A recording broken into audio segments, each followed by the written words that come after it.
Chapter 1. The Journey Through Time. Qianzhu has traversed through time. Such an occurrence is often deemed fortunate, for every avid reader harbors a dream of crossing into another world. Yet when such an extraordinary event befalls oneself, the initial thoughts do not revolve around seizing power or reveling in the embrace of beauty. Instead, it is the disorientation and trepidation of leaving a familiar realm to confront an unknown one that predominates. Particularly in the circumstances that Qianzhu finds himself in, there are those who traverse directly into the womb, starting anew. Some whose souls inhabit the bodies of princes, vying for favor and supremacy. Even those who find themselves in the guise of a wastrel, experiencing the ebb and flow of fortune, embarking on a tale of youthful resilience. Yet, none of these scenarios compare to Qianzhu's plight. He never fathomed that upon his crossing, he would encounter such a scenario. Men, women, the elderly, children. Over 100 individuals lie in neat rows upon an expanse of ground, and he is among them. At this moment, Qianzhu remains oblivious to the fact that he has traversed time. He believes he has been abducted or ensnared in some nefarious cult, witnessing a bizarre ritual, thus explaining the present predicament.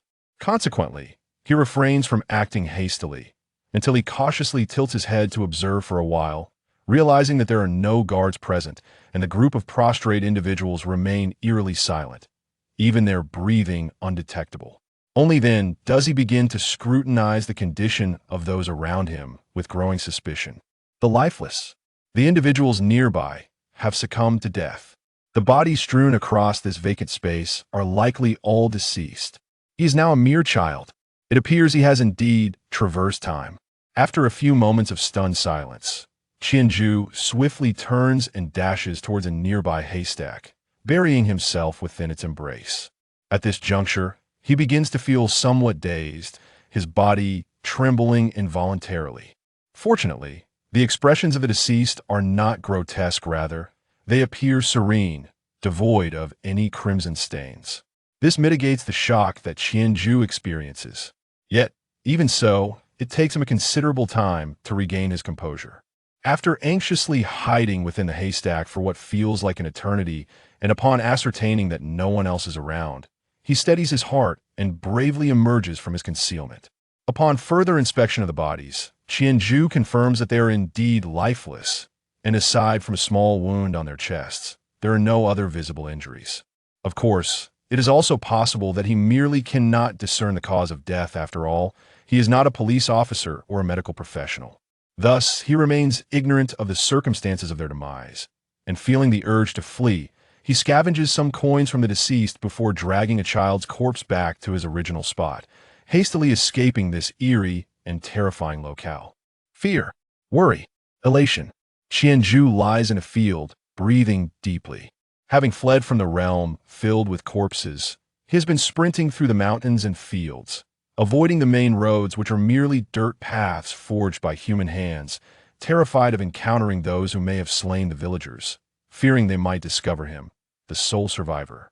Although those murderers likely departed long ago, this child's body he inhabits should have perished. It is only through his crossing that he has been granted a second chance at life. Thus, the probability of immediate danger seems low. During his escape, Qianzhu does not neglect to analyze his situation, using his deductions to comfort himself. Ultimately, he manages to transform his initial fear into exhilaration as he runs unchecked through the mountains and fields, rediscovering the innocent heart he possessed as a child, frolicking in the rural expanse. It has been ages since he felt such emotions.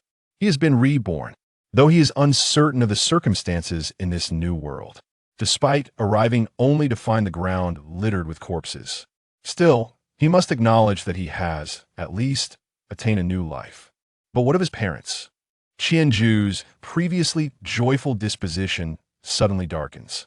He falls silent for a moment, struggling to articulate his feelings. Though he has departed from family and friends, though he is oblivious to his current situation and whereabouts, the mere thought of relinquishing this opportunity to return fills him with reluctance. To traverse is a dream coveted by many, and he remains uncertain whether he can ever return or how to do so. Thus, forgive me.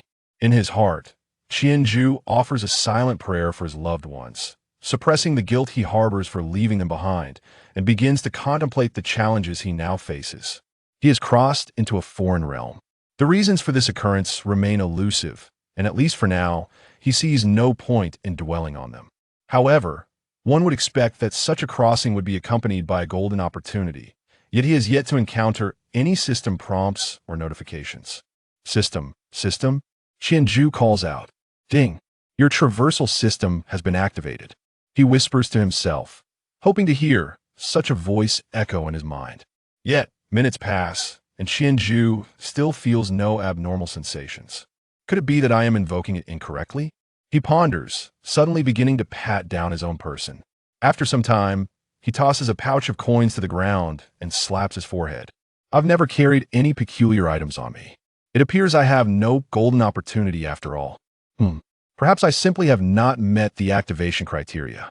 In tales he has read, protagonists often activate their systems only after living long lives or ascending to power. He too should possibly be in a similar situation. Such thoughts provide him with a modicum of solace. After mourning for a while, Qianju suppresses his fantasies and begins to confront the reality surrounding him. First and foremost, his body has indeed transformed into that of a child. He examines himself curiously, even pulling down his trousers for a glance. His physique is healthy, neither overweight nor underweight, robust, likely around 5 or 6 years of age. What brings him joy is that the nearsightedness caused by excessive screen time has vanished. He no longer requires glasses, which excites Qianju immensely. He wonders if this world possesses spectacles. Suddenly, a wave of anxiety washes over him. His attire consists of coarse linen, reminiscent of the garments worn by ancient farmers. The pouch of coins he possesses is primarily composed of copper, with only a handful of silver pieces small, akin to 5-cent coins adorned with intricate designs and featuring a character resembling Han inscribed in silver. This character is not a Chinese character, resembling more of a pictograph, yet Qianju instinctively knows it is pronounced Han. He bites down on it, leaving faint imprints of his teeth. Rising to his feet, he scans the surroundings.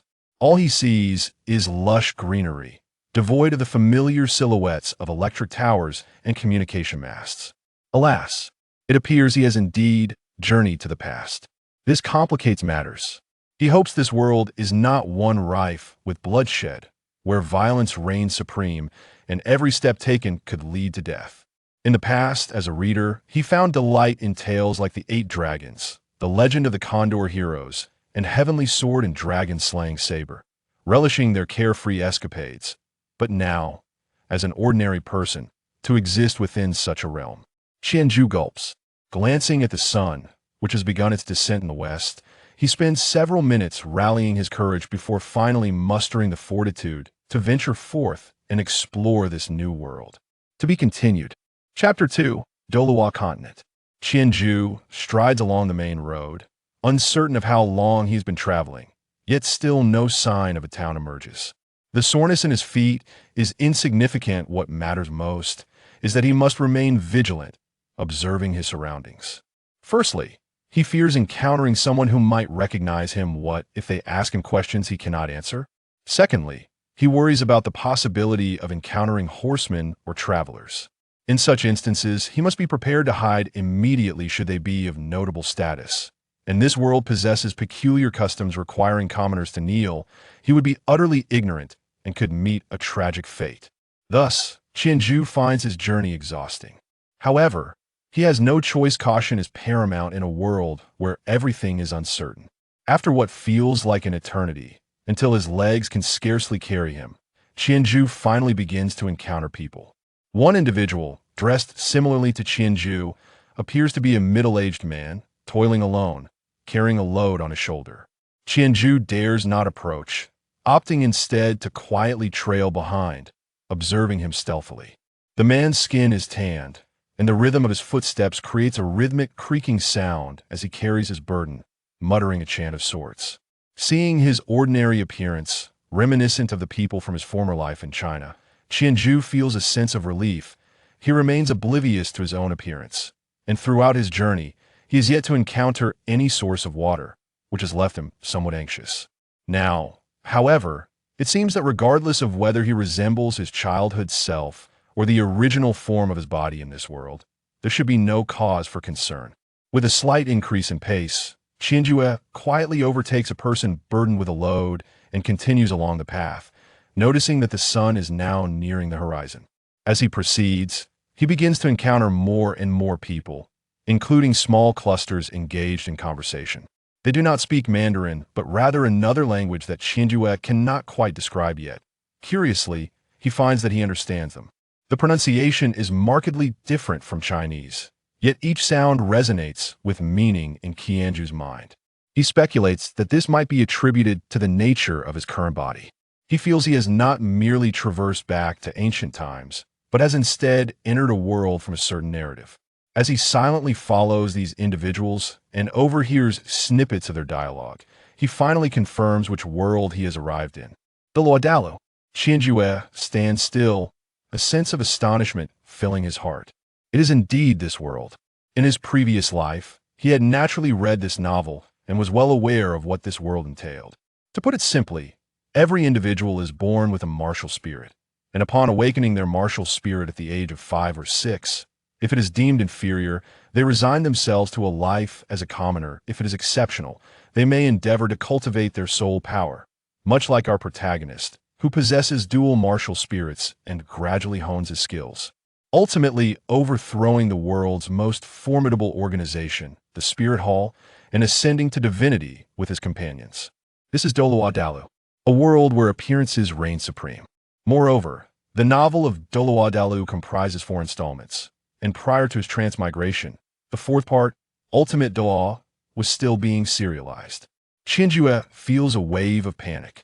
The extent of personal martial power in Douluo can be discerned from the protagonist Tang San's eventual ascension to godhood, and the consequences of possessing extraordinary martial prowess. Martial heroes may breach taboos. This world is undeniably perilous. Well then, it is what it is. What does it matter how dangerous it may be? Can I return? Qianjue reassures himself. The foremost task now is to ascertain the time frame he has entered within Douluo.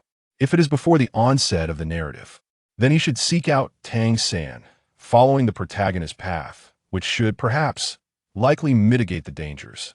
If he has arrived in one of the later installments, however, it could prove troublesome.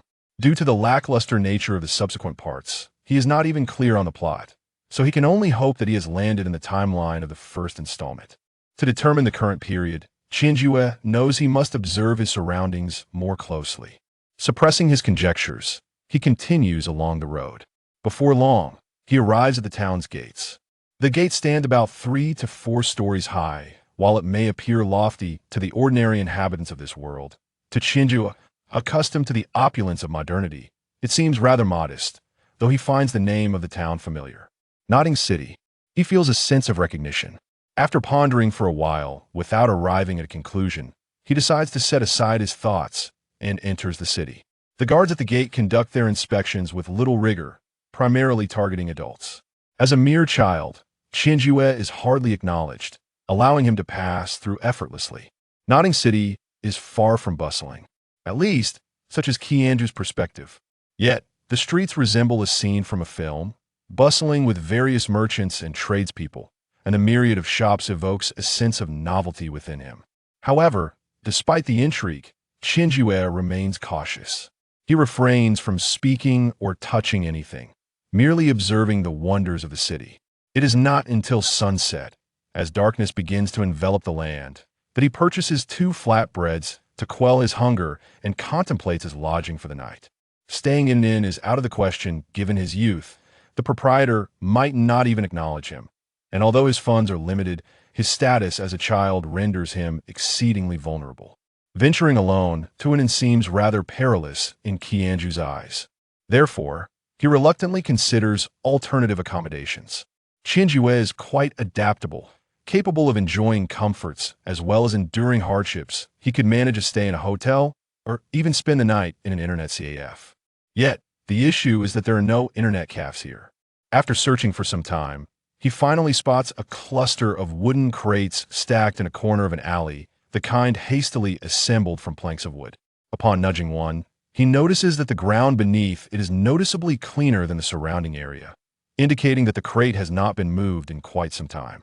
Upon opening it, he finds it relatively clean. The crude craftsmanship of the crate allows for decent air circulation within. This will do. It is a suitable spot. Qianjue muses to himself. Having identified a place, Qianjue does not immediately crawl inside to rest.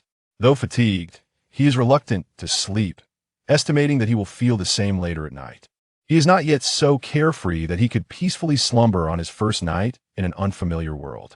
After surveying the area and committing it to memory, Qianjue resumes his exploration of Nodding City. He soon retracts his earlier assertion that Nodding City lacks vibrancy. As night falls, the city exudes a distinct atmosphere. Although devoid of electricity and the neon lights of his former life, the streets are adorned with lanterns and flickering candles. The sounds of hawkers fill the air, and the decorations are abundant. The stars and moon shine brightly, illuminating the scene in a manner more resplendent than in his previous existence, evoking a dreamlike quality that prompts Qianjue to recall a line from a song. I only wish the dream would never end, as willows dance in the city. Ah, to think that I'm still a romantic at heart. As Qianjue internally chastises himself, he continues walking, only to suddenly catch sight of a merchant establishment. Incheon Pavilion. A glimpse through the doorway reveals a lively scene of flitting birds and dancing swallows, making it clear to Qianjue the nature of this establishment's business. He glances at his small hands. Alas, Qianjue sighs in lament. At that moment, a series of crashing sounds pierces the air, drawing a crowd. Driven by curiosity, Qianjue, taking advantage of his slight stature, weaves through the throng to reach the front. However, before he can ascertain the situation, a cold voice rings out. Third soul skill, invisible sword. In that instant, he feels something brush past his face, and warm droplets spatter across his skin. A figure behind him suddenly clutches their thigh, shrieking in agony as they collapse. Gasps of shock ripple through the crowd, which recoils, revealing a scene of chaos around Qianjue and the injured individual. Qianjue first touches the liquid on his face, bringing it before his eyes it is blood. He then surveys the surroundings, finally grasping the gravity of the situation. He hurriedly turned and squeezed through the crowd, fleeing swiftly. Following the path etched in his memory, Qianjue ran to the hiding place he had previously scouted, where he finally collapsed into a wooden crate, gasping for breath. Moments ago, two individuals, no, they were two soul masters, had clashed in a fierce confrontation on the street. One wielded a sword that glimmered faintly, while the other was enveloped by the ethereal shadow of an unknown beast. Just as Qianjue squeezed into his refuge, the swordsman unleashed a sword aura technique, piercing through his opponent's torso. Although the force of the sword energy diminished as it passed through flesh, it inadvertently struck bystanders nearby. Perhaps it was the protagonist's halo. The sword energy narrowly grazed past Qianjue's face.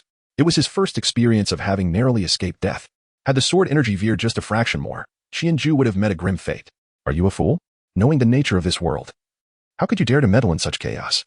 Qianjue cursed himself internally. Despite having navigated the day with utmost caution, he found himself easing into complacency as night fell. What a fool he was.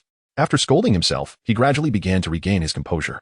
He realized that his relaxation stemmed from the knowledge that he had arrived in the Douluo continent.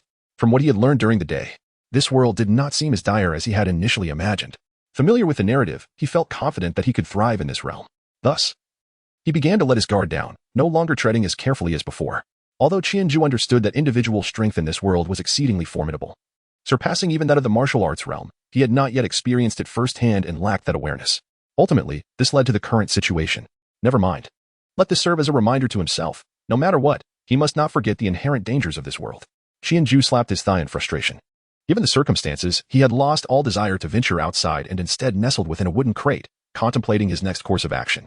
From what he had observed today, it appeared that soul-guiding devices had yet to become widespread, indicating that the storyline was likely set within the earlier chapters. Should he then seek out the protagonist, Tang San?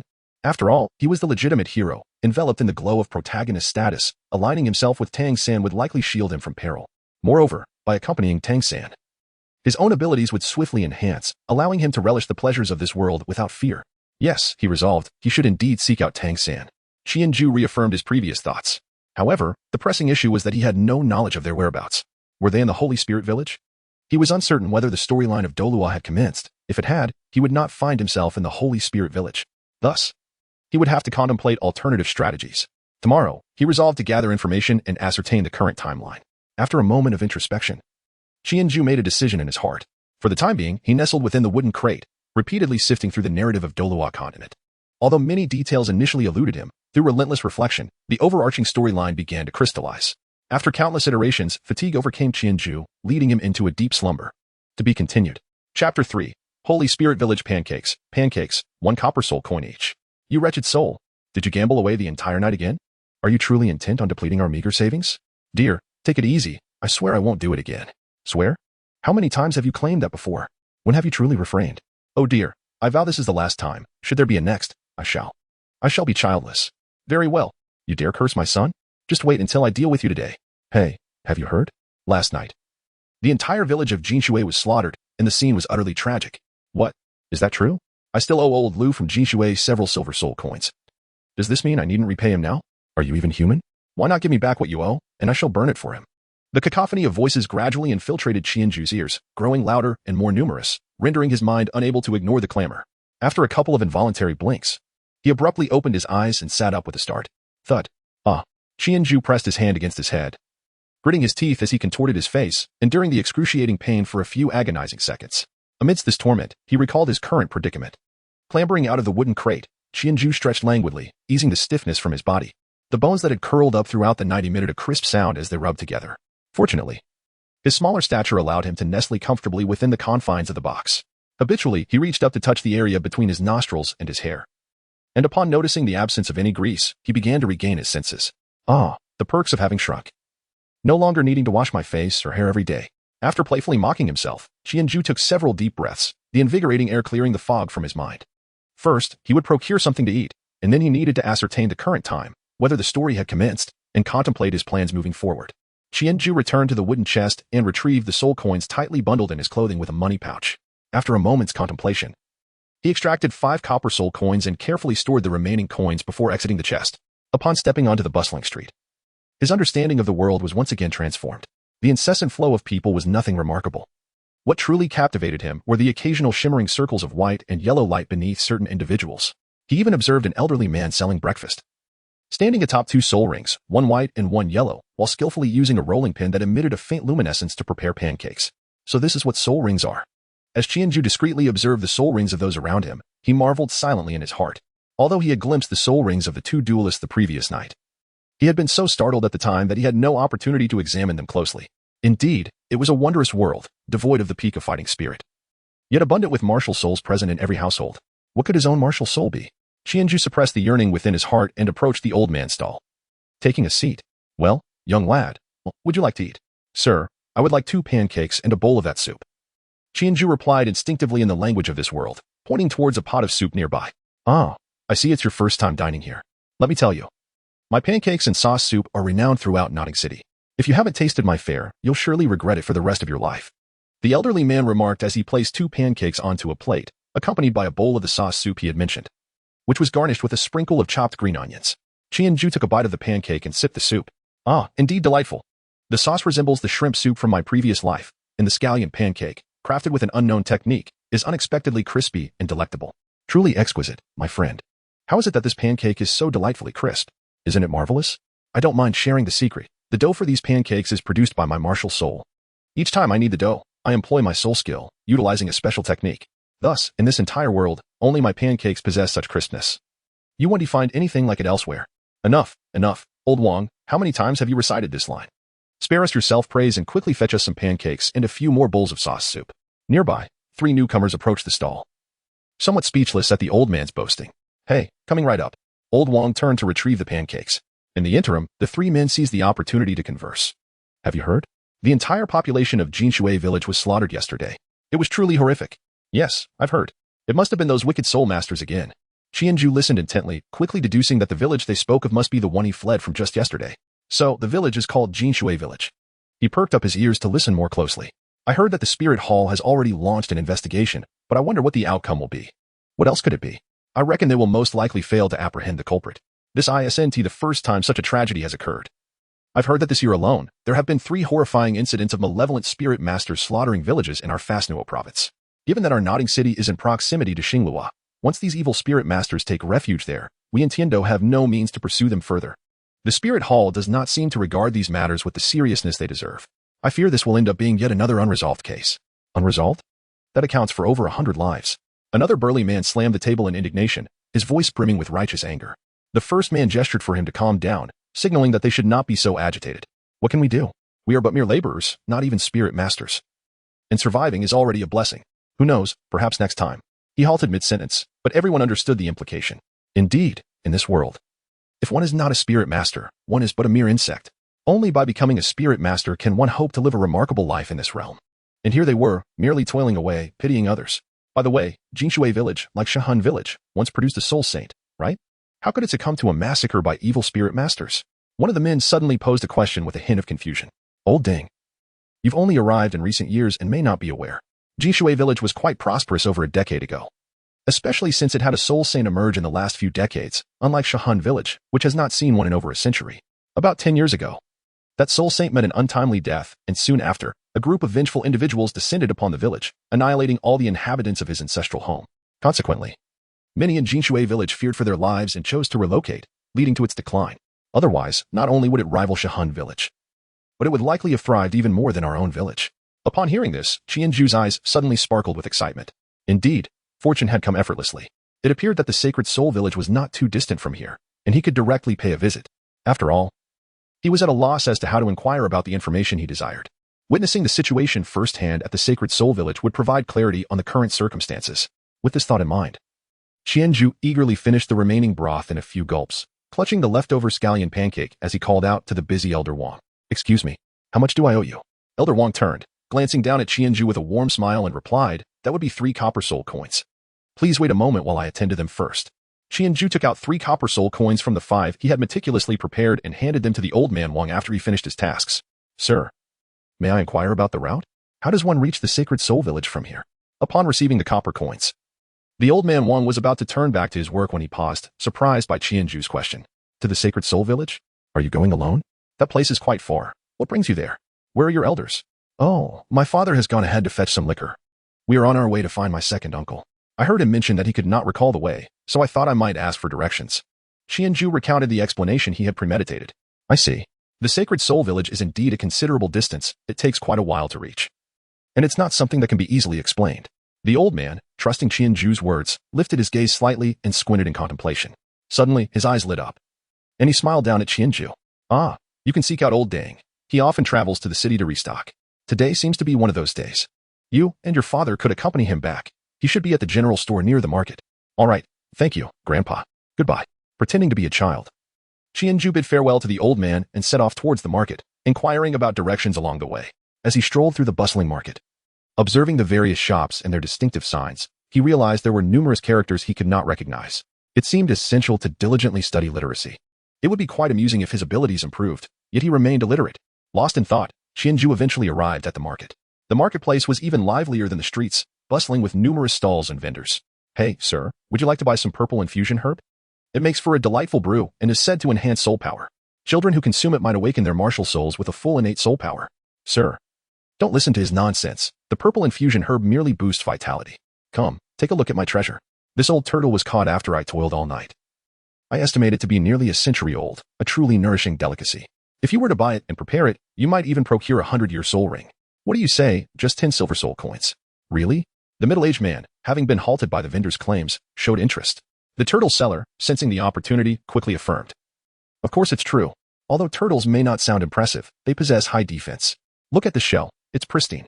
As he spoke, he knocked on the turtle's shell, further emphasizing the allure of the potential 100-year soul ring. Wait, I was saying, the herb does indeed boost vitality. The vendor. To be continued. Chapter 4, Journey to the Sacred Soul Village. As Qianju strolled amidst the cacophony of vendors' calls, he suddenly caught sight of a sign bearing 3 prominent characters, Zihu P. Z what shop? Although he was unfamiliar with the middle character, it must be the place he sought. Qianju silently awarded another star to the literacy task in his heart as he stepped into the grocery store. Surprisingly, although the shop appeared modest from the outside, it seemed equally small within. However, while the storefront was compact, the backyard storage was quite substantial. Although the variety of goods was limited, the quantity was impressive, with an array of condiments such as oils, salts, sauces, and vinegars, alongside various types of liquor, filling the entire yard. "Hey, little one, whose child are you? How did you wander in here?" Just as Qianju was looking around at the entrance of the inner courtyard, he was called out to by someone. "Oh, uncle, I am looking for Grandpa Deng." "Where is he?" Qianju, unperturbed, directly inquired of the individual, Grandfather Deng. "Oh, you are looking for Old Deng, are you? He is currently moving some items and will be out shortly. Please wait outside and refrain from entering. If anything were to be damaged, you would be liable for the costs." "All right, understood, uncle.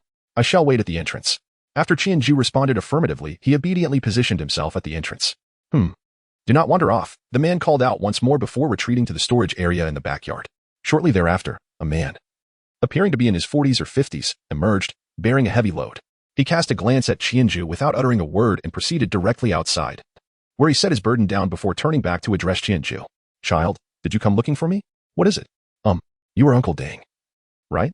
I wish to travel to Shahan village, but I cannot find the way. I would like to accompany you." Qianju was initially unperturbed, as he believed that the elderly Wang, who referred to the man as Old Deng, would likely be of a similar age to himself. To his surprise, however, he encountered a middle-aged individual whose demeanor was rather unsympathetic. The man's tone was direct and somewhat intimidating. "What? Are you alone? This won't do. A child like you should not be wandering about. What would you do in case of danger? Where are your guardians?" Upon hearing these words, Qianju felt a sense of relief.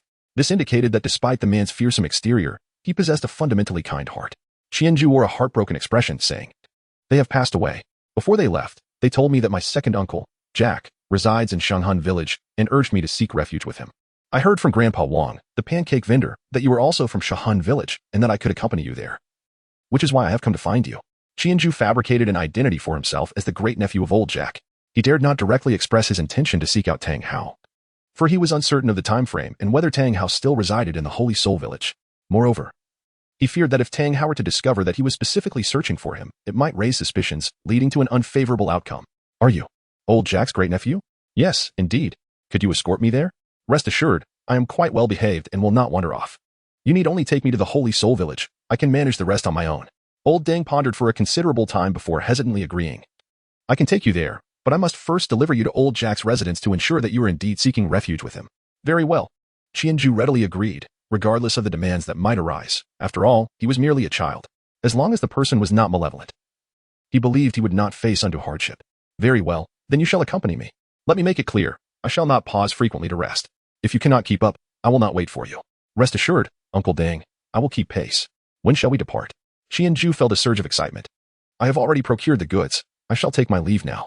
As he spoke, Old Deng hoisted his burden, the yoke creaking in response to his rising motion. Qianju then observed him, resembling the very first person he had encountered upon entering the city, his body swaying rhythmically with each step. Without turning back, he called out to Qianju, "Keep up, lad." Qianju responded affirmatively, following closely behind, intrigued by Old Deng's movements. He observed that the burden on Old Deng's shoulders resembled that of the first porter he had encountered upon entering the city. The load did not remain stationary but instead bobbed rhythmically with each step he took. With every upward bounce of the load, Old Deng advanced a step. And as he planted his foot down, the burden descended perfectly in sync, allowing him to propel it upward once more before continuing onward. Although this method rendered the weight on his shoulders seemingly heavier, it transformed the constant pressure into a more intermittent strain, significantly conserving his energy. Indeed, in any realm, the ingenuity of the laboring populace knows no bounds. Qianju sighed slowly, following Old Deng out of the city. Once they had exited, Qianju gradually became more familiar with Old Deng, subtly engaging him in conversation. "Uncle Deng, do you usually engage in farming?" "Oh, I don't," Deng replied. "I run a small shop. Aside from stocking goods, I merely tend to my little store." "I see. Is Shanghan village large? Are there many shops like yours?" "It's not too bad. We have around 300 households in Shahan village, and I'm the only shopkeeper. After all, it's quite a trek to procure goods. And carrying them back is no small feat. Most people simply can't manage it." "Only your shop? It must be quite profitable then, with numerous customers buying from you. Perhaps for some wine?" "Well, I just earn enough for transport costs. Generally, villagers purchase staples like oil, salt, rice, and vinegar. However, they do buy quite a bit of wine, especially since we have a notorious drunk in the village who drinks daily. It has come to the point where he requires his 4- or 5-year-old son to look after him. TSK, TSK. Old Deng appeared to hold the drunkard in disdain, grimacing as he clicked his tongue and shook his head. Upon hearing this, Qianju felt a sudden jolt of realization. Indeed, a drunkard who needs his own son to cook and care for him. It must be Tang Hao and his son Tang San. Furthermore, Qianju swiftly deduced the current time frame. It was when Tang San and Tang Hao still resided in Shahan village, before the plot had begun. What a splendid time. Hooray. Qianju clapped his hands together with excitement, producing a light sound. What is the matter? Old Deng, hearing the noise, turned around momentarily to glance at him. Noticing Qianju's slightly excited demeanor, he inquired with curiosity. Ah, it's nothing. By the way, Uncle Deng, is that drunkard the blacksmith from your village? Indeed. How did you come to know? Has the infamy of that drunkard reached your ears? Old Deng pondered. Yes. My father has mentioned that he despises such individuals. Indolent and fond of leisure. Qianju felt a surge of joy within, eagerly continuing the conversation as prompted by Old Deng. Indeed. However, we cannot intervene in his affairs. It is the child who elicits our sympathy, having to endure such hardship at such a tender age alongside that wretched individual. Yet, for a young one, enduring some suffering is not detrimental. After all, it is through the trials of adversity that one rises above the rest. Surely, he will achieve great success in the future. Qianju smiled in response to Old Deng, completely oblivious to the fact that he too was merely a child. Old Deng, taken aback by his words, turned around once more to observe him. Noticing Qianju's cheerful demeanor, he couldn't help but internally muse. Indeed, he is still just a child. While in the city, he mourned the loss of his family, yet now he appears so joyous. He truly remains innocent. Here, innocent does not imply that Qianju is a mischievous child, but rather indicates that he is still young and does not fully comprehend the significance of these matters. Ah, perhaps it is better to remain innocent. Lost in thought, Old Deng sighed again. Uncle Deng, what do you mean by innocent? Oh, it's nothing. Nothing at all. Let us hurry along. Thus, the duo, one large, one small, continued their journey for quite some time. During this brief excursion, Qianju gleaned a wealth of information. For instance, he learned that he was situated in the Heaven Do Empire, and that this continent was home to another empire called Douluo. Although Qianju was already aware of these broader facts from his readings of the Douluo continent novel, he sought more specific details. He realized he was currently in the southwest of the Heaven Do Empire, within the jurisdiction of the Fasnuo province, specifically in the city of Notting. Notting may not be a large city, but due to its proximity to the Douluo Empire, it served as one of the primary trading hubs for merchants from both empires, leading to its prosperity. Consequently, the lives of the common folk in the surrounding villages were significantly better than those in other regions. As the sole official organization for soul masters, the Spirit Hall dispatched representatives annually to awaken the martial souls of children of appropriate age in various villages. This year's awakening was scheduled to occur in 3 months. 3 months. It was imperative to establish roots in Holy Spirit Village within this time frame, cultivate a rapport with Tang San and his father, and then test his luck to discover what his martial soul might be. Qianju firmly resolved within his heart. After all, he was a traveler from another world. A child of destiny, one might say. Although he lacked the dual martial souls akin to the illustrious Tang San, he believed he should not fall short in any significant way. At that moment, while he was lost in reverie about the future, Qianju suddenly heard Old Deng's voice calling out. He lifted his gaze and beheld a stone tablet, upon which 3 grand characters were inscribed in crimson. Holy Soul Village. Chapter 5. Arrival at Holy Soul Village. At long last, he had arrived. Qianju felt a sudden surge of excitement within him. He took a couple of deep breaths, attempting to suppress the exhilaration in his heart. Yet, such a task proved to be far from simple. Soon, he would be in the presence of none other than Tang San and Tang Hao. They were the protagonists of this world and among its most formidable forces. Let us proceed. I shall lead you to find Village Chief Jack. Qianju calmed down. He had yet to devise a suitable explanation. Well, Uncle Deng, you may go about your business. Just inform Grandpa Jack that his home is in that direction. I shall find it on my own. Qianju attempted to speak to Old Deng. Upon hearing this, Old Deng frowned. No, I have already stated that I shall escort you. Come. I will take you there immediately. Qianju observed the unwavering expression on Old Deng's face and realized that persuading him would be futile. Reluctantly, he acquiesced, deciding to take one step at a time. Very well. I shall trouble you then, Uncle Deng. Yes, let us proceed. The village chief's residence is not far, and we shall arrive shortly. Old Deng once again shouldered the burden and led Qianju toward Old Jack's home. Qianju followed closely behind, his mind racing with urgent thoughts.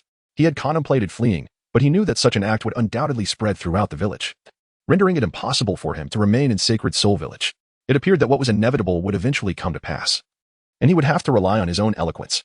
As Qianju pondered, he began to formulate a swift response for the impending encounter. Village Chief Jack. Old Deng led Qianju for a short distance before stopping in front of a modest dwelling, where he began to call out for Village Chief Jack. Who is it? A somewhat aged voice soon echoed from within.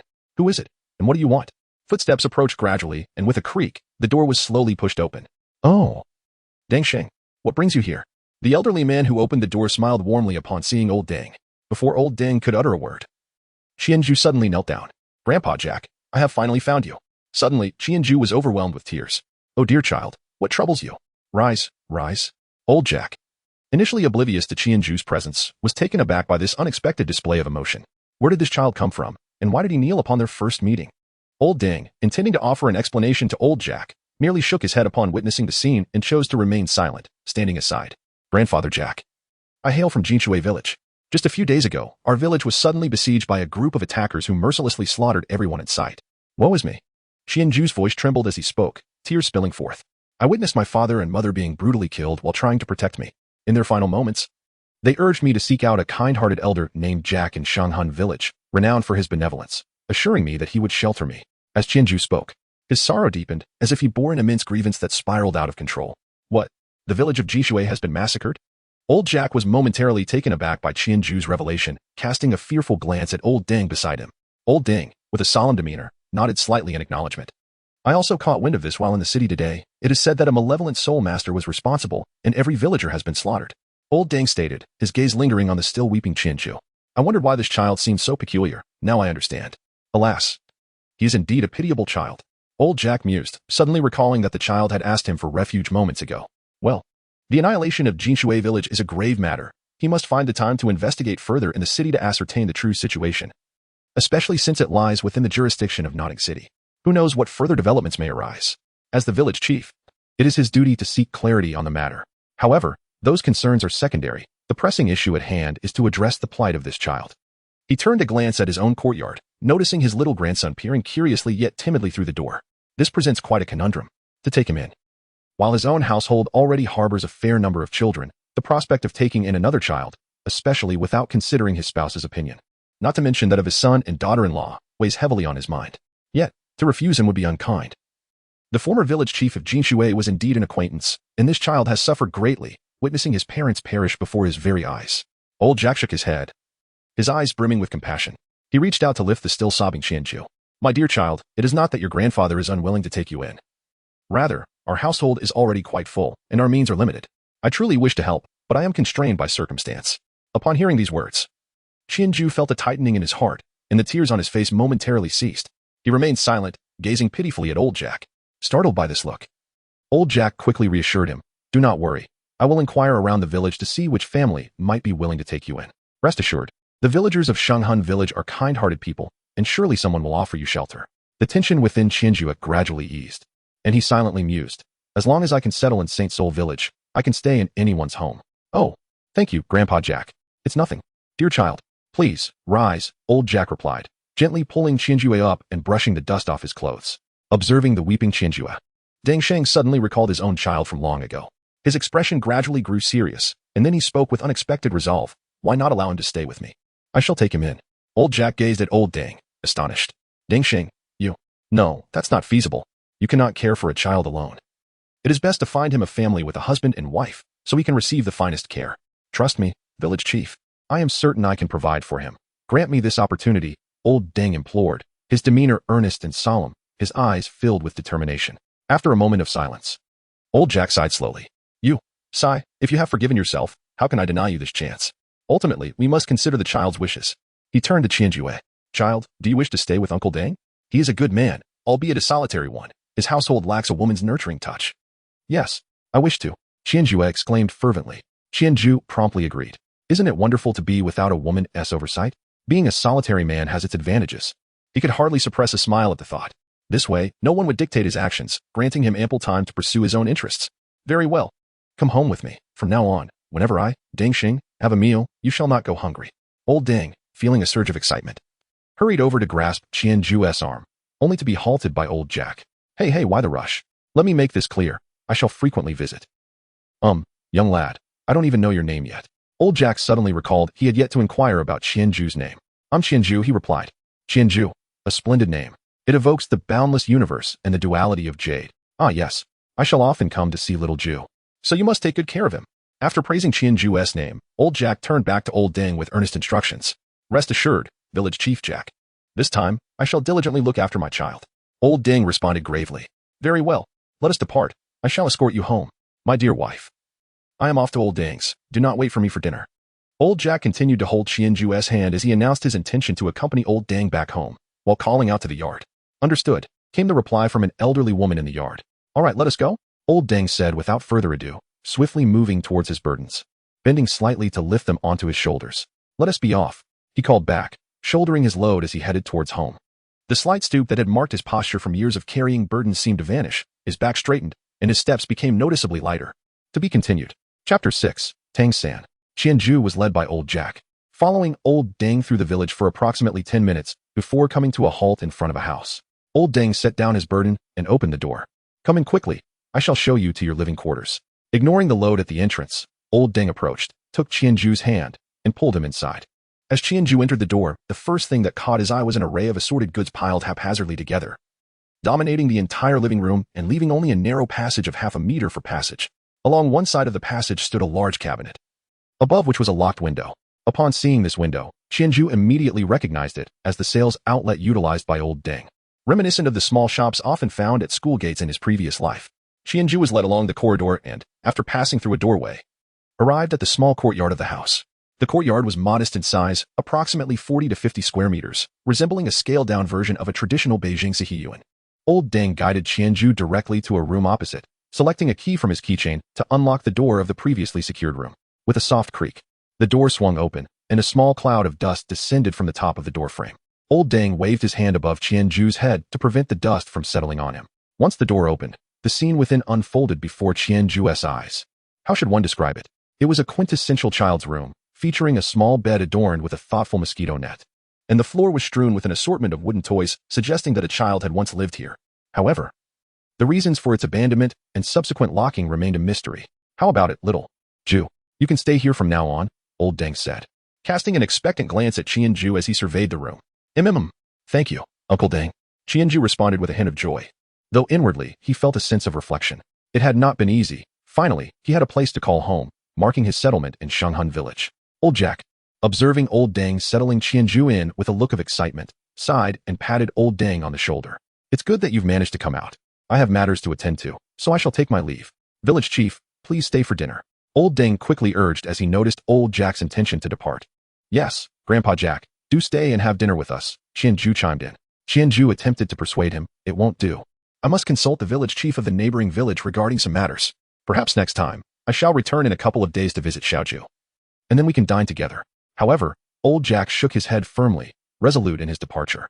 Seeing this, Deng Xing and Qianju felt it was inappropriate to insist further, so they escorted Old Jack to the door. Go on. You surely have many matters to attend to today. We shall speak again in a couple of days." Old Jack waved goodbye to them, burdened with unspoken thoughts as he walked away. Qianju and Old Deng waited until Old Jack's figure disappeared around the corner before turning to face each other. The juxtaposition of one tall and one short created a moment of shared uncertainty, as neither knew how to break the silence. Eventually, Old Deng, sensing the awkward atmosphere, took the initiative to shatter the tension. "Well, I shall call you Little Ju from now on. Shall we head inside and see what we have for dinner tonight?" Should I still call you Uncle Deng?" Qianju inquired, reluctant to change the way he addressed him, as he believed his stay in St. Soul Village would be brief. After the awakening of his martial soul this year, provided there were no complications, he intended to pursue his studies at the Nodding Soul Master Academy. "That works. Call me Uncle Deng. Come, let's go to the kitchen and fetch some cured ribs. Tonight, we shall feast on cured ribs," Deng Sheng exclaimed with a hint of excitement, leading Qianju as they prepared to arrange their evening meal. "All right," Qianju responded softly and obediently followed Old Deng through the door. 3 days later, in the early morning, the sky was just beginning to brighten. Qianju cautiously crouched behind a large stone on a small hill, approximately 100 meters away from the neighboring St. Soul village, stealthily observing a little boy at the summit. The child, seemingly around 5 or 6 years of age, was dressed modestly, with a sun-kissed complexion and a head of short, neatly kept black hair. "Ah, this is Tang-san, indeed, rather unremarkable." Qianju expressed his disdain. Tang-san's appearance was hardly remarkable, at least, that was the impression he gave at present. He resembled an ordinary child from a rural household. However, Tang-san's demeanor was devoid of the carefree exuberance typical of youth. Instead, he exhibited an unusual decorum, with every gesture setting him apart from the rest. At this moment, he sat cross-legged atop the mountain, closing his eyes to cultivate his spirit. Qianju understood that Tang-san was awaiting the dawn to cultivate his purple extreme magic eyes. He dared not disturb him, carefully crouching behind a large rock, barely daring to breathe. At last, the first rays of sunlight illuminated the summit of the small hill, and Tang-san immediately sensed it. Opening his eyes as if in response, coordinating with his unique breathing technique, he began to absorb the essence of the rising sun. Before long, Tang-san gently closed his eyes once more, and a stream of white energy, like a silk ribbon, flowed from his mouth, gradually dissipating into the air. After sitting in silence for a while, he finally opened his eyes, sighed softly, and began to speak to himself. Qianju was positioned a bit far away. Unable to clearly discern what was being said, yet he understood that it was time for him to leave. Otherwise, Tang San would be heading home. Taking a couple of deep breaths, Qianju feigned as if he had just ascended the mountain, cautiously maneuvering from behind the large rock onto the path leading upwards. Then confidently approaching Tang San. To his surprise, there was indeed someone else present. Tang San did not turn around, nor did he glance back. He merely sat up from the ground, brushed off the dust from his clothes, and prepared to return home to wake Tang Hao for breakfast. In fact, it was evident that Tang San had already noticed Qianju long before, as he could tell from the sound of footsteps that this was another child of similar age. He did not think much of it. After all, this place was not particularly perilous, so it was natural that other children could venture here as well. However, it was uncommon for children to rise so early, while the adults in the mountain village had their own chores to attend to, leaving little leisure for enjoying the sunrise. Thus, for the past 2 years, Tang San had practiced the purple extreme magic eye in the early mornings without interruption. Yet today, that routine was finally disrupted by another presence. Hello there. Have you come to watch the sunrise as well? I suppose I have risen a tad late. Qianju greeted Tang San with enthusiasm. Tang San had no intention of engaging with Qianju. In his eyes, he had little in common with these ordinary children. Nevertheless, Qianju's greeting compelled him to acknowledge the kindness ingrained in him from his past life. Hello. Tang San nodded at Qianju, intending to pass by him. However, in that fleeting moment of brushing past, Qianju, rather audaciously, blocked his path. Hey, don't rush off. You haven't told me your name yet. You're my first friend in Shahan village, and we share a common interest in watching the sunrise, which signifies our connection. As Tang San hastily tried to distance himself, he furrowed his brow tighter upon hearing the persistent footsteps behind him, finding this boy named Qianju quite bothersome. Despite his annoyance, Tang San felt there was no practical way to resolve the situation. Surely, he could not resort to violence, while he possessed that capability. The thought of disposing of a body and erasing all traces was far too extreme. Such actions would align him with the nefarious figures from his previous life. And Qianju had not truly posed any threat to him. He was merely a nuisance. Qianju, fully aware of this dynamic, understood the principle that a gentleman may be misled by benevolence. As long as he bore no ill will towards Tang San, no matter how clingy he became, Tang San would not resort to violence against him. Thus, Tang San reluctantly turned to Qianju and stated earnestly, "My name is Tang San, but I truly have pressing matters to attend to at home. Perhaps we can converse more at another time?" Tang San. "Oh, you must be the son of the blacksmith in our village. It's you. My uncle has spoken of you. He praised you for being such a sensible child and encouraged me to spend time with you. I can't believe we met so soon. We are indeed fated." Qianju clapped his hands joyfully like a child. Tang San, somewhat exasperated, thought to himself, is this person akin to a stubborn adhesive plaster? With no other recourse, Tang San cast a glance at Qianju, disregarding his presence, and swiftly descended the mountain, employing the technique of ghost shadow displacement. Upon witnessing this, Qianju refrained from pursuing further, fully aware that he could not catch up. A smile spread across his lips, revealing his delight. I refuse to believe you can escape my grasp." He sauntered down the mountain and returned home, where Old Deng was already up, preparing breakfast. "Where have you been? Why are you up so early today?" Old Deng inquired, hastily putting aside his tasks upon seeing Qianju. This morning, as was his custom, he had checked on Qianju in his room, only to be startled by the sight of neatly arranged bedding, with no sign of the boy himself. Reflecting on Qianju's recent displays of intelligence and curiosity about the world, Old Deng surmised that the boy had merely stepped outside to observe the morning surroundings. After a considerable period of calming his anxious heart, he began to cook for Qianju. Indeed, it was not long before Qianju returned, ready with his own inquiry. "Uncle Deng, I went to watch the sunrise from the nearby hill. By the way, I also met a child named Tang San." "Tang San? That child?" "Yes. He's also a good kid. However, remember to inform me next time you go out. You startled me this morning when I didn't see you in your room." "Oh. I apologize, Uncle Deng. It was so early, I was afraid of disturbing you." Qianju spoke to Old Deng with a hint of remorse. "It's quite all right. Just remember for next time, you are the most obedient." Old Deng gently patted Qianju's head and said, "Come, let us have breakfast." Chapter 7. Settling matters the following day, Tang San arrived at the foot of the mountain and spotted Qianju, who was already waiting there. A thought lingered in his mind, uncertain whether to voice it. "Tang San, you're here. Come on, let us ascend the mountain quickly. We might miss it if we delay." Qianju approached with familiarity, attempting to grasp Tang San's hand, only to have Tang San evade him. Why are you here again?" Tang San inquired, somewhat exasperated. "Of course, I am here to witness the sunrise. What else could it be? I specifically waited for you here. Do you have any idea how rare it is to have someone to share the sunrise with?" Tang San felt an urge to unleash his frustrations. Were it not for his desire to continue cultivating the purple extreme magic eye, he might have turned and walked away in that moment. He He had resolved in his heart to seek out other locations in the afternoon that might allow him to cultivate the purple extreme magic eye. If he couldn't confront this, he could certainly avoid it. Avoiding Qianzhu, Tang San swiftly ascended the mountain using the Ghost Shadow Misty Steps technique. After all, he had already been seen yesterday. So repeating the technique was of little consequence. Hey, Tang San, why are you running so fast? Wait for me. Qianzhu observed Tang San silently rushing towards the mountaintop and couldn't help but smile to himself, hastening his own ascent. However, Qianzhu found the climb far more arduous than Tang San had. Though the mountain was not particularly tall, the path was somewhat rugged. By the time Qianzhu finally reached the top, breathless and weary, he discovered Tang San seated in his original spot, eyes closed in tranquil meditation.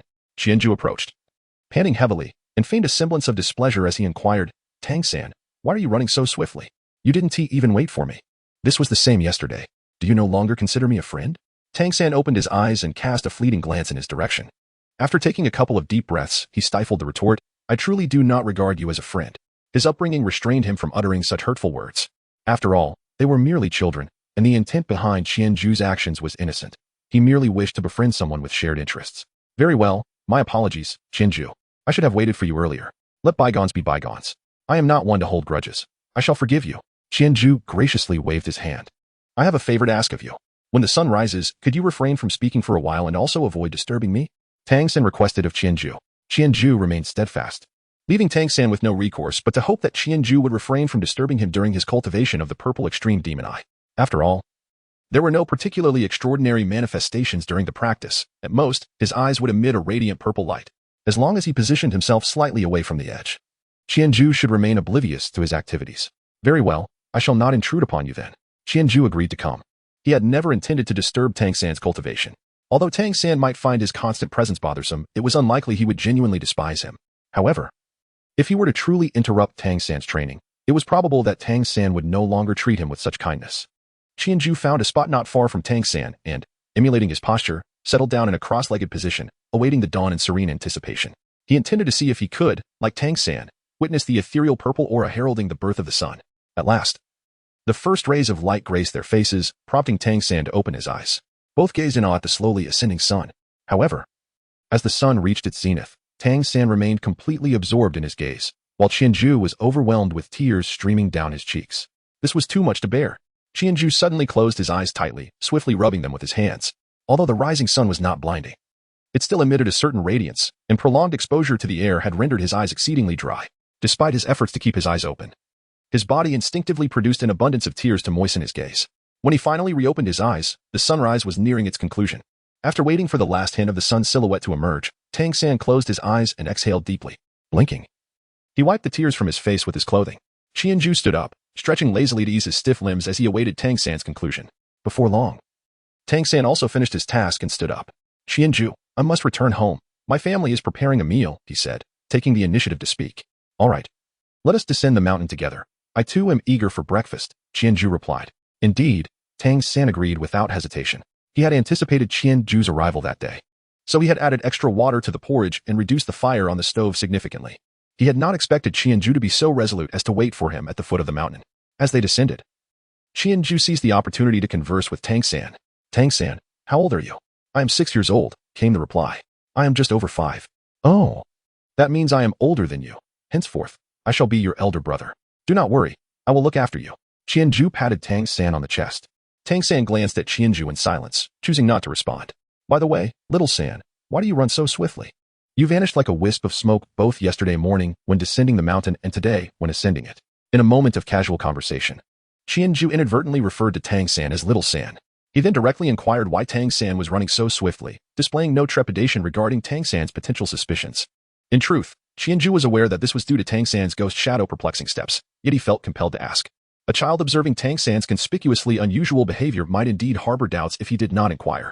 Tang San shook his head, responding with an air of nonchalance. I merely engage in regular exercise. If you were to do the same, you could achieve it as well. Nonsense. Who are you trying to fool?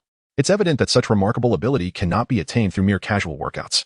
Oh, I see now. Have you already participated in the awakening ceremony and awakened your martial soul? Martial soul? Awakening ceremony? As Qianzhu purposefully steered the conversation towards martial souls in the awakening ceremony, Tang San's interest was piqued. He understood that in this world, there existed a peculiar phenomenon whereby every individual would awaken a martial soul. However, he had only heard vague references to it and had never sought to delve deeper. I have not participated in any awakening ceremony. Could you enlighten me? You haven't awakened yet? Very well, today I shall share it with you. Qianju rested his hand on Tang San's shoulder, seizing the opportunity to draw him close. Tang San glanced at the hand resting upon him but remained silent. In this world, every individual is born with a martial soul within them, a soul that will dictate the course of their life and accompany them throughout their existence. Upon hearing this, Tang San felt a sense of confusion as he activated the Xiantian skill, allowing the soul power to circulate through his body, meticulously examining his physical state. When Qianju observed Tang San's silence, he surmised what was occupying his mind. Without exposing his thoughts, he continued, the martial soul cannot be detected by any means. It must be activated through the martial soul awakening ceremony. Tang San remained reticent, prompting Qianju to elaborate further. This awakening ceremony is initiated by the most formidable organization in this realm, the Martial Soul Hall. Branches are established in every town, and each year, the hall dispatches soul masters to various villages to conduct the awakening ceremony for children around the age of 6. Following the ceremony, we awaken our martial souls. Shouldn't the most powerful organization be the government? Tang San inquired, perplexed. In his world, despite the flourishing development of various sects and factions, the government remained the ultimate authority. Even though some formidable individuals could contend against many, they would inevitably exhaust themselves, rendering the government the most powerful force in the end. The government. Qianju mused, recalling his memories concerning it. Perhaps only through the alliance of the two great empires and all other sects could they hope to rival the Martial Soul Hall. He reflected on the continuous tributes following the unveiling of the hall's conspiracies, as well as the existence of the formidable Douluo, who still thrived at the 99th level, and shook his head gently. Given your perspective, why has the Martial Soul Hall unified this continent? After all, an alliance between the two empires and all sects seems implausible, Tang San remarked. It was finally Qianju's turn to cast a glance at Tang San. You ask me. Yet you interrupt. Please, continue, Tang San conceded, unable to counter the observation. After the awakening of the martial soul, if it is not a waste martial soul, possessing soul power allows for cultivation, leading one to become a soul master and embark on the path to divinity. Qianju spoke with great emotion and fervor. However, at that moment, Tang San was still unfamiliar with this world and thus lacked an understanding of the formidable prowess of high-ranking soul masters. Consequently, he was quite skeptical of Qianju's assertion regarding the attainment of divinity. Attaining divinity? Just how powerful are the gods? Tang San inquired with profound doubt. Qianju turned to Tang San and said with a serious demeanor, impressive, a single individual can suppress an entire world. Tang San, observing Qianju's earnest expression, felt somewhat speechless. He remained skeptical but chose not to dwell on it, realizing that such contemplation was futile at this juncture. What constitutes a formidable martial soul? And what defines a worthless one? There are no definitive criteria for distinguishing between good and bad martial souls. No one has attempted to categorize which martial souls are commendable and which are not. The variety of martial souls in the world is extraordinarily vast, and a complete enumeration is unattainable. Generally speaking, however, it is often the case that the rarer the martial soul, the more exceptional it is deemed. Oh, I see. When is this year's martial soul awakening ceremony? Tang San inquired, posing his final question. It will be in 3 months. Rest assured. Village Chief Jack will come to find you then. You won't miss it. I see. Thank you for sharing all this information with me. Tang San expressed his gratitude sincerely to Qianju, acknowledging that no one had previously enlightened him on such matters. Moreover, he discerned a distinct quality in Qianju. He had attempted to engage with the other children in the village, but often found communication to be laborious, as they frequently failed to grasp his inquiries. There's no need for thanks. We are friends. I have much more knowledge to share. Should you have any questions in the future, feel free to ask me directly. We are friends after all. Tang San carefully examined Qianju and solemnly extended his hand. Very well, from this day forth, we shall be friends. My name is Tang San. Qianju extended his hand. Qianju. His face bore no sign of excitement, yet within, he was bursting with joy. Success. To be continued. Chapter 8. Tang how time swiftly elapses, and in the blink of an eye, Qianju had resided in Holy Soul Village for over 2 months. During this period, Qianju's primary objective was undoubtedly to win Tang San's favor. Each day, he sought out Tang San, bringing an assortment of delicacies. He had also encountered Tang Hao, a man whose fierce demeanor rendered him somewhat unapproachable. However, witnessing Qianju's consistent offerings of food to Tang San, a boy who had previously appeared somewhat malnourished, had improved Tang San's complexion significantly over these 2 months, leading Tang Hao to be less unfriendly towards Qianju. In the remaining time, Qianju first familiarized himself with the written language of this world, followed by daily physical training, pondering what advantages he possessed that might enable him to thrive in this new environment. The outcome was clear. Aside from his understanding of this world, he found himself lacking in other areas. Thus, Qianju had no choice but to cling ever more tightly to Tang San, awaiting the impending awakening ceremony of their martial souls. Tang San, what are you up to? Qianju arrived at the entrance of the Tang family, finding it devoid of any presence, save for the sound of clinking and clattering. He called out a couple of times, and the noise ceased immediately. Shortly thereafter, Tang San emerged from the workshop on the side. Upon seeing the items that Qianju was carrying, Tang San could only express a sense of resignation, saying, "You have brought me something once again." Upon seeing that the blacksmith was none other than Tang San, Qianju's eyes brightened with excitement. Without uttering a word, he merely handed a box of pastries to him and eagerly inquired, "What are you up to? Forging iron?" Tang San welcomed Qianju into the workshop, setting the pastries aside while he continued to strike a hefty iron block with his hammer, rhythmically and methodically. "This is called forging, not merely blacksmithing," he clarified. "I intend to learn this craft from my father. Should my martial soul awaken as a useless one, I would still possess a means of livelihood." Qianju rolled his eyes. Tang San truly spoke without restraint, not to mention that he would later awaken two formidable martial souls. But merely considering the knowledge of the Tang sect residing within his mind, Qianju surmised that even if Tang San were unable to become a soul master, he would undoubtedly bring about significant transformations to this world. However, at present, Tang San had already commenced his forging. Qianju recalled from the original narrative that Tang San, after striking this iron block 1,000 times, would soon be summoned by Old Jack to partake in the martial soul awakening ceremony. The moment had finally arrived. Qianju's heart surged with excitement once more. "What are you going to forge from this piece of iron?" he eagerly inquired. Tang San, noticing the palpable excitement in Qianju's voice, cast him a curious glance, puzzled by his enthusiasm. "My father said if I strike this iron block 1,000 times, he will impart his skills to me." "It seems to be true," Qianju exclaimed. "Then you should get to it. I will cheer you on and hope you complete this task soon." With that, Qianju found a spot nearby to sit, seemingly prepared to watch Tang San hammer the iron. Tang San shot Qianju a sideways glance, choosing to ignore him and focusing intently on his work. He had grown accustomed to this peculiar companion. Though they were both children, Qianju was distinctly different from the other kids in the village. When seeking his company, it was not for games, but rather to simply be present beside him, never disrupting his tasks, either lost in thought or quietly observing. Fortunately, having been raised in Tang sect during his previous life, Tang San had limited experiences. Otherwise, he might have speculated whether Qianju harbored intentions of forming a bond beyond mere friendship. Clang, clang, clang. The rhythmic sound of the hammer striking the iron resonated through the air. Tang San was wholly absorbed, meticulously controlling the hammer to strike different areas of the iron block. In contrast, Qianju was fixated on the iron, his gaze vacant as his thoughts drifted into a realm of fantasy. He envisioned awakening an extraordinary martial soul, training diligently, ascending to divinity, effortlessly besting formidable opponents like Qin Douluo and Bibi Dong. "Hey, Qianju, wake up." Tang San roused the daydreaming boy. "Huh? What is it?" Qianju responded, somewhat dazed. Tang San rolled his eyes.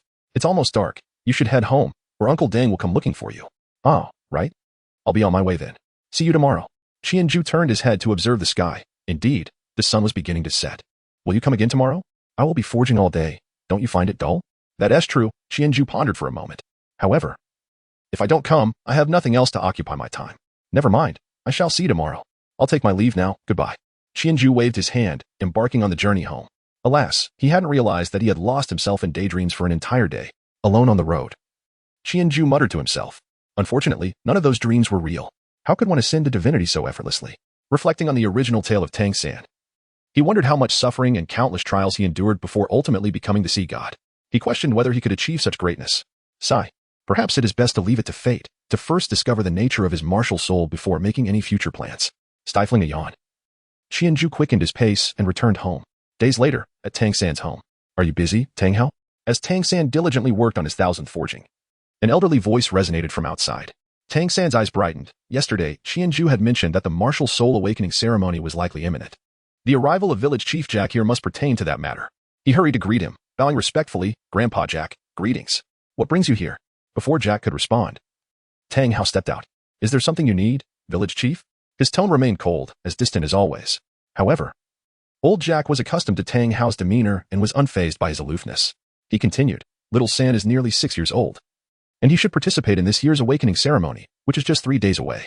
Tang Hao glanced at Tang San, still indifferent. "I understand." With that, he turned back to his forging. Old Jack, undeterred, observed Tang San's excitement, albeit tempered, and smiled. "It seems little San is aware of the martial soul awakening ceremony." Tang San nodded. "Yes, I know. After the awakening ceremony, we will awaken our martial souls and be able to cultivate as soul masters." Hearing this, Tang Hao paused his forging momentarily before resuming the rhythmic strikes. "Right. Little San, you must strive. Our Holy Soul Village once produced a soul sage, which is why we are named Holy Soul Village. I hope you can advance further and become a Soul Douluo, allowing our village to be renamed Douluo Village. Then, the entire village will take pride in you." Unable to tolerate any longer, Tang Hao set down his forging hammer. "Old Jack, that's merely a legend. Moreover, I do not wish for little San to become a soul master. Being a blacksmith like me is perfectly fine. Jack's temper flared at these words. Tang Hao. Legends stem from reality. This is our village's honor and shall not be insulted. I warn you, if I hear you say such things again, I will expel you from the village. Furthermore, if little San can cultivate, what else would he become if not a soul master? Would you prefer he turn out like you? Just look at yourself. Jack pointed at Tang Hao's disheveled hair and pallid complexion. And as for little San, had it not been for Qianju bringing him food these past few months, how would his body develop? How could you be so heartless? You may be indifferent, but little San is still a child. I don't know where his mother is gone or why she is absent. But if she were here and saw how you mistreat little San, she would surely fight you. I'll come for little San in 3 days. You better reflect on your actions. Old Jack intended to say more, but upon seeing Tang Hao's lowered head, he refrained, leaving with a curt farewell. After Jack departed, Tang San hurriedly addressed Tang Hao. Father, please don't be upset. I have never held anything against you. Tang Hao shook his head and retreated into the house. His parting words, mind your own business and do not disturb me, halted Tang San's footsteps as he prepared to follow. Tang San had never truly blamed Tang Hao. Regardless of the situation, Tang Hao remained his father. Even though he had never felt paternal affection, he longed for the day he might. Sighing, Tang San turned back to the forge and resumed his work. Inside the house, Tang Hao held a black box, long and heavy, measuring approximately 1.5 meters in length and 1 foot in width. Gently caressing the box, he found himself unexpectedly in tears. San, have I erred? Tang Hao harbored undeniable resentment towards Tang San. Had it not been for Tang San's impending birth, he and his wife, Lanin Huang, could have easily escaped the onslaught of the spirit hall. For these years, Tang Hao had largely neglected Tang San, allowing him to grow up in hardship and hunger. Even after Tang San prepared a meal for him for the first time, that resentment lingered. Yet today, a comment from old Jack sparked a revelation within him. Indeed, this was the child of himself and Ayin, a gift Ayin chose to sacrifice for. She had implored him to care for Tang San before her passing. Yet after all these years, he had squandered that precious gift. Little San, it is I who have wronged you. Just wait a little longer. After 3 days, when you awaken your martial soul, if you inherit our Haotian sect's martial soul, I will ensure you become the world's most eminent soul master. If not, then we shall live quietly in Holy Soul Village for the rest of our days. Gently stroking the box, Tang Hao made a silent vow. Chapter 9, Martial Soul. 3 days later. Little San, come out. Today we will awaken our martial souls. Tang San and old Jack stood outside Tang Hao's house, where Jack joyfully called for Tang San. After returning home, Jack felt that his words had been harsh, so he hesitated to enter and waited outside. Qianju remained outside as well, brimming with excitement and unwilling to go inside. Father, I'm heading out now. Inside. Tang San heard Qianju's call and turned to look at the still reclining Tang Hao. Hurry back, Tang Hao replied, his voice still flat. Yet, for some reason, Tang San sensed a slight warmth in his father's demeanor, less cold than before. All right. He cheerfully responded and stepped out. Little San, let us go quickly. The soul masters from the spirit hall have already arrived. We mustn't keep them waiting. Tang San did not reply immediately but respectfully bowed to old Jack before turning to Qianju with a hint of exasperation. Do not rush. Being anxious won't grant you a rare martial soul. Hiki, I'm just excited. Let us hurry. Qianju exclaimed as he seized Tang San and began sprinting towards the central soul hall of the village. Grandpa Jack, do keep up, he urged, glancing back at the elderly man trailing behind. Please slow down. These old bones of mine cannot move as swiftly, old Jack lamented, reluctantly quickening his pace to follow. The village's soul hall was merely a wooden structure, albeit larger than an ordinary dwelling.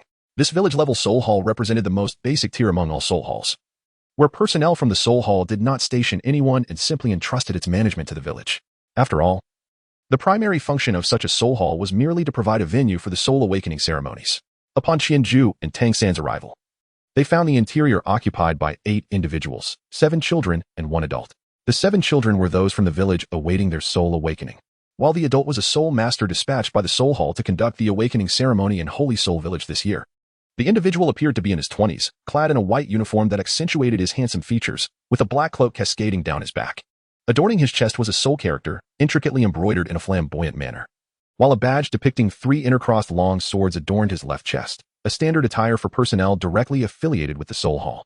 At this moment, Qianju and Tang San were unaware that the badge held significant meaning.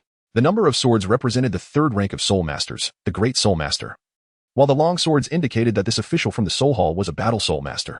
After a brief wait, old Jack finally arrived, panting heavily. Upon pushing the door open, he surveyed the children, ensuring that all those due for awakening were present, before respectfully bowing to the young man.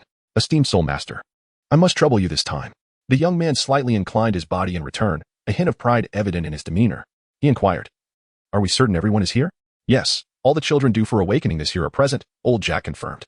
Very well, let us proceed swiftly. My time is limited.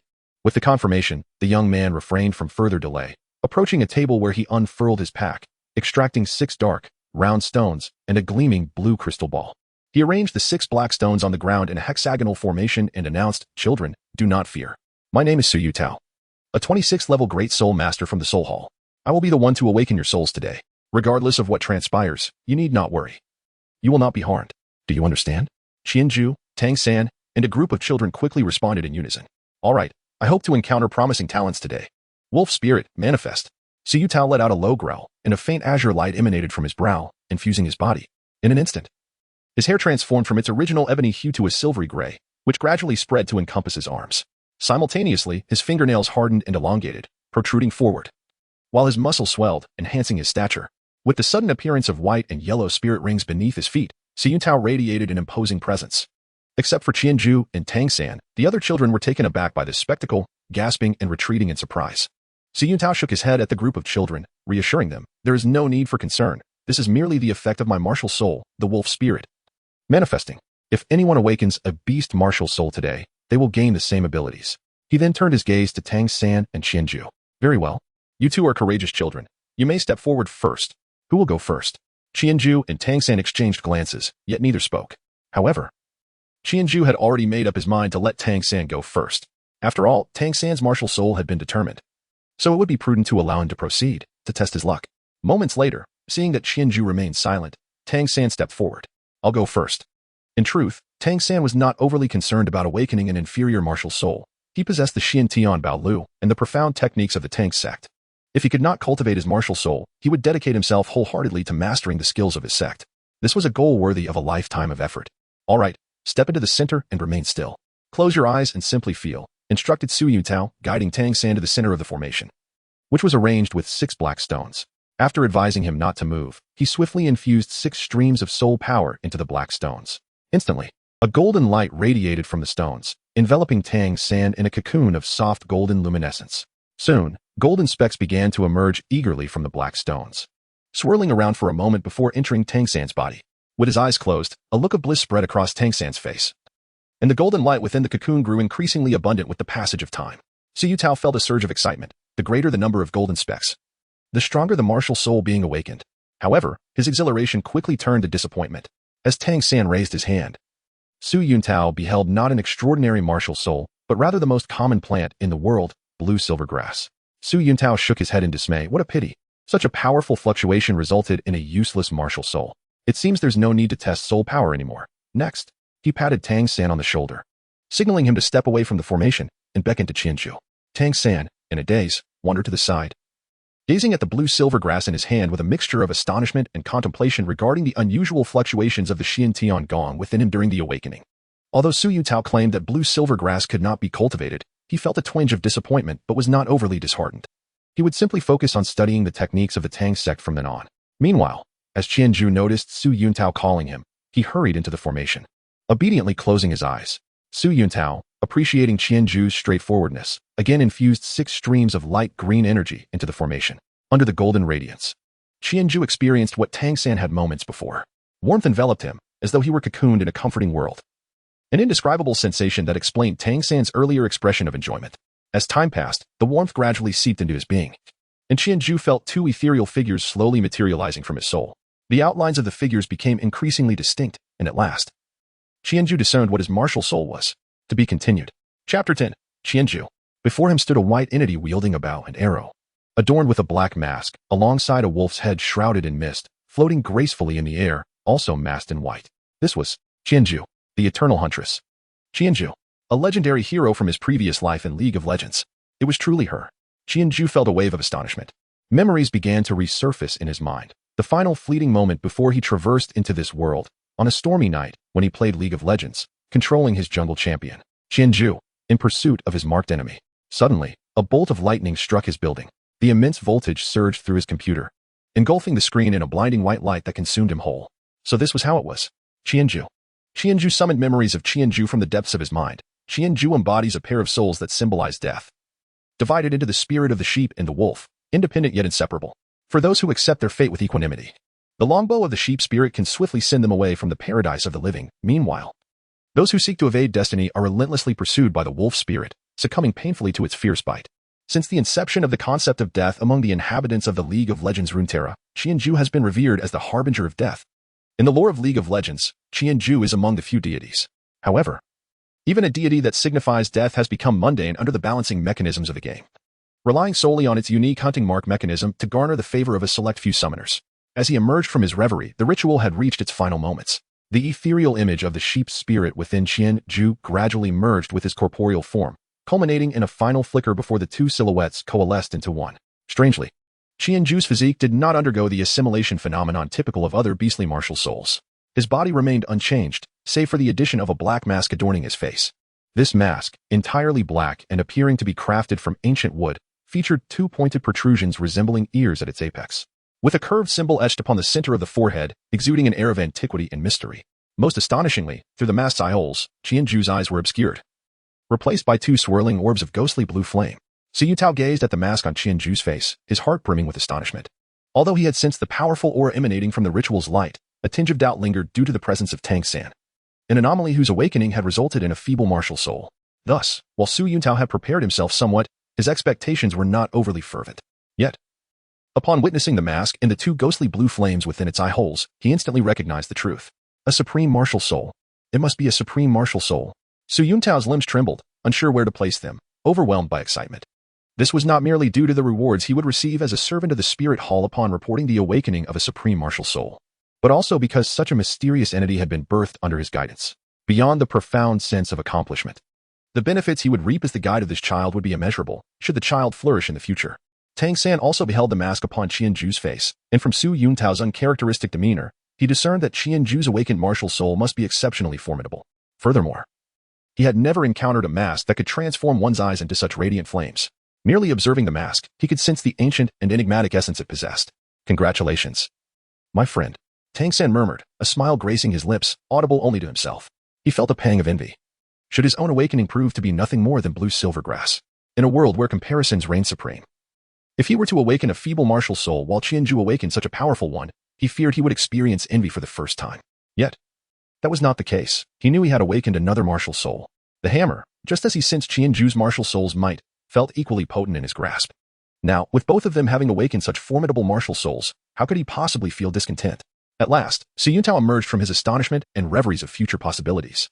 He approached Qianju with a blue crystal orb in hand, crouching before him to speak, yet his gaze met the boy's downturned mask. As he was drawn in by the two ghostly flames dancing beneath the mask, an unexpected wave of fear washed over him. Instinctively, he wished to retreat, but his crouched position caused him to tumble back onto the ground. What is this? His eyes wide, he inhaled deeply, quickly rising to his feet. He shook his head vigorously, turmoil swirling within him. Why? Why did he recall the perilous experience of his first hunt for spirit beasts? Why did he feel afraid? Master Spirit Master, are you alright? Is everything okay? Qianju awakened from his experience of embodying his martial spirit, feeling an unprecedented lightness in his body, as if gravity no longer held sway over him. Every movement was executed effortlessly, and he sensed a remarkable enhancement in his breathing, vision, and hearing, as though the entire world had come into sharp focus. Furthermore, he felt currents of energy flowing slowly through his limbs and bones. This must be the soul power, he mused, reminiscent of the true energy and internal strength described in the martial arts novels he had once read. He began to experiment with controlling it, only to discover that while manipulation was indeed possible, it was rather elusive and quite challenging to master. As Qianju sought to delve deeper into this newfound sensation, he noticed Su Yuntao approaching, squatting before him. Instinctively, he glanced over, but before he could utter a word, Su Yuntao suddenly recoiled, landing unceremoniously on the ground before hastily rising and shaking his head, as if he had encountered something terrifying. Confused, Qianju quickly examined his own body, wondering if he had transformed into a monster. Yet, even if he had, he did not perceive himself as frightening. After several checks, he realized that his outward appearance remained unchanged, save for a mask that now adorned his face. Beside him, the wolf spirit floated serenely, its ghostly lower half swirling in ethereal smoke. With a mere thought, the wolf spirit began to orbit around him slowly. Surely, he couldn't have frightened Su Yutao, Qianju thought, suppressing a laugh at how striking he looked. Nevertheless, recognizing that Su Yutao had indeed been startled by his martial spirit, Qianju expressed his concern. Su Yutao did not respond, instead taking a couple of deep breaths. Come, my child, summon your martial spirit back. Let us assess your innate soul power. Do you know how to retract it? Simply focus your thoughts on bringing it back. Following the initial shock, Su Yuntao managed to temper his excitement. Preparing to continue with his duties, though it was evident that his demeanor towards Qianju was notably amiable. In his mind, Qianju attempted to summon the sheep's spirit and the wolf spirit. As his thoughts flowed, the mask on Qianju's face and the floating wolf spirit gradually faded away. Witnessing the mask dissolve, revealing his original youthful visage, Su Yuntao quietly breathed a sigh of relief. All right, let us assess your innate soul power. Simply place your palm upon it. Qianju placed his right palm upon the crystal ball handed to him by Su Yuntao. The moment his hand made contact with the azure orb, he felt an overwhelming suction, as if jolted by electricity, firmly anchoring his palm to its surface. Simultaneously, the soul power within him surged forth as if it had discovered an outlet, pouring out with such intensity that it induced pain within his meridians. The crystal ball in Su Yuntao's grasp began to glow, a dazzling cerulean light emanating from its center and gradually enveloping the entire orb, transforming it into a resplendent sapphire. According to the phenomenon observed in soul power testing, even the slightest emission of light from the crystal ball could indicate the presence of soul power in the individual being tested. However, the blinding radiance currently emanating from the orb could only signify one conclusion. The tester possessed innate full soul power. Indeed, it is innate full soul power. Su Yuntao murmured in quiet admiration, a realization he had anticipated. Had it not been for the full innate soul power, he might have been taken aback. In a flash of green light, Su Yuntao flicked Qianju's palm away from the crystal ball, and at that moment, the majority of Qianju's soul power had already dissipated. Child, what is your name? I am called Qianju. Qianju responded. Having already surmised what Su Yuntao was about to say, it was nothing but an invitation to join the spirit hall. Indeed, Su Yuntao continued, a splendid name. Little Ju, would you be willing to join our spirit hall? If you do, given your remarkable talent, you will undoubtedly receive the finest training. We shall ensure that you are paired with a formidable soul master of at least soul sage rank, whose martial spirit complements your own. What do you think? Qianju stared wide-eyed at Su Yuntao, remaining silent. Noticing Qianju's reticence, Su Yuntao continued, simultaneously, for each of your soul rings, we will tailor the most suitable options for you. As your level increases, we can even summon our 2 elders to assist you in hunting soul rings. It is essential to understand that they are both titled Douluo level powerhouses. So, what do you say? Will you join our spirit hall? Uncle, I believe I need some time to deliberate. I must also consult with my family, Qianju replied, uncertain of how to decline, thus opting to defer for the moment. Very well, discussing it with your family is prudent. By the way, what is the name of your martial soul, and does it possess any unique abilities? I need to record this information. Su Yuntao was not in a hurry. Discussing with family was perfectly acceptable. The spirit hall, with its vast resources, had no shortage of allure.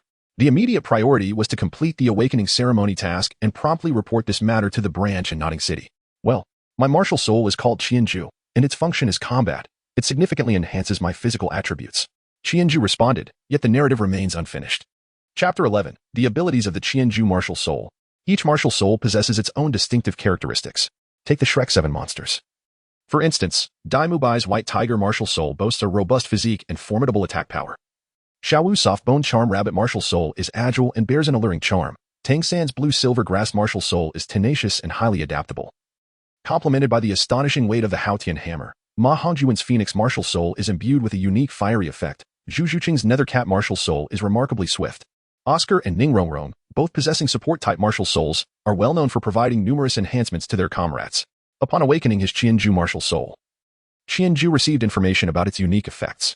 The Qianju martial soul is exceptionally special, even to the extent of being akin to 2 martial souls. The sheep spirit of Qianju allows for martial soul possession, and once possessed, Qianju's attacks do not inflict pain, a most curious phenomenon. Additionally, the sheep spirit bestows upon Qianju a skill known as the Qianju seal. This seal enables Qianju to mark his enemies, whether they be spirit beasts or spirit masters. The marking has no duration and remains undetectable, yet it is subject to certain limitations and cooldown periods.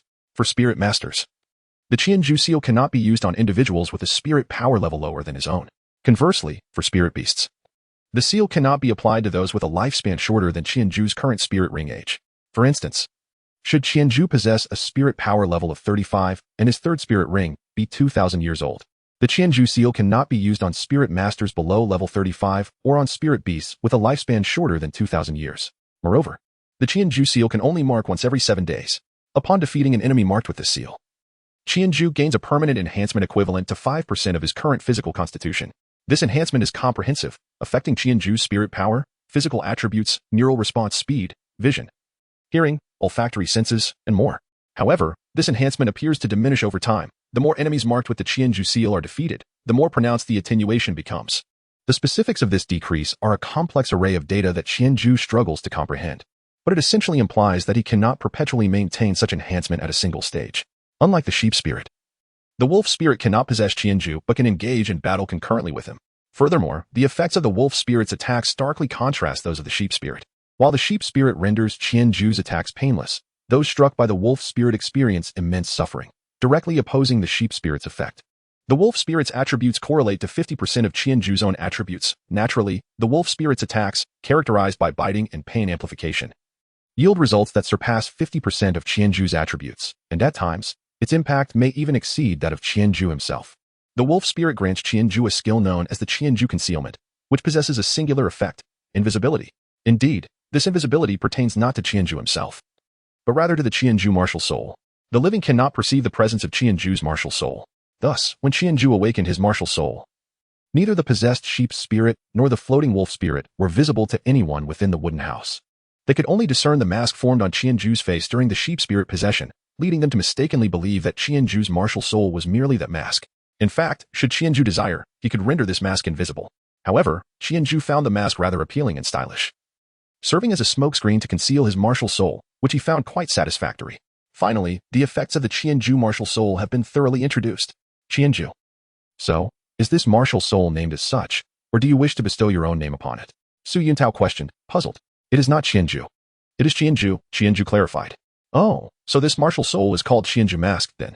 It belongs to the weapon martial soul category, with effects that significantly enhance physical attributes.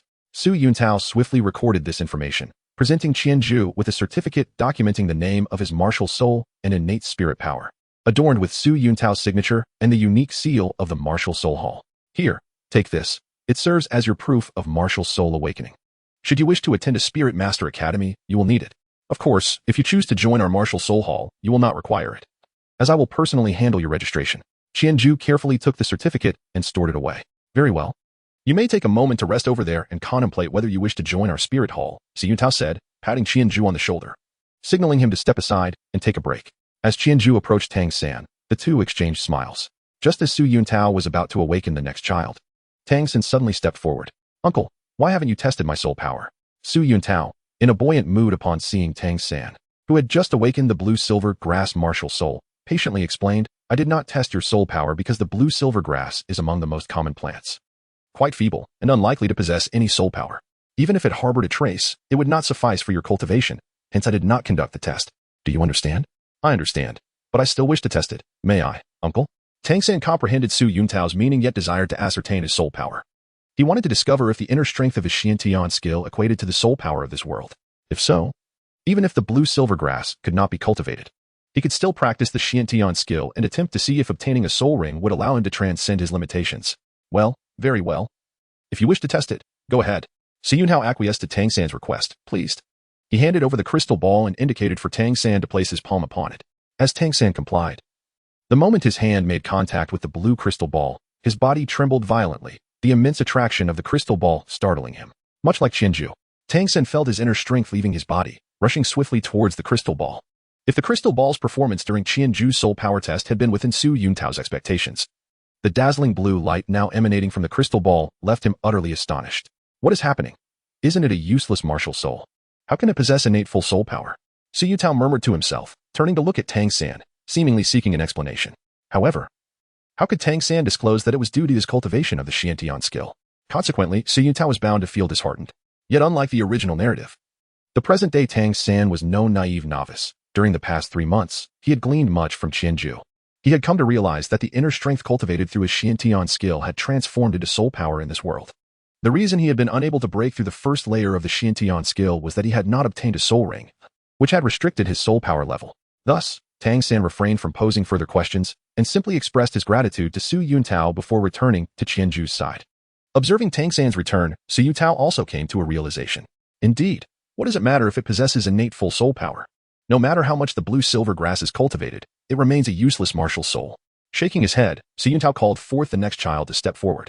He hoped to witness the awakening of another formidable martial soul. However, the reality proved that powerful martial souls were not so easily manifested, at least in this village. No further miracles occurred. After collecting the 6 black stones and the blue crystal ball, Su Yutao once again knelt before Qianju. So, have you made your decision? Are you willing to join our spirit hall? Qianju gazed at Su Yutao with a hint of exasperation, pondering the man's unwavering determination. I have yet to consult my family. Ah, indeed, the discussion is still pending. So you intend to return now, correct? I shall accompany you. With your newly awakened formidable martial soul, it is only fitting that I share the joyous news with your family as well. Very well then. Observing Su Yuntao's elated expression, Qianju realized that refusing was not an option. As Su Yuntao opened the door, the ever-anxious old Jack immediately approached him. His face etched with concern. Master, how did it go? Is there any possibility for the children of our village to become soul masters this year? With a broad smile, Su Yuntao stepped forward and grasped old Jack's hand. Yes, indeed, there is. Moreover, it is a top-tier awakened martial soul, with innate full soul power. Congratulations, village chief. Upon the awakening of his supreme martial soul, Qianju found himself inexplicably amiable towards old Jack. Really, is it true? Whose child is this? Old Jack inquired. Excitement palpable in his voice. Ah, it is this child named Qianju, Su Yuntao replied, gesturing towards him. Yes, it is little Ju. Old Jack exclaimed, overwhelmed with joy. How wonderful. Truly splendid. At last, the heavens have once more smiled upon our holy soul village. He clasped his hands in prayer, eyes closed, expressing gratitude to the divine, while simultaneously feeling immense pride in his decision to shelter Qianju. Grandpa Jack, it's not just me. Tang San also possesses innate, full soul power. Qianju interjected, noticing that Su Yuntao had only mentioned him and not Tang San. Ah, Tang San as well. Old Jack exclaimed, gazing in astonishment at the two boys standing together. The sudden influx of happiness was almost overwhelming for him. To be continued. Chapter 12. Good news. Qianju and Tang San, he always felt that these two children were different from the others in the village. They were exceptionally understanding and possessed admirable character. To his astonishment, both children turned out to be endowed with innate full soul power. This truly feels like divine favor. However, why? After barely suppressing his surprise, old Jack became somewhat puzzled as to why the soul master from the spirit hall only mentioned Qianju and not Tang San. Faced with old Jack's bewildered gaze, Su Yutao felt a sense of helplessness. His martial spirit was blue silvergrass. Do you understand what that signifies, village chief? Blue silvergrass. Why must it be blue silvergrass? Old Jack murmured in a daze. Indeed, why must it be blue silvergrass? Even an ordinary martial spirit would suffice. Why must it be a worthless one? Su Yutao too felt a tinge of lamentation. After a prolonged silence, old Jack squatted down, first gently ruffling Qianju's hair. Good child, your talent is indeed remarkable. Grandpa is grateful for the incredibly wise decision made back then. You must grow and flourish. Our entire village will take pride in you. Qianju nodded happily at village chief Jack without uttering a word. After affectionately ruffling Qianju's hair once more, old Jack turned to Tang San, gently grasping his arms. Xiao San, I never anticipated your talent to be so exceptional. Alas, you have such a father, who did not bestow upon you a worthy martial soul inheritance. Otherwise, both you brothers would undoubtedly ascend to the pinnacle of soul masters. And it would surely become a cherished tale. However, do inform your grandpa whether you are willing to attend a specialized school to learn the methods of soul master cultivation alongside Xiaoju. There, you will find the most precise knowledge regarding martial souls, and perchance, you may discover a way to enhance your blue silvergrass. Before Tang San could respond, Su Yuntao interjected, shaking his head in resignation. Village chief, once a martial soul is awakened, it cannot be altered. While the blue silvergrass is not entirely beyond cultivation, it is profoundly weak. Even with the enhancement of soul power and the acquisition of soul rings, it will not become formidable. Sending him to school would bear little fruit. Grandpa Jack, I truly wish to go, but I need to consult my father first. Upon hearing their words, old Jack sighed. Indeed, you are still a child, and your father must make the decision for you. Very well, I shall speak with Tang Hao. I will certainly advocate for you. A resolute light shone in old Jack's eyes. He envisioned a bright future for the two children, and he could not bear to see Tang San lead a life of mediocrity due to the weakness of his martial soul. Even the slightest possibility warranted a chance for Tang San to try. Well then, village chief, I wish to accompany Xiaoju to meet his father, hoping he will support Xiaoju's inclusion in our spirit hall. You know, our spirit hall is the most powerful organization in this world, and only by joining us can Xiaoju receive the finest training. Indeed. Very well, esteemed soul master, I shall take you there at once. Old Jack replied, and then addressed Tang San. Xiao San, you should return home and discuss this with your father. I will finish my matters with Xiaoju and then come to find you. Is that agreeable? Certainly, Grandpa. Please attend to your tasks. Tang San obediently replied. Then, esteemed soul master, let us depart. Old Jack rose, taking Qianju by the hand and beckoning to Su Yutao. All right, let's go. As old Jack led Qianju away, Qianju suddenly turned back to Tang San. Xiao San, I will come find you later. Qianju was well aware that Tang San possessed dual martial spirits. Hence he felt no apprehension regarding Tang San's admission to the Soul Master Academy. His immediate concern was to see off Su Yutao. After all, Tang San was destined to oppose the Spirit Hall in the future, and having decided to ally himself with Tang San, Qianju could not possibly join the Spirit Hall. Thus, he parted ways with Tang San and brought Su Yutao along with old Jack back to his home. As they approached, old Jack spotted Deng Sheng, who was vigilantly attending to customers at the window. Is it true? Has Xiaoju awakened a martial spirit? Deng Xing, fully aware of the significance of the day, anticipated old Jack's visit to herald good news. It was likely that Qianju had awakened a powerful martial spirit, suggesting their village might soon boast a soul master. Deng Xing hurriedly exited his shop, excitement evident as he greeted old Jack and his companions. Deng Xing, congratulations. Xiaoju has awakened a top-tier martial spirit with innate full soul power. You shall now be the father of a soul master. Old Jack exclaimed, grasping Deng Xing's hand. Is that so? Xiaoju has awakened a top-tier martial spirit. What exactly is a top-tier martial spirit? Is it really that impressive? Deng Sheng was taken aback, his mind racing with confusion. More than impressive, it is extraordinary. By the way, this gentleman is a soul master from the Spirit Hall, and he was instrumental in Xiaoju's awakening. He has come to discuss the possibility of you supporting Xiaoju's admission to the Spirit Hall, which is truly remarkable. Old Jack continued. Indeed, Mr. Deng. I am Su Yuntao, the officiating soul master for Xiaoju's awakening ceremony. His talent is unparalleled. You should allow him to join the Spirit Hall. Only within our ranks can he receive the finest training, Su Yuntao interjected, stepping forward to address Deng Sheng. Join the Spirit Hall? What does that entail? Deng Sheng's bewilderment lingered. What does it entail? Nothing much, really. Su Yuntao faltered, realizing the absurdity of the question. What could someone of Qianju's caliber possibly have to do? Regaining his composure, Su Yuntao elaborated. Once Xiaoju joins the Spirit Hall, he will have no obligations. His sole task will be to cultivate his abilities. As he matures, he is likely to become a protector of our Spirit Hall, ensuring our safety. I see. Deng Xing finally grasped the situation, glancing at Qianju, who remained composed. Deng Xing quickly understood Qianju's intent. Their months of cohabitation had fostered a mutual understanding. Esteemed soul master, I believe we need time to consider this. Do you reside in the Spirit Hall of Notting City? Once we reach a decision, we shall inform you. Deng Xing suggested. Su Yuntao, unable to decipher the silent exchange between Qianju and Deng Sheng, assumed they were momentarily stunned by the good news and had yet to contemplate the advantages of joining the Spirit Hall. Therefore, he opted to grant them more time for deliberation. Time to consider, is it? Very well, let us conclude our discussion for today. Please ponder this carefully, and do not hesitate to visit the Spirit Hall in Notting City to convey your decision, he replied. Rest assured, esteemed sir. We will come to find you once we have made our decision, Deng Sheng assured Su Yuntao respectfully. Excellent. I have other matters to attend to, so I shall take my leave. I await your favorable news. With the situation addressed, Su Yuntao saw no reason to linger further and intended to report back before contemplating future actions. Turning to Qianju, he gently ruffled his hair, saying, Xiaoju, I look forward to your visit. Farewell. With that, he strode away, soon disappearing from view. Once Su Yuntao had departed, Deng Xing hesitantly turned to old Jack and asked, Village Chief, I can't be dreaming, can I? Did Xiaoju really awaken an extraordinary martial spirit? Of course it's true. Deng Sheng, I assure you. You are now the father of a genius soul master. Prepare yourself for a life of comfort.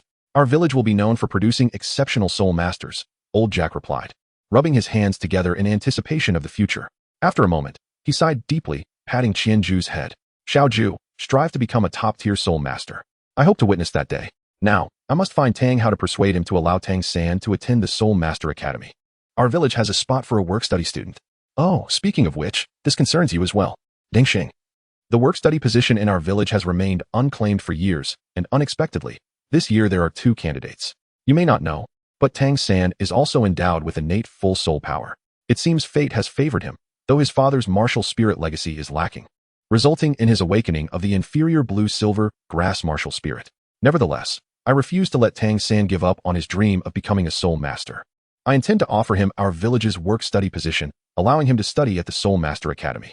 You are well aware of their financial struggles. All their funds have been squandered by that drunken Tang Hao on alcohol. Old Jack approached Deng Sheng, placing a reassuring hand on his shoulder as he spoke at length. Yes, I understand. Although Tang Hao is a scoundrel, Tang San is a good child. I too wish to assist him, Deng Sheng concurred. Therefore, if Xiaoju chooses not to join the Spirit Hall and is instead taken under their wing, he may have to self-fund his education at the Soul Master Academy. But rest assured, with Xiaoju's exceptional talent, any academy would be fortunate to have him. They would not only waive tuition fees but also offer you rewards. So there is no need for concern. Do you understand? I comprehend. But if Xiaoju joins the Spirit Hall, will he be taken away? Deng Xing's words indicated understanding, yet his focus lay elsewhere. Old Jack, sensing his concerns, urged, Deng Xing, I know you are reluctant to part with Xiaoju. These past few months have shown me how well you two have bonded. However, you must not become a burden to him. The Spirit Hall is indeed the most powerful organization in the world, and I wholeheartedly support Xiaoju's decision to join them. Do not jeopardize his future, understand? Understood. Village Chief. Deng Xing suddenly found that Xiao Ju's awakening of a top-tier martial spirit did not fill him with the joy he had anticipated. I will not join the spirit hall. At that moment, Qianju spoke up. Both Old Jack and Deng Xing were taken aback, turning to face Qianju in astonishment. Why Xiaoju? Do not act rashly. The spirit hall is the most formidable organization. By joining them, you will receive the finest training. Precisely because it is the most formidable organization, joining it would ensure a smooth journey for me. With my talent, I would have countless supporters and mentors guiding my path.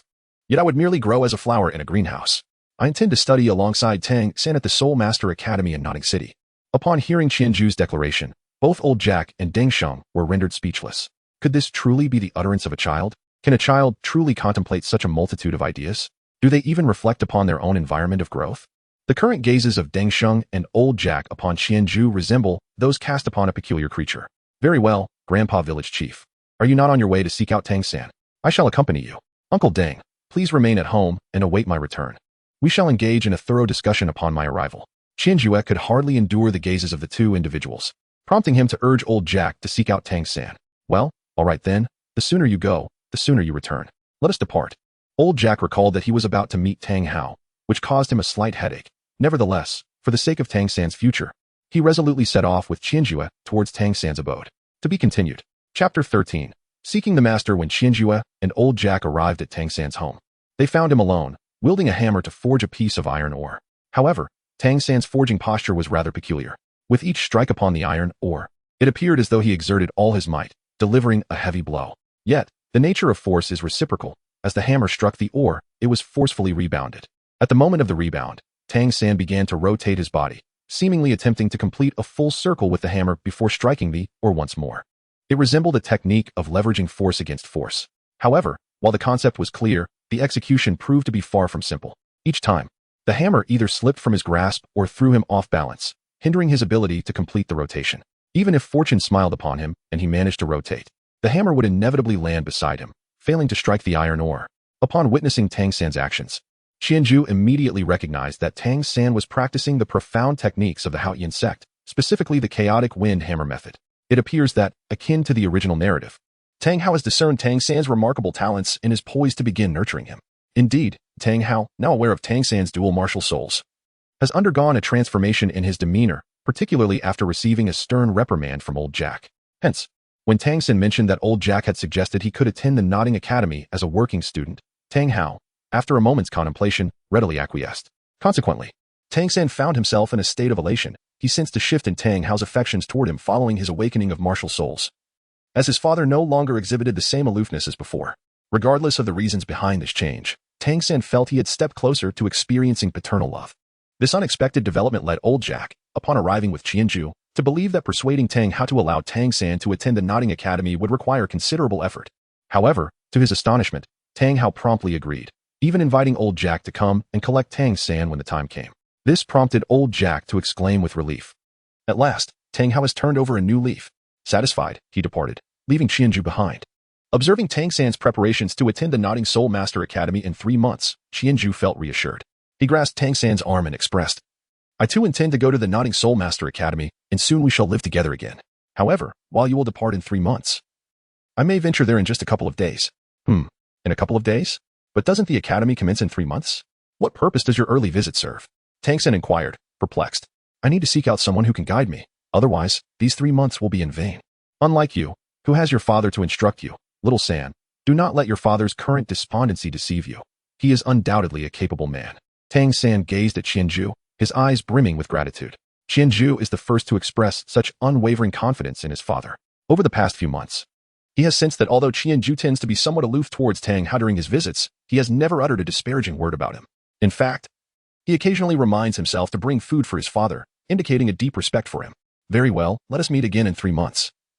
I shall present you with a gift, Tang San stated earnestly. Upon noticing Tang San's sudden seriousness, Qianju chuckled and patted his shoulder. What do you mean by 3 months? I plan to stay for another couple of days. I need to comprehend my martial soul before I depart. And I shall bid you farewell beforehand. All right, then, I shall take my leave now. Uncle Deng is still waiting for me indoors. After parting ways with Tang San, Qianju strolled home alone. On his way back, he couldn't help but release and retract his martial soul, the Thousand-Ju mask, with great delight. After Tang San left, Tang Hao emerged from the house once more. Xiao San, it's time to prepare dinner. By the way, I haven't asked you. What kind of martial soul has that boy awakened? Father, Qianju has awakened a supreme martial soul. He mentioned it is called the Thousand Ju Mask, which supposedly greatly enhances physical attributes. Oh, and like me, he possesses innate full soul power. Thousand Ju Mask. A supreme martial soul with innate full soul power. I have never heard of such a martial soul, Tang Hao muttered, furrowing his brow. Perhaps he is the first to awaken such a martial soul. Father, Qianju is quite exceptional. He knows much, and over these past few months, I have learned a great deal from him. He even remarked that you are a capable person who can teach me. Lacking guidance, he intends to familiarize himself with his martial soul and then seek a mentor at the Nodding Soul Master Academy. Tang Hao's brow furrowed even deeper upon hearing this. Did he truly say that? He could hardly fathom how Qianju, a mere child, could perceive him as a capable individual. Indeed, father, I too believe you are a capable person. Even if it's just your skill in blacksmithing, it should not be confined to this village. Why do you? However, before Tang San could finish, he was abruptly interrupted by Tang Hao. Enough. Stop talking and hurry to prepare dinner. I am hungry. With a dark expression, Tang Hao turned and re-entered the house. Oh. Tang San was momentarily taken aback before breaking into a smile. It seems my father is indeed a capable person. Thus, 2 days later, after familiarizing himself with his martial soul, Qianju bid farewell to Tang San and, alongside Deng Sheng, re-entered Nodding City. The Nodding Soul Master Academy stands as a landmark within Nodding City. After inquiring with several individuals, Deng Sheng and Qianju swiftly located the grand entrance of the academy. Hey, you two. What are you doing? What are you staring at? As they approached the school gate, the guard scolded them. Just as Deng Sheng was about to speak, Qianju stopped him. Excuse me, could you please inform someone that we are looking for a master? Master? What master? We have no masters here. Be on your way. The guard, seeing that Qianju and Deng Sheng were unyielding, continued to harshly reprimand them. Qianju wasted no time and immediately invoked the spirit of the ancient and enigmatic sheep, as the mystical sheep mask materialized upon his visage. The eyes of the mask emitted 2 ethereal blue flames, fixating intently upon the gatekeeper. I shall reiterate, we are seeking the master to assist us in conveying our message. Qianju coldly reiterated their quest for the master. The gatekeeper, caught in Qianju's piercing gaze, was immediately engulfed by a wave of dread. Realizing he had encountered a formidable opponent, trembling, he took 2 steps back and stammered, what do you intend to do? I must warn you. This is the Soul Master Academy filled with esteemed soul masters. If you cause a ruckus here, be wary of the consequences. He shouted, his bravado masking his fear. I will say this one last time. We seek the master. You have the time it takes to burn an incense stick to assist us. Otherwise, next time, it shall not be a mere warning. When Qianju witnessed him daring to speak so fiercely, he issued one final warning. Simultaneously, he directed the invisible wolf spirit to deliver a swift strike at the man's rear. How? The guard reacted as if a cat had its tail stepped on, leaping up while clutching his backside. He grimaced, massaging and pinching at his posterior for a considerable time before regaining his composure. As he turned to face Qianju, he caught a glimpse of Qianju's eyes, which shimmered with an eerie glow, and quickly averted his gaze. Hurry up, Qianju urged him once more. The seemingly mundane words struck him with the weight of a terrifying proclamation, compelling him to flee swiftly. Once beyond Qianju's line of sight, he could no longer contain his tears, which flowed from a place of deep frustration. He cast a resentful glance back towards Qianju, contemplating whether to seek out the supervisor or the school authorities to voice his grievances, hoping they would admonish that little brat. Yet, his feet betrayed him, leading him instead to the master's residence. He could only mentally reassure himself he was not yet in a position to stand firm. First, he would summon the master. And should the master claim ignorance of him or conflict arise, he would promptly file a report. Cursing inwardly, he arrived at the master's abode, dried his tears, and knocked on the master's door. Who is it? Came the master's steady voice from within. Master, there are 2 visitors at the school gate, one big and one small. The child is a soul master, though he appears to have only just awakened his martial soul. I suspect they've learned of your presence here and wish to exploit your connections. I told them you were unavailable, but to my surprise, he struck me and insisted I inform you. I had no choice but to come and notify you. The doorman embellished the account. With a creak, the door was pulled open from within. The doorman looked pitifully at the master. The master regarded him with a neutral expression, stepping out while closing the door, casually inquiring. How did he strike you? Where did he hit you? The doorman hesitated, suddenly at a loss for words. Indeed, how had the child struck him? At that moment, the child was clearly in front of him. I don't know, but it was undoubtedly that little brat who hit me. He admitted to it. The doorman replied resentfully. The master closed the door firmly and shot him a glance. With a simple remark, it certainly was not without cause, the doorman fell silent. The master then proceeded towards the school gate, with the doorman following closely behind. Before long, they encountered Qianju and Deng Sheng, who were waiting at the entrance. Greetings. I am the master. I do not believe we have met before. May I inquire what brings you to me? The master's somewhat hoarse voice resonated as he approached. his mind racing to recall any memories of Deng Xing and Qianju, ultimately confirming that he had indeed never encountered either of them. Qianju gazed at the master, who had now retracted the spirit of the sheep. The master was of average height, slightly slender, and possessed an unremarkable appearance. With short black hair styled in a 3/7 parting, his hands were clasped behind his back, his spine held straight, and his serious eyes were fixed upon Qianju and Deng Xing, awaiting their explanation for the visit. Feeling the weight of the master's stern gaze, Qianju grew somewhat anxious, unsure of how to articulate the prepared words. Might I request to speak with you at your residence? This location is rather inconvenient. The master furrowed his brow. Is it just you and me going? He had initially assumed that Deng Xing, a prominent figure, had sought him out. And even if it concerned the child, it was due to Deng Xing's inquiry. He was taken aback to find that it was the child himself who wished to communicate, while the man remained silently observing from behind. Very well, I shall accompany you. Uncle Deng is merely here to escort me. Qianju responded to the master's words and then turned to Deng Xing, saying, Uncle Deng, please attend to your matters first, regardless of the outcome. I will seek you out at the grocery store later. Rest assured. With a sigh, Deng Xing replied, Well then, do your best. I shall await your good news. After speaking, he gently patted Qianju's head and turned to leave, glancing back with each step. Qianju watched as Deng Xing departed before turning to face the master, awaiting his words. Very well, follow me, the master instructed, leading Qianju towards his residence. Throughout the journey, silence enveloped them. Qianju walked alongside, his gaze fixed upon the master, who remained unperturbed, eyes steadfastly directed forward, not a glance askew. Thus, they traversed the distance to the master's abode without uttering a single word. Upon closing the door, the master settled into his usual chair behind the desk where he often conducted his studies and, with an air of nonchalance, remarked, All right, speak your mind. There is no need to compete with me in patience. To be continued. Chapter 14. Apprenticeship. Qianju scratched his head, offering an awkward smile before finally delivering his prepared opening remarks. Greetings, master. Well, it is as follows. A few days ago, I underwent the soul awakening ceremony, and I awakened a unique soul. I wish to inquire about the methods of cultivation that I should pursue. I have heard that you are a distinguished scholar in the field of soul theory, and I seek your guidance. The master let out a sigh, beginning to organize the notes scattered across his desk. Very well, but why should I provide you with guidance? Present me with a compelling reason. Because my soul is rather extraordinary, and I am certain it will pique your interest. Qianju was certainly aware of how to pique the master's interest. All that was required was a peculiar martial soul. However, upon hearing Qianju's words, the master did not appear particularly intrigued. Very well. Yet the distinction of what is special is not for you to determine, he remarked. Nonetheless, do unveil your martial soul. Let me behold it. The master adjusted his sitting posture, reclining languidly in his chair, gazing at Qianju as if to say, Please, commence your performance. Without further ado, Qianju swiftly unleashed his 1,000-Ju martial soul. In an instant, an ancient and enigmatic mask gradually materialized, shrouding his visage.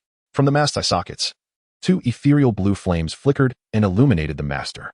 The master was instantly engulfed by a wave of dread, as if the specter of death had fixated upon him. Instinctively, he rose from his seat, his countenance transforming into one of profound seriousness. In his haste, he accidentally toppled the chair. What kind of martial soul is this? A mask. Such a mask. A supreme martial soul. The master murmured, astonished as he beheld the mask manifesting on Qianju's face. Upon the infusion of the sheep's spirit martial soul, the master discerned from the mask's ancient material, the mysterious runes, and those peculiar flaming eyes that this was undoubtedly a premier martial soul. Furthermore, the accompanying sensation of being targeted by death indicated that even among the elite, this martial soul was surely among the foremost. After calming himself, the master cautiously approached Qianju, meticulously examining the mask. While there exist mask-type martial souls, I have never heard of any that qualify as supreme. As such, masks typically enhance mental fortitude, leaning more towards auxiliary capabilities. To my knowledge, auxiliary martial souls have never exhibited innate full soul power. Yet, I am certain that your martial soul is indeed a top-tier one, and your soul power must also be of innate full capacity. Am I correct, my child? Qianju remained silent, a smile gracing his lips, though the master could not perceive it. The master only observed as Qianju withdrew a certificate from the spirit hall from within his garments and presented it to him. The mask of Qianju's martial spirit. Innate full soul power, its function being a significant enhancement of physical attributes. No, this martial spirit is undoubtedly more complex than merely augmenting physical prowess. At the very least, the master recalled the dread he had felt moments ago, as if death itself were watching him. At the very least, it also encompasses a mental assault. He fixed his gaze upon Qianju. Child, could you enlighten me on the specific characteristics of your martial spirit? You are indeed correct. Your martial spirit is exceptionally unique. The master inquired of Qianju, his interest now piqued. I apologize, master, but as you are aware, with a martial spirit of such rarity, it is far safer for me to conceal its extraordinary effects, is it not? Qianju retracted the spirit of the sheep and smiled at the master, who gazed back at him. After a moment, the master slowly nodded. He sighed, recognizing the truth in Qianju's words. Indeed, given the nature of his martial soul, revealing its unique abilities could easily make him a target for adversaries. Yet, this martial soul was undeniably powerful and intriguing. Perhaps, with further study, he could refine his theory on the 10 core competitive strengths of martial souls. Alas, you are indeed right. You are a remarkably astute child. If you could share how your martial soul enhances your physical attributes, I would be more than willing to assist you. However, since Qianju was reluctant to disclose the special effects of his martial soul, the master refrained from pressing him further, intending to seek guidance from other aspects. Yet, before he could finish his thought, Qianju interrupted, stating that he would only share such information with those closest to him, those he could trust completely. Qianju abruptly interjected, suddenly uttering these words. The master gazed at Qianju, his mind racing with thoughts. Yet, no matter how swiftly his thoughts churned, they could not match the speed of Qianju's actions. In an instant, Qianju knelt down, pleading, "Please accept me as your disciple, and impart your teachings upon me. I am willing to honor you as my master." Qianju recounted the words of admiration he had often encountered in television dramas and novels. After all, he had never experienced such moments himself and could only draw upon these borrowed expressions, however awkward they might be. "You, child, what are you doing? Quickly. Get up. You. Qianju felt a twinge of embarrassment, yet the master remained unfazed. He sensed a sudden disarray within himself. After a considerable pause, he addressed the kneeling Qianju, saying, "Child, do not rush. Listen to me. While I take pride in my unparalleled theoretical knowledge, theory remains just that, merely a theory. Due to the limitations imposed by my martial spirit, I shall forever be unable to transcend the threshold of the 30th level. Thus, you must deliberate carefully. It is not that I am unwilling to accept you as my disciple. You must understand that your talent is undeniably exceptional. Over the past few centuries, numerous top-tier martial spirits have emerged, yet only 8 truly unique and supreme martial spirits have ever manifested, each of whom has dominated an era. Do you grasp the significance of your innate talent?" "Yes, I understand," Qianju nodded. "Even so, do you still wish to take me as your master? My strength is merely at the 29th level. Beyond assisting you in acquiring your first soul ring, all subsequent soul rings will likely be a challenge you must resolve on your own. Consider this carefully." The master candidly expressed the shortcomings of his own abilities. He was a pragmatic individual. While he yearned for a disciple to validate his theories, he still desired that his disciple willingly embrace this path. "Master, I have given it considerable thought. Please accept me." Qianju bowed deeply once more. "Very well. Since you have made your decision, I shall accept you as my disciple." The master, somewhat exhilarated, stepped forward to assist Qianju to his feet. Although his own strength had reached its limit due to his martial spirit, his research could find validation through the growth of his disciple. He sought a gifted pupil to substantiate the accuracy of his theory regarding the 10 core competencies of martial spirits. "Thank you, master." After Qianju rose to his feet and gazed at the master, a surge of excitement coursed through him. From this day forth, he was to embark on his own journey of cultivation. Moreover, the advantage of taking the master as his mentor was that he could attribute much of the knowledge that was perhaps beyond his grasp to the master himself. For the master was regarded as a paragon of erudition in the eyes of all. He was, quite simply, the quintessential scapegoat. "Very well, my dear child. Your name recorded on the certificate is Qianju, correct? Henceforth, I shall refer to you as Xiaoju. Remember, my name is Yu Xiaojiang. Although outsiders generally address me as master, the title of master carries both respect and a hint of mockery, yet typically, few dare to utter my name directly. Thus, you may simply call me teacher from now on." "I understand, teacher." "Good. Now, please share with me the characteristics of your martial soul, so that I may devise a specialized training regimen for you. By the way, are you familiar with your soul power? Has anyone instructed you on how to cultivate it?" As the master spoke, he returned to his seat and retrieved a notebook, preparing to document Qianju's information. "Teacher, I am familiar with my soul power. Yet my control over it is still rather unrefined, and no one has guided me on how to further cultivate my soul power." Qianju candidly shared his circumstances with the master.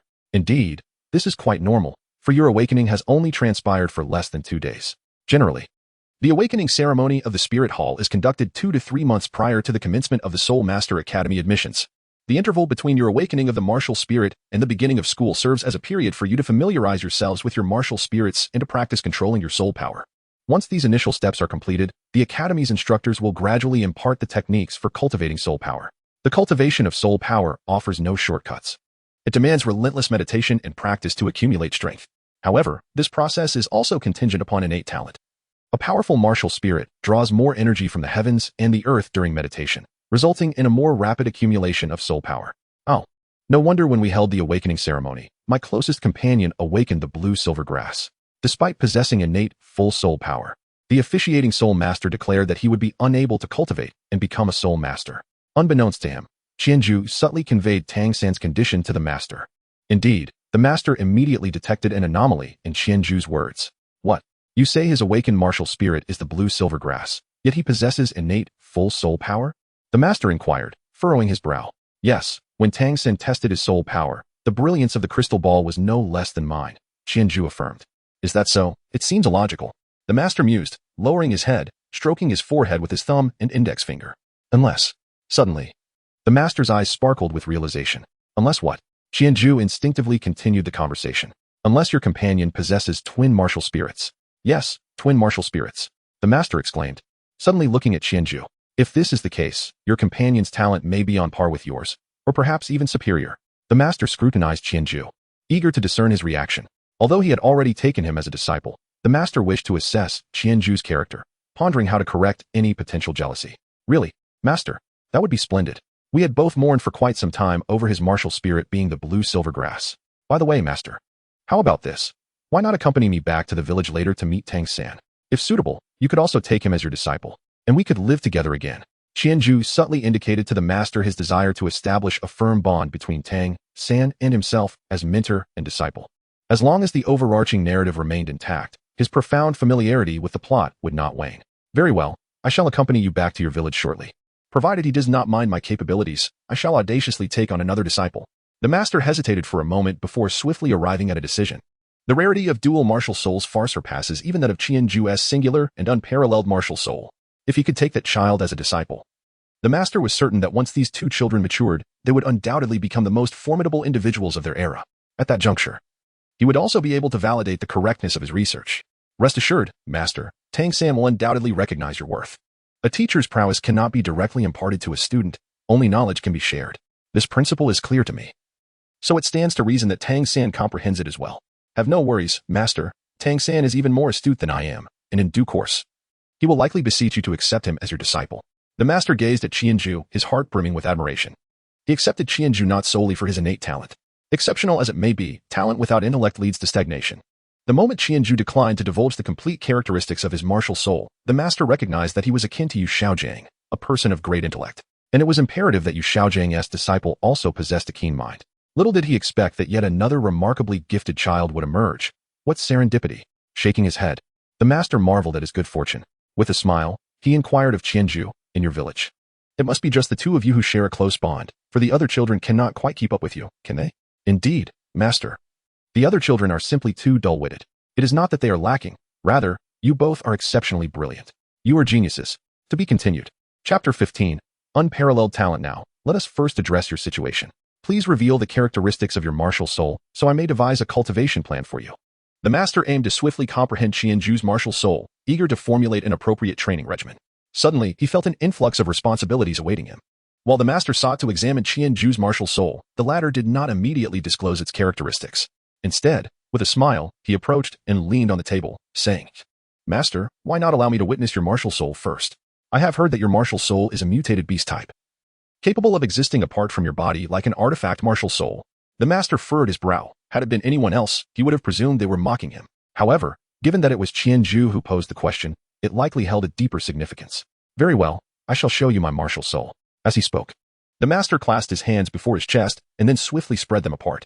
Come forth, Luo Sanpao. With a soft sound, a faint purple soul power emanated from the master's palms, and Qianzhu felt a surge of soul power ripple from the master, revealing a creature before him. It resembled a dog, but was more akin in size to a pig, measuring over 1.5 meters in length and with a considerable girth. Its entire body was covered in light purple fur, with drooping ears and a round bulge atop its head. Its deep blue eyes blinked curiously at Qianzhu, who was observing it intently. This was the master's mutated martial soul, Luo Sanpao. 2 golden rings of light, each a century old, began to rise beneath the master's feet, gently swirling around him. Little Ju, this is my martial soul. You may call it Luo Sanpao, or simply Sanpao. It is indeed quite unique, embodying traits of both beast and artifact martial souls. After years of research, I have yet to encounter another being like it. Thus, it seems we are indeed fated to cross paths, master. Qianzhu smiled at the master and then released his own martial soul, engaging in the manifestation of the sheep spirit. Master, in truth, my martial soul is not merely a mask. It is not an artifact martial soul, but rather a beast martial soul. This mask serves as a manifestation of my martial soul's embodiment. As Qianju spoke, the mask of 1,000 layers gradually vanished, revealing once more the smile of Qianju. Just as the master was puzzled by Qianju's remarks and questioned why he had retracted his martial spirit, Luo Sanpao suddenly stumbled, letting out a couple of pain sounds. Indeed, Luo Sanpao's stumble was the result of Qianju manipulating the wolf spirit to collide with him. Under normal circumstances, when Luo Sanpao was knocked off balance, he would merely perceive it as a gentle push, devoid of any pain. However, this time, upon being struck by the wolf spirit, he felt as though he had received a brutal kick. This agony resonated with the master, making him feel as if someone had delivered a punch to his abdomen, causing him to instinctively clutch his waist and gasp in surprise.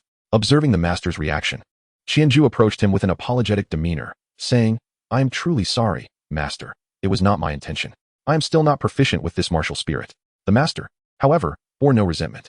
He waved his hand dismissively, indicating that he was fine, and fixed his gaze upon Qianju. "What do your earlier words signify? Please clarify. You mentioned that your martial spirit is a beast martial spirit, so the one that attacked Sanpao just now must be your martial spirit. Yet, I did not witness how you executed the attack. Is this also a characteristic of your martial spirit?" Qianju felt somewhat embarrassed. His intention was merely to draw the master's attention to the existence of the wolf spirit, which led him to command the wolf spirit to assault Luo Sanpao. He recalled that the wolf spirit's attack would inflict suffering, so he only directed it to strike Luo Sanpao lightly. However, he did not anticipate that it would still elicit pain from the master. "Master, my martial soul is indeed named Qianju, and like your Luo Sanpao, it can be regarded as a unique type of beast martial soul."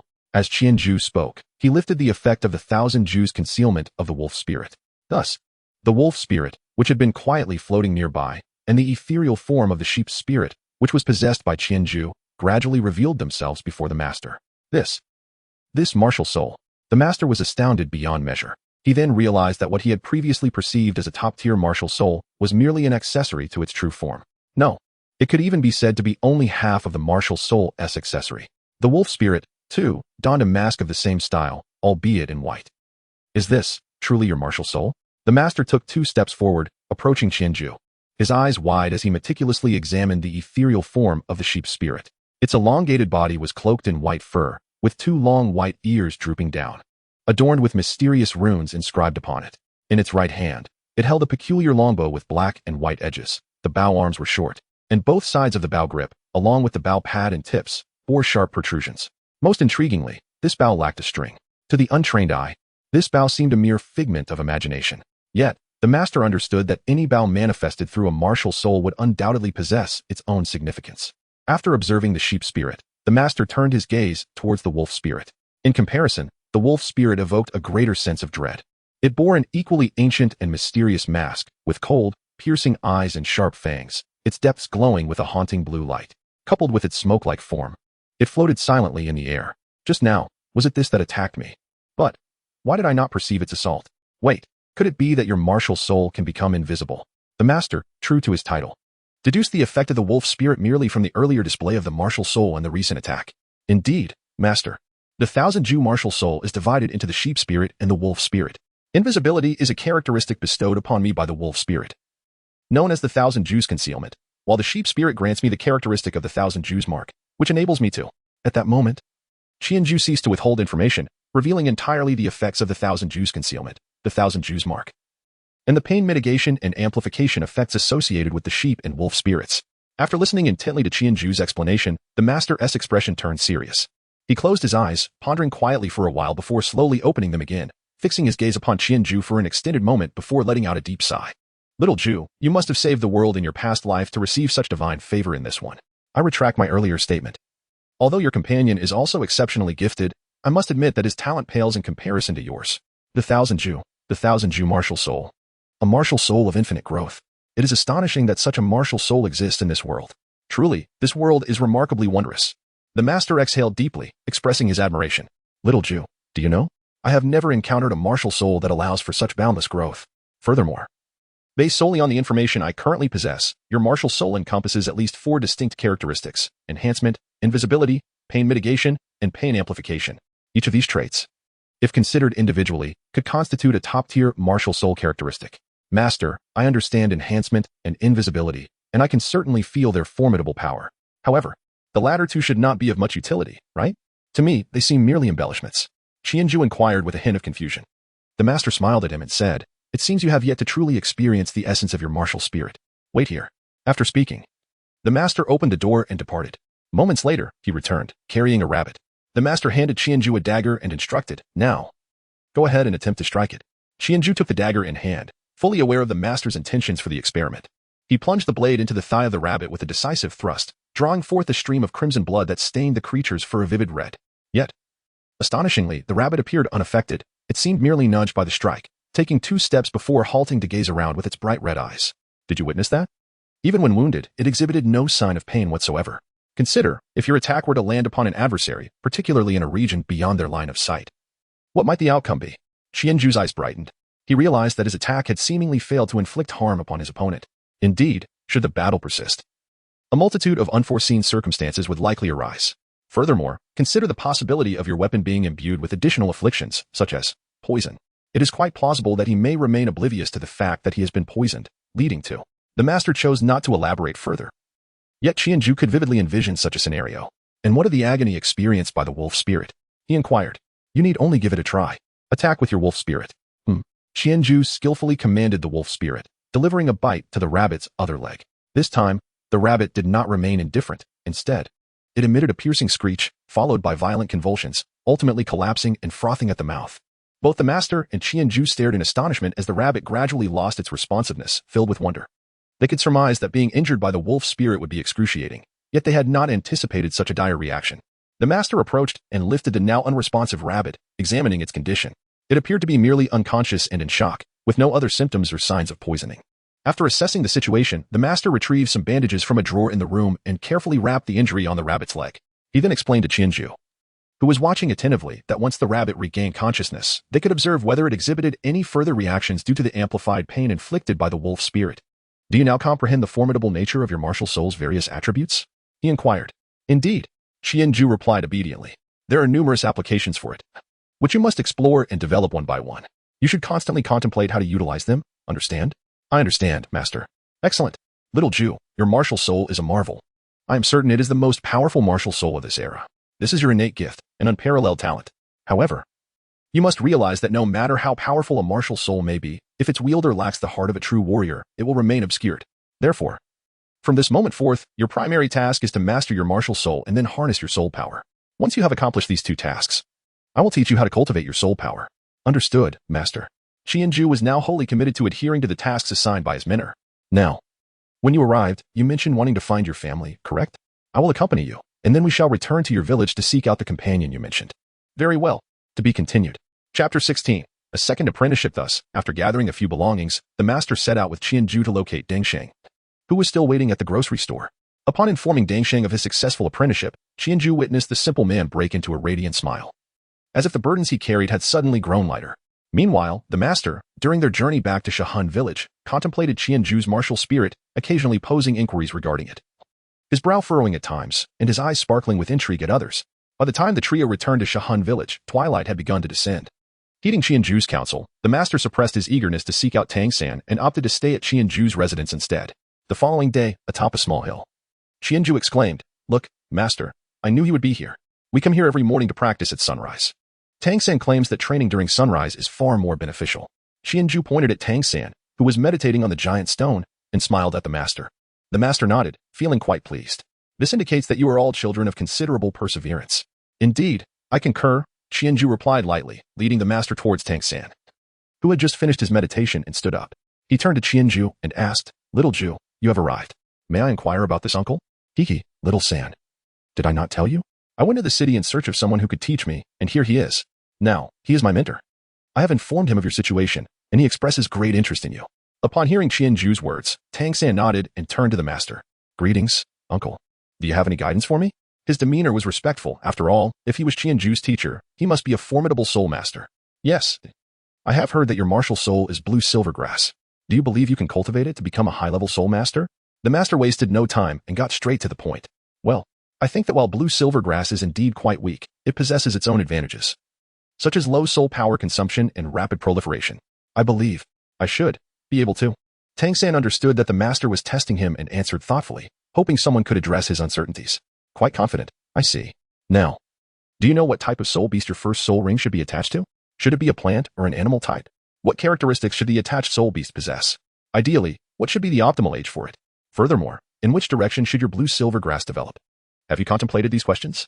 Tang San was taken aback, staring at the master with some confusion. I have not considered these matters.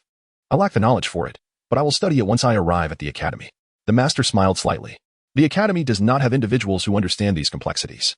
There is no one to teach you how to configure your soul rings. No one to guide you in developing your martial soul, and certainly no one with experience in instructing students with twin martial souls.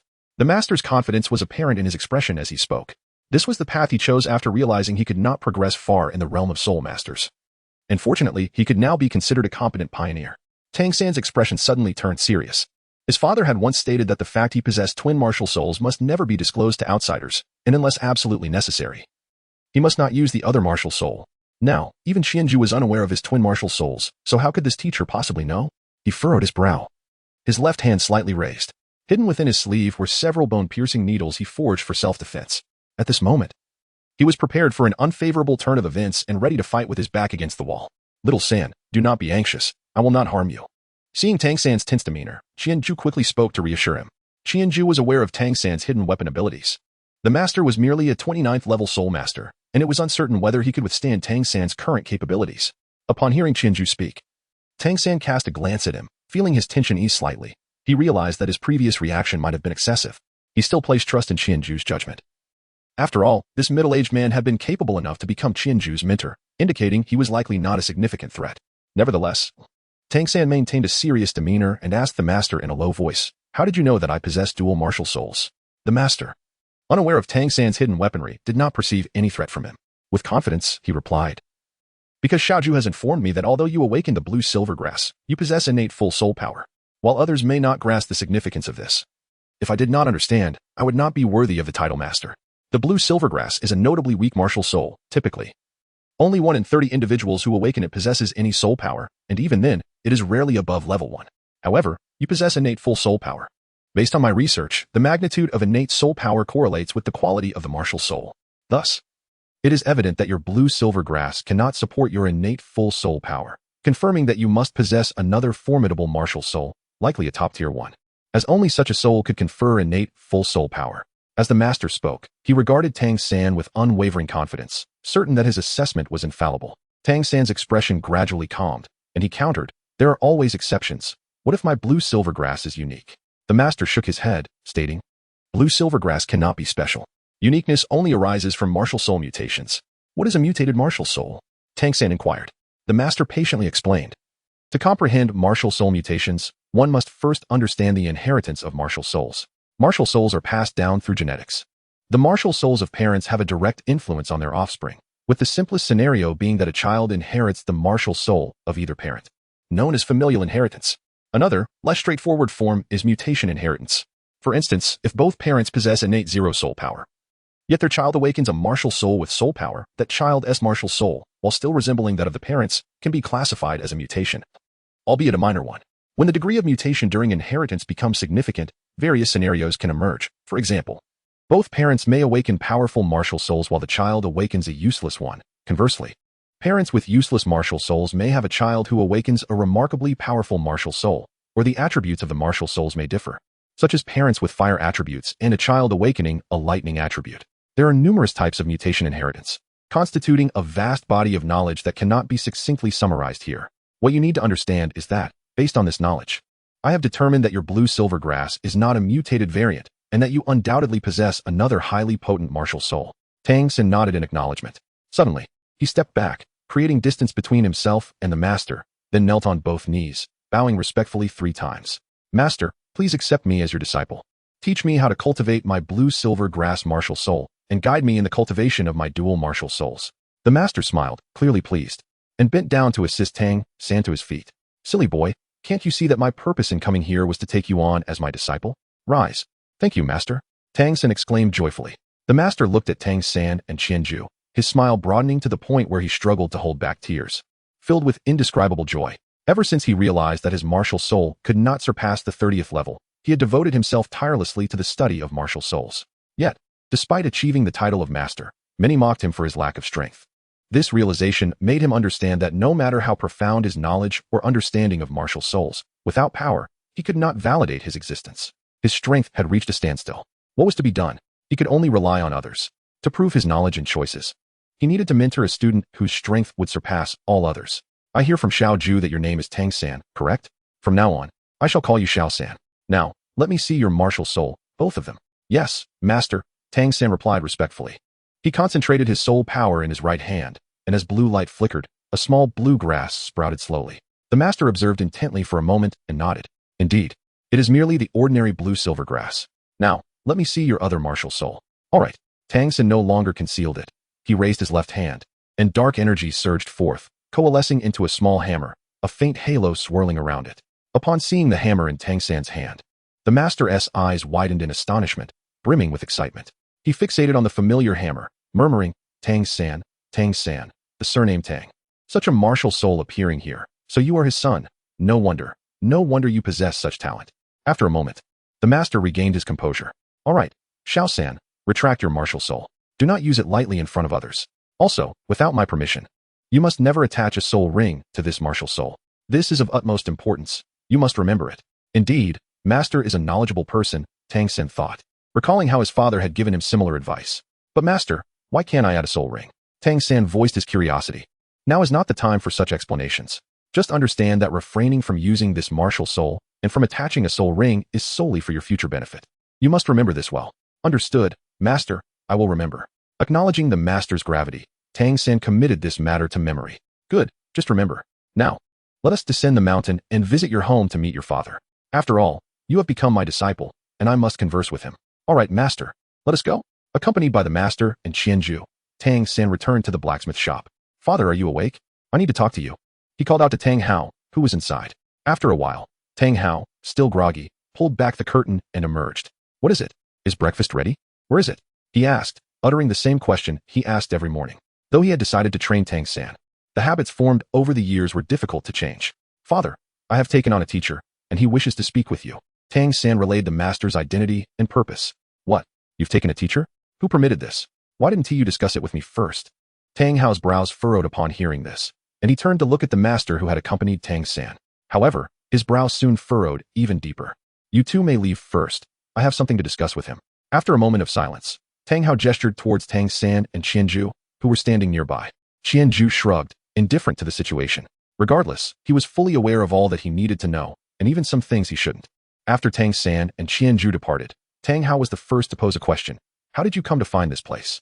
And how did you come to know Xiao-san?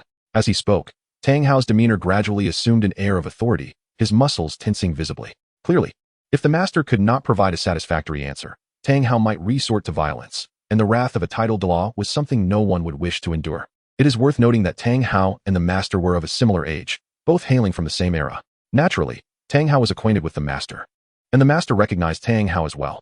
In fact, at one point, Tang Hao had idolized the master.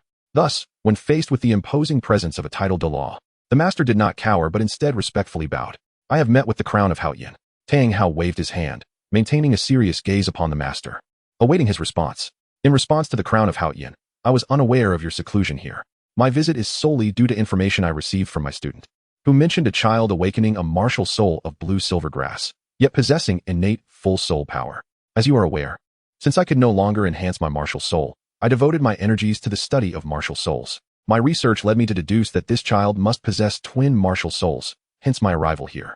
Upon hearing the master's words, Tang Hao gradually lowered his guard.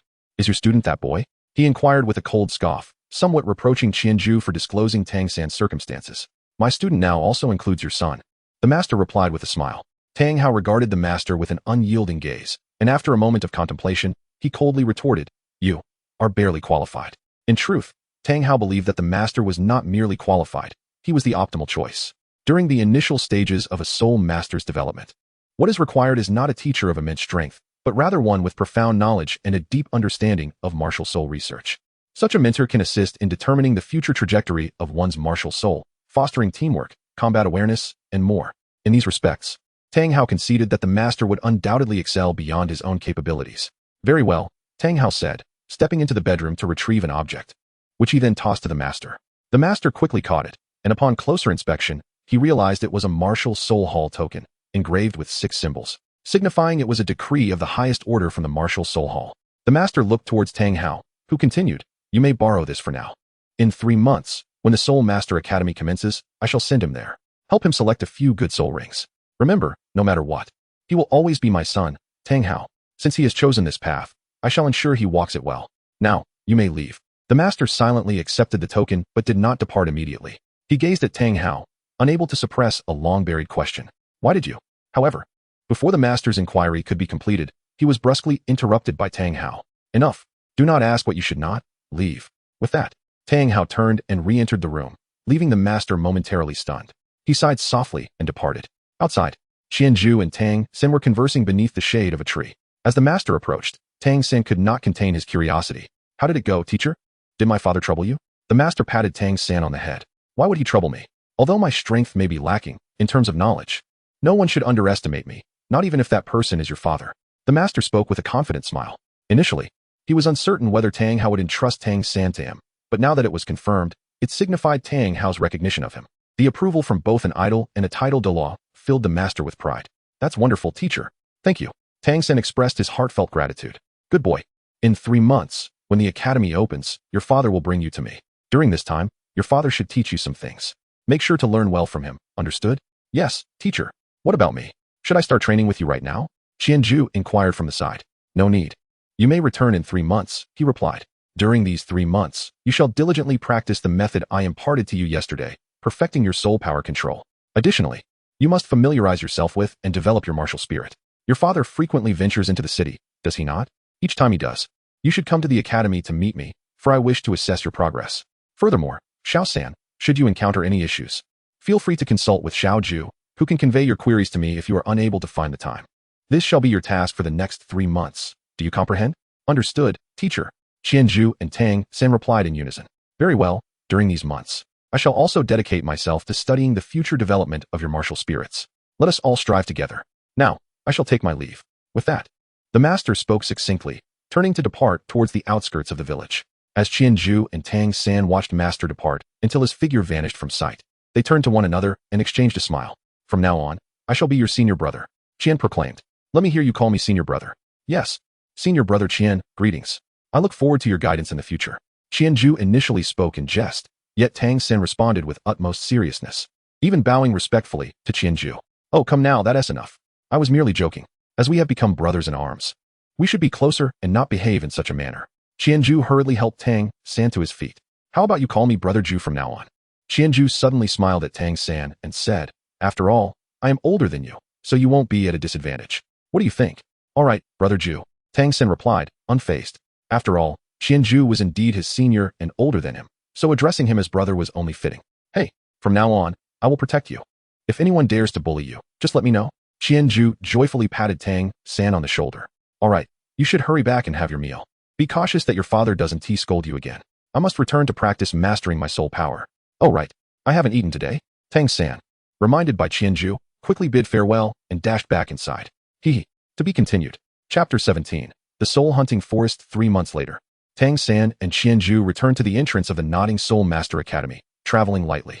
"All right, let us go in. Make sure to visit often," Deng Sheng said as he handed the bundle to Qianzhu and Tang San, urging them to come back home frequently. "Understood, uncle." Presently, Qianzhu wore a somber expression, his usual smile absent, as he felt a twinge of sadness.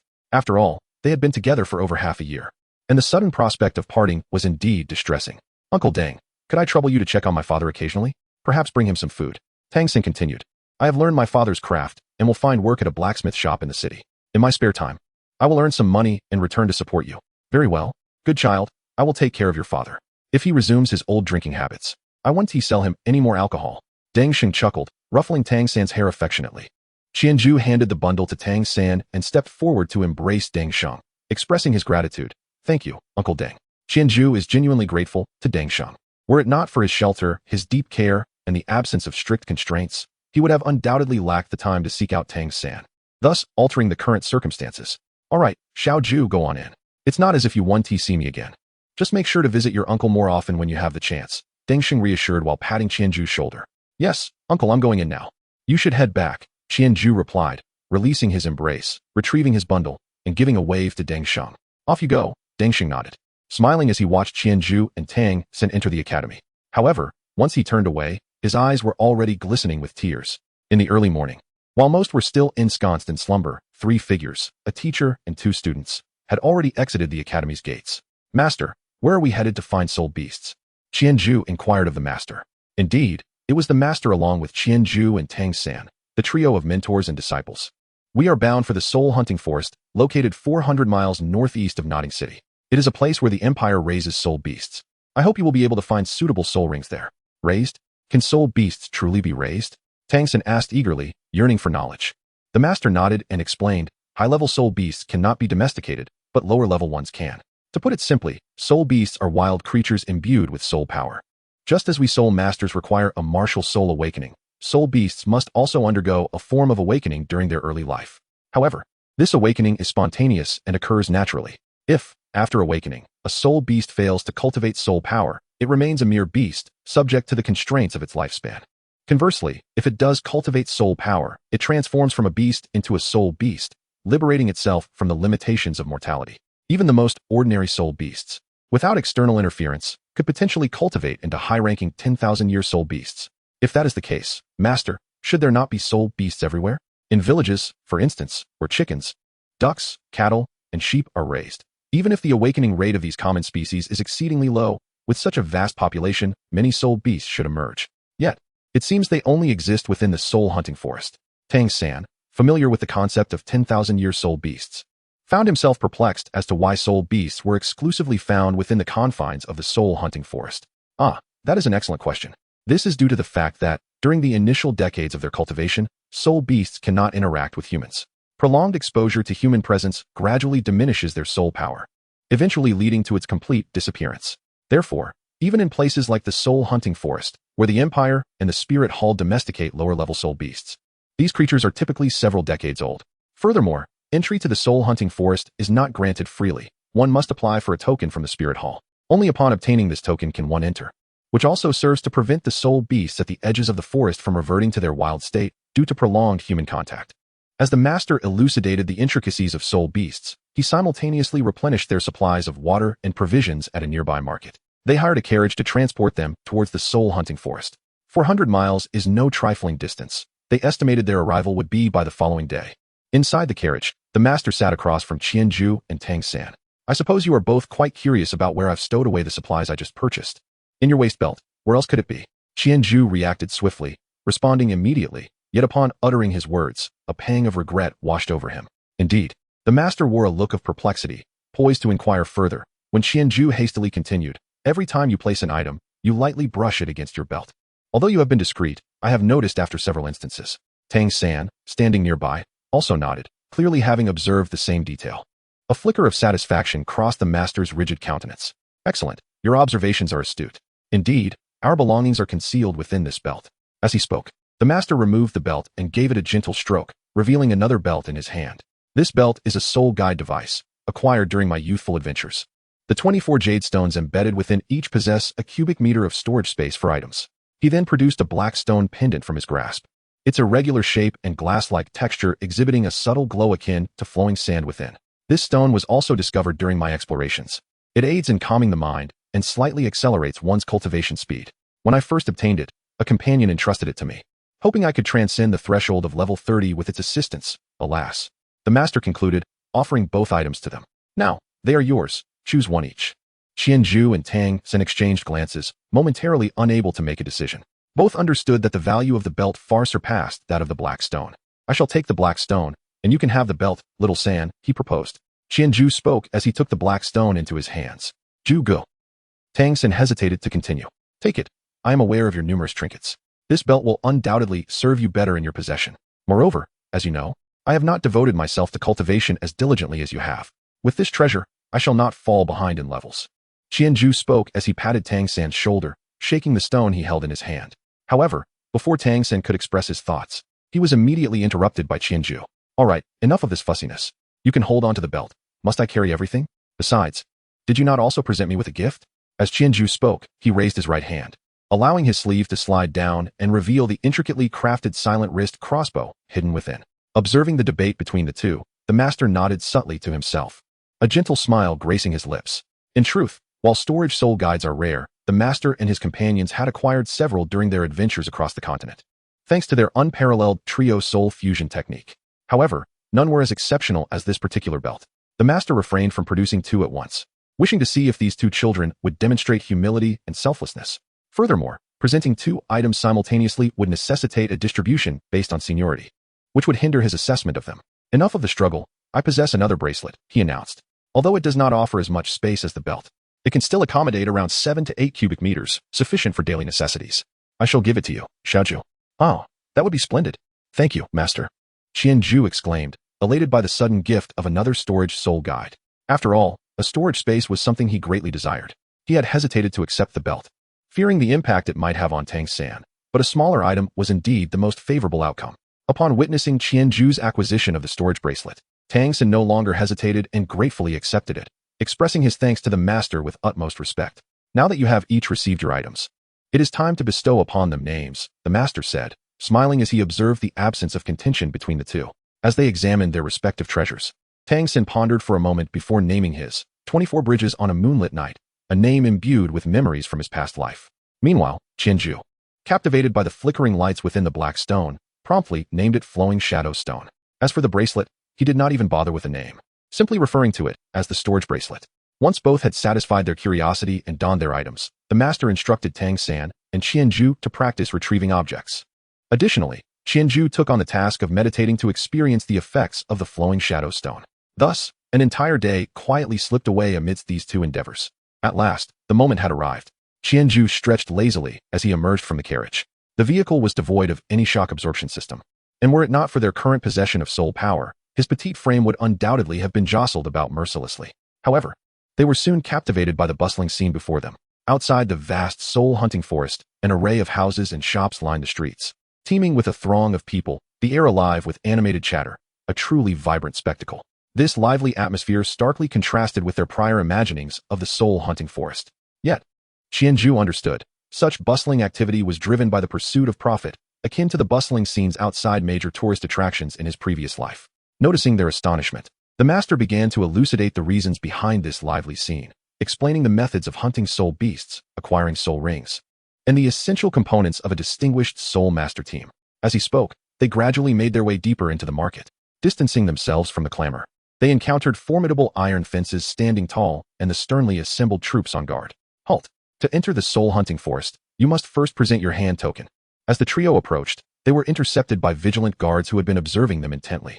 The master tossed a token, and although it was not Tang Hao's prestigious 6-pattern command, his 3-pattern token startled the guard inspecting it, prompting him to swiftly order the soldiers to part the way, neglecting to question Tang San and Qianzhu. Upon entering the Soul Master Forest, the master simultaneously addressed Tang San's and Qianzhu's myriad inquiries while surveying the surroundings, leading them further into the depths of the forest. Little Zhu, do you see that 10-year-old striped cat? Can you unleash the 1,000 Zhu seal upon it? Qianzhu experimented with his mind several times. It should be possible, master. Should we release it? Qianzhu felt a surge of excitement. During his time in Saint Soul Village, he had attempted to release the Qianzhu mark on other animals, but to no avail. After consulting the master, he was informed that perhaps these creatures lacked soul power, rendering them unsuitable targets. Do not release it. It appears my initial conjecture was correct. For safety's sake, let us reserve it for the soul beast we are about to hunt, the master stated, beginning to share his research from the past months with the two. Xiao-san, based on my research over these months, I recommend that your blue-silver grass martial soul should ideally pursue a control path. Therefore, your first soul ring should be selected to enhance the resilience of your martial soul. I suggest considering these soul beasts, the solitary bamboo, purple leaf vine, connecting vine, fine patterned snake, and the mandala snake. For other soul beasts, the age should preferably range from 300 to 400 years, while the mandala snake should be ideally between 1 to 200 years. Master, isn't my blue-silver grass a plant martial soul? How can it absorb rings from beast-type soul beasts? And why is the age of the mandala snake suggested to be lower? Is it because the soul ring from this beast is more difficult to absorb? As soon as the master finished speaking, Tang San voiced his confusion. Oh, your question is quite astute. Firstly, plant-type martial souls are indeed capable of absorbing soul rings from beast-type martial souls. This is one of the core competencies of my martial soul, the mimicry martial soul theory. Weapon martial souls are not limited to absorbing only plant-type rings, and beast martial souls cannot absorb plant martial souls. This has been a misconception for many years. For instance, although Xiao Zhu's martial soul is a beast type, most of my recommendations for your first soul ring are from plant-type soul beasts, which include the arrow bamboo, iron pine, copper core tree, dense pattern vine, and silver-lined snake. Ideally around 400 years old. Regarding your second query, my expectation for the mandala snake's age to be between 1 to 200 years is not due to the difficulty in absorbing its soul ring, but rather its formidable strength. The mandala snake possesses a potent venom that not only paralyzes but also inflicts severe damage on the body's nerves. It is one of the most terrifying entities among poisonous soul beasts. Its body is exceptionally tough, resistant to ordinary blades, with only its mouth and eyes as weak points. However, the mandala snake is quite adept at protecting these vulnerable spots, coupled with incredible speed. The age range I suggested was based on a comprehensive assessment of your sleeve arrow and Xiao Ju's wolf spirit. Otherwise, if I were on my own and encountered a mandala snake over 100 years old, I would need to prepare for how to escape. Of course, the mandala snake soul ring is also the most suitable for you. If you were to take it as your first soul ring, not only would your blue-silver grass significantly enhance its resilience, but it could also potentially carry neurotoxins. Although it would not possess the original potency, prolonged exposure could likely incapacitate soul masters of your level, which is a formidable ability. I understand, Master. Tang Sen nodded in comprehension. And what about me, Master? Which soul ring do you deem most suitable for me? Qianzhu inquired eagerly, wanting to know which soul beast's ring would suit him best. Your best option is undoubtedly the silver-lined snake. Have you noticed that the soul beasts I recommended for you all possess resilient and flexible bodies? This is because I have observed your sheep spirit, which carries a peculiar bow in its left hand. However, when you channel the sheep spirit, the bow does not manifest. Thus, I have suggested these resilient and flexible soul beasts as potential soul rings. If you absorb their rings, it is quite probable that your first soul skill will allow you to materialize a longbow weapon. Your sheep spirit, unlike other ferocious beasts, lacks claws, fangs, or horns.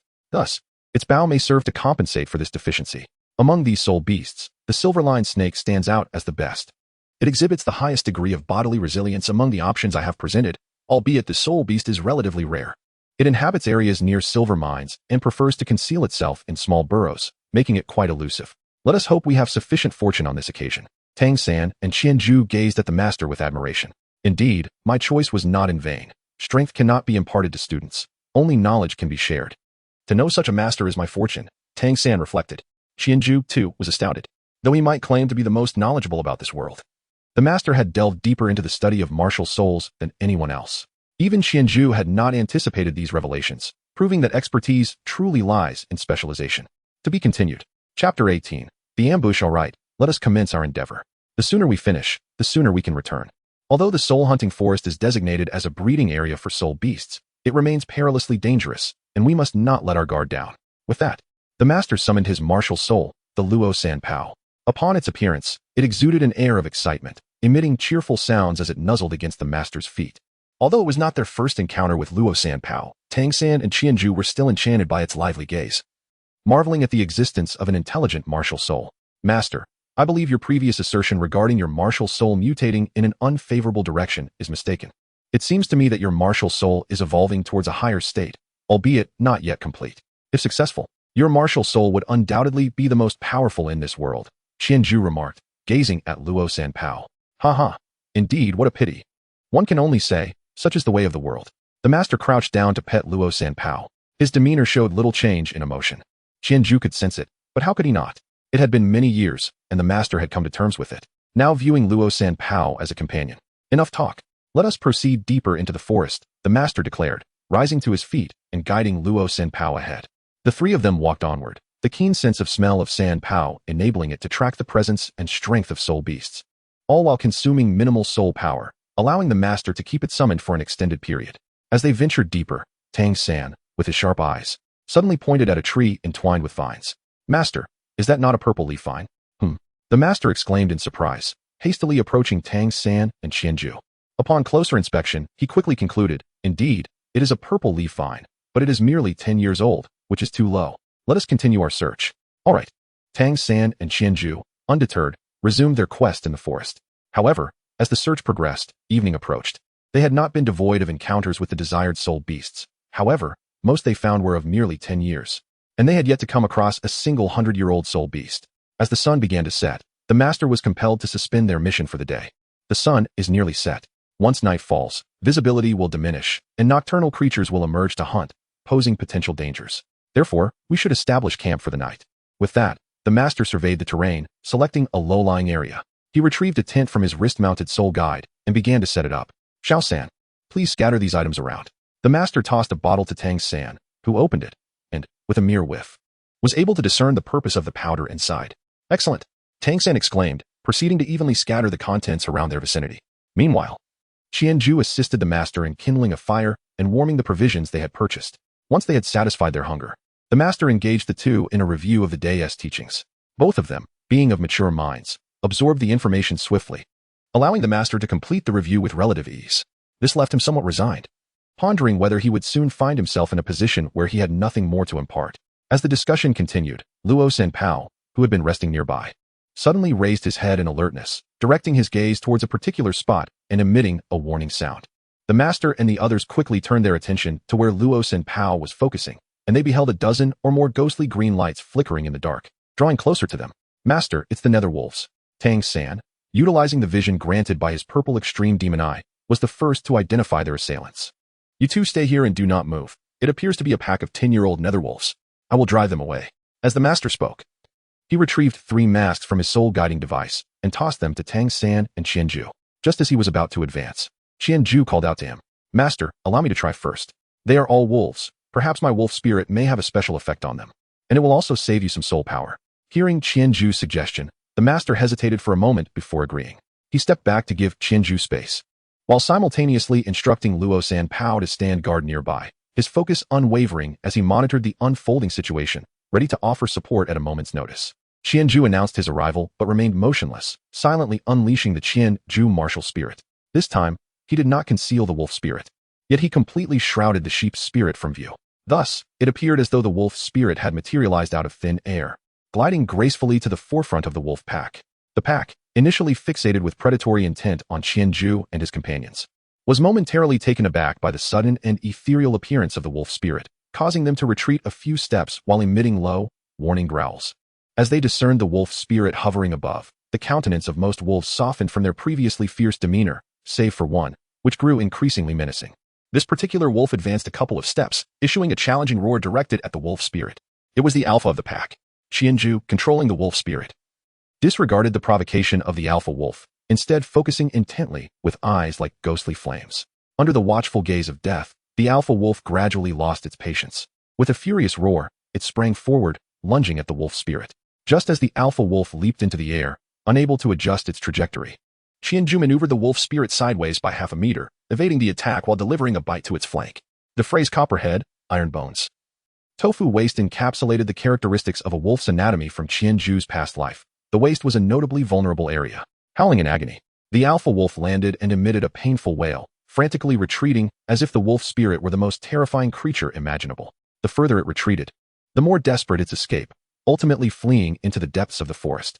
Witnessing the alpha's departure, the pack of wolves, bereft of their leader's presence, hesitated under the wolf spirit's unwavering gaze and slowly backed away, their pairs of cerulean eyes gradually fading from sight.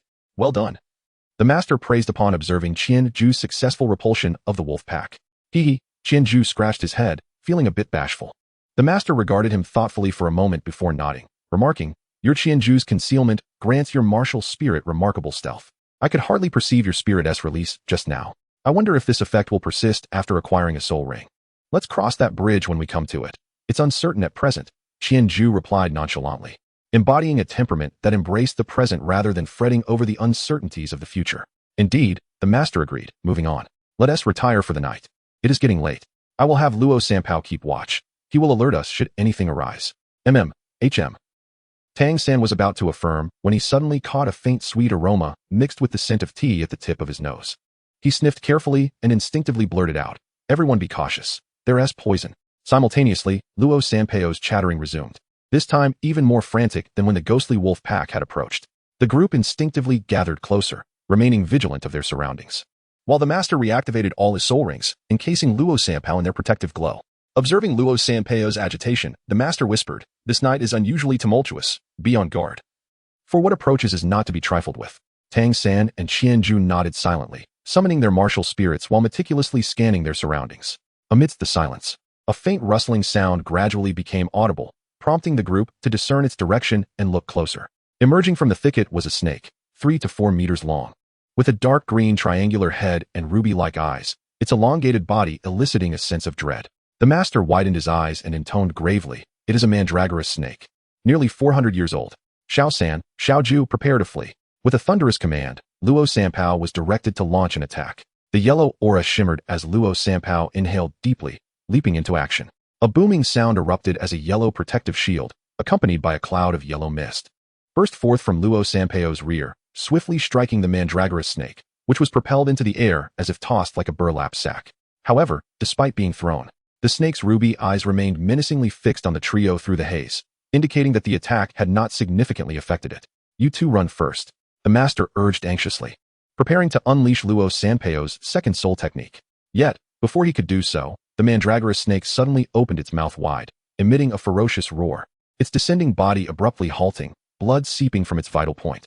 Tang San's eyes lit up, an opportunity. He raised his right hand, and a glint of cold light swiftly shot forth from his sleeve. The master had mentioned that the mandragorous snake's vulnerabilities lay in its eyes and mouth, and now, in its agony, it was wide open. A faint sound of a sharp object piercing flesh resonated, causing the mandragorous snake to stiffen momentarily in midair. Qianju swiftly commanded the wolf spirit to retreat, drifting away to a safe distance. As anticipated, the moment the mandrake serpent hit the ground after its moment of rigidity, it erupted with even more vigorous thrashing. Dust and debris filled the air, creating a chaotic scene. The master finally regained his senses and promptly urged Qianju and Tang San to withdraw further, observing the mandrake serpent's final struggles from afar. Gazing at the swirling dust, the master contemplated for a moment before expressing his astonishment. I have indeed underestimated you both. Little Ju, your wolf spirit's formidable fangs are capable of piercing the scales of a 400-year-old mandrake serpent. Keep in mind, you have yet to acquire your first spirit ring. And you, Little San, your talent for seizing opportunities is remarkable. Based on the previous test I conducted with the hidden darts I crafted for you, they should only be able to penetrate the defenses of a 200-year-old mandrake serpent at best.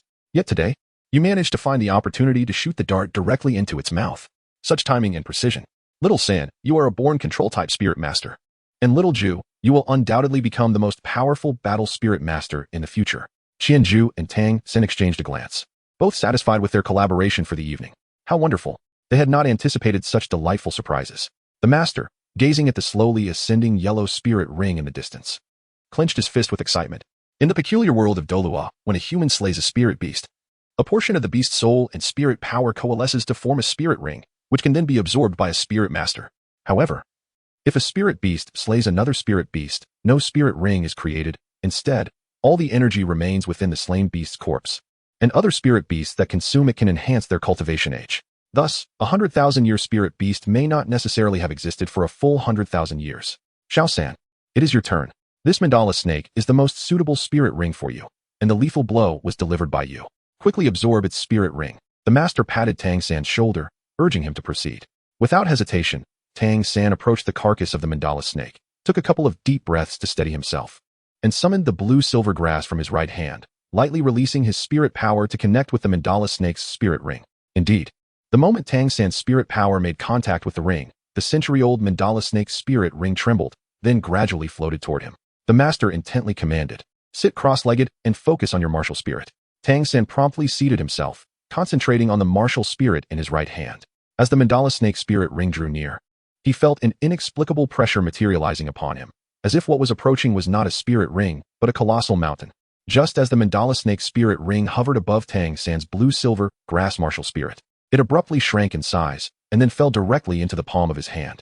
In an instant, a searing energy surged from the martial spirit into Tang San's body, enveloping him in a scorching sensation that made his entire being tremble uncontrollably.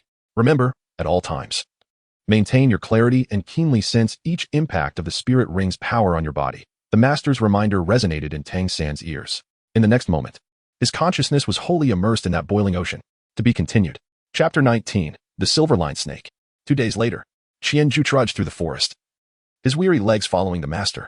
It had been 2 days since Tang San absorbed the soul ring, and the relentless search had left Qianju's body and mind utterly fatigued.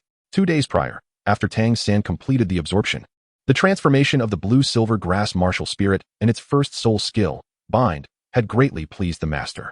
Subsequently, the trio devoted themselves to finding a suitable soul ring for Qianju. During this time, they encountered potential candidates, such as a 400-year-old arrow bamboo yesterday, which made Qianju believe it was destined to be his first soul ring.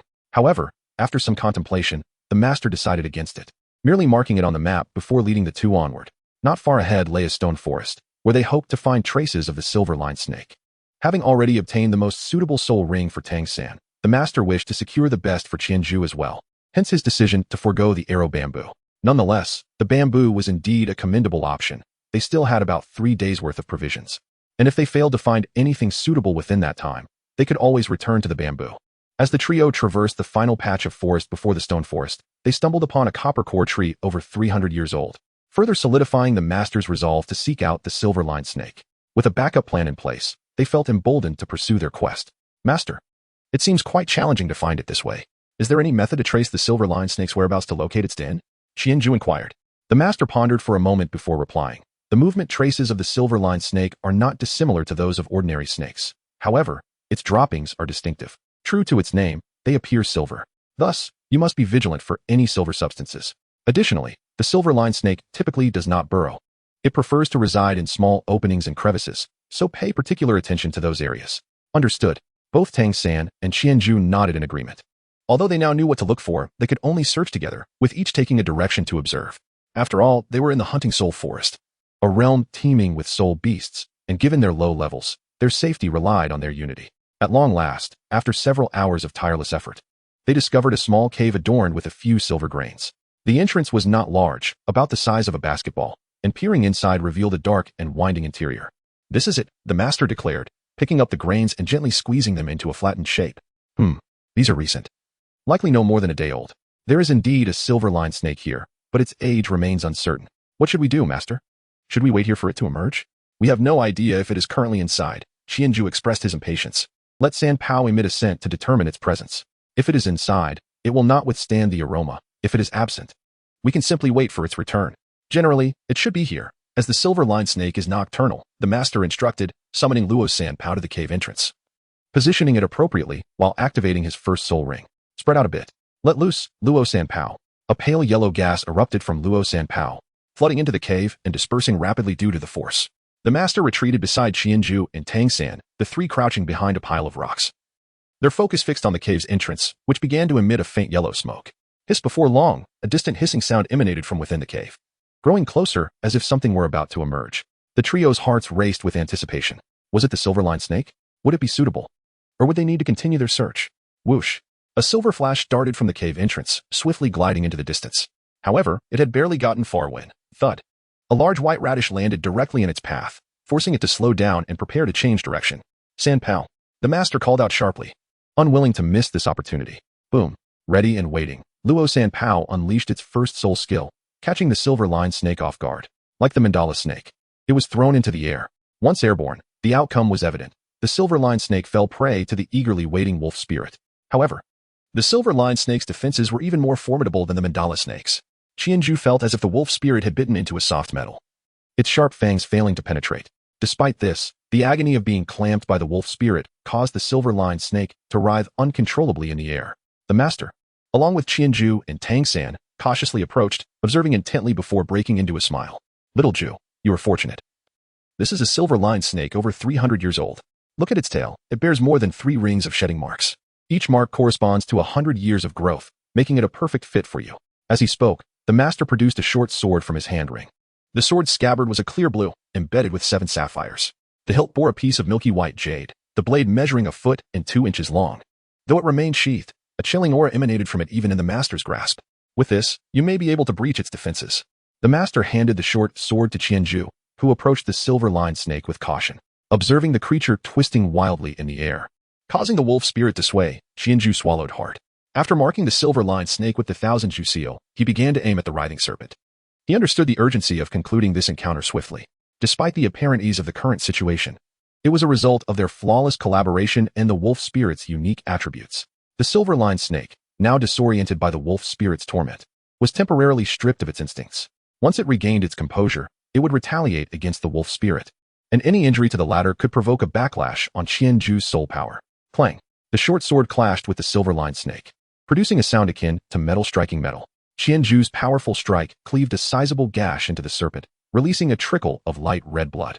Yet, even though it was wounded, the silver-lined snake appeared undeterred, continuing to thrash in resistance against the wolf spirit's grip. The wolf spirit's agony was a testament to its resilience. Qianzhu took a deep breath, carefully gauging the moment before striking again with his sword. The short blade found its mark, embedding itself into the previous incision, causing the silver thread to snap. The wolf spirit released the other half of the serpent's body, which writhed on the ground for a moment before finally succumbing, lifeless. A yellow soul ring slowly emerged from the segment of the serpent adorned with its head, hovering in the air. At that moment, with the demise of the silver thread serpent, Qianzhu distinctly felt the subtle enhancement bestowed upon him by the 1,000 mark. His body felt lighter and stronger, his vision sharpened, the cacophony of the environment became clearer, and his mind seemed to attain a newfound clarity. Go ahead, sit cross-legged. Concentrate on your martial spirit, and remain alert, the master advised, patting Qianzhu on the shoulder, urging him to absorb the soul ring. Understood, master, Qianzhu replied, returning the short sword before walking with somewhat heavy steps to the side of the soul ring, sitting down cross-legged.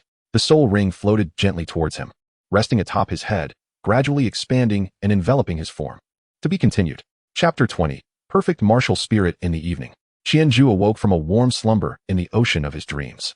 Feeling the refreshing sensation throughout his body, he marveled. Is this the experience of absorbing a soul ring? How is it that I feel none of the torment and agony described by the master and Tang San? Instead, he felt an endless warmth and comfort, and now, as that sensation faded, a sense of loss washed over him. Did I succeed? Well done. What soul skill did I acquire? Noticing Qianzhu's awakening, the master's previously rigid expression softened into a smile. Though Qianzhu had exhibited no signs of pain during the absorption process, the master felt reassured only upon witnessing Qianzhu awake. Hearing the master's words, Qianzhu snapped back to reality, noticing the concerned gazes of both the master and Tang San upon him. He responded with a reassuring smile, taking a moment to sense the first soul skill of his sheep spirit. Master, Qianzhu was filled with excitement. Indeed, you were correct. My first soul skill is to conjure a bow of 1,000 jewels. As he spoke, Qianzhu summoned his Qianzhu martial spirit. The spirit of the sheep enveloped him, concealing his visage behind a mask. A yellow soul ring materialized beneath his feet, shimmering faintly. He extended his hand, and a ghostly blue radiance flickered as a uniquely designed longbow gradually took form, the very bow of 1,000 jewels. Its peculiar shape, sharp edges, and protruding spikes were adorned with a pattern of black and white. Grasping the bow, Qianzhu swung it a few times, feeling an intrinsic connection with it. And a satisfied smile spread across his face. The master observed the longbow intently, nodding in approval. It is indeed the one held by your sheep's spirit. It seems my deductions were accurate. I believe its effect should enable you to launch soul power arrows. Precisely, teacher, Qianzhu replied, lifting the longbow in his left hand and aiming at a stone about the size of a basketball not far away. As he lightly drew back his fingers, a milky white light arrow swiftly formed within the bow. Upon releasing it, the arrow sliced through the air, striking the stone with a resounding bang, shattering it into countless tiny fragments that scattered in all directions. The master nodded. The speed and power are quite commendable. These attributes should be related to your soul power cultivation. As your level increases, both speed and power ought to enhance. However, what of the soul power consumption? Not much. With my current soul power, launching dozens of arrows should pose no issue. However, the initial conjuring of the bow consumes a more considerable amount of soul power, approximately 1/5. Qianzhu felt quite pleased with this soul skill, joyfully caressing the longbow. Its capabilities extend beyond this. The master stroked his chin, gazing at the longbow in Qianzhu's hands. Come, try using your bow to attack that wooden stump over there, the master instructed, pointing to a nearby tree. Qianzhu gently traced the slender, sharp edge of the longbow, nodding in acknowledgement. Drink. Qianzhu forcefully swung the longbow towards the wooden stump. Swoosh. The sharp edge of the Qianzhu bow instantly embedded itself deep into the trunk, only becoming lodged due to the thickening of the bow's limbs. Qianzhu exerted considerable force to draw the longbow, its sharp edges displaying no signs of wear. The master extended his hand to caress the bow, appreciating its keen edge. He shook his head, somewhat wistful, and remarked, this first soul skill of yours, no one would doubt it belongs to your martial spirit. Initially, I believed that Xiao San's first soul skill was commendable. However, in comparison to yours, it is evident that the disparity between martial spirits is quite significant. The master, feeling a twinge of concern, rubbed his head and glanced at Tang San, wary of the potential blow to his confidence. Nevertheless, Xiao San possessed dual martial spirits, and his true potential would manifest later on, once he matured and could bestow a spirit ring upon his other martial spirit. That would be when his true prowess would emerge. Very well, let us prepare to set up camp. We shall rest here for the night, and come dawn, we will return. After offering words of encouragement to Tang San, the master beckoned Qianzhu and Tang San to ready the campsite. However, Qianzhu remained still, an unusual expression adorning his face as he regarded the master. What is it? Is there an issue? The master noticed Qianzhu's peculiar demeanor. Master, it seems we may not be able to return just yet. As Qianzhu spoke, he dispelled the effect of the wolf spirit's 1,000 concealment, revealing the wolf spirit in the air along with the attached goat spirit. I sensed that I still needed to bestow an additional soul ring upon the wolf spirit. specifically the silver-lined serpent's soul ring, which had been attached to the goat spirit. What? The master exclaimed, rushing over in haste. The soul ring of the silver-lined serpent rotated slowly beneath Qianju's feet, yet the goat spirit was embodied within Qianju, making it debatable whether the soul ring rested beneath Qianju or the goat spirit. Are you certain that your perception is not flawed? Do you genuinely believe your wolf spirit can accommodate another soul ring? The master sought confirmation once more from Qianju.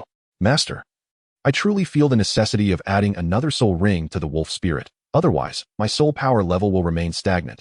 Qianju responded seriously, sensing the gravity of the master's demeanor. This vague, profound sensation was difficult for him to articulate, yet he distinctly perceived the need for an additional soul ring for the wolf spirit. A life of dual souls, 2 lives for 1 soul. The master murmured, gazing at Qianju. Indeed, you possess the 1000 Ju seal, which can enhance your physical attributes, thus enabling you to bear the pressure of dual soul rings. Furthermore, your goat spirit and wolf spirit, in a strict sense, constitute a singular martial soul, so the addition of soul rings should not result in any conflict. After piecing together all the connections, the master's eyes suddenly sparkled with realization as he looked at Qianju, a perfect martial soul. This is the epitome of a martial soul. Even among twin martial souls, only one can be utilized at a time. And one must also consider the potential conflicts and the capacity for absorbing the attributes of the soul rings. Xiaoju. The master suddenly placed his hands on Qianju's shoulders, gazing intently into his eyes. You may be the only individual in this world capable of transcending the limits of the title Douluo. What grace do I possess? What merit do I have to be blessed with such a disciple? The master was suddenly moved to tears, tears of profound emotion. Is that so? Then, master, you might very well become a divine teacher in the future. Qianju gestured to comfort the master, sensing the emotional shift. Moreover, Xiao San's talent is also exceptional. I have an inkling that his blue-silver grass martial soul is far from ordinary. Just consider it, master. Xiao San's hammer is clearly extraordinary, undoubtedly of the highest caliber. If it were merely a weak blue-silver grass, could it truly coexist as a twin martial soul with such a hammer? The master was momentarily taken aback. Indeed, historically, those who possessed twin martial souls had both souls of equivalent caliber. Even Bibi Dong's 2 spider martial souls belonged to the same level, let alone those of differing attributes. The master turned his gaze towards Tang San, who had overheard Qianju's words. Tang San hesitated for a moment before releasing his blue-silver grass martial soul. As he observed the blue-silver grass swaying gently in his palm, a flicker of doubt stirred within him. Could it truly be as Brother Ju suggests? You are not an ordinary blue-silver grass martial soul. No, that cannot be right. I have tested it, prior to acquiring a soul ring. His martial soul performed comparably to that of the blue-silver grass in all aspects. His first martial soul is indeed blue-silver grass. The master contemplated for a while before ultimately trusting his own assessment. As for what you mentioned, Xiao Ju, there is some merit to your reasoning. However, it is also possible that the occurrence of twin martial souls is so rare that there are insufficient samples, which may have led you to such conclusions. Well, I cannot say for certain, perhaps. Qianju shrugged. After his diversion, the master finally managed to regain his composure. The next step is to select a suitable soul ring for your wolf spirit. Let us set up camp. Allow me to ponder this tonight, and we shall decide in the morning. Very well, master. To be continued. Chapter 21. The two-headed lizard. Early the next morning, the master summoned Tang San and Qianju. Little Ju, I believe I know precisely what kind of soul beast your wolf spirit should be paired with. A hint of excitement flickered across the master's otherwise rigid face. Tell me, what do you think your wolf spirit is best suited for, aside from combat? Reconnaissance. It's reconnaissance. Before Qianju could respond, the master exuberantly proclaimed the answer. However, based on my observations, you cannot perceive what your wolf spirit sees. Yet, imagine if you could somehow transmit your wolf spirit's vision into your mind. Just think, wouldn't your wolf spirit become the most formidable tool for reconnaissance? Invisible, silent, incapable of sharing your vision. Even in battle, it could help you monitor the entire field flawlessly, ensuring no blind spots in your sight. What do you think? Have you devised a plan, then, master? Qianju inquired with a smile, knowing that the master must have a strategy in mind.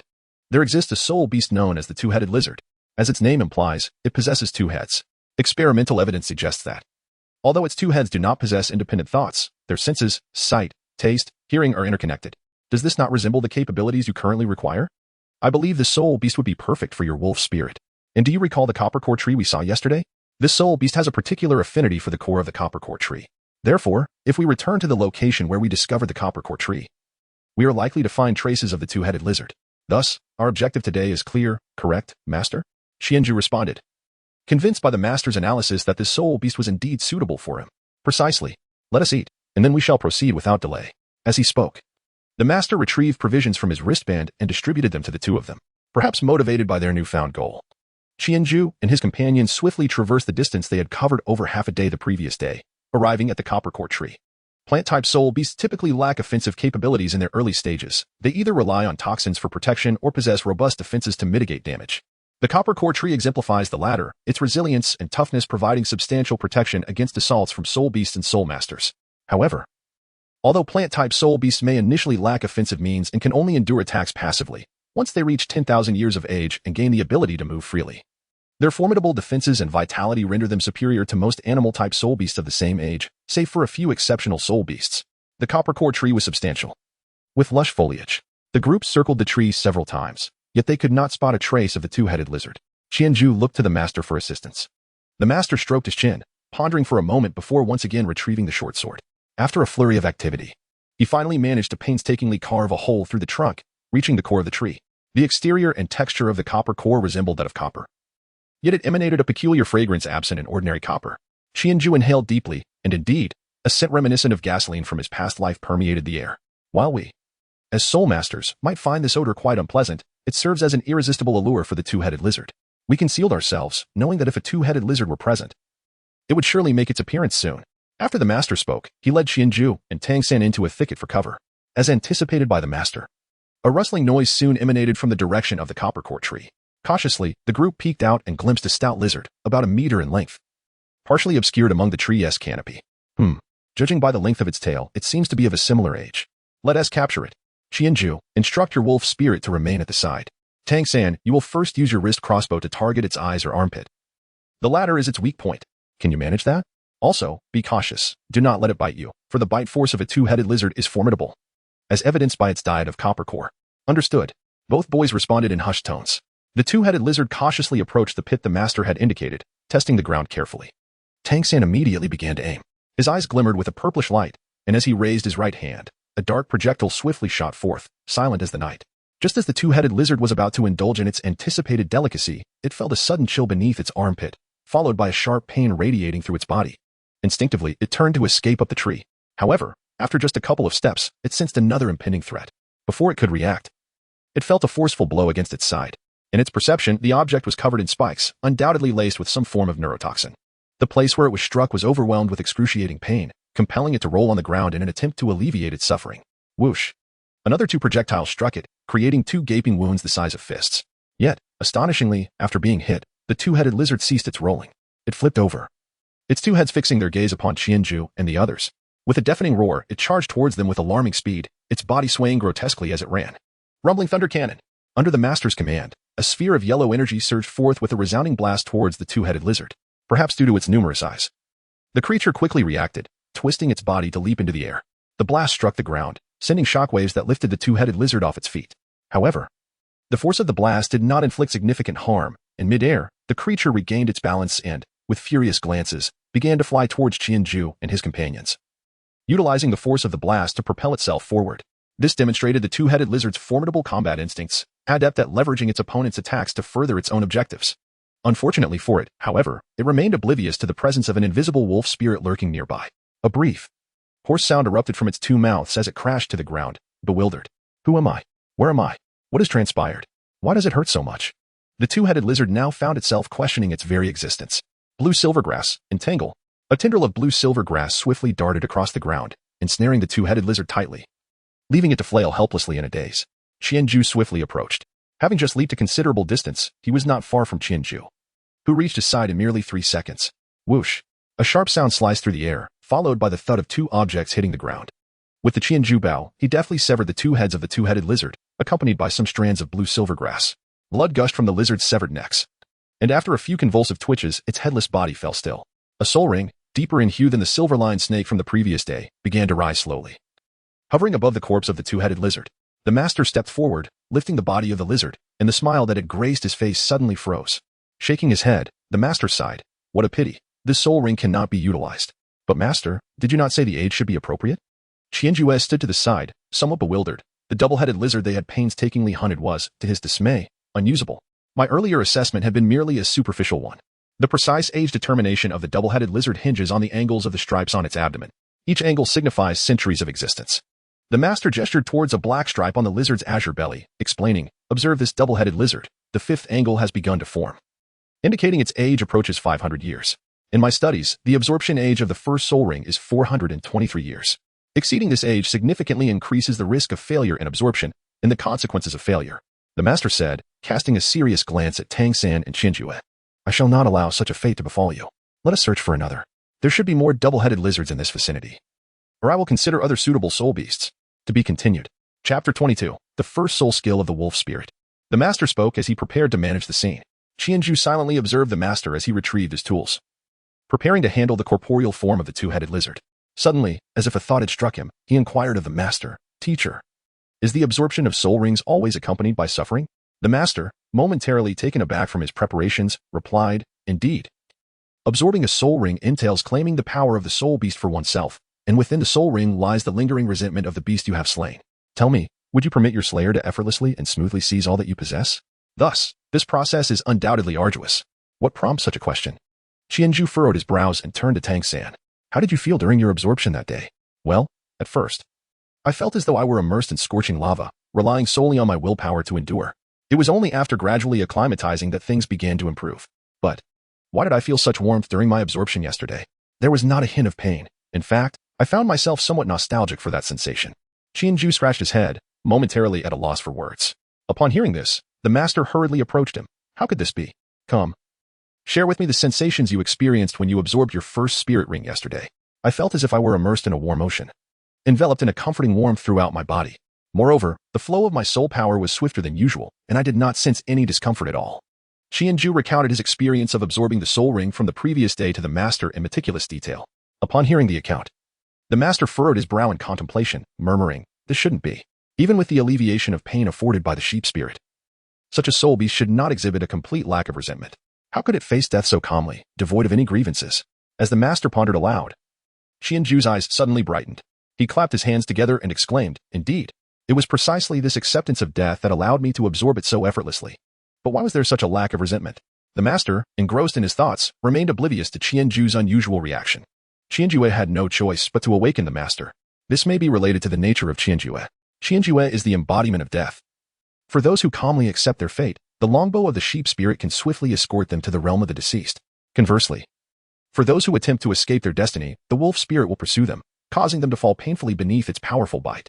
The silver thread snake was slain by me, possessed by the sheep spirit, thus it likely harbors no resentment. Is this the knowledge imparted to you during your martial soul awakening? If one were to be killed by your wolf spirit, would it not be? Yes. It is highly probable that it would be filled with suffering and resentment. Qianjue continued the master's thought. In light of this, the master's eyes lit up as he hurried to the corporeal form of the two-headed lizard, eagerly searching through its remains, leaving no part, not even the two severed heads, untouched. After a considerable time, having thoroughly examined the body of the two-headed lizard, the master finally stood up. Noticing that the soul ring of the creature had already faded somewhat, he turned to Qianjue and, with utmost seriousness, asked, Xiaozhu, I shall inquire once more. Are you certain you still wish to absorb a soul ring? And during this process, did you truly not feel any pain? Master, I assure you that my words are entirely truthful. I shall not feign strength. Qianjue earnestly confirmed with the master. Very well, then hasten to absorb it. Xiao San and I shall assist you in safeguarding the process. I have already conveyed all the precautions you need to heed. I have never witnessed someone absorbing 2 soul rings consecutively, so should any complications arise, it is likely that you will have to rely on your own abilities.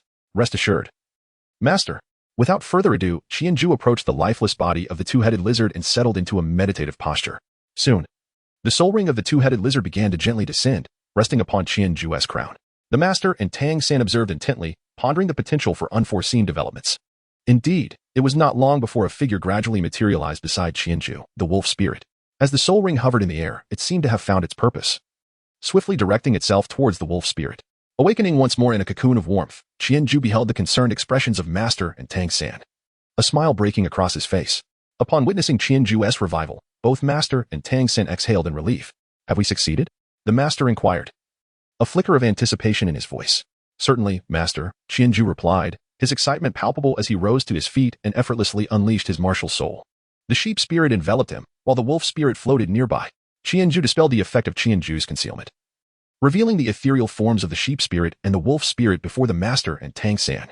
At that moment, beneath the sheep spirit and the wolf spirit, a yellow soul ring slowly revolved.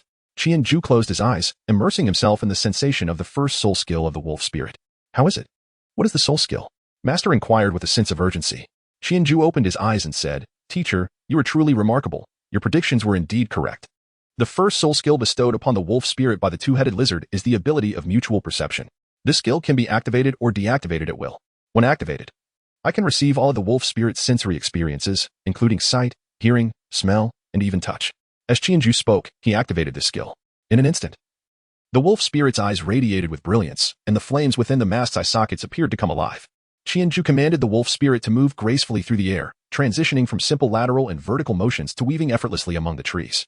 Previously, his control over the wolf spirit felt akin to manipulating a device remotely, reminiscent of playing a computer game. However, now it was as if he had merged with the wolf spirit, transforming the experience into a fully immersive virtual reality. It felt as though he had become the wolf spirit, soaring freely and darting through the forest. Master and Tang San observed the wolf spirit flitting about while simultaneously watching Qianju, whose eyes were tightly shut, involuntarily bowing his head, raising his hands, bending at the waist, and lifting his legs, resembling a fool. Exchanging glances, Master and Tang San struggled to suppress their laughter. All right. Let us pause for a moment, Master said, gently patting Qianju's shoulder. Suddenly, the elusive wolf spirit took a sharp turn and returned to his side, prompting Qianju to open his eyes. Seeing Master and Tang San beside him, Qianju excitedly exclaimed, Teacher, Xiao San, this skill is absolutely delightful. I feel like I've transformed into a bird, soaring freely through the skies. Calm your excitement for a moment. Tell me, how's the soul power consumption for this soul skill? Also, your physical body should still be under your control while using this skill, correct? Master inquired, giving Qianju a reassuring pat on the shoulder. The soul power consumption is quite low. It should last for several dozen minutes without issue. I can still control my body. The reason I kept my eyes closed was due to my lack of familiarity. When both visual inputs are active, it becomes difficult to concentrate. Just a moment ago, I almost crashed into a tree, Qianju admitted, scratching his head awkwardly. Brother Ju, it's not just a matter of concentration. You were practically assimilating with the spirit. Look at where you were standing, just now, with your eyes shut. You were flailing about like a simpleton. Tang San couldn't help but tease Qianju. Qianju glanced at his position, aware that his movements in manipulating the wolf spirit were the cause of his actions. Instinctively, he began to move his body in tandem. He shot a sidelong glance at Tang San, about to speak, when Master placed a hand on his shoulder and said, Thus, your task for the upcoming period will be to harmonize with the two newly acquired soul skills. You must practice the accuracy of the sheep spirit's bow and develop methods for close combat. As for the wolf spirit's heightened perception, you need to train until you can simultaneously process the feedback from both sides, transforming the wolf spirit into an extension of your senses.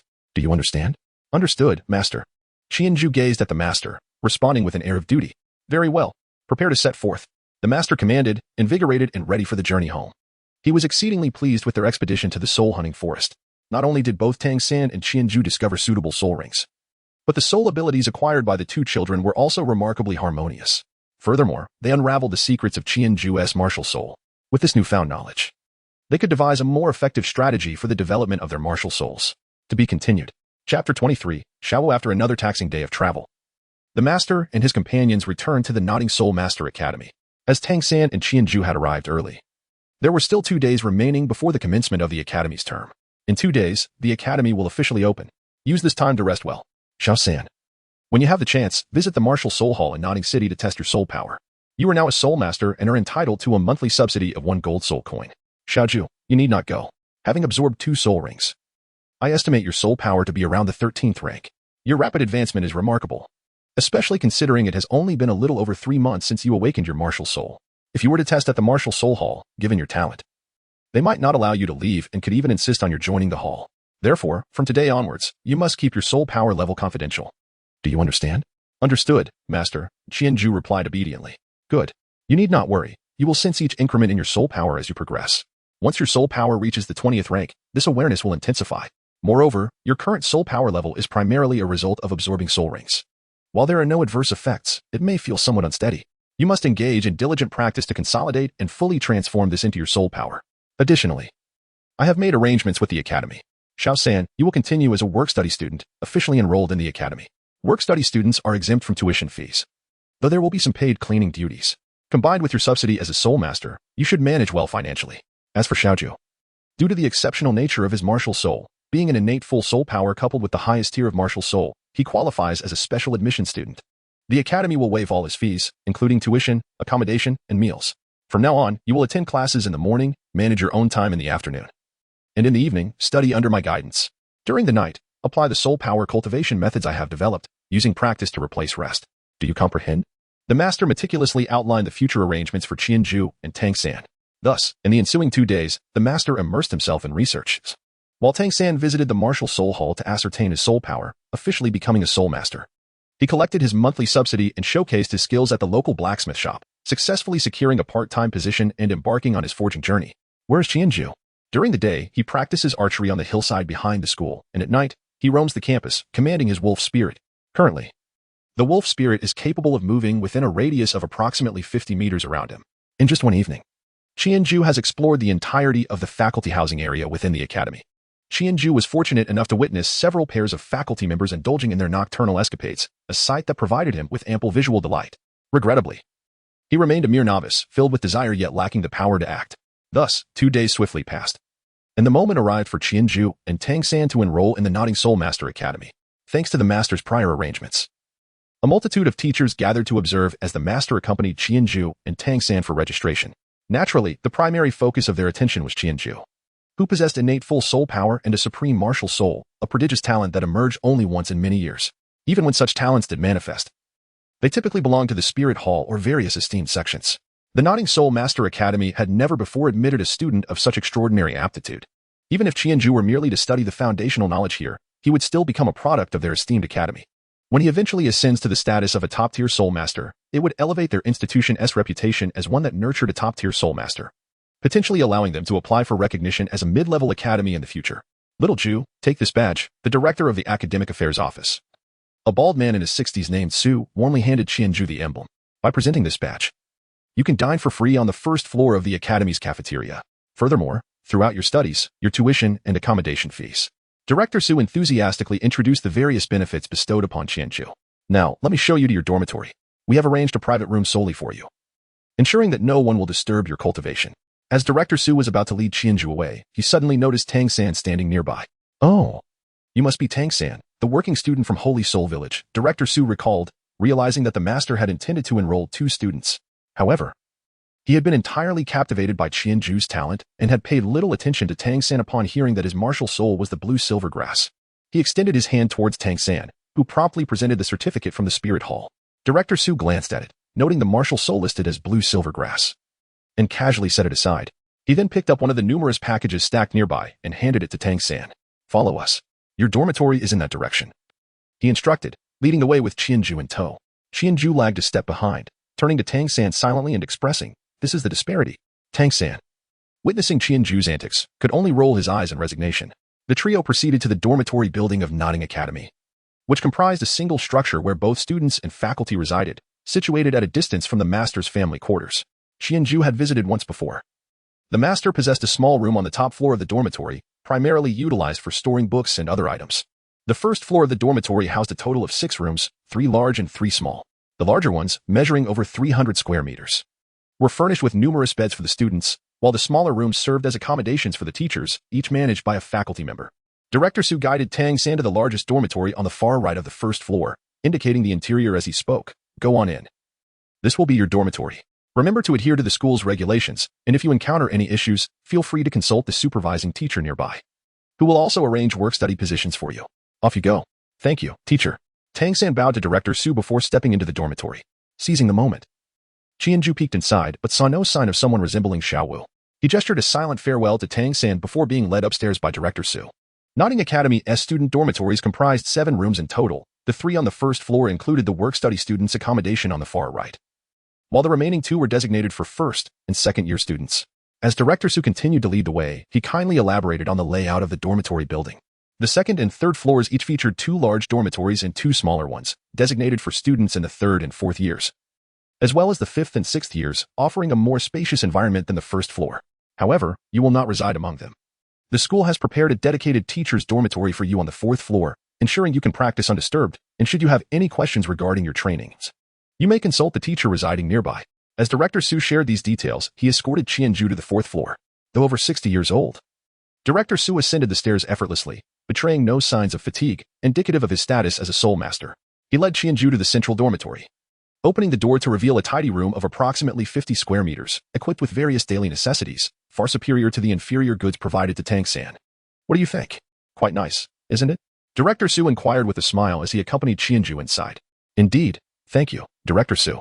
I am grateful for the Academy's care. Qianju bowed sincerely, expressing heartfelt gratitude. Although the school's provisions carried an ulterior motive, they undoubtedly offered significant assistance. And there was no ill intent towards Qianju. Please, rise. There is no need for such formality. As long as you become an extraordinary Soul Master in the future and remember this place, acknowledging that you emerged from Nodding Soul Master Academy, then the Academy's efforts will have been worthwhile. Now, take some time to familiarize yourself with your surroundings. I shall take my leave. Should you require anything, feel free to visit the academic office to find me. Director Su affectionately ruffled Qianju's hair, handed him the key, and departed with a cheerful demeanor. Qianju retrieved some of his commonly used clothing from his wristband, tidied up his room and himself, then lay on his bed contemplating life before heading downstairs to invite Tang San for lunch. As he approached the student dormitory, he heard a bright, excited female voice exclaim, "Lunch? That sounds wonderful. What delicious food are we having?" "Of course, we're having carrots and cabbage," Qianju retorted with a hint of teasing as he entered. "Carrots and cabbage, yay." Xiaowu clapped her hands in delight. However, just as her hands came together, the smile on her face abruptly froze. "Tang San, does eating require spending money? You know, that soul coin thing." Wang Xing and the others exchanged worried glances. "Oh no, our leader is powerful. But he might be a bit foolish." "Don't worry, Xiao San has enough money for all of you," Qianju reassured them. "That's great." Upon hearing that she wouldn't have to pay, Xiaowu joyfully patted Tang San on the shoulder. "It's all on you, Tang San. Don't worry. I will pay you back later. By the way, who is this? Why do you call him Xiao San?" "Oh, this is my senior, Qianju. Brother Ju. This is Xiaowu. Well, just call her Xiaowu. I am the leader of the 7th dormitory, kid. I have my eye on you. From now on, follow Tang San, and you can call me Sister Xiaowu. I've got your back." Xiaowu approached and patted Qianju's shoulder, clearly impressed with him and finding him quite interesting, enjoying the way he spoke. Qianju smiled at Xiaowu and said, "Why don't you call me brother? I'm here to protect you, after all. I am the strongest here. Look, your junior brother has already fallen to me. Your martial spirit is a rabbit, right? You managed to defeat Xiao San because his martial spirit is grass, which you devoured. However, my martial spirit is a wolf, and wolves specialize in hunting rabbits. So you certainly cannot prevail against me." Xiaowu, taken aback, felt her temper rise and immediately wanted to challenge Qianju. No, let us eat first. If we wait too long, the cafeteria will run out of food," Tang San quickly interjected, aware of the power of Qianju's wolf spirit. A single bite from that spirit would likely make Xiaowu cry in pain. Xiaowu glanced at Tang San and then at Qianju, eventually choosing to indulge her appetite instead. "Humph, I shall let you off for now, but one day you will know my strength. Come on, Tang San. Let us go find something delicious." "All right," Tang San replied, relieved that Xiaowu had decided not to pursue Qianju any further. Xiaowu urged Tang San on, and they, along with a group of followers, made their way to the cafeteria, with Qianju trailing behind. "Tang San, I want to eat this, the salt-baked carrots. And also this, the steamed cabbage," Xiaowu exclaimed, bouncing with excitement as she surveyed the dishes in the cafeteria. "Auntie, could we have 2 portions of sweet and sour pork, 2 servings of scrambled eggs with tomatoes, and 2 portions of stir-fried shredded pork with bell peppers?" Qianju said, showing the badge given to him by Director Su to the lady serving the food. The serving lady hesitated. "Young man, this is only for you to use. But I am eating alone. My appetite is quite large." "All right then." The lady reluctantly served Qianju 2 portions, considering it not a significant issue. "Thank you, Auntie," Qianju said politely, turning to hand 1 portion to Tang San before seeking out a place to sit, leaving the serving lady with a perplexed expression as he walked away. Tang San stood there, holding the meal Qianju had given him, feeling somewhat bewildered. "Tang San, why does he get to eat for free while I have to pay?" Xiaowu fumed, watching Qianju find a seat. Because Brother Ju is a special recruit and enjoys many privileges," Tang San explained. "Why should that be? I want to be a special recruit too. I want special treatment." Xiaowu pouted. Tang San quickly handed over Xiaowu's meal money and sat down across from Qianju. Wang Xing and others took some vegetarian dishes and sat at a nearby table. Xiaowu, sulking as she ate, watched Qianju devour his meal with gusto, making her own carrots and cabbage seem less appetizing. As she continued eating, she suddenly recalled that Qianju had shown a badge to the serving lady to receive his food freely. Tentatively, she leaned forward and asked, cough. "Brother Ju, could I borrow your badge for a couple of days?" Qianju looked at her with amusement. "Aren't you supposed to be my elder sister? Why are you calling me brother?" This is because, oh dear," she stammered, unsure of how to articulate her thoughts. Qianju ceased to tease her, stating, "This badge is of little significance. It merely allows you to dine here without charge. Since you have Xiao San to cover your meals, why not let him pay for your food while he dines with me? The outcome remains the same, does it not?" Perhaps that is true. All right." She turned to face Tang San, energetically patting his shoulder with her right hand. "From now on, Xiao San, you shall be my badge. In the future, when I dine, you shall pay." How delightful. As she spoke, she clapped her hands joyfully, suddenly finding the cabbage and carrots before her to be quite appetizing. Tang San gazed at Qianju in confusion, pondering why he was being so kind to Xiaowu while utilizing his own hand. It was not until Qianju winked at him that he comprehended his intentions. Looking at him with a hint of helplessness. Please, we are but children. How could you entertain such thoughts? I am not a beast. Tang San inwardly lamented. Suddenly, a loud bang echoed from the side. Wang Xiaoxing, why are you eating vegetarian dishes again? Is your martial spirit not a battle tiger? Why is it that a tiger feasts on vegetables? Upon realizing that it was due to its owner's impoverished status, the young man burst into laughter. Tang San and the others turned their attention to see a rather handsome boy, around 11 or 12 years old, arrogantly pointing at Wang Xing and laughing boisterously. Xiao instantly erupted with fury, for Wang Xing was her first subordinate, who referred to her as Big Sister. How dare anyone bully him? She slammed the table and stood up, shouting at Wang Xing, what is the meaning of this? Why are you barking here? Her clear voice immediately captured the attention of the young man. Oh, what a cute little loli. However, upon noticing the carrots and cabbage on Xiaowu's plate, he scoffed. What a pity, just another poor soul. His disdainful expression and tone ignited Xiaowu's anger, prompting her to slam the table, ready to confront the insufferable boy. Tang San quickly restrained her. Xiaowu, do not be impulsive. If you go and strike him, you may dirty your hands. Rest assured, those who are despicable will eventually face their own reckoning. I have heard that being excessively contemptible can lead to a sore backside. As Qianju savored his meal, he remained steadfastly engaged, delivering sharp retorts. Hey, who claims this is demeaning? This is merely the affluent mocking the impoverished. The male student, noticing that Tang San and his companions refrained from instigating trouble, grew increasingly arrogant. Moreover, what if it's demeaning? Being demeaning is still preferable to being poor. I would rather be a scoundrel than a pauper. Before he could utter the final word, an unexpected wave of pain surged through his posterior. Intense sensations coursed through him, causing him to involuntarily stiffen, clench, and grasp his backside tightly, exclaiming, Ah, my behind. Who bit me? It hurts so much. Xiaowu, witnessing his predicament, was initially taken aback, but then succumbed to uncontrollable laughter. Ha ha ha ha ha. Indeed, your disgraceful behavior has drawn the heaven's ire. Wang Xing and the others, along with the onlookers, could not suppress their amusement. Tang San, attempting to mask his own mirth, quickly shoveled food into his mouth. He was well aware of what had transpired. He had felt the sting of the wolf spirit's bite himself. While he consistently reminded himself that it was merely a mischievous child causing a ruckus and that he should be magnanimous, he could not help but feel a sense of delight witnessing the male student's punishment. The male student's companions, oblivious to the cause of his distress, hastily approached, inquiring about his condition. Observing the amusement on the faces around him, particularly Xiaowu, who was doubled over in laughter, he could no longer contain himself and shouted to his companions, How should I know what happened? Just carry me away. I can't walk. Get me out of here. His companions, though taken aback by his outburst, suppressed their irritation and, working together, lifted him and hurriedly exited the cafeteria. Only after their departure did Xiaowu gradually quell her melodious laughter. She suddenly leaned across the table, grasping Qianju's arm fervently. Brother Ju, tell me, how did you manage that? How could he feel pain in his behind just like that? Teach me, please. In the future, if anyone dares to provoke me, I will ensure they experience the same agony. Xiaowu's calls for Brother Ju were far more fluid than her earlier attempts to borrow a batch. Meanwhile, Wang Xing and the others eagerly gazed at Qianju, equally curious to unravel the mystery, hoping to ensure that no one would dare to bully them again. Qianju lowered his gaze to the sweet and sour pork that had nearly reached his lips but was inadvertently nudged onto the table by Xiaowu. With a hint of exasperation, he raised his head, only to be met by the adorable, expectant look in Xiaowu's eyes, making it difficult for him to chide her. He sighed softly and spoke slowly. What you cannot learn is the effect of my martial spirit. Upon hearing this anticipated response, Wang Xing and the others couldn't help but exhale in resignation. However, considering that Qianjue was Tang San's senior, and Tang San was one of their classmates, they thought it was unlikely they would continue to be bullied in the future. Moreover, both Xiaowu and Tang San were exceptionally skilled, so it was likely they would not suffer such mistreatment any longer. This realization caused their appetites to grow, and the vegetarian dishes on their plates suddenly appeared more appetizing. Hearing Qianjue's reply, Xiaowu pouted and returned to her seat, silently picking at her carrots. Observing her dejected demeanor, Qianjue felt compelled to offer reassurance, saying, Rest assured, no one will dare to bully you again. They won't be able to get past Xiao San. Qianju gestured towards Tang San with his chopsticks. You can always talk to me when the time comes. Since you call me Brother Ju, I will certainly look out for you. I'll ensure they feel the repercussions. He pointed again at Tang San. Tang San glanced at Qianju with a mix of resignation and curiosity. All right then. From now on, if anyone dares to bully me, they shall all feel the consequences.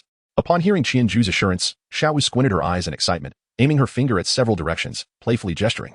Those nearby, who were eager to discern Qianju's methods, felt a sudden chill and quickly turned their heads away, feigning deep concentration on their meals. A chuckle escaped Xiaowu as she observed their guilty reactions, her satisfaction evident as she forked a piece of carrot and joyfully began to eat. Tang San, watching Xiaowu's elation, cast a perplexed and somewhat exasperated look at Qianju, silently questioning, Why are you being so kind to her? You might spoil her. Qianju, Feeling somewhat guilty, lowered his head to eat, for he was indeed a forbidden descendant of Tang San, and he ought not to treat Xiaowu with such kindness. Yet, he found himself powerless. Xiaowu was undeniably adorable, a petite little girl. Moreover, having transformed from a soul beast, she possessed a unique innocence that compelled one to cherish her. At this moment, Qianju found himself anticipating the arrival of the other two girls from the Shrek 7 monsters, the willful sorceress Ning Rongrong and the icy beauty Zhu Qing. After finishing his meal, Qianju prepared an additional serving to take to the master, who had not appeared in the dining hall. Likely lost in his research and neglecting his meals once more. However, this time he paid for it, as he still had some money left. A small allowance given by Deng Xing. Subsequently, Qianju took Tang San and Xiaowu on a tour of his dormitory, successfully evoking a sense of envy from Xiaowu. Yet, the prospect of Xiaowu residing alone on the 4th floor was unlikely. For her transformation into a human was primarily to experience the myriad emotions of humanity and to engage in interpersonal interactions. Living alone would be less appealing to her than returning to the Stardow forest. On the following day, Qianju and his companions attended the Academy's freshman ceremony. Although it was a ceremony for newcomers, the total attendance, including teachers, barely exceeded 50. At long last, Qianju had the opportunity to meet the principal of the Nodding Soul Master Academy, a man in his 50s, yet remarkably vigorous, wielding a spirit rank of over 40. With a robust voice, he announced that these children had officially become members of the Soul Master community. After the ceremony, Principal Chen took a moment to meet with Qianju, informing him that he was a friend of the master and that he could come to the principal's office if he had any needs. Qianju is indeed a coveted asset here. Subsequently, they attended their first class. Although many concepts had been previously introduced by the master, Qianju still felt he had gained immensely. It became apparent that regardless of the domain, learning was indispensable. Thus, Qianju spent his mornings in class, honed his control over his martial soul, Qianju, in the afternoons, and studied under the master in the evenings. By night, he diligently practiced the master's teachings, culminating in 2 enriching academic years. To be continued. Chapter 25. 2 years later, Xiao San, Zhuge, hurry up, Xiaowu exclaimed, holding a candied hawthorn in her left hand and a string of glutinous rice balls in her right, skipping ahead. Tang San and Qianju walked side by side behind her, both leisurely conversing, with Qianju enjoying a string of candied hawthorns as they strolled. They had just concluded their second academic year's break and were preparing to embark on their 3rd year. In the village of Holy Spirit, Deng Xing remained. With Qianju's arrival, his life had gained new hope, and he managed his grocery store with great flair. Furthermore, the villagers gradually recognized that he had a prodigious innate spirit power and a top-tier martial soul, leading them to treat him with newfound respect.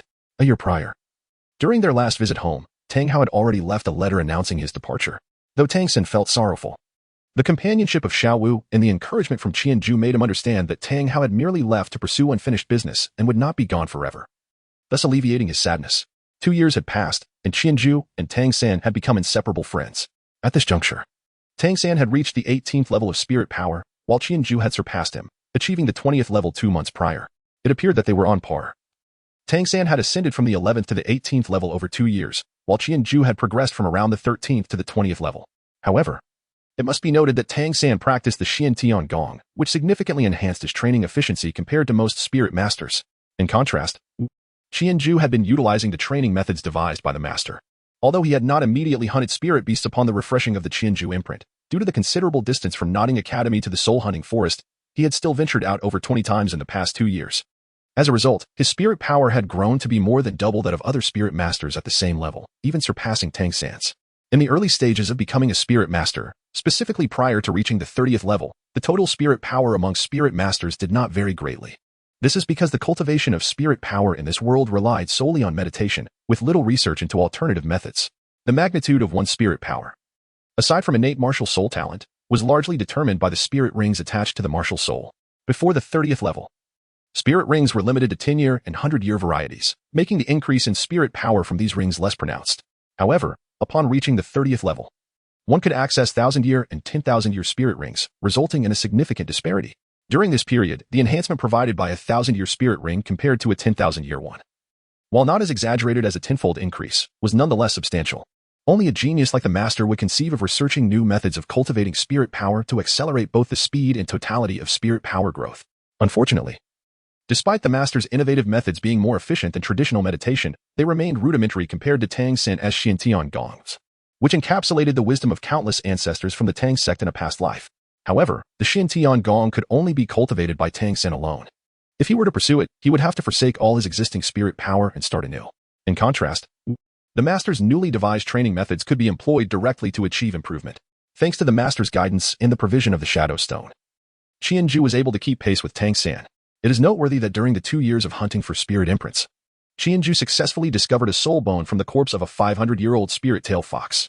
When the master heard Qianju describe how the spirit beast he had slain either died peacefully or in extreme agony, he speculated that Qianju's martial soul greatly enhanced the probability of soul bones forming from the spirit beast he killed.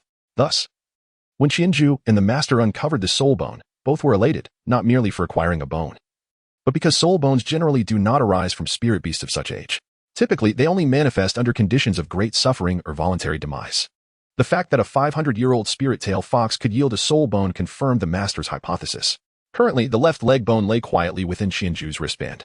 He had not absorbed it, not because it was inferior, in fact, although it was merely from a 500-year-old spirit tail fox. The age of a soul bone is not the sole criterion for its value. The most crucial factor is its compatibility with the host. Soul bones evolve alongside their hosts. For instance, if two identical soul bones were to be compared, one from a 100-year spirit beast and the other from a 10,000-year spirit beast, absorbing the 100-year spirit beast's soul bone a decade earlier would allow a talented spirit master like Qianju or Tang San to enhance that 100-year soul bone to a level surpassing that of the 10,000-year counterpart within 10 years. The left leg bone, originating from a spirit tail fox, a creature known for its incredible speed and agility, led the master to deduce that its effect would likely enhance the host's swiftness, an enhancement that would be beneficial to most individuals, as everyone desires to be swifter. The reason Qianju refrained from absorption, however, was that the master advised him to first absorb a 20-level spirit ring before assimilating the soul bone. Since Qianju would absorb 2 spirit rings simultaneously upon leveling up, significantly boosting his spirit power, the master intended to utilize the soul bone to solidify Qianju's newfound strength. After a brief exploration in Notting City, the trio returned to Notting Academy. Early the next morning, while Xiaowu was still slumbering and Tang San was practicing the purple extreme magic eye, Qianju and the master boarded a carriage heading towards the soul-hunting forest once more. Master, do you think I can absorb a 1,000-year spirit beast's spirit ring for my second one? Qianju inquired during their carriage ride. Engaging the master in a discussion about acquiring spirit rings, the master, with a serious expression, responded, I have indeed contemplated this matter. Generally speaking, a spirit master's second spirit ring can be acquired from a maximum of 764-year spirit beasts. However, considering your enhanced physique due to the Qianju imprint, coupled with the characteristics of your martial soul when it slays spirit beasts, absorbing rings from spirit beasts under 1,000 years should pose no issue. That said, once spirit beasts reach the 1,000-year mark, the pressure exerted on the spirit master during absorption increases exponentially. I cannot ascertain if you will be able to withstand such pressure. Therefore, for your first spirit ring, I only permit you to absorb from spirit beasts below 1,000 years. Only for your second spirit ring can we consider those exceeding 1,000 years, but it must not surpass 1,100 years. Do you understand? Yes, I understand. Master, by the way, have you decided which 2 spirit beast spirit rings I should absorb? I have some ideas, but you mustn't overly rely on me. As your spirit power level rises, there will be many aspects that cannot be addressed through mere research. Personal experience will be essential. At that point, my suggestions may not be entirely accurate. Therefore, you need to develop your own perspective. Let's hear it. Esteemed teacher, I perceive myself as a sensitive and offensive spirit master. Currently, my first soul skill, the illusory bow of 1,000 arrows, while possessing a commendable attack power through its radiant arrows, lacks the potency to deliver a decisive blow. Furthermore, as the radiant arrows are single-target attacks, they fail to pose a simultaneous threat to multiple foes.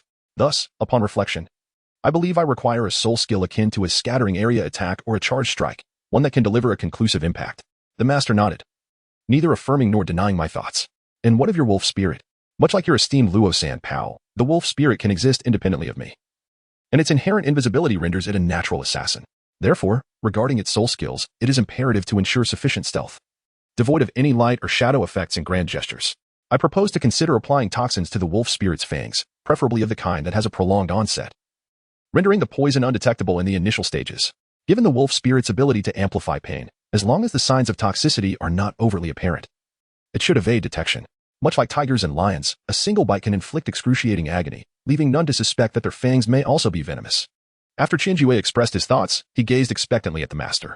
The master's rigid face broke into a faint smile. Your analysis is commendable, and it aligns closely with my own thoughts. However, I would like to point out one aspect. You may be considering it a bit prematurely. You see, soul ring abilities differ from soul bone techniques. They are constrained by the age of the soul rings. Skills that are explosive or have area effects, if lacking in substantial damage, will fail to alter the course of a situation, rendering them rather insignificant. The second soul ring, being of too low an age, presents a dilemma.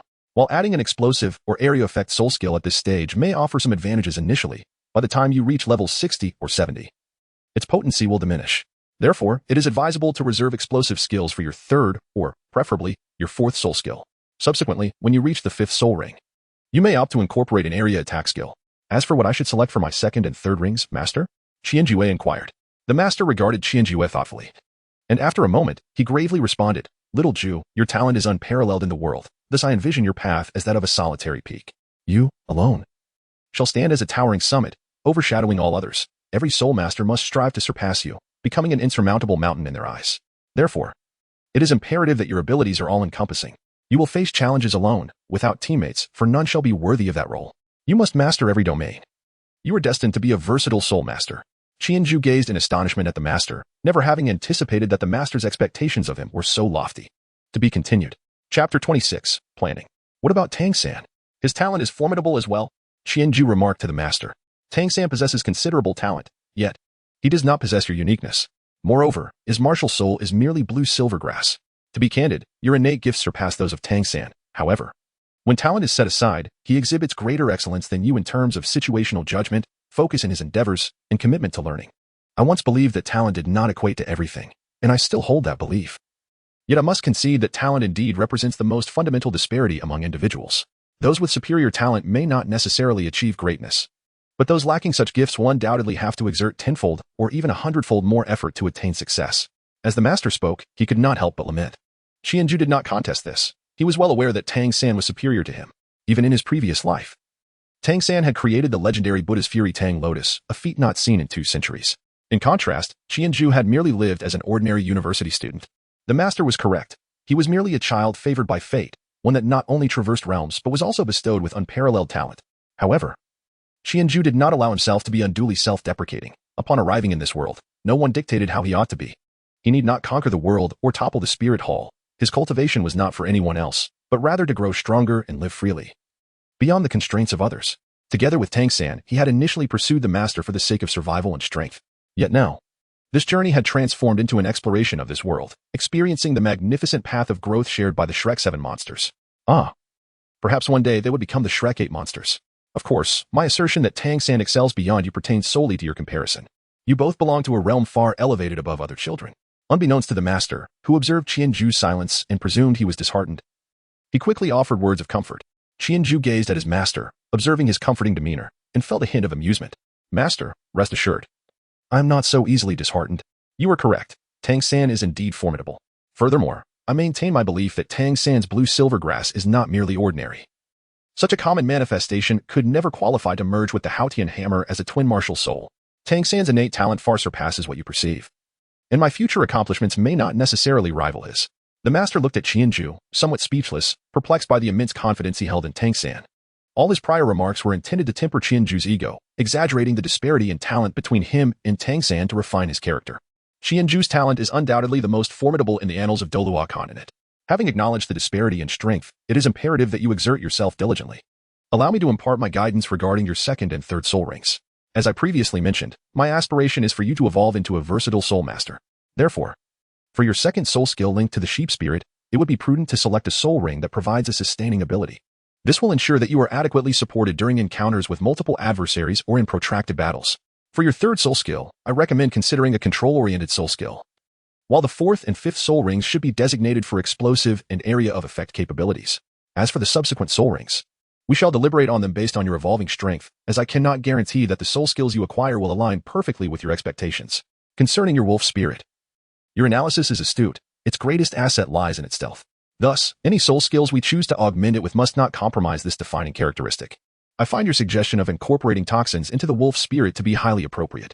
Furthermore, I believe it would be advantageous to contemplate the addition of defensive soul skills.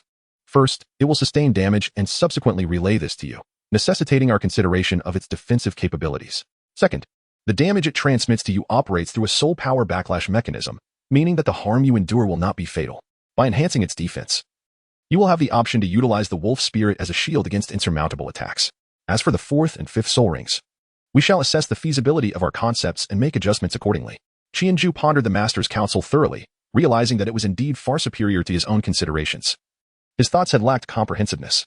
The ensuing hours were devoted to relentless cultivation, though he had reached a bottleneck where further training would not elevate his soul power level.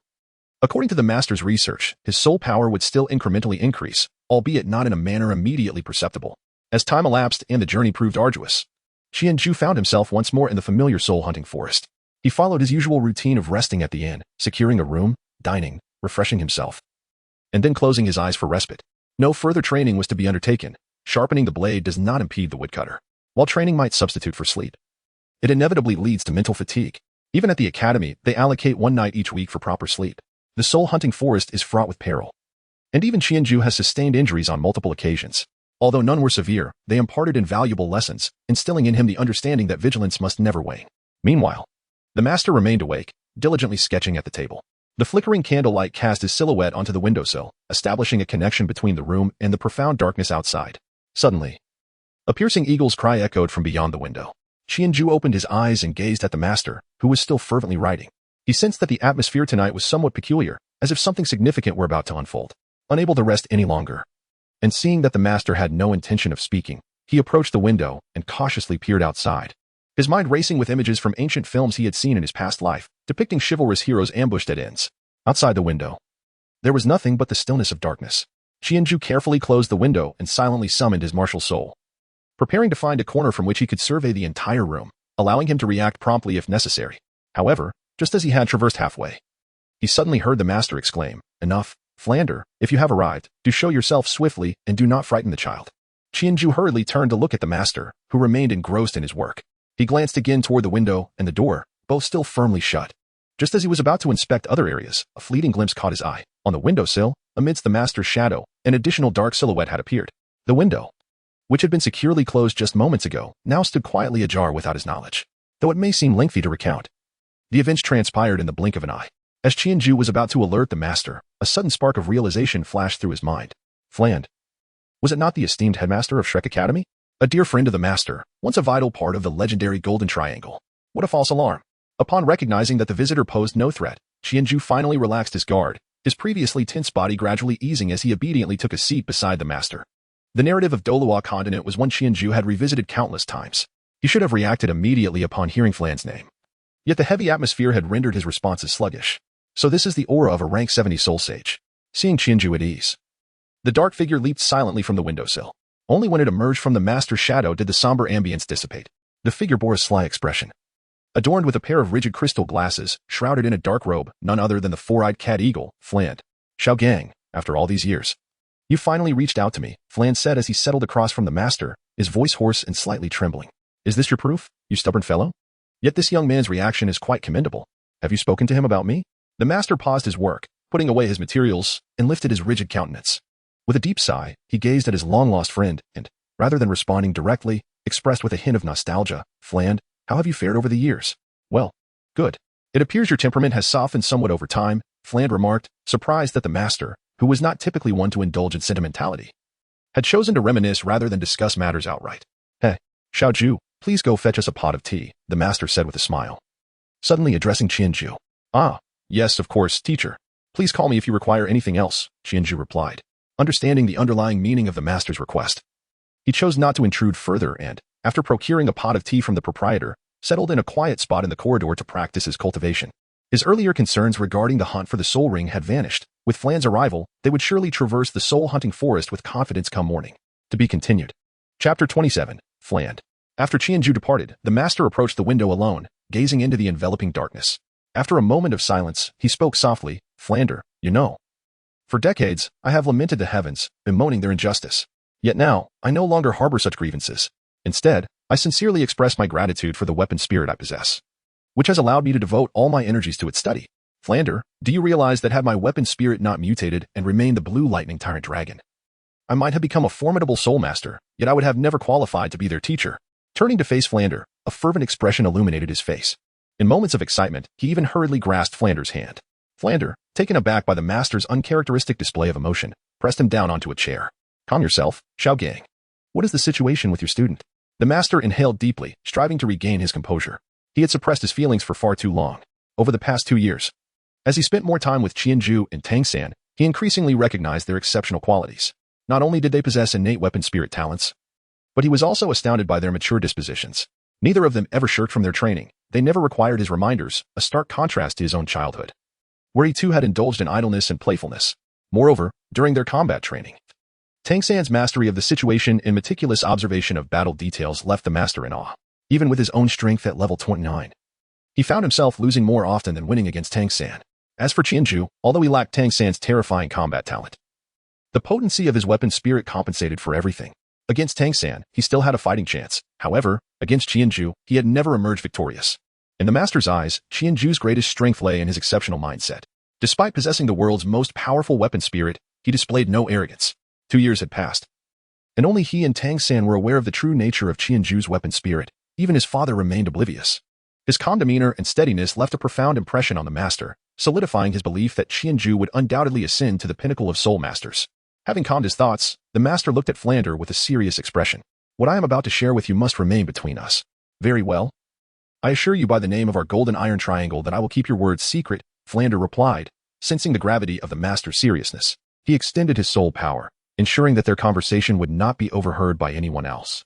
The student I mentioned in my letter, who can validate my research, is named Tang San, my second disciple. He possesses a twin weapon spirit.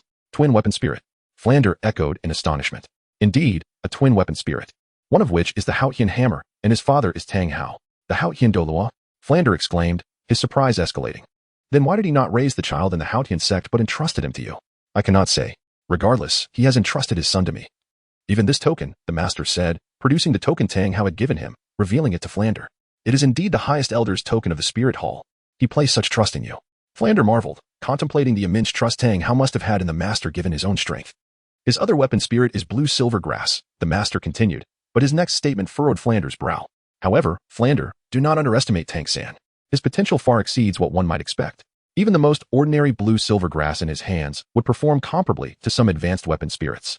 You understand the strength inherent in twin weapon spirits. Tang San will only truly unleash his potential as he matures. Is there truly such an exceptional child?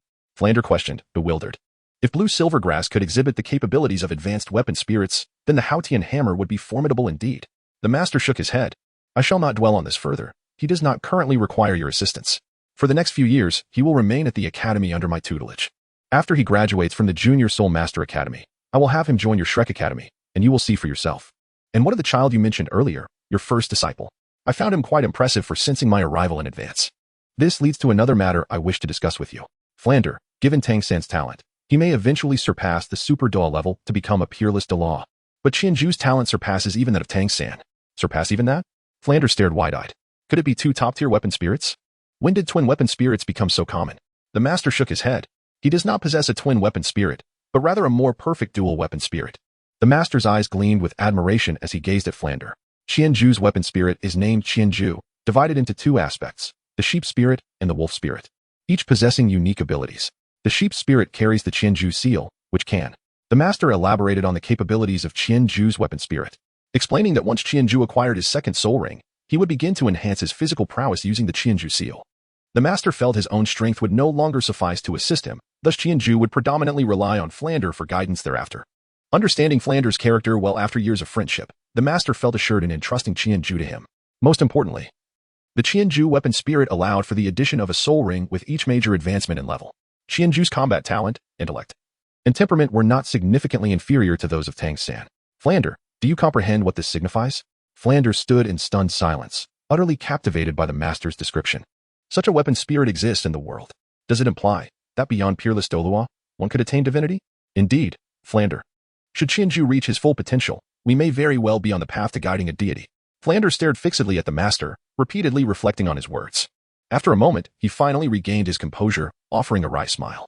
Xiaogang, it seems we have aged. The future belongs to these young talents. Heh. Flander mused, yet the thought of a potential deity emerging from his Shrek Academy filled him with exhilaration. Well then, Xiaogang, what do you require of me? I called you here to assist in bestowing the second soul ring upon Qianzhu, and it is time to commence the hunt for his Qianzhu seal. Afterward, you shall return him to your Shrek Academy to fulfill his weekly mark hunting. In the coming years, the knowledge he acquires will be taken with him, and he shall learn independently. Your sole responsibility is to ensure his safety. Very well, it is settled. By the way, Xiaogang, over the past 2 years, I have also recruited 2 exceptional talents, a top-tier assault-type martial soul, the White Tiger, and an innate full spirit power food system soul master. What do you think? Not bad, right? Fran, reminiscing about the 2 prodigies of his academy, could not help but feel a swell of pride. An innate full spirit power food system soul master? What is his martial soul? The master displayed a look of astonishment. It is nearly impossible for a support-type soul master to possess innate full spirit power. Throughout the recorded history of Douluo continent, no support martial soul has ever achieved this. Even the highly acclaimed 7-treasure glazed tile pagoda falls short upon awakening. It is a sausage. Haha, it tastes quite delightful. Friend also broke into a joyous smile. A sausage, surprisingly, a carnivorous food system soul master. Indeed, how does it compare to a twin martial soul? It is certainly commendable. The master nodded. However, he soon shook his head. Never mind. Let us leave it at that. When Tang San graduates in 4 years, I shall visit you then, and we shall witness it together. Haha, splendid. In 4 years. Let me also witness the twin martial souls that validate your research. With your participation and the talent of this generation of Shrek Academy students, we shall undoubtedly make a name for ourselves across the world. Ha ha ha. Fran had not laughed so heartily in a long time. Ever since the incident with the 2 dragons, the 3 had not seen each other for many years. All right, summon Xiao Jue to come in. I would like to introduce you to him. Very well, kid, your teacher is calling you in. Fran replied, and although the words seemed casual, they resonated directly in the ears of Qianju, who was practicing outside the door. Qianju was awakened and entered, carrying a pot of tea. Teacher, you have been reminiscing for far too long. The tea has turned cold, and now we can only partake in chilled tea. Qianju lifted the teapot, expressing a hint of exasperation. Hey, young man, how do you know we are reminiscing? Are you acquainted with me? Or has your teacher spoken of me? I haven't heard of you, but when you entered, the teacher didn't even glance your way and immediately called out your name. I surmise that you must be a close friend of the teacher, and your prowess must be considerable. Ah, quite an astute deduction, Flander chuckled, glancing at the master. Then, pray tell, how strong do you think I am? Flander regarded Qianju with an amused expression. I would venture to guess that you possess at least level 70 of cultivation, Qianju replied with a smile, feeling somewhat bashful. Flander's eyes widened in surprise. And he turned to the master. You truly have not mentioned me to him? Not at all. Ah, little Jew. How did you ascertain that Flander is a soul sage? The master inquired, intrigued. How did I guess? Because in 4 years, you will reach level 78. Hence, you must currently be at least level 70.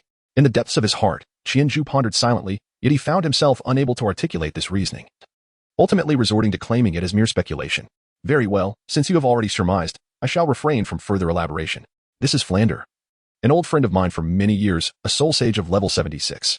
He will assist you in obtaining your soul ring tomorrow. Furthermore, once this soul ring acquisition concludes, he will escort you to Shrek Academy, which he has established. Although you will be advancing your studies ahead of schedule, there are still lessons you must learn. I will prepare materials for you to take along, allowing you to study at your own pace. Do you understand? In 4 years, I shall return with Tang San to reunite with you. Qianju gazed at the master, not particularly surprised, for he had always known that a change of location was inevitable. The distance between Nodding Academy and the soul-hunting forest was quite unfavorable for his pursuit of the 1000-Ju seal. In the past, when he was merely a low-level soul master, the 1000-Ju seal was grounded in his current physical capabilities, thus its impact was relatively minor. However, as he was on the verge of ascending to the rank of a great soul master, and with the impending necessity of acquiring soul rings that surpassed the age limit while doubling their acquisition, the enhancement of the 1000-Ju seal had become paramount and warranted serious consideration. Moreover, after he obtained his next soul ring, the 1000-Ju seal might require him to hunt soul beasts exceeding a millennium in age, which were increasingly rare within the confines of the soul-hunting forest. Thus, a change of venue was assured, though it remained to be seen whether he would part ways with the master and Tang San and Xiao Wu. As it turned out, separation seemed inevitable. Understood, teacher. I will diligently master everything you have imparted. Qianju nodded in affirmation. Very well, then let us conclude our discussions for the evening. Rest early. We shall embark on our quest for soul rings at dawn. To be continued. Chapter 28. The 1000-Ju masked the following day. The trio packed their provisions and, after presenting the Master's 3 emblematic tokens to the guards, they entered the soul-hunting forest. After traversing a considerable distance away from the throngs of people, Flandre halted their progress. This pace is too sluggish. Allow me to assist you, he declared. Upon finishing his statement, he summoned his cat-eagle martial spirit, unfurling a pair of immense wings from his back, enveloped in a layer of plumage. His orange-yellow eyes glinted with vertical pupils. Yellow, yellow, purple, purple, black, black, black. 7 soul rings abruptly materialized beneath his feet, swirling around his form.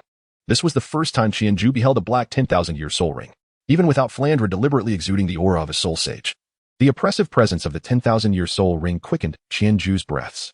Flandre stepped forward, wrapping one arm around Qianju and grasping the master's wrist with the other. With a powerful flap of his wings, they soared to several hundred meters above the ground. Which direction? Flandre bellowed, as the howling winds at such heights whipped around their garments with a fierce rustle. Qianju turned to the master, whose hand firmly grasped Flandre's wrist. Their hands interlocked and suspended in the air. The master's other hand shielded his face from the wind, as he surveyed the soul-hunting forest below.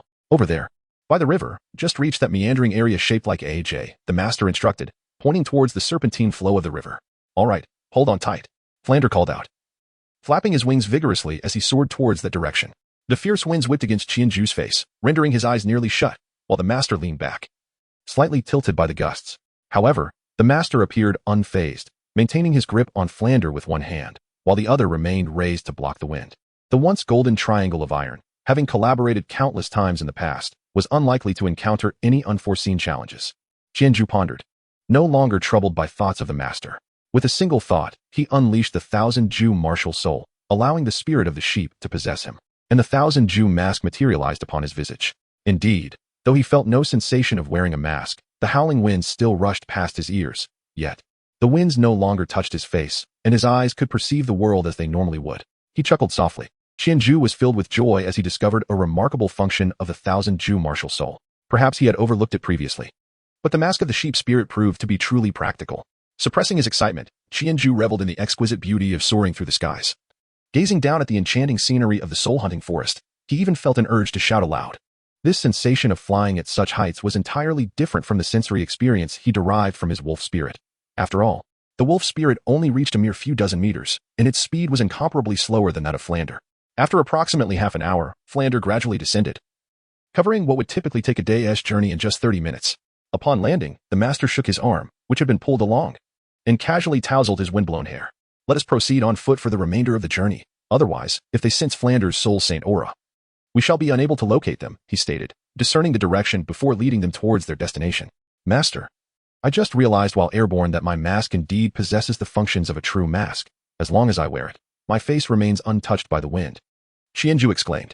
Qianju walked alongside the master, a thrill coursing through him as he recounted his recent discovery. The master paused in his steps, exclaiming, "Is that so? How had I not noticed before?" Turning to face Qianju, he instructed, "Release your martial spirit. I wish to ascertain whether your mask possesses any defensive properties." As he spoke, the master retrieved a splendid short sword from his storage ring. Upon seeing the blade, Flinder couldn't help but grin, remarking, "Isn't that the token of affection gifted to you by the second dragon?" The master cast a sidelong glance at him, remaining silent. Once Qianju unleashed his martial spirit, the master cautiously prodded the Qianju mask with the short sword. Indeed, the sword was thwarted by the mask, leaving no trace upon its surface. "Now, conceal the mask and let us see," the master instructed once more. Qianju activated the veil of 1,000 masks, concealing his visage. The master attempted once more with his dagger, yet, as anticipated, the mask thwarted his efforts. Allow me to give it a try?" Flandra exclaimed from the rear, intrigued by the spectacle. Under the gaze of the 1,000 masks, he felt an unsettling aura, igniting his curiosity. Meanwhile, Qianju, caught off guard by Flandra's comment, suddenly sensed a subtle backlash of soul energy as the scene before him flickered. Flandra raised his right hand, gently rubbing his thumb against the nail of his index finger. Impressive defense. Qianju widened his eyes. Indeed, he was worthy of being a soul saint-level agility-type soul master. Just moments ago, he had not even perceived the nature of the attack until he noticed Flandra gently stroking his fingers, realizing that Flandra had merely grazed his mask with his fingernail. As the invisibility effect of the Qianju mask dissipated, the mask became visible, revealing a faint scratch on the right side of the mask. The master glanced at Flandra, who immediately remarked, "It is not merely superficial." It was deflected somewhat by his mask. The master nodded and scrutinized the mask once more, only to observe that the scratch on Qianju's mask had already diminished slightly. Astonishingly, the mask was self-repairing. Indeed, within approximately a minute, the mask returned to its pristine condition, with no trace of the former scratch remaining. The master nodded in acknowledgement, indicating for Qian to retract his martial soul before turning to continue leading the way, his thoughts racing. Although Flandra's strike was casual, how could its destructive force be trivial at such speed? A typical soul master of the 40th rank, unless specializing in defense, might not withstand it. Yet, the mask had mitigated the impact. Thus, at the same rank, it seemed unlikely that anyone could breach the defenses of the Qianju mask. In light of this, the notion of enhancing the wolf spirit with defensive soul ring abilities warranted further contemplation. If the mask's defense were to improve with level, one might consider foregoing the addition of defensive soul abilities. Conversely, if it did not enhance, then the mask's defense could be viable well into the 30th level, at which point a decision could be made. Qianju and Flandra trailed behind the master in silence, acutely aware that he was engaged in deep contemplation, and neither wished to disturb him. "Xiaoju, your mask possesses a certain degree of defensive capability, for the time being. It should withstand any assault from an opponent of equal rank. However, be mindful that this is not a guarantee. Do not use it as a false sense of security. Should you fail, You will have no opportunity for redress, and the enemy's attack could strike directly at your head. The consequences are dire, as you can imagine. Indeed, it was not long before the master began to address Qianju regarding the situation. Understood, master, Qianju replied, eager to learn. Summon the wolf spirit once more, and let Flandre attempt again. The master instructed Qianju to summon the wolf spirit to test the mask's properties. As anticipated, the mask of the wolf spirit exhibited the same defensive and self-healing qualities. The wolf spirit's mask is something you can utilize extensively. Henceforth, I will add a new component to your training. Employ the wolf spirit's mask to absorb various attacks. As for the defensive soul ring technique I previously outlined for the wolf spirit, we shall set that aside for now and reconsider it later. Our current objectives for acquiring soul rings remain focused on the endurance of the goat spirit and the toxicity of the wolf spirit. I understand, master. Qianju mentally noted this matter. You must practice diligently. In 4 years, I will have Tang Sen evaluate you. You must be capable of deflecting all of his hidden weapons using the wolf spirit. If you succeed, we may be able to allocate the soul ring configuration for other purposes. Qianju, Tang San's hidden weapons are not so easy to catch. To be continued. Chapter 29. The Qingnong Beast. As the master imparted his wisdom, the group gradually distanced themselves from the landing site, drawing closer to the destination that resided in the master's heart. For your second soul ring, I recommend the Qingnong Beast, he stated. Meticulously relaying the detailed information about the soul beast, he suggested for Qianju's sheep spirit. This creature possesses an exceptionally robust vitality and is a herbivorous soul beast of considerable size, yet it is remarkably gentle. Its abdomen contains a specialized pouch, where it secretes an emerald green liquid that stores excess energy. This fluid exhibits potent healing properties. When the Qingnong beast sustains injuries, it absorbs the liquid from its pouch to mend itself. Naturally, this liquid also offers significant healing effects for soul masters, who refer to it as Qingnong liquid. Should a soul master incur injuries within the soul beast forest, locating a Qingnong beast greatly enhances their chances of survival. However, it is fortunate that this liquid is not easily preserved. Once removed from the pouch, it rapidly deteriorates and loses its efficacy. To date, no method for long-term preservation has been discovered, which is why soul masters seldom capture this particular soul beast, even though many likely inhabit the hunting soul forest. Moreover, this soul beast tends to dwell in forests adjacent to water bodies. I observed from above, and this region of the hunting soul forest aligns quite well with its habitat. So we must proceed with greater stealth. Xiaoju, release your wolf spirit to scout the area. Understood, Qianju replied, unleashing his martial spirit. Externally, he appeared unchanged. Yet the wolf spirit was already soaring high above him. Flandre observed Qianju in the space above him, shaking his head after a moment. Xiaogang, this kid's martial spirit possesses an impressive cloaking ability. Even I can't detect it. The master smiled slightly. Xiaoju mentioned that the reason his Qianju martial spirit has this capability is that Qianju symbolizes death. Only those on the brink of death can perceive it. If you can see it, it indicates that your end is near. Ba. At this rate, I might never see it in my lifetime. Spare me your curses. As Flandre and the master exchanged quiet banter, Qianju suddenly halted. Teacher, I believe I have spotted a Qingnong beast. Where? Look at the markings on its pouch. The master calmly guided Qianju in discerning the age of the Qingnong beast. Qianju guided the wolf spirit to the side of the Qingnong beast, whose appearance bore a resemblance to that of a koala, yet it possessed a slightly protruding pouch on its abdomen, subtly bulging with an emerald liquid that, even through its skin, exuded a faint green hue. Unlike the seemingly naive demeanor of a koala, the Qingnong beast was fully alert, continuously rotating its head while consuming foliage, keenly surveying its surroundings. However, despite its vigilance, it remained oblivious to the presence of the wolf spirit as it approached. Teacher, it has 6 stripes on its body pouch, 5 long and 1 short. This indicates that it is a Qingnong beast of over 500 years in age. The stripes on the pouch serve as the most reliable method to determine its age. A complete stripe signifies a century. Upon reaching a millennium, the stripes transform into a violet hue, gradually fading with the passage of time. Do not concern yourself with this Qingnong beast. Continue your search for one with 9 or 10 stripes, the teacher instructed. Understood, teacher, Qianju replied, maintaining control over the wolf spirit in its quest. Meanwhile, the master and Flandre trailed behind him, observing their surroundings. After more than an hour, Qianju finally discovered another Qingnong beast still engaged in its meal within a dense thicket. This specimen was noticeably larger than the first, and upon examining it with the wolf spirit, Qianju noted that it bore more than 10 stripes on its pouch, with the 10th stripe nearing completion. Qianju immediately reported excitedly to the master. Upon hearing the news, the master promptly made a decisive choice, insisting that it was indeed the right one, and instructed Qianju to attempt the hunt alone. Qianju did not falter, despite lacking the experience of battling soul beasts for nearly a millennium. He did not perceive himself as devoid of opportunity. The 20-some hunts prior had enlightened him to the formidable prowess of the Qianju martial soul in combat. Without further discourse with the master and his companion, Qianju extended his left hand, conjuring the Qianju bow. He crouched low and stealthily advanced toward the Qingnong beast.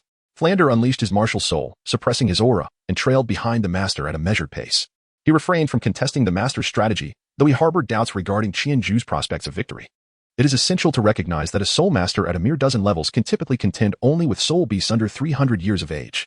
Indeed, many who ascend to the second ring as Grand Soul Masters often find themselves easily outmatched by century-old soul beasts. This is not due to a deficiency in strength, rather. At levels below 20, most soul masters are fresh graduates from academies, lacking the harrowing experience of life and death battles. When confronted with soul beasts, which do not hold back and engage in life or death struggles, as well as possess various unique traits, they are prone to be encountered. Although Qianju's talent is remarkable, he now faces a soul beast nearly a millennium old. Such ancient creatures are typically only rivaled by soul masters of the third ring. Yet, with his presence here, he can respond promptly should danger arise, alleviating his concerns. He would merely observe whether Xiao Gang's remarks from the previous night were exaggerated. As Flander contemplated these thoughts, Qianju had gradually approached the Qingnong beast. When he drew within approximately 100 meters, he quietly halted. This distance represented the optimal range for his light arrow. Beyond this, the soul power would dissipate rapidly, diminishing its potency, while drawing too close would forfeit the advantages of ranged archery. Thus, this position was perfectly suited for his purpose. Qianjue raised the Qianjue bow, without much aim, and released a luminous arrow that struck the unsuspecting Qingnong beast's body pouch from the side. The arrow detonated upon impact, creating a gaping hole in the pouch, causing the emerald green liquid to intermingle with bright crimson blood, staining the beast's fur a deep brown. The Qingnong beast was initially taken aback, then lowered its head to observe the damage inflicted upon its body pouch. Upon realizing the pouch had been ruptured, with the Qingnong liquid and blood streaming forth, it let out a startled cry and hastily attempted to cover the breach with its short forelimbs, but found them woefully inadequate. At that moment, another luminous arrow soared towards its eyes. This time, however, the beast exhibited a modicum of caution, slightly turning its head. The arrow struck its ear, severing half of it away.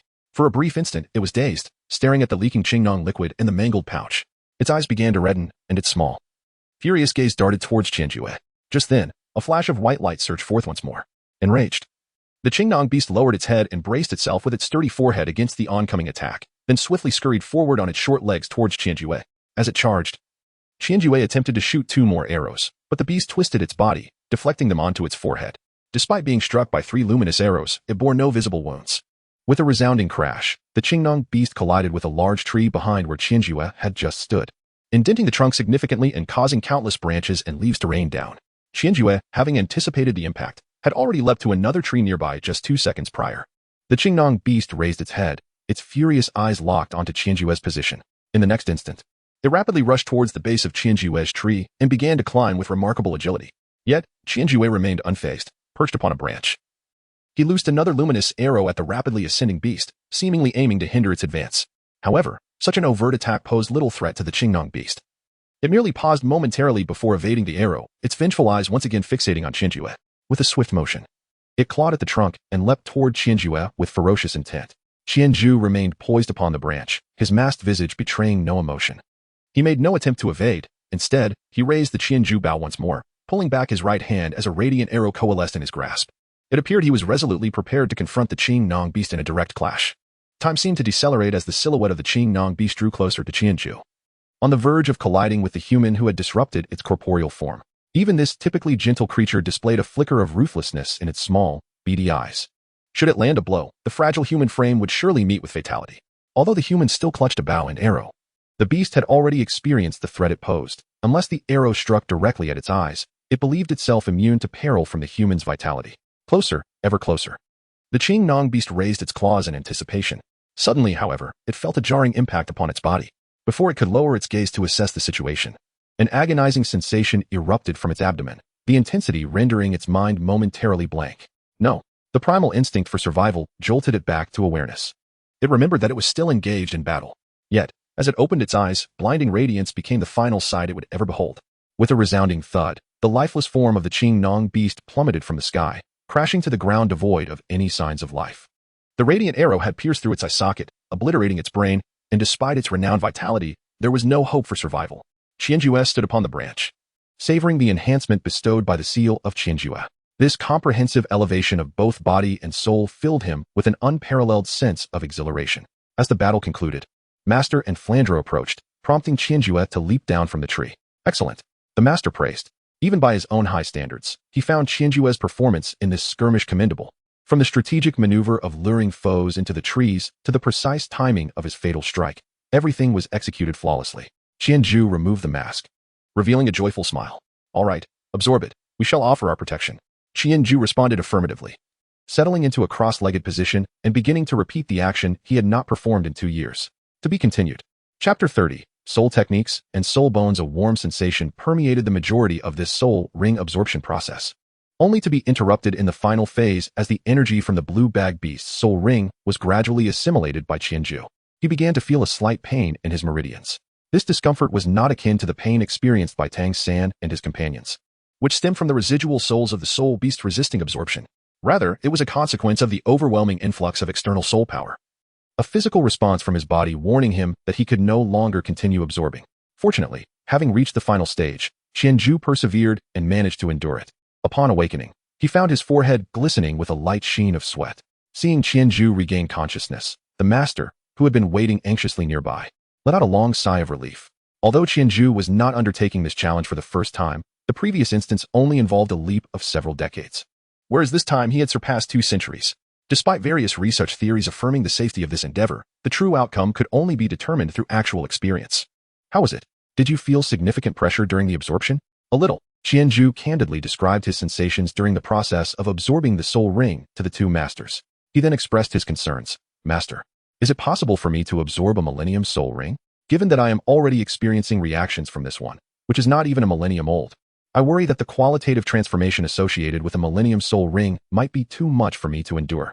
Qianju possesses a certain timidity. He is not the type to relentlessly challenge himself, nor does he harbor any obsession with perfection. He is quite amenable to the notion of selecting a soul ring of around 8 or 900 years. After all, this achievement already places him above 99% of soul masters. Rest assured, it is feasible. The master gently patted Qianju's shoulder. However, it is imperative to expedite the absorption of the soul bone. Originally, this soul bone was intended to solidify the soul power after absorbing 2 soul rings, but it now appears that we must utilize it sooner than anticipated. I underestimated the strain that multiple soul rings, particularly those of extraordinary age, impose on the body. It seems that in the future, your 1000-Ju seal must undergo seamless enhancement to withstand the additional pressure from the soul rings. We cannot rely on the soul bone as a remedy each time. Qianju nodded in deep agreement. "Very well, let us witness your second soul skill." Qianju nodded, releasing his martial soul and disabling the effect of Qianju's concealment. The ethereal form of the sheep spirit manifested, enveloping Qianju.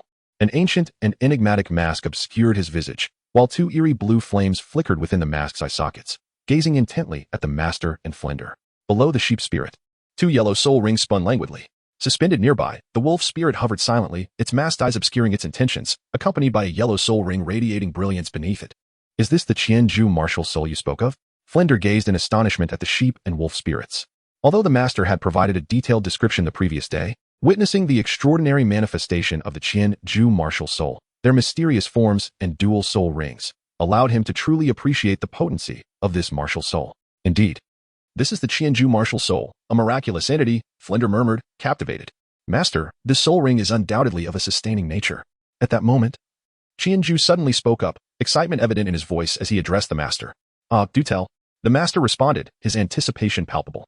Qianju did not keep any suspense and immediately stated, "The newly acquired second soul skill, which I have named Emerald Resonance, upon activation, will react with the enemy's soul power following my next successful strike, bestowing upon me a certain degree of healing and a return of soul energy."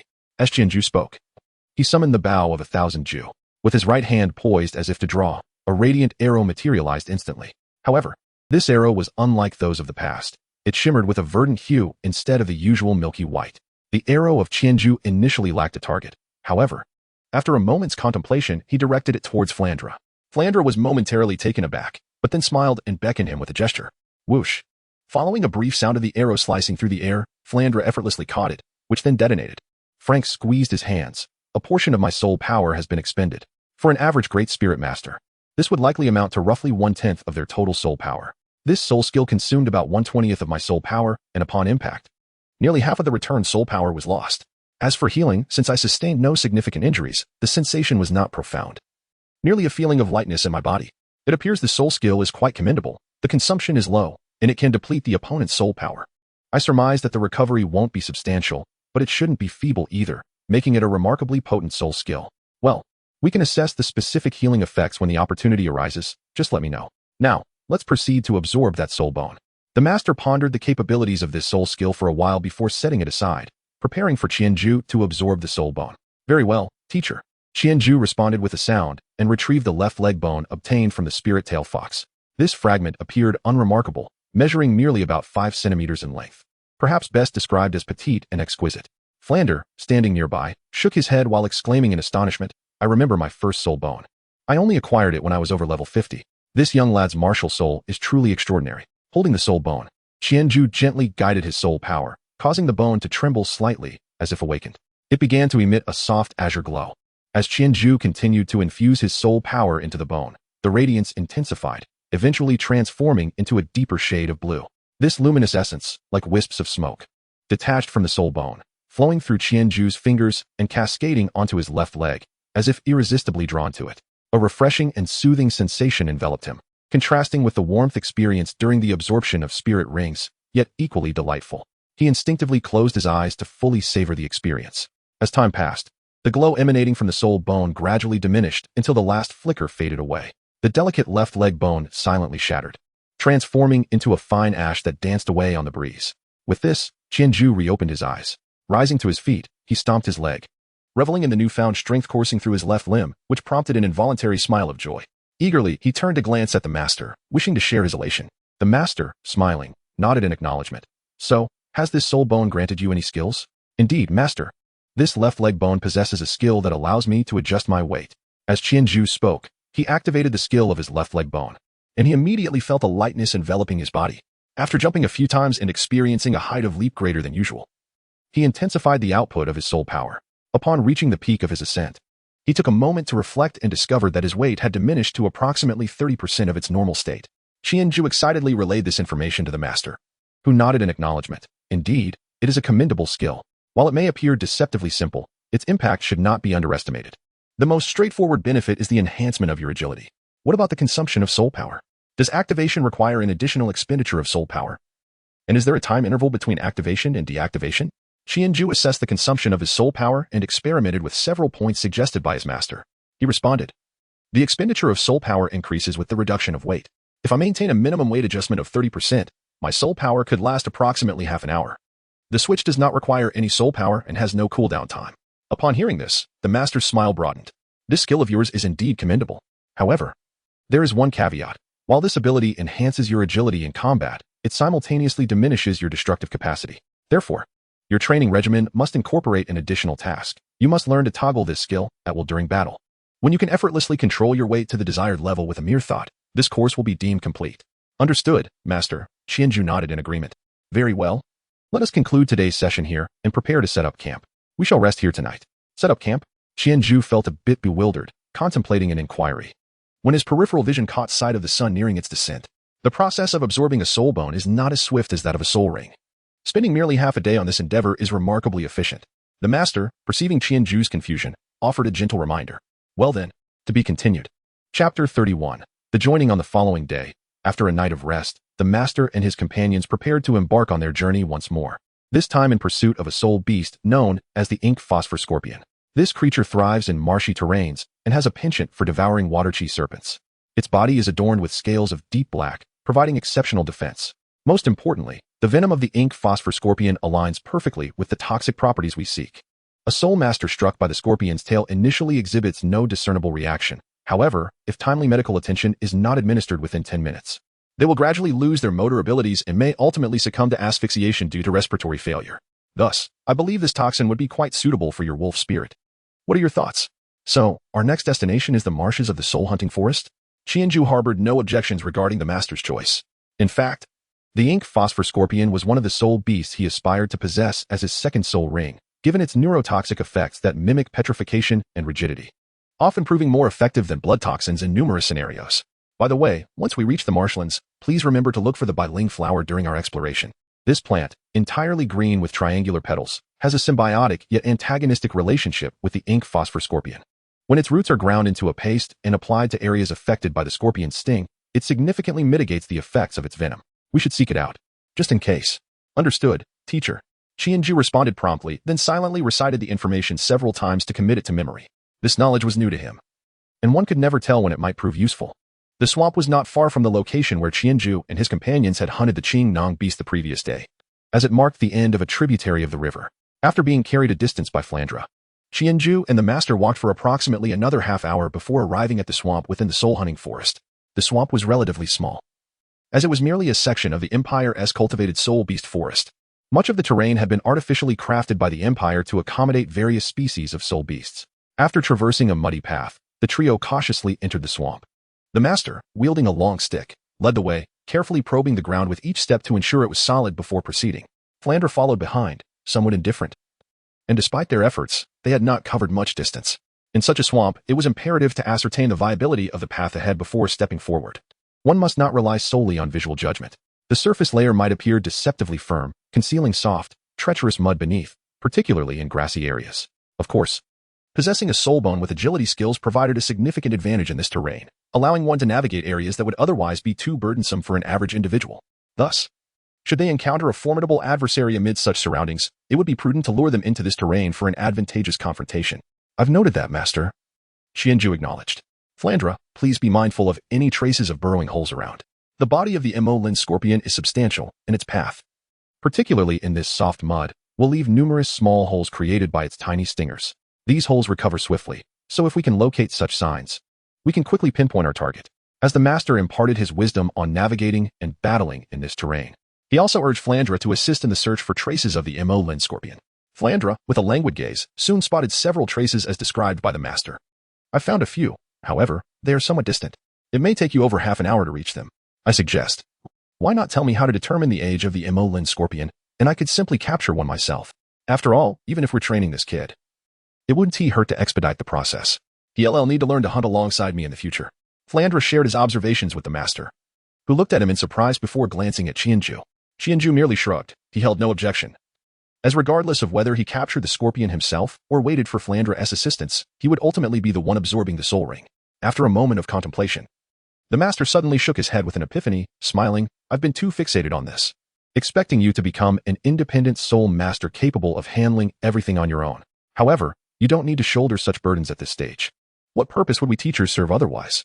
Flandre, you may now officially welcome Qianju into your academy. Upon hearing the master's words, Flandre understood his implication immediately due to their years of camaraderie. He stepped forward to stand before Qianju. Kid, you heard that, right? You will be joining me in my academy for your studies. Allow me to introduce you to my institution. Pay close attention. My academy is named Shrek Academy, which I founded 16 years ago. You should know what Shrek is. It's referred to as the monster among soul beasts. As the name suggests, my Shrek Academy admits only monsters. To date, Shrek Academy has enrolled 41 students, yet only 14 have successfully graduated. The others either fell short of the graduation criteria or perished at the hands of soul beasts. However, those 14 graduates have since become notable figures across various regions. With pride swelling in his chest, Flandre awaited Qianju's admiration. However, Qianju merely stared at him in silence, prompting Flandre to awkwardly continue. Ahem. Do you know why only 14 have graduated? Because my graduation requirement is that one must attain the rank of level 41 Soul Master before the age of 20. Falling short of this level would render one a weakling, bringing shame to Shrek Academy.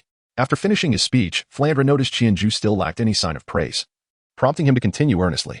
Thus, from this moment forward, you are officially part of Shrek Academy and a student under my guidance. With your addition, we now have 3 students in total. The other 2 are slightly older than you, and you will meet them in due time. Very well, Principal. I look forward to your guidance, Qianju finally responded, bowing deeply to Flandre. Excellent, Flandre exclaimed, pleased to hear Qianju's acknowledgement, and he clapped him on the shoulder. For this soul beast hunt, I shall take care of it on your behalf, considering it a welcome gift for your enrollment. As Flandre spoke, he summoned his martial spirit, 2 wings unfurling from his back. With one hand grasping each of his companions, he propelled them into a low flight. Xiaogang, tell me how to determine the age of the Mo-Lin scorpion. Examine the coloration of the segments on the scorpion's tail. The tail consists of 10 segments, with 9 rings. A white ring indicates a century, dark green denotes a millennium, and some may represent just a few years. The target you seek will have all 9 sections white or possess 1 purple section while the others remain transparent. The master, who was being carried swiftly by Flandre amidst the gusts, shouted back. Understood, Flandre replied, descending shortly thereafter. Within a minute, he returned to the starting point after covering what had taken them over half an hour to traverse. Wait here for me. I shall return shortly, leaving the 2 behind. Flandre plunged once more into the depths of the swamp. If the intention was to train Qianju, he naturally could not reveal his own aura, as these lower-tier soul beasts would undoubtedly conceal themselves. However, now that he was on the hunt, he had no need for such reservations. No matter how the soul beast tried to hide, they could not escape his pursuit. As Flandre vanished from sight, the master ruffled Qianju's hair. You see, this is the difference between us and a soul sage. In the time it took us to cover half an hour, he accomplished it in mere seconds. Thus, the level of soul power is the essence of our strength as soul masters. The techniques I teach you may grant you an advantage among peers, but they are insufficient for you to contend against those of a higher rank. Therefore, when facing opponents who exceed your rank by more than one level, never allow arrogance to cloud your judgment. Remember, no one possesses greater talent than you. Given time, you will surpass them all. Thus, always prioritize survival above all else. Do you understand? I understand, master, Qianju replied earnestly, gazing at the master. Good, you are not one to seek competition, as long as you remain cautious. You should fare well. Whenever I am not by your side, if you encounter uncertainties, do not hesitate to ask Flandre. Although his understanding of martial souls may not be as profound as mine, given his level of strength, he possesses a more direct comprehension of many matters. His insights may indeed surpass my explanations. Furthermore, you must remember that the primary objective over these years is to hunt soul beasts and seamlessly accumulate your 1,000 marks of the 1,000 realms to enhance your physique. Subsequently, the soul rings you acquire will have increasingly longer durations, and the pressure you endure when acquiring these rings will correspondingly escalate. Therefore, the accumulation of the 1,000 marks must not be neglected. Of course, the pursuit of knowledge should also remain a priority. As the master spoke, he retrieved several stacks of books and notes from his wristband and placed them on the ground. This is the material I have organized for you. The specifics of what to study and when are detailed in the first notebook. Simply adhere to the plan I have outlined for you. Qianju gazed at the towering stacks of books, swallowing hard, yet he dutifully stored them all in the soul guide device. To be continued. Chapter 32, the second soul skill of the wolf spirit. Furthermore, regarding the courses I have assigned, you may train at your own discretion. Once you have achieved the objectives I set, you may cease. Do not sever our contact over the years. Write to me monthly to report your progress. If your soul power reaches level 30, do not hastily seek Flandre's assistance to obtain a soul ring. I shall personally come to oversee the process. Understood, master. Qianju nodded, committing the master's words to memory. Just as the master was about to say more, a slicing sound pierced the air, and Flandre descended, holding a scorpion the size of a dog in each hand. Here, this one is 900 years old, and this one is 1,000. Xiaogang, am I right? Flandre lifted the dazed scorpions for the master to inspect. The master, not wishing to delay, hurriedly bent down to examine the 2 ink-scaled scorpions that Flandre had caught. The ages are accurate. Xiaoju, come and absorb this 1,000-year-old one. There's no need for concern. You have a soul bone now, and this absorption will pose no issues. All right, I shall finally experience the pain of absorbing a soul ring, Qianju remarked with a hint of resignation. Yet he drew a dagger and plunged it into the eye of the ink-scaled scorpion, ending the life of this 1,000-year-old soul beast. Moments later, a purple soul ring began to slowly rise from the carcass. Seeing that the other ink-scaled scorpion was no longer of use, Flandre casually tossed the 900-year-old one several meters away, causing it to regain consciousness and scuttle away in a hurry. Sitting cross-legged, Qianju focused his mind, releasing his martial soul. As his soul power lightly stirred the soul ring, the purple ring immediately floated towards the wolf spirit beside him. As the purple ring encircled the wolf spirit, Qianju felt a familiar warmth envelop him, though this time, the warmth intensified to an almost scorching degree. With the infusion of the soul ring into the wolf spirit, the swelling pain he had felt during the previous absorption grew increasingly intense. Finally, just as Qianju felt he could no longer endure the pressure, a sudden coolness radiated from his left leg, and the swelling pain throughout his body seemed to find an outlet, converging towards his left leg, dissipating the heat until it transformed back into warmth. The master, observing intently, noticed Qianju's expression relax, exhaling in relief. This indicated that the absorption of the soul ring had been successful, awaiting only Qianju's awakening. Indeed, shortly thereafter, Qianju's tightly shut eyes trembled before slowly opening. Rising from the ground and sensing his significantly enhanced physical attributes and soul power, Qianju couldn't help but exclaim, Indeed. The disparity between a 1,000-year soul ring and a 100-year one is substantial. The enhancement to my physical attributes far exceeds that of the 900-year soul ring absorbed yesterday. And as for the soul skills, the abilities conferred by a 1,000-year soul ring are undoubtedly superior to those of a 100-year soul ring. Let's see what surprises your first 1,000-year soul ring skill will bring us. The master responded to Qianju's reflections. All right, let me take a look. Qianju closed his eyes, attuning himself to the second soul skill of the wolf spirit. Moments later, he opened his eyes, filled with astonishment.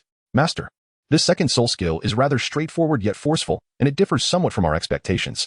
In what way does it differ? Is it worse or better? It should be better. This second soul skill is a passive ability. With a singular effect, any individual bitten by the wolf spirit will experience a 20% reduction in their physical reaction speed, lasting for 1 minute. A direct 20% reduction in physical reaction speed. How could it be like this? The master was momentarily taken aback by the soul skill's effect, murmuring to himself, "Master, isn't it true that those stung by the ink-scaled scorpion gradually lose their ability to move? Essentially, I have acquired the toxin's effects from the ink-scaled scorpion."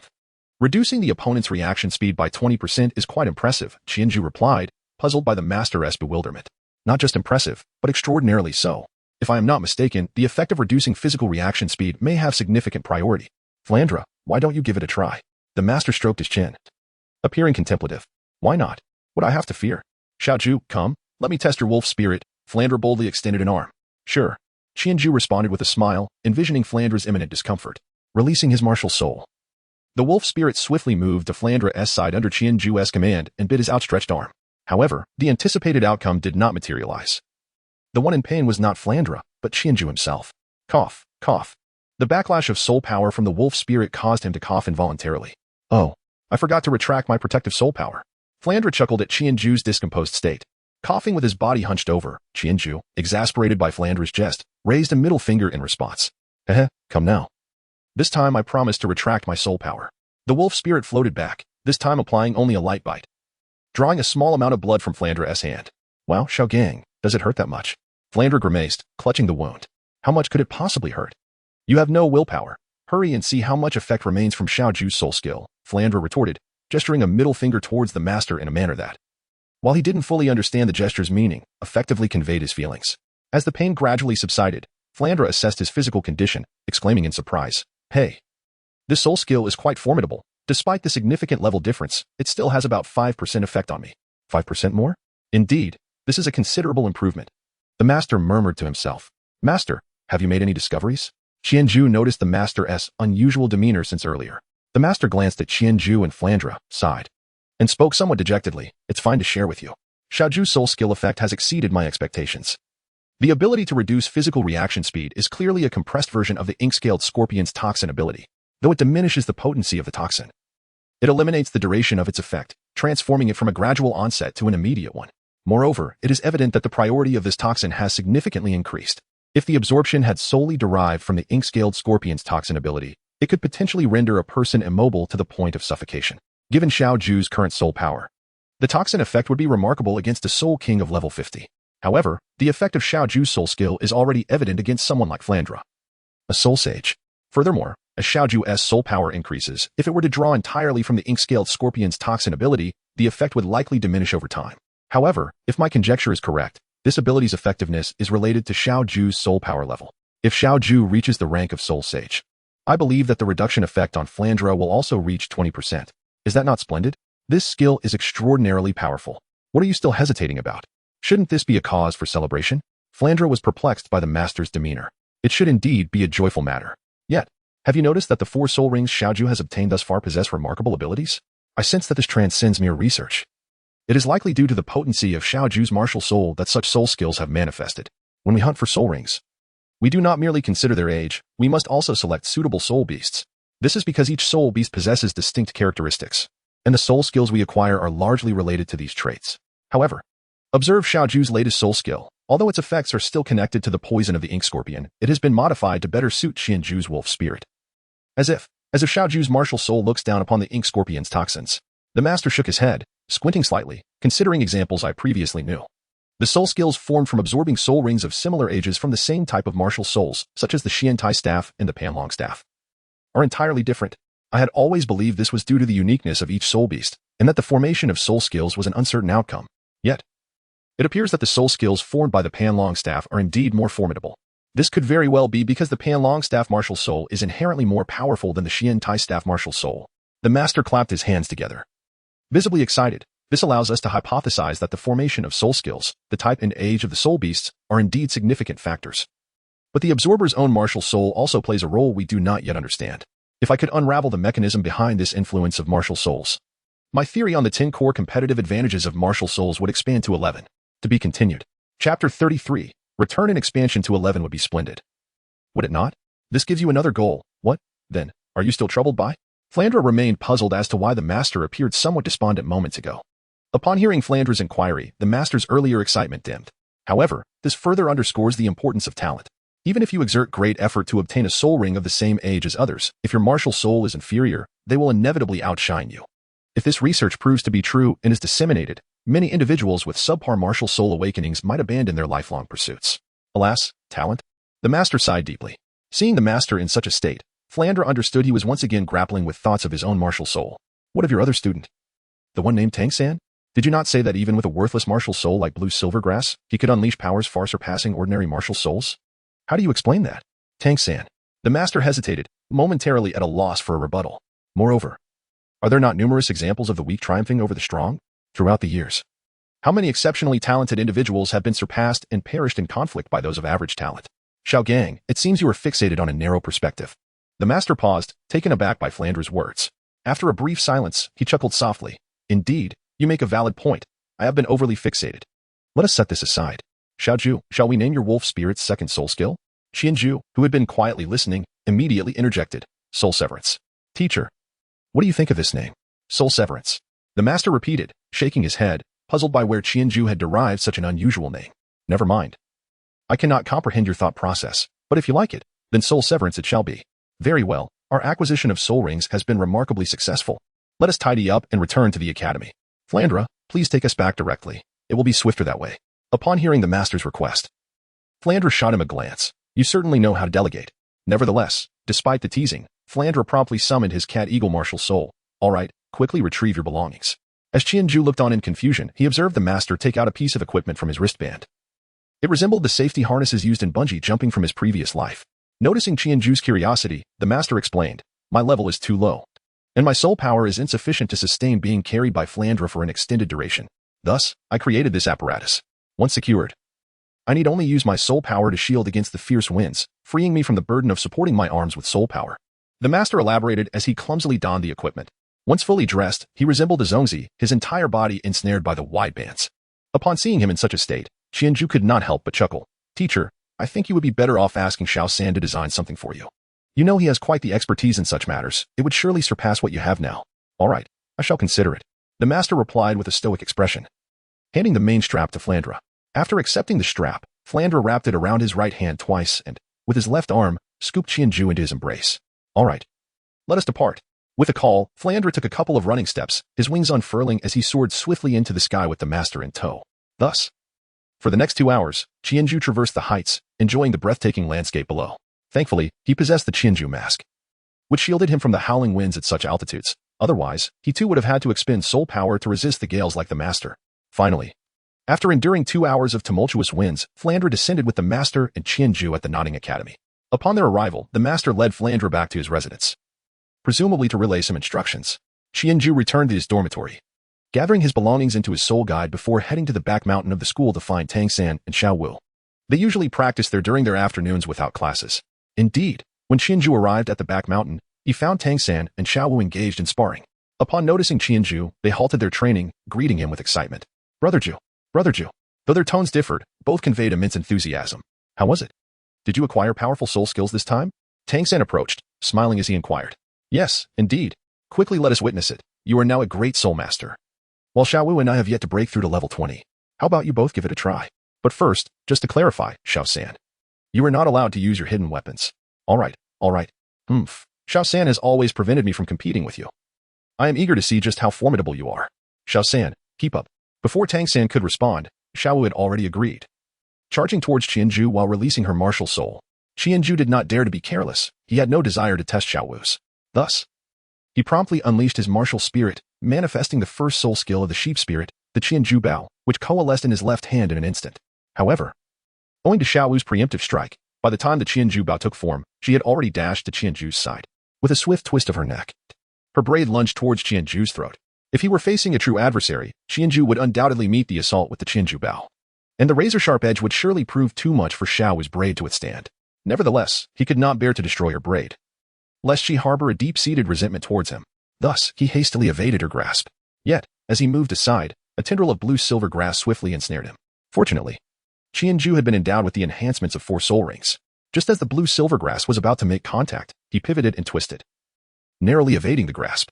However, an unexpected force suddenly impeded his movement, causing him to become entangled in the blue-silver grass that wrapped around his legs.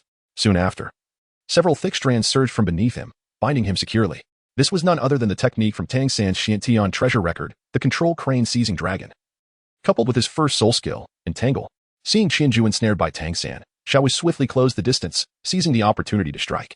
As she prepared to launch her attack, Qianju hurriedly released his grip with his left hand, allowing the Qianju bow to drop.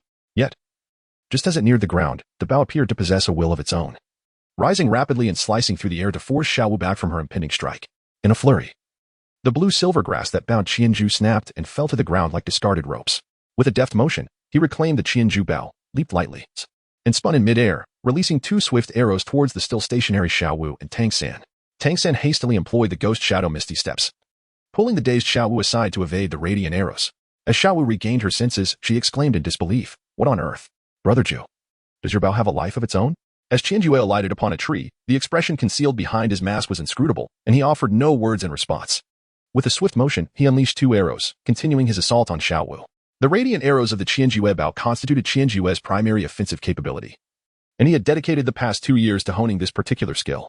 Thus, his accuracy and speed in archery were formidable, and with just a few arrows, he began to corner Xiao Wu, placing her in perilous situations. Observing this, Tang San had no choice but to abandon his attempt to approach Qianju alone. Instead, he turned to grasp Xiao Wu's hand, guiding her to evade the oncoming arrows as they gradually drew nearer to him.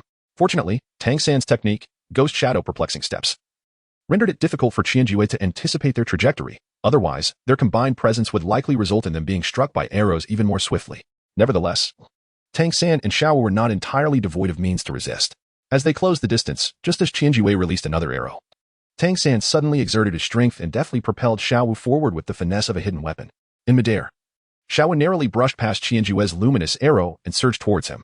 With unwavering focus, she meticulously observed Qianju's movements, preparing to evade the assault of the Qianju bow. If she could successfully dodge his initial counterattack and make contact with his body, she was confident she could secure victory in this contest. To be continued. Chapter 34. Farewell. Qianju gazed with wide eyes at the approaching Xiao Wu, a strong desire to have the floating wolf spirit intercept her in midair overwhelming him. Yet, he ultimately refrained from taking action. With a soft sigh, he retreated, stepping away from the tree trunk and plummeting downwards.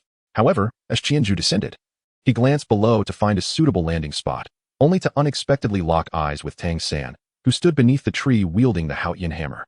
Tang San's intense gaze was fixed upon the falling Qianju, the Haotian hammer hanging low, poised for an upward strike. Goodness!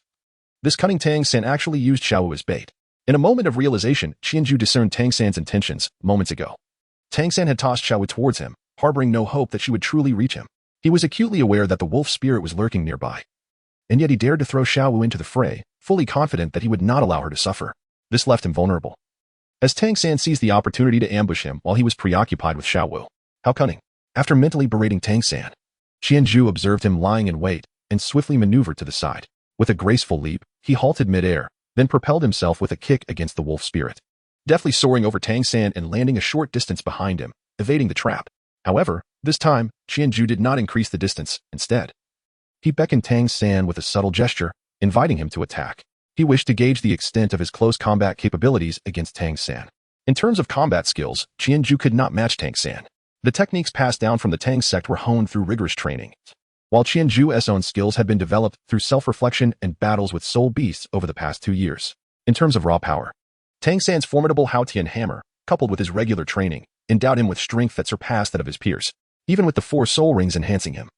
Qianju could not overpower Tang San, allowing Tang San to leverage his skills to mitigate some of his disadvantages, preventing an immediate defeat. Indeed, after exchanging several moves with Tang San, Qianju found that despite his physical advantages, Tang San consistently employed his skills to evade capture. Tang San's resilience prevented Qianju from swiftly overpowering him, thereby granting Xiao Wu the opportunity to enter the fray. After being dodged twice by Qianju, Xiao Wu became somewhat displeased. Once she landed on a branch, she swiftly leapt down and charged towards Qianju and Tang San. This time, Qianju realized that creating distance was no longer an option. Tang San's entanglement made separation challenging. Nevertheless, Qianju, aware that facing both Tang San and Xiao Wu meant he was outnumbered, felt undaunted, viewing it as an opportunity to test his limits. As Xiao Wu joined the fray, the situation unfolded just as Qianju had anticipated. He quickly transitioned from overpowering Tang San to a defensive stance. The seamless synergy between Tang San's techniques and Xiao Wu's agile maneuvers, along with Qianju's reluctance to recklessly employ the Qianju bow against the wolf spirit, led to a chaotic exchange. The results were inevitable. Bang! Thud! A crack! After a flurry of punches and kicks from 2 assailants, Qianju was sent crashing against a tree trunk by a waist throw executed by Xiao Wu. "Oh dear, are you trying to kill me?" Qianju groaned as he leaned against the tree, gradually rising to his feet while cautiously assessing his twisted body. Fortunately, during the final moment of the throw, he had employed a technique to minimize his weight, which ultimately diminished the lethal impact of Xiaowu's finishing move. At this moment, Tang San and Xiaowu realized that they had been too forceful in their actions and hurried over to check on Qianju's condition. Upon discovering that he had merely sustained minor abrasions, Xiaowu couldn't help but slap his arm playfully, exclaiming, "Haha, brother Ju. You possess quite the potential for being a punching bag. Today's exercise was exhilarating. We should definitely engage in more exchanges in the future." Qianju gazed sternly at Xiaowu and remarked, "Humph, communication is it? I believe you have forgotten my ultimate move. Pain in the rear." As he spoke, he clasped his left hand with his right, forming a sword-like gesture directed at Xiaowu. Ah! Xiaowu gasped at the mention of his signature move and swiftly hid behind Tang San. It was no surprise she reacted so dramatically. Over the past 2 years, Qianju had employed this technique to subdue numerous opponents. In fact, within the confines of Nodding Academy, few dared to seek attention in his presence. Ouch! Tang San stumbled back, clutching his rear and casting a mournful glance at Qianju. Brother Ju. His accusatory gaze made Qianju feel somewhat embarrassed. Yet, recalling how fiercely they had just attacked him, he straightened his posture and declared with a sense of righteousness, "What about when you two were striking me just now?" "Humph. Consider this a memento. I shall take my leave now." "Leave? Where to?" Tang San inquired, perplexed. He had never considered that Qianju might depart, especially since Qianju's home was here, and they had lived together for over 2 years without much separation. "Of course, I am heading to Shrek Academy. This place can no longer facilitate significant growth in my abilities, so the teacher has arranged for me to advance to a more formidable institution for training." "Shrek Academy," Tang San murmured. "Rest assured, once you graduate from here, you too shall come. After all, you are both exceptional talents, and Shrek Academy is renowned for nurturing such prodigies. Moreover, I have already met the director of Shrek Academy. He assisted me in obtaining the soul ring, which belongs to a soul sage of level 76. Pa, you are the true prodigy. I have no intention of going there." "What is so impressive about a soul sage?" Xiao expressed her dissatisfaction at being compared to a monster by Qianju. "A soul sage? Our director is only a soul master of level 40. Yet undeniably formidable," Tang San marveled. "Exactly, so strive hard. I hope you won't fall too far behind me," Qianju said, patting Tang San on the shoulder with a smile. "By the way, Xiaowu, here is something for you." Suddenly recalling, Qianju extended his hand and tossed the special admission badge to Xiaowu. "Tang San has been your meal ticket for so long. Now it's time for him to support you," he jested. "Pa, what do you mean by him supporting me?" "Rest assured, I will ensure he becomes plump and healthy," Xiaowu replied, catching the badge and promising Qianju. "All right, then, you two continue your training, and I shall take my leave." "Do not think of me too much," Qianju said, hugging both Tang San and Xiaowu before turning and soaring into the sky. Indeed, he flew away. With the combination of lightness technique and wolf spirit, Qianju could achieve brief low-altitude flight. In the past, he could have done so too. But the weight of his wolf spirit would significantly hinder his speed. Now, with the enhancement of lightness and 4 soul ring attributes, he could truly be considered flying. "Well, Tang San, brother Ju can actually fly," Xiaowu exclaimed, tugging at Tang San in an attempt to pursue Qianju. But Tang San held her back. "All right, Xiaowu, brother Ju is leaving in this manner because he does not wish for us to see him off. Perhaps it's for the best. Graduation is still 4 years away. We must not fall too far behind. If we can't even keep pace, surpassing him will be even more impossible. Let us continue, Xiaowu." After motivating himself, Tang San took hold of Xiaowu and they resumed their rigorous combat training. To be continued. Chapter 35, Shrek Academy. Qianju gazed at the house before him, rendered speechless. After all, this was an academy established by a group of soul emperors and soul saints. Yet how could it be managed in such a manner? The living conditions were even inferior to those he experienced at the Nodding Soulmaster Academy. "Director Flinder, may I inquire how our institution generates revenue?" Qianju turned to Flinder, who had escorted him to the dormitory. "Our objective is to cultivate exceptional soul masters, not to pursue profit. The academy will not engage in such endeavors," Flinder declared with unwavering conviction. Qianju rolled his eyes. "Do the students not need to eat? Do the teachers not require sustenance? Does training not incur expenses? Is this village owned by our academy?" The 4 probing questions regarding Qianju's demise left Flander utterly speechless. "I occasionally sell a few items, and I manage to earn some income," Flander replied weakly. It was truly remarkable for a soul saint to be reduced to such a state by financial constraints. "Never mind, you go about your business, Dean," Qianju said with a shake of his head as he entered the room and placed the sheets and blankets on an empty bed. "All right. Take your time to familiarize yourself with your surroundings. There are 2 other boys residing next door. Once their training concludes, you will have the opportunity to meet them. Make sure to communicate well. We will gather on the playground early tomorrow morning," Flander instructed briefly before turning and hastily exiting, as if fleeing. It was only after walking a distance that he realized he had been dismissed by a student, and he felt somewhat intimidated by it, rubbing his scruffy beard. Flander contemplated whether he should seek retribution in the morning. Ultimately, he shook his head. The truth was that Qianju had struck a nerve regarding their academy's financial woes, which was why he felt so slighted without fully grasping the situation. It all comes down to money. Flanders sighed. If it weren't for his financial struggles, he would never have resorted to selling his lifelong collection, particularly some items whose purpose he himself was uncertain of. With another sigh, Flanders summoned his martial spirit and soared towards Soto City. He needed to tend to his shop, hoping that someone might show interest in purchasing his collection. After Qianju neatly made his bed, he ventured out to explore Shrek Academy. Rather than merely an institution of learning, Shrek Academy resembles a quaint village, or more accurately, it exists within the confines of a small hamlet. The academy has encircled the village with a fence, thereby delineating the boundaries of the school. Given that the students are all soul masters, erecting an actual wall would serve little purpose, and moreover, none of the students at Shrek Academy would ever consider scaling the fence to escape. Qianju strolled around and discovered that although Shrek Academy appeared quite dilapidated, it was evident that Flinder and his companions had put considerable effort into its management. Firstly, the academy's playground was remarkably expansive, despite being merely leveled with gravel and soil. It was compacted firmly, whether this was due to Zhao Wujie's gravity-enhancing technique or not.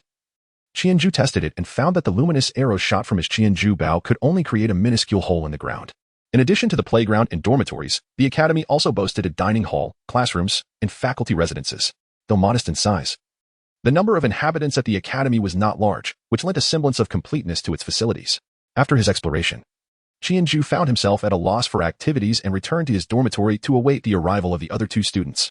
Flinder had mentioned that two more students were joining, presumably Dai Mubai, Oscar, and Ma Hongjun, but it remained uncertain which two they would be.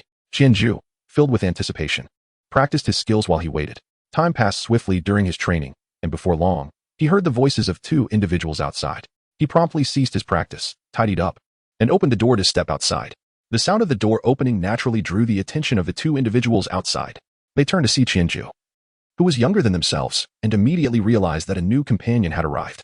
One of the boys, slightly older, stepped forward and extended his hand, saying, "Hello. I am Dai Mubai. Are you a new student at the academy?" Qianju gazed at the boy before him. At merely 11 years of age, Dai Mubai had yet to attain the imposing stature he would possess 4 years hence. Nevertheless, his peculiar dual-colored eyes rendered him remarkably enigmatic. Qianju naturally harbored no fear of Dai Mubai. He extended his hand in introduction, saying, "Greetings, I am Qianju. Today, Dean Fu brought me here. I am Oscar. Welcome. With you joining us, our academy finally has 3 students, which brings a bit of liveliness." Oscar stepped forward and shook hands with Qianju. "Haha. Our school only admits monsters, so it's no wonder there are so few of us," Qianju replied with a smile. "By the way, I shall call you a Ju from now on. Are you a battle soul master or a support soul master?" "I am a level 26 assault type battle soul master." Dai Mubai, rather direct in his approach, began to inquire about Qianju's soul power before the conversation could proceed further. "Haha. I suppose I belong to the agile assault type of battle soul master. My soul power is approximately level 23, Qianju responded. "Great. Finally, a battle soul master has arrived. You have no idea, little Oscar is a support soul master. And I've been the only battle soul master here without anyone my age to spar with. It has been quite unbearable. No need to wait. Let us have a match right now. Since your soul power is a bit lower than mine, how about you and Oscar team up against me?" Dai Mubai exclaimed, excitedly wrapping his arm around Qianju's shoulder. He was eager for a battle, which would not only satisfy his craving for combat but also allow him to gauge the prowess of this new companion. "A Jew. How old are you to possess such a high soul power level of 23? Oscar, lacking Dai Mubai's combative spirit, noted the surprisingly high level of Qianju's soul power. After all, he had yet to reach level 20, while this companion, who appeared younger than himself, had already attained level 23. 9 years old. "I should be younger than all of you," Qianju replied. "You are only 9 years old and already possess level 23 soul power." Even Dai Mubai was taken aback. He had always believed that his own rate of soul power cultivation was the fastest, only to discover that Qianju, whose power was merely 3 levels beneath his own, was 2 years younger. His interest was piqued further. "Indeed, a monster. Come on, let us quickly exchange a few moves." Dai Mubai eagerly pulled Qianju towards the academy's training ground. Qianju offered no resistance. He too was curious to see who among them was the more formidable. Once the 3 arrived at the training ground, Dai Mubai positioned himself opposite Qianju and unleashed his martial soul. A surge of pale light erupted from Dai Mubai, his arms extending as his muscles swelled, straining against his clothing, while the bones in his body emitted a series of cracking sounds. Simultaneously, his hands underwent a wondrous transformation, with white fur gradually enveloping his palms. As his fingers danced, sharp claws flickered into view, glinting with a chilling light. Even more astonishing was the transformation of his golden hair, which, as the light expanded, turned white, leaving only a few strands of black isolated in the center. Moreover, Two yellow soul rings had quietly appeared beneath Dai Mubai's feet, slowly revolving. Qianju gazed at Dai Mubai, sensing a long-lost thrill of tension. In the past at Notting Academy, the only individuals capable of engaging him were Tang San and Xiao Wu. However, their familiarity rendered it impossible to fight at full capacity. The soul beasts of the soul-hunting forest were even less formidable, their lifespans barely reaching a millennium, relying heavily on instinct during battle. Against them, Qianju was invariably dominated, which meant he rarely found himself in a situation where he truly had to exert his full strength. Now, facing Dai Mubai, he was eager to see whether the captain of the famed Shrek 7 Devils could provide him with the challenge he sought. As he summoned his martial soul, the spirit of the sheep manifested, accompanied by the stealth of the wolf. The Qianju mask materialized, and two ethereal flames replaced his eyes, while two yellow soul rings slowly revolved beneath him. If Dai Mubai's martial soul exuded an aura of valor and dominance, Qianju's release conveyed an air of ancient mystique. Observing Qianju's impressive entrance, Dai Mubai's eyes sparkled with fervent battle spirit. Dai Mubai, martial soul, White Tiger, a level 26 assault-type soul master, I seek your guidance. Amidst the overwhelming majesty of his presence, Dai Mubai proclaimed his martial soul and rank, signifying the formal challenge. Qianju, martial soul, Qianju. A level 23 agility-type soul master, I seek your guidance. Qianju imitated Dai Mubai's words, responding to his challenge. This marked his first formal battle against a soul master. Meanwhile, Oscar silently retreated to the side, realizing that this new companion was not to be trifled with, having no intention of seeking his assistance. He decided it was best to simply observe the unfolding spectacle. With Oscar stepping aside, the duel between Dai Mubai and Qianju commenced. Chapter 36. Dai Mubai. As the battle began, Dai Mubai let out a fierce shout and charged swiftly towards Qianju. In a contest between a powerhouse and an agile attacker, the former typically found itself at a disadvantage. Thus, Dai Mubai was determined to close the distance and struck first. With a powerful push from his legs, his robust frame surged towards Qianju. He extended his left hand, launching a tentative attack to gauge Qianju's response and prepare for subsequent moves. Dai Mubai anticipated that Qianju would retreat or sidestep to evade his strike, and he had already formulated his follow-up strategy. However, to his astonishment, Qianju stood his ground, extending his right hand to intercept Dai Mubai's outstretched wrist. Dai Mubai's martial spirit was renowned as a formidable force, and he was bewildered by Qianju's audacity to directly confront his assault. As such thoughts raced through his mind, Dai Mubai unconsciously weakened his grip, for while he relished combat, he did not wish to harm a newly acquainted ally. The outcome was predictable. Qianju effortlessly neutralized Dai Mubai's strike. After parrying, he swiftly twisted his wrist, seizing Dai Mubai's left hand and, with a decisive motion, flung him away.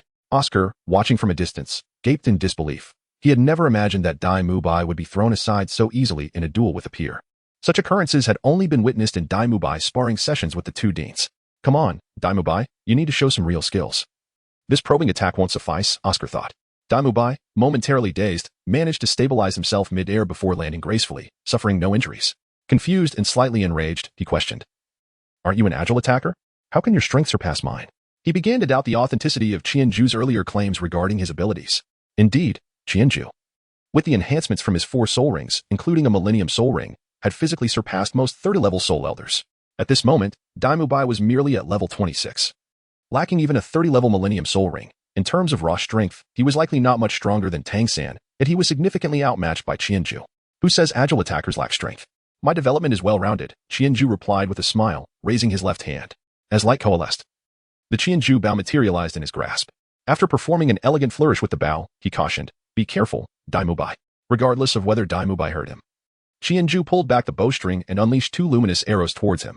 Aware of the impending counterattack, Dai Mubai did not flinch. He took his stance, ready to receive the onslaught. However, as he positioned himself, he was met with 2 arrows, forcing him to evade hastily. It was then that he recognized the peculiar weapon in Qianju's hands was indeed a bow. This lad truly was an agile attacker. With no time for further contemplation, having narrowly dodged the 2 arrows, Dai Mubai understood that remaining passive was untenable. He needed to close the distance to Qianju, even if the latter possessed superior strength. Engaging in close combat was his only chance of victory. Otherwise, prolonging the battle would inevitably lead to defeat. Thus, as Qianju launched subsequent attacks, Dai Mubai exerted every ounce of his strength, successfully evading the arrows while seizing the opportunity to advance towards Qianju. Yet, as Dai Mubai approached, Qianju meticulously analyzed his evasion patterns, laying traps. Indeed, as Dai Mubai habitually shifted right to dodge another arrow, a greenish-blue arrow was preemptively released toward his anticipated position.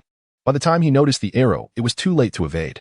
White Tiger Shield, Dai Mubai roared, activating his first soul skill. This ability significantly enhanced his defensive capabilities for a brief period, forming a protective light barrier around him to mitigate damage. Boom. The arrow exploded upon impact with his barrier, causing him to stagger, nearly losing his balance. The offensive power of the luminous arrow shot by Qianjue is intimately tied to his soul power and attributes. With 3 centuries of experience, a millennium of mastery, and the enhancement of 4 soul rings, the arrows nearly breached Dai Mubai's white tiger protective barrier. Yet, nearly remains just that. While the second soul skill, by Tong, diminished Dai Mubai's soul power by a 10th, it regrettably did not augment the arrow's destructive force. Consequently, the white tiger protective barrier successfully thwarted Qianjue's assault. Upon realizing that the luminous arrows could not penetrate his defense, Dai Mubai channeled his soul power to replenish the barrier's energy. In the fleeting moments that remained, he braced himself against another luminous arrow and surged towards Qianjue's side. Observing Dai Mubai's approach, Qianjue made no further movements. Instead, he lowered the raised Qianjue bow, crouching to gather strength, preparing for a close encounter. In truth, this was Qianjue's act of restraint, for had he chosen to create distance, Dai Mubai would have been utterly incapable of impeding him, and the waiting wolf spirit, which he had yet to summon, remained at the ready. Qianju had always refrained from employing the wolf spirit during his duels with his companions, whether it be Tang San, Xiaowu, or Dai Mubai, as he knew they would inevitably become allies in the future. The torment associated with the wolf spirit intensified.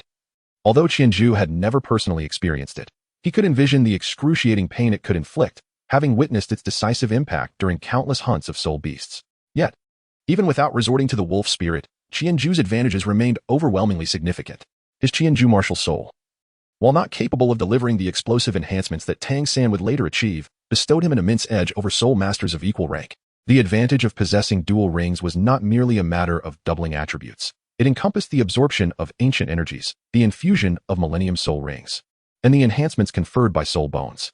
This formidable combination enabled Qianju to contend with top-tier assault-type beast martial spirits like Dai Mubai, even at a higher level. At that moment, Dai Mubai reveled in his successful approach, yet he understood that this was not the time for celebration, as Qianju's strength surpassed his own. He had to avoid a direct contest of raw power and instead employ cunning tactics to overcome Qianju. With this thought in mind, Dai Mubai initiated his attack, his remarkable combat talent allowing him to translate his strategy into action. He extended his hand, executing the Black Tiger pouncing heart technique aimed at Qianju. Using only half of his strength, fully aware that this strike would not succeed, what mattered was the subsequent maneuver. As anticipated, Qianju deflected Dai Mubai's grasp with a casual sweep of his left arm, utilizing the Qianju bow to brush aside Dai Mubai's arm, causing him to stagger. However, Dai Mubai remained unperturbed, as this outcome had been within his expectations. He swiftly pivoted, delivering a powerful roundhouse kick. Just as Qianju had brushed aside Dai Mubai's hand, he found himself confronted by the swift kick aimed at him, prompting him to extend his right foot in response. In a moment of hasty retaliation, Qianju's kick lacked significant force, merely matching Dai Mubai in strength, causing him to stagger back a couple of steps. Conversely, Dai Mubai, having executed a backward kick, merely stumbled forward, his back turned to Qianju. Unbeknownst to him, this was precisely the scenario Dai Mubai sought to create. Suddenly, his second soul ring illuminated. And at that instant, he pivoted, unleashing a milky white orb of light from his mouth. This was his second soul skill, the White Tiger's Fierce Light Wave. The indication of this soul skill's activation was cleverly concealed by his turn. So it was only when the orb neared his chest that Qianju realized he ought to evade.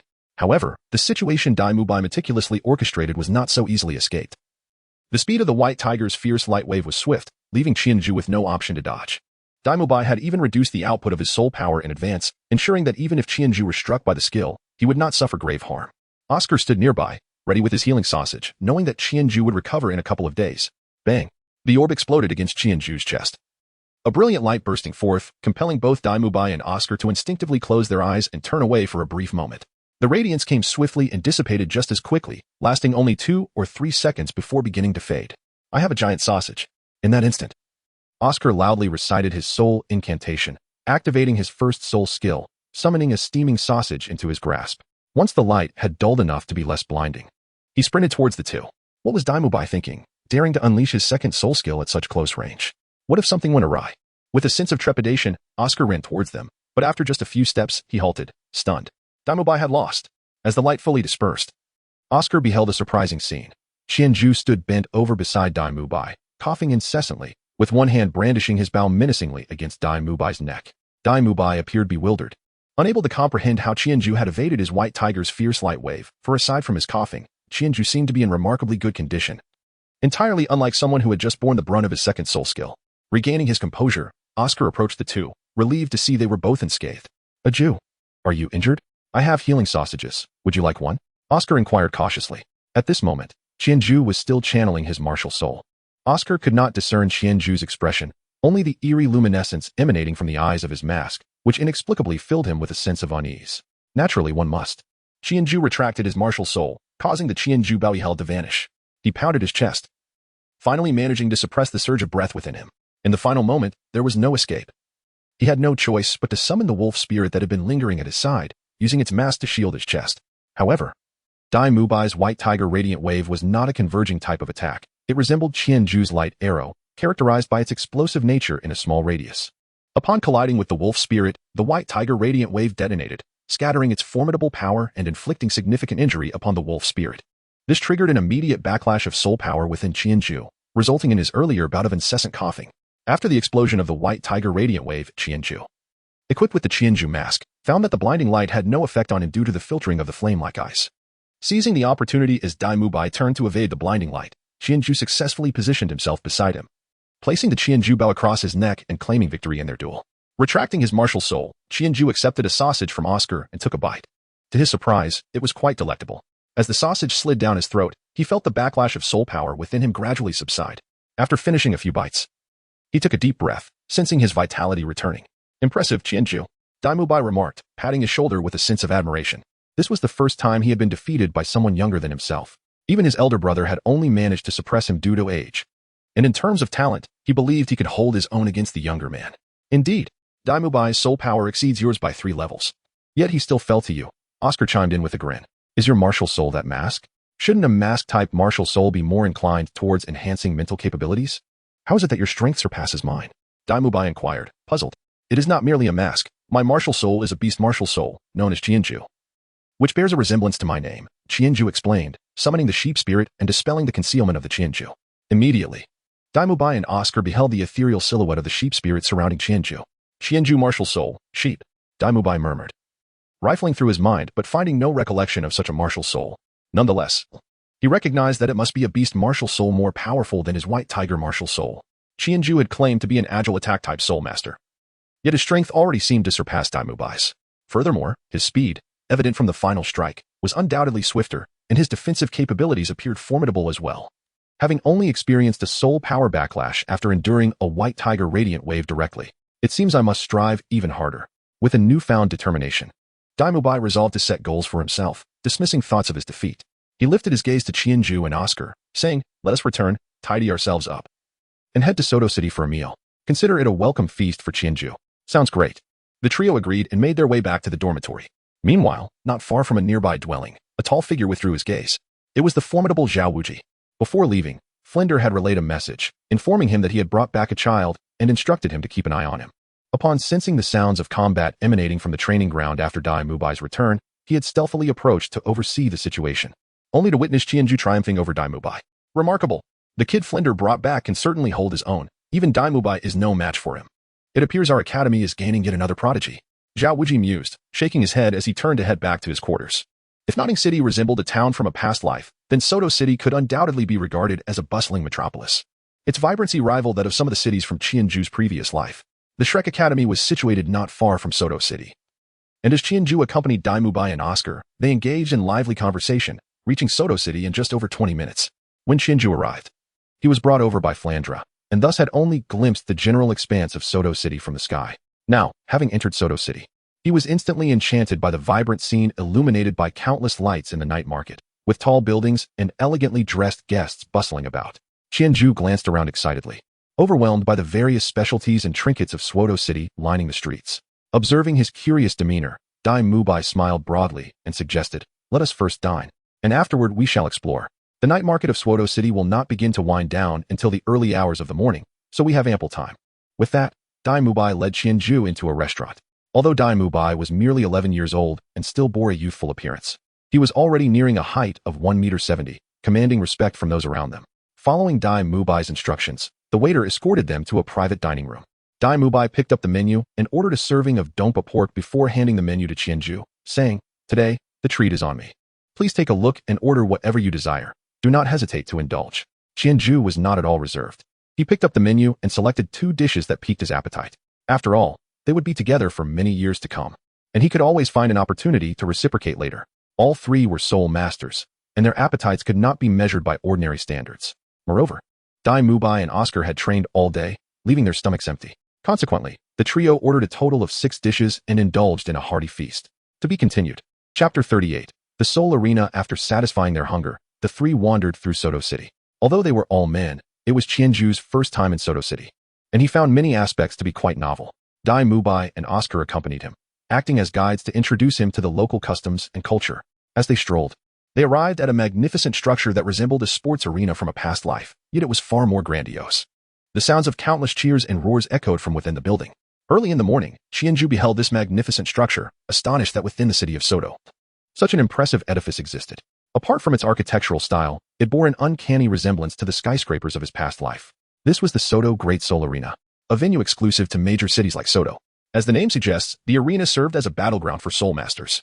We can certainly venture inside, but participating in the battles shall await the Academy's arrangements. Rest assured, the arena is the finest place to hone practical combat experience, and we shall not let this opportunity slip by. Dai Mubai, noticing Qianju's gaze fixated on the arena, began to explain that he had long yearned to engage in such battles, yet Director Fu had made it clear that they could not partake without the Academy's authorization. Do not fret, little ones. Once your soul power reaches level 29, I shall ensure your participation in the arena, as it forms part of your graduation assessment. At that point, there will be no escape, he declared. As Dai Mubai elaborated to Qianju, a gravelly voice interjected from the side. It was Flinder, who approached, his ample robe trailing behind him. Are you all idling about? Shouldn't you be diligently cultivating your soul power rather than wandering the streets? Director Fu. We are here to welcome a Jew and to familiarize him with Soto City. We shall return shortly, Dai Mubai replied timidly. Return promptly. Tomorrow morning. Assemble at the training grounds. I shall assign you specialized training tasks, Flinder stated, turning to leave.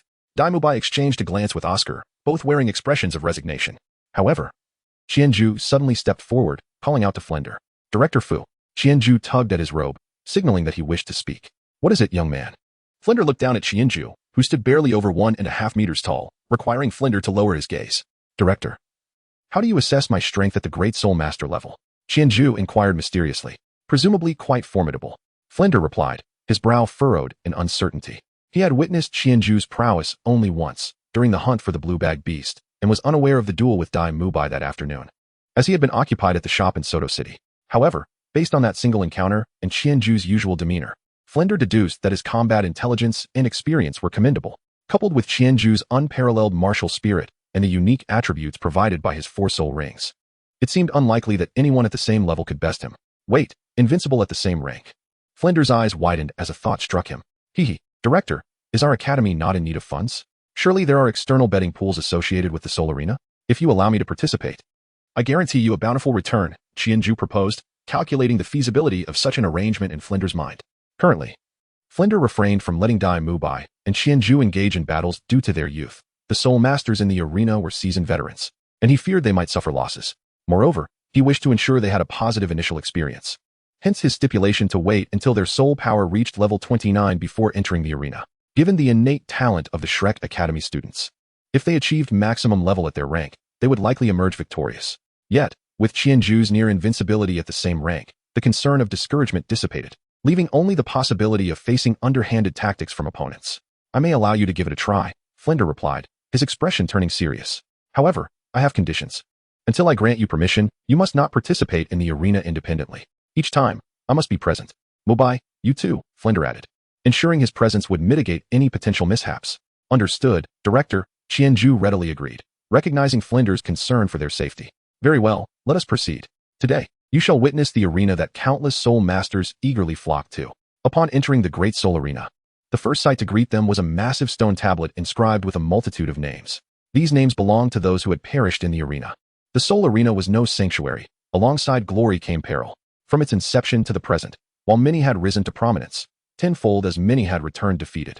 For every general who achieved success, countless bones lie in the dust. Many soul masters had served as stepping stones for others. Registering for battles in the arena was a simple process. One merely needed to fill out a form detailing their name, age, birthplace, and martial spirit, accompanied by 10 gold coins to receive the initial Iron Soul badge. Thousands of soul masters registered each month, yet nearly half vanished after a few encounters, either succumbing to injuries or retreating, disheartened by consecutive defeats. Thus, Flinder mandated that only those with soul power at level 29 or higher could participate in the arena. Qianju extended his hand towards Flander. What are you doing? Are you asking me for money? Don't you have any yourself? Where has your monthly stipend gone? Flander exclaimed in a low voice, startled like a cat whose tail had been stepped on. I have no money. Since awakening my martial spirit, I haven't even gone to the spirit hall to update my soul power level. Qianju feigned innocence. Then why not borrow from that fellow Daimubai? Why come to me? Flander retorted, exasperated. Why should I borrow? I am currently here to earn money for the academy. Naturally, I should seek funds from the academy itself. Why would I need to borrow? Qianju gazed at Flandra, confusion evident in his eyes. Flandra, meeting Qianju's perplexed stare, found himself at a loss for words. Sighing, he relented and retrieved 10 gold soul coins from his pocket to register Qianju for the soul badge. Daimubai looked on in astonishment, marveling at how this young lad managed to extract 10 gold coins from the renowned Iron Feather Eagle, Flandra. How remarkable, Daimubai mused. Before proceeding to register for his own Iron Soul badge, Oscar watched as Qianju and Daimubai held their newly acquired soul badges, feeling a twinge of envy. However, he refrained from registering himself. Still below level 20, he could only claim a single gold coin subsidy each month and had little savings. As a support-type soul master, he believed it prudent to participate in team battles, deciding to wait until he reached level 20. After Daimubai and Qianju completed their badge registration, Flandra led them to the competitive arena to sign up for one-on-one battles. There are 3 formats for the soul battles: competitive fights, wager fights, and life and death duels. The most common is the competitive battle, wherein the arena pairs 2 soul masters of comparable strength for a duel. Most participants engage in this format for monetary gain and honor, while a minority seek personal growth, making it the least hazardous form of combat. In contrast, wager fights and life and death duels are more personal in nature, requiring both parties to simultaneously sign an intent agreement. In wager fights, the loser forfeits everything staked, while in life and death duels, the consequence is far graver, the loss of life. The registration fee for one-on-one battles in the arena is 10 gold coins, should one lose. The fee is forfeited, but a victory not only refunds the registration fee but also awards an additional 10 gold coins from the opponent. The arena does not take a cut. Its profits primarily stem from ticket sales and external betting. Qianju received funds from Flandra, who not only covered the registration fee but also generously provided an additional 10 gold coins, allowing Qianju to have his true name on the soul badge transformed into a title. Flandra never hesitated to spend what was necessary. Regarding the title, Daimubai utilized the evil eye white tiger, while after much contemplation, Qianju ultimately decided to adopt the title Eternal Hunter from the champion Qianju in his previous life in League of Legends. This choice served as a nostalgic homage to his past existence. During the registration, the two underwent a soul power assessment, an essential procedure. And for the first time since his martial soul awakening, Qianju accurately discerned his soul power level, which aligned with his expectations at the 23rd rank. Soon after, the results of the soul battle rankings were announced, and since they registered together, both were assigned to the 16 division of the soul arena. Daimubai was designated as number 14, while Qianju was assigned number 18, not positioned too far apart. Once registration concluded, Flandra led them to the entrance of the resting area for the 16 division of the soul arena. The soul battles would commence shortly. They could last anywhere from a sluggish 10 minutes to mere seconds. It would soon be their turn. They were to wait for the completion of the one-on-one battle before registering for a 2-on-2 match, naming their team as they saw fit, with hopes for a promising start. Ultimately, Flandra imparted a crucial reminder. Regardless of the situation, their safety must be their paramount concern. If their lives were truly at risk, they were to concede immediately. Do you understand? Flandra's tone grew increasingly stern as he delivered this final caution. Understood. Qianju and Daimubai responded in unison. I will be watching you from below, Flandra concluded before departing with Oscar. As Qianju and Daimubai observed Flanders and Oscar vanish into the throng, they exchanged a knowing smile and stepped together into the resting area of the 16th Soul Arena. To be continued. Chapter 39. The first battle. The resting area of the Soto Great Soul Arena comprises several rooms equipped with restrooms, each approximately 100 square meters in size. Along the walls, rows of seats are arranged, where numerous soul masters either cultivate, meditate, or engage in their own activities. Yet, despite the diversity of their actions, they share a singular purpose: to optimize their state and emerge victorious in the forthcoming contest. Qianju and Daimubai casually selected a resting area and entered. Upon their arrival, their youthful appearance naturally drew the attention of numerous soul masters in the room. Daimubai, though appearing somewhat juvenile, was at least supported by his height, while Qianju looked entirely like a child. Nevertheless, they were not mocked. Instead, some individuals observed them for a considerable time before averting their gaze, clearly intrigued by their presence. Those who frequented the Soul Arena were no fools. The minimum rank for participation was the Great Soul Master, and being in this room indicated that they had indeed reached such a level. Achieving the rank of Great Soul Master at such a young age spoke volumes about their formidable martial souls and innate talents. The Soul Masters quietly committed Qianju and Daimubai to memory, preparing to witness their impending duel and ensuring they would be adequately prepared for any future encounters. Indeed, aside from resting, the soul masters in the room had the option to access the arena's fighting stage from another exit, allowing them to observe the battles up close without the need for entry fees, an undeniable perk for the combatants. However, Qianzhu and Dai Mubai had little interest in spectating. They found 2 vacant seats nearby and began to discuss their strategies. Dai Laoda, what do you think would be a fitting name for our duo? Qianzhu inquired softly. How about the Tiger King duo? The king among tigers, Dai Mubai responded, his eyes sparkling with enthusiasm. The Tiger King. Too cliché, don't you think? Perhaps we should go with the White Jade duo instead, Qianzhu suggested, finding the Tiger King name rather unrefined. White Jade. It feels fragile at a mere touch, Dai Mubai expressed his dissatisfaction. Then let us call ourselves the Amber duo, Qianzhu proposed suddenly. Although the terms white, tiger, and king in Douluo continent differ from Chinese characters, Amber is still constructed from those 3 characters, leading Dai Mubai to quickly grasp Qianzhu's intent. Ah, that name is rather nice. Let us go with that, Amber duo. It rolls off the tongue quite well. Dai Mubai agreed, a smile gracing his face. Indeed, Qianzhu replied with a grin. Time passed as they engaged in lively conversation, while the arena staff repeatedly called out names of the soul masters scheduled to compete. Contestant number 14, please proceed to the preparation area. Contestant number 14, please proceed to the preparation area. At last, the staff summoned contestant number 14. Let us go out together. I'll watch your duel from below. Make sure to win beautifully, Dai Laoda, Qianzhu encouraged. Rest assured, I will surely dazzle you. Dai Mubai replied confidently as he followed the staff outside. Qianzhu also exited through another passage to the arena below. On the fighting stage, a young man clad in a tailcoat stood at the center. He cleared his throat and announced, next, we will witness the 14th match of our one-on-one combat in the 16 Soul Arena. The contestants are 2 great soul masters, the newcomer with the beast martial soul, the White Tiger, battling against another newcomer possessing the weapon martial soul, the Flame Spear. This match pits beast martial soul against weapon martial soul. Will our White Tiger Great Soul Master be able to rend his foe asunder with his claws? Or can our Flame Spear Great Soul Master pierce through his opponent with his fiery lance? Let us eagerly await the outcome. Now, let us welcome both Great Soul Masters to the stage. The host's enthusiastic introduction was met with an uproar of excited cheers from the audience. The spectator turnout at the 16 Soul Arena was modest, numbering only a few hundred. Though battles between Great Soul Masters in their 20s would not be particularly fierce, the clash between beast and weapon martial souls piqued the audience's interest. After the hostess introduction, Dai Mubai and the other young man stepped onto the stage. This young man appeared to be only slightly older than Dai Mubai, perhaps around 15 or 16 years of age, and bore an impressive countenance. We can see that both competitors are exceedingly young, truly remarkable talents. We hope they will deliver an exhilarating match for us. Now, release your martial souls. Dai Mubai gazed at the young man named Changhua, his eyes ignited with fervent battle spirit. Their youthful ages suggested they had come here to hone their skills. Precisely the type of opponent he had yearned to encounter. As he unleashed his martial soul, Dai Mubai's muscles surged, his golden hair transformed to white. His hands grew larger, and he gained stature, while 2 yellow soul rings appeared beneath him, slowly rotating.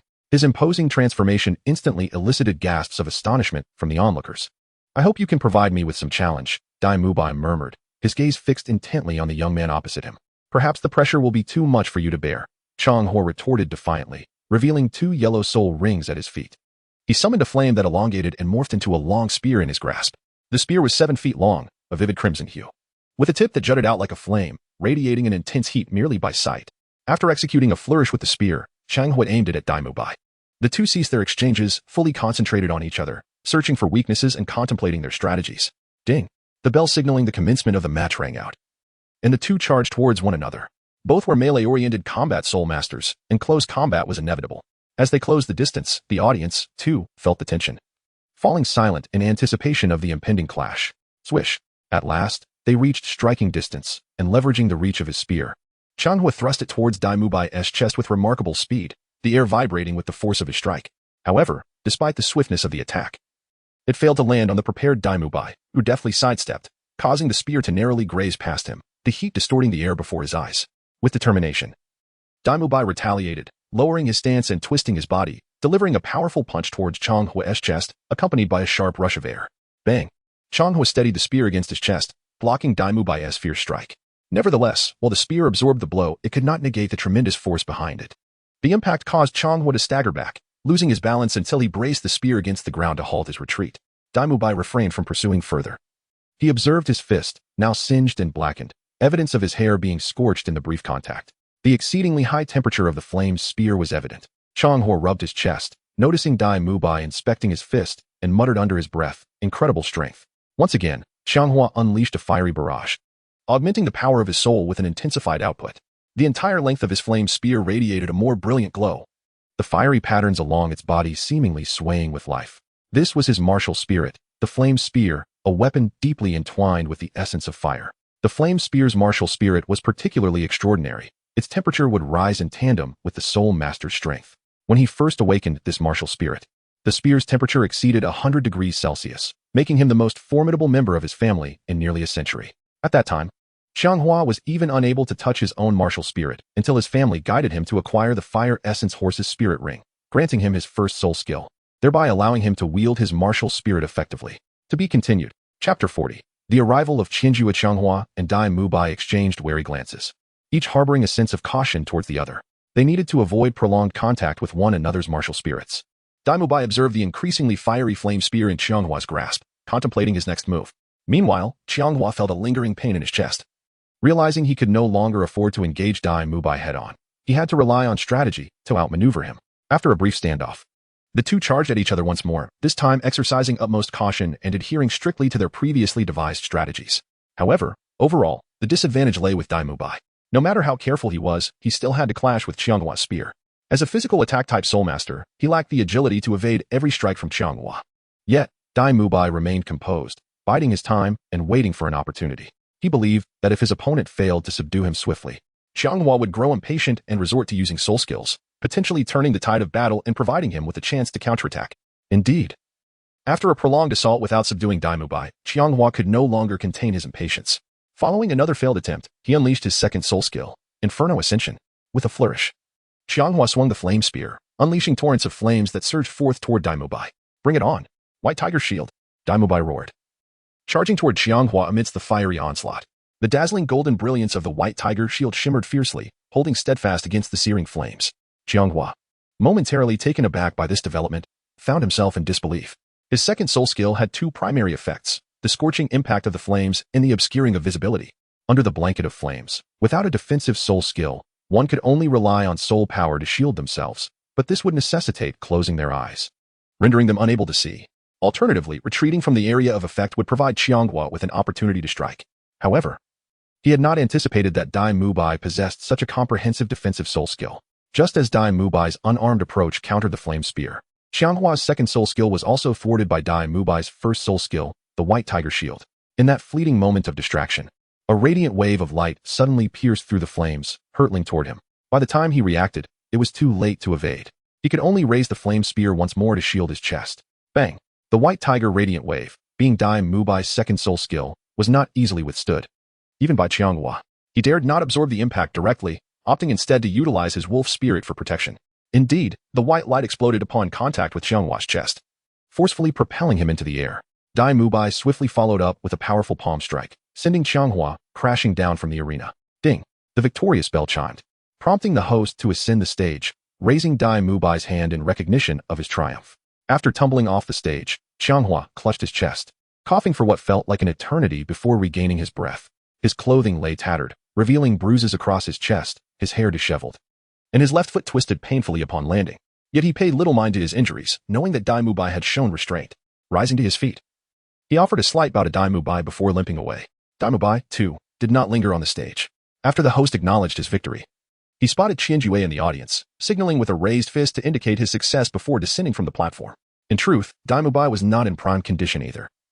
He bore numerous burn marks and soot from his repeated encounters with the flame spear. Boss Dai, you should really wash up. Just look at yourself.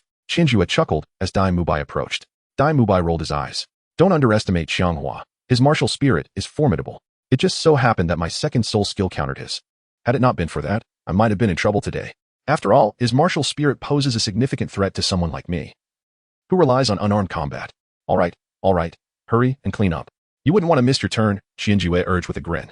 Okay, I'll go tidy up, Dai Mubai replied, hurrying to the restroom. Next up, we proceed to the 15th match of our one-on-one soul fighting competition at the 16th arena, featuring.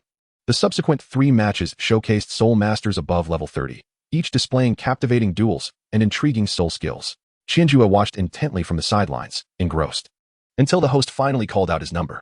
Now, we invite the 18th pair of competitors to the stage for the one-on-one soul fighting competition at the 16th arena, the Master Soul Master Qingling, wielding the Azure Feather Swallow martial spirit, and the Master Soul Master Yonglai, possessing the Thousand Ju martial spirit. Both are agile attack-type soul masters. Making this a battle of speed, let us welcome our two esteemed soul masters to the stage. As customary, the host provided an overview of Qianjue and his opponent, Qingling, before inviting them both onto the platform. Qingling, a striking young woman of 17 or 18, donned revealing attire that showcased her toned midriff and side profile. Standing at least 1.7 meters tall, she towered over Dai Mubai, and upon stepping onto the stage, she immediately noticed Qianjue, who appeared noticeably younger and shorter than herself. Little brother, are you certain you want to participate in the soul fighting arena at this moment? This is no trivial matter. Qingling's melodious voice echoed across the platform. She did not underestimate Qianjue. Rather, she recognized that soul masters of his age were often formidable opponents, as only the most talented individuals could reach the rank of Master Soul Master at such a young age. They frequently possessed exceptionally powerful and unusual martial spirits. Yet, despite the age disparity, both were Master Soul Masters, and her soul power had already reached level 27, surpassing most others at this stage. Even if her opponent were a genius, she felt confident in her ability to hold her ground. However, it is precisely in battles where one must exert their full effort that the likelihood of unforeseen complications arises. Not only could she face danger, but the opponent could as well. Although the great soul fighting arena forbade acts of private retaliation, if a key talent of a major faction were to suffer misfortune, how could one evade their ire? Thus, Qingling voiced her caution, hoping to prompt Qianjue to reconsider. Fear not, miss, I am quite certain of my decision. Please proceed without concern for my well-being. Qianjue was unaware of the myriad thoughts swirling in Qingling's mind. He merely smiled and spoke to her. The two parties unleashed their martial spirits. Though Qingling wished to express more, the referee's command had already been issued. Realizing there was no turning back, she refrained from further words and summoned her Qingyu Yin martial spirit, a spectral figure of a dark greenish-black swallow, adorned with a delicate white feather atop its head, enveloped her. A green light flickered between her arms and ribs, gradually forming a translucent pair of wings covered in feathers. Unbeknownst to her, her eyes had transformed into a profound abyss, with her pupils expanding to encompass the entirety of her sclera, while two yellow soul rings materialized beneath her feet. Qianju unleashed his Thousand Ju martial soul, with the ethereal spirit of the ram enveloping him. An ancient and enigmatic Thousand Ju mask materialized upon his visage, while two golden soul rings emerged beneath his feet, slowly revolving. To be continued. Chapter 41. A complete victory. Since evasion was no longer an option, let us hasten to conclude this. Qingling, having resolved her inner turmoil, raised her right hand as the starting bell chimed. Instantly, 3 feathers shot forth from her wings, hurtling towards Qianju's chest with great velocity. Simultaneously, she propelled herself forward, utilizing the force of her legs to swiftly charge towards Qianju. Qianju, of course, did not remain idle in his position. The moment the bell rang, he unleashed the first soul skill of the sheep spirit, swiftly materializing the Qianju bell. By the time he had summoned it, 3 feathered arrows had already been loosed towards him.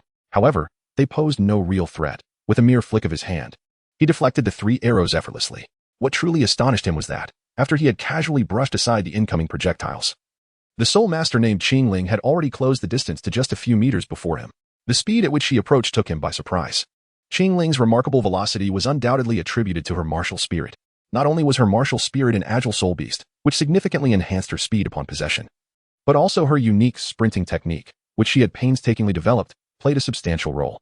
During her sprint, Qingling gradually spread her arms wide and leaned forward, thereby reducing air resistance and enhancing her speed considerably. Naturally, a normal person would be unable to sprint in such a manner, as it would compromise bodily balance. Yet, Qingling was different. Her arms and the wings between her ribs generated significant lift during her rapid dash, allowing her to maintain her equilibrium. By the time she reached Qianju, her body was inclined at a mere 30-degree angle to the ground. At that moment, she abruptly spread her arms wide, first raising her left and then her right, while her body, under the heightened lift, made a swift turn before Qianju, rising majestically. Her right hand, along with the wings at her sides, sliced towards him with ferocity. However, this swift strike ultimately only disrupted the air before Qianju. Seizing the opportunity, he retreated 2 steps as she ascended. Otherwise, with Qingling's sharp wings and her extraordinary speed, he might have found himself grievously injured. Observing the rising Qingling, Qianju lifted his hand and conjured a pearlescent arrow that soared towards her above.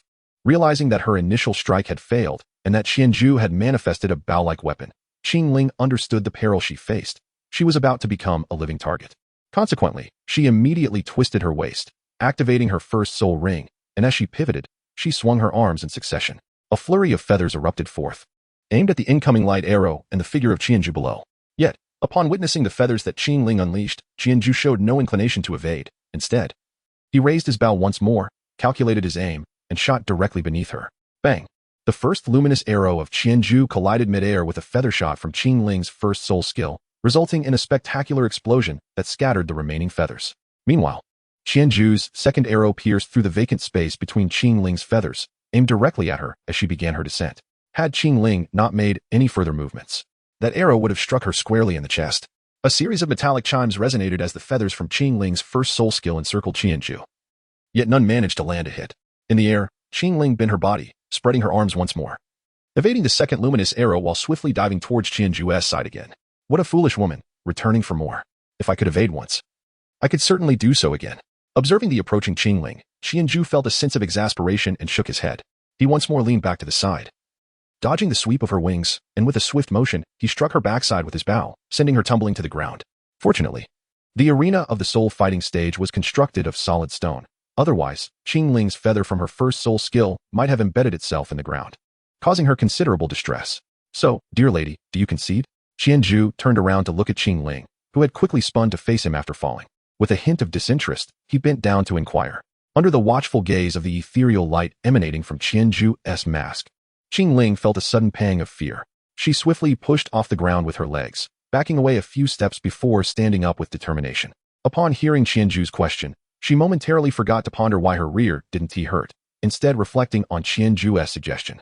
In truth, she had exerted all her strength. Her second soul skill significantly enhanced the hardness of her feathers, a passive ability she had maintained throughout the battle. This was why she had been so insistent on using her wings to attack, for it was the method she had developed through her second soul skill, and it had indeed allowed her to defeat many opponents. However, she never anticipated that in her duel against Qianju today, she would not land a single hit on him, while he had not moved an inch since the beginning. This indicated that her opponent had completely seen through her attacks and effortlessly countered them, demonstrating an overwhelming superiority in strength. Monster gazing at Qianju, who was observing her intently through the mask, Qingling muttered resentfully under her breath before raising her right hand to signal the referee. I concede.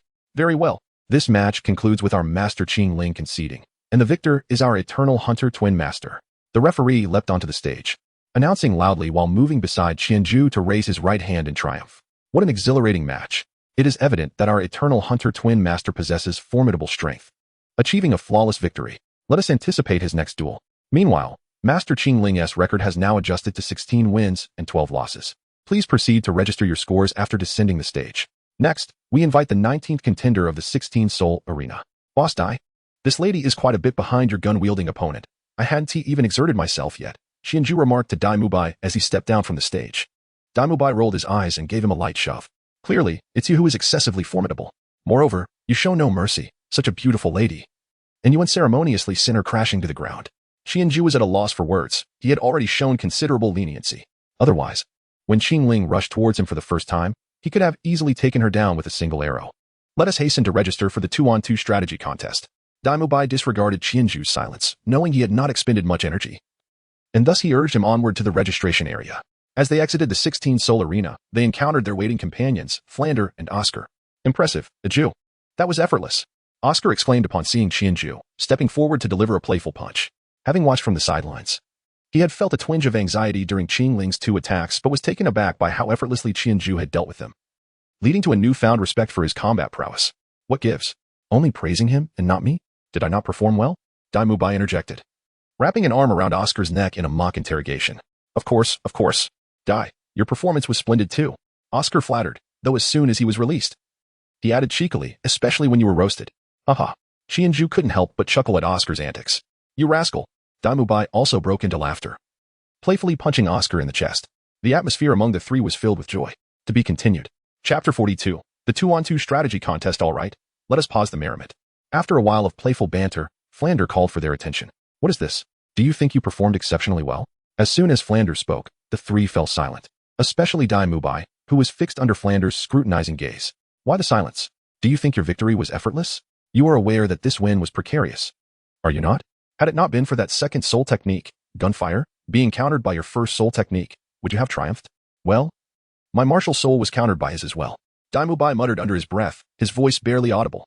Yet, Flander's martial soul was that of the cat eagle. Did he take such things lightly? Countered? To what extent? Were you unable to penetrate his defense? Or was it that you could not withstand his offense? If you had chosen to endure a few hits from the start or unleashed your white tiger shield to launch a surprise attack, could he have withstood it? The enhancement provided by equipment martial souls is not as significant for soul masters in the early stages as that of beast martial souls. Have I not taught you this? Furthermore, that fire gun martial soul, while formidable, derives its strength from its terrifying temperature. However, the soul power level of that gunfire is not particularly high. As long as you can endure the heat and withstand a few blows, that very advantage becomes a disadvantage. Aside from its inherent high temperature, the fire gun martial soul does not significantly enhance its host's other attributes. You could have easily taken him down. Sever the doubts. Dai Mubai lowered his head, lacking the courage to retort. However, Flanders soon shifted his focus to Qianju. And you, do you understand the meaning of the longer the night, the more dreams? Why not conclude a match that could have ended sooner? When a barrage of feathered arrows fell, why did you not simply evade? What was the purpose of standing there? Trying to appear impressive? What if your calculations had gone awry? Qianju lowered his head and rolled his eyes, feeling that Flandra was merely seeking trouble. What did it matter if the match ended a little later, as long as he was confident? Even if he miscalculated, he could still deflect the arrows with his 1,000-ju bow before they struck. However, he dared not rebut Flandra. After all, Flandra had a rather cunning disposition. If he lost face, who knew what mischief he might conjure? Indeed, Qianju's intuition was correct. Flandra was indeed looking to stir the pot. In truth, after observing the matches of Dai Mubai and Qianju, he felt relatively satisfied. He greatly admired Dai Mubai's composure and Qianju's adeptness. Yet, he felt compelled to pour cold water on their spirits. If the two continued with such arrogance, he feared they would inevitably face setbacks in future competitions. After reprimanding them, Flandra took them to tally the points for the one-on-one matches, and then they proceeded to the registration area for the two-on-two battle arena. They were required to present their battle badges and pay a registration fee of 10 gold coins. Should they emerge victorious, the fee would be refunded alongside an additional reward of 10 gold coins. The staff, with a stoic expression, registered Qianju and his companion, mechanically reciting the registration instructions. After both presented their respective iron battle badges, Dai Mubai paid the 10 gold coins, and they registered under the name of the Amber Duo. After waiting for a while, they received their match arrangement for the evening's 2-on-2 battle, designated as number 23 in Arena 8. Once they parted ways with Flandra, the two hastily made their way to Arena 8, passing through the lounge and arriving at the spectator area, only to discover that the 17th 2-on-2 match had just commenced. The pace of the 2-on-2 battles was far from the swiftness of the one-on-one encounters. They were still 6 matches away from their turn. I didn't expect the doubles to be so slow. I thought we'd be cutting it close, Dai Mubai remarked, somewhat exasperated, as he listened to the introductions on stage. Of course it takes longer, Qianju replied. In a solo match, a single mistake can lead to an immediate defeat, but in doubles, there is a teammate to remedy the situation. Moreover, in terms of martial souls, 2-on-2 battles are not as easily countered as solo ones. As Qianju elucidated to Dai Mubai, the introductions for the two competing pairs on stage concluded, and they began to unleash their martial souls. One team featured the steel-armored scorpion and the black star mantis, while the other showcased the frost ring and the equal brow staff, pitting beast martial souls against weapon martial souls. The wielder of the steel-armored scorpion was a somewhat short and stout individual named Shan Mao, approximately 1 meter 60 tall. Yet he appeared quite robust. Qianju recognized the steel-armored scorpion. It was entirely distinct from the ink phosphor scorpion he had absorbed through his wolf spirit's second soul skill. This scorpion, resembling the size of a sheep, lacked venom and was evidently a defensive-type soul beast, indicating that the soul master was likely of a similar ilk. Aside from Shan Mao's steel-armored scorpion, the other 3 soul masters possessed offensive martial souls, suggesting that this battle was a clash between an offensive duo paired with a defensive type against 2 offensive types, surely a spectacle to behold. Furthermore, all 4 contestants boasted soul power levels around 36 or 37, with their soul rings evenly matched, creating an equal footing that amplified the audience's cheers severalfold compared to when Qianju had previously competed. As both sides released their martial souls, the starting bell rang, and they surged towards each other in unison. The frost ring presented a teal-blue hue, with 3 blades extending from its front like a windmill, while its handle sprouted 4 spikes at the rear, serving both offensive and defensive purposes. It was wielded by a female soul master named Zhu Bing, likely in her 20s, and she faced off against Shan Mao's steel-armored scorpion. At that moment, Shan Mao had activated his martial soul, revealing black scales characteristic of the steel-armored scorpion adorning various parts of his body, particularly his arms, which were nearly entirely covered. As the two clashed, Shan Mao reached out to seize Zhu Bing's frost ring, and the contact between his armored hand and her weapon produced a shower of sparks. While the steel-armored scorpion was indeed formidable in defense, the frost ring was no ordinary martial soul. Logically, it should not have been possible for him to grasp it without sustaining any harm. Yet, Shan Mao, somewhat single-minded, had chosen 2 defensive soul rings that passively enhanced his defensive capabilities, resulting in his ability to seize his opponent's weapon with bare hands. Seeing her weapon captured, Zhu Bing remained composed, refraining from exerting herself to break free. Being a woman and a weapon master, she lacked the raw strength of her opponent.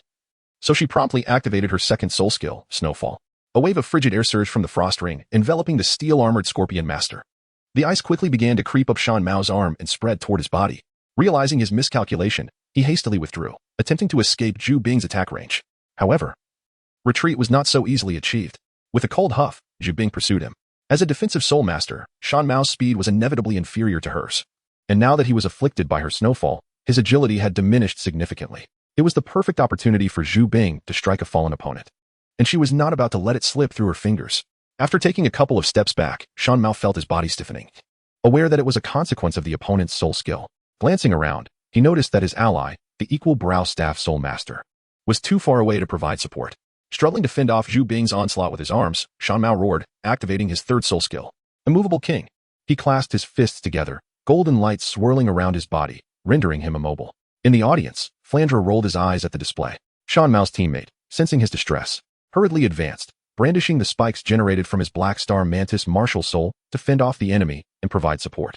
Yet, the opposing equal brow staff soul master was no slouch either. He had been monitoring the battle closely and, seeing his ally gain the upper hand and force out the opponent's third soul skill, he was not about to let him return for assistance. Shadow of the Staff. With a flick of his wrists, his second soul ring glowed, unleashing a flurry of staff shadows toward the Black Star Mantis master.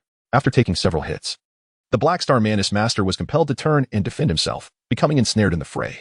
The tide of battle appeared to be shifting in favor of Zhu Bing. To be continued. Chapter 43. The intense showdown. Upon witnessing Shan Mao activate his third soul skill, Zhu Bing was initially taken aback, then retreated a short distance. Only after confirming that his third skill was indeed a defensive one did she cautiously approach to launch a few attacks. The golden shield of the Immovable King deflected her frost ring, producing a sound akin to metal striking stone, and her attacks were rebuffed. It seems to be a purely defensive skill, perhaps intended to hold out until his teammate arrives for support. Zhu Bing murmured softly. Observing the steadfast Shan Mao and glancing at her own ally and the opposing Black Star Mantis master in the distance, though they were not too far apart, they were also not particularly close. Even with all their might, it would take several seconds to reach one another, a span of time ample enough for one to react. After assessing the situation, Zhu Bing assumed a stance reminiscent of concealing a sword, tucking her right hand's frost ring to her left side and maintaining her posture, seemingly intent on outpacing Shan Mao and concluding their engagement. This stance was not without purpose. It was, in fact, the charging pose for her third soul skill, the Frosty Long River. This particular skill was quite extraordinary. While powerful, it required Zhu Bing to charge for a minimum of 3 seconds before she could unleash it. The longer she charged, the greater the damage and range of the skill. Zhu Bing could continue charging until all her soul power was infused into the technique, at which point its destructive potential could rival that of others' fourth or fifth soul skills. However, the necessity of a minimum 3-second charge time rendered it nearly useless in the arena, as no opponent would be foolish enough to stand idly by while she gathered her strength. This led to Zhu Bing's skill being seldom utilized and largely unknown. Yet today, she found herself confronted by a soul master willing to provide her that opportunity. Shan Mao observed Zhu Bing's stance, discerning it to be a charging position. Even if its significance eluded him, he quickly glanced at his teammate, but regrettably, the Black Star Mantis Soul Master was currently embroiled in a fierce battle with the Chi Mei Staff Soul Master.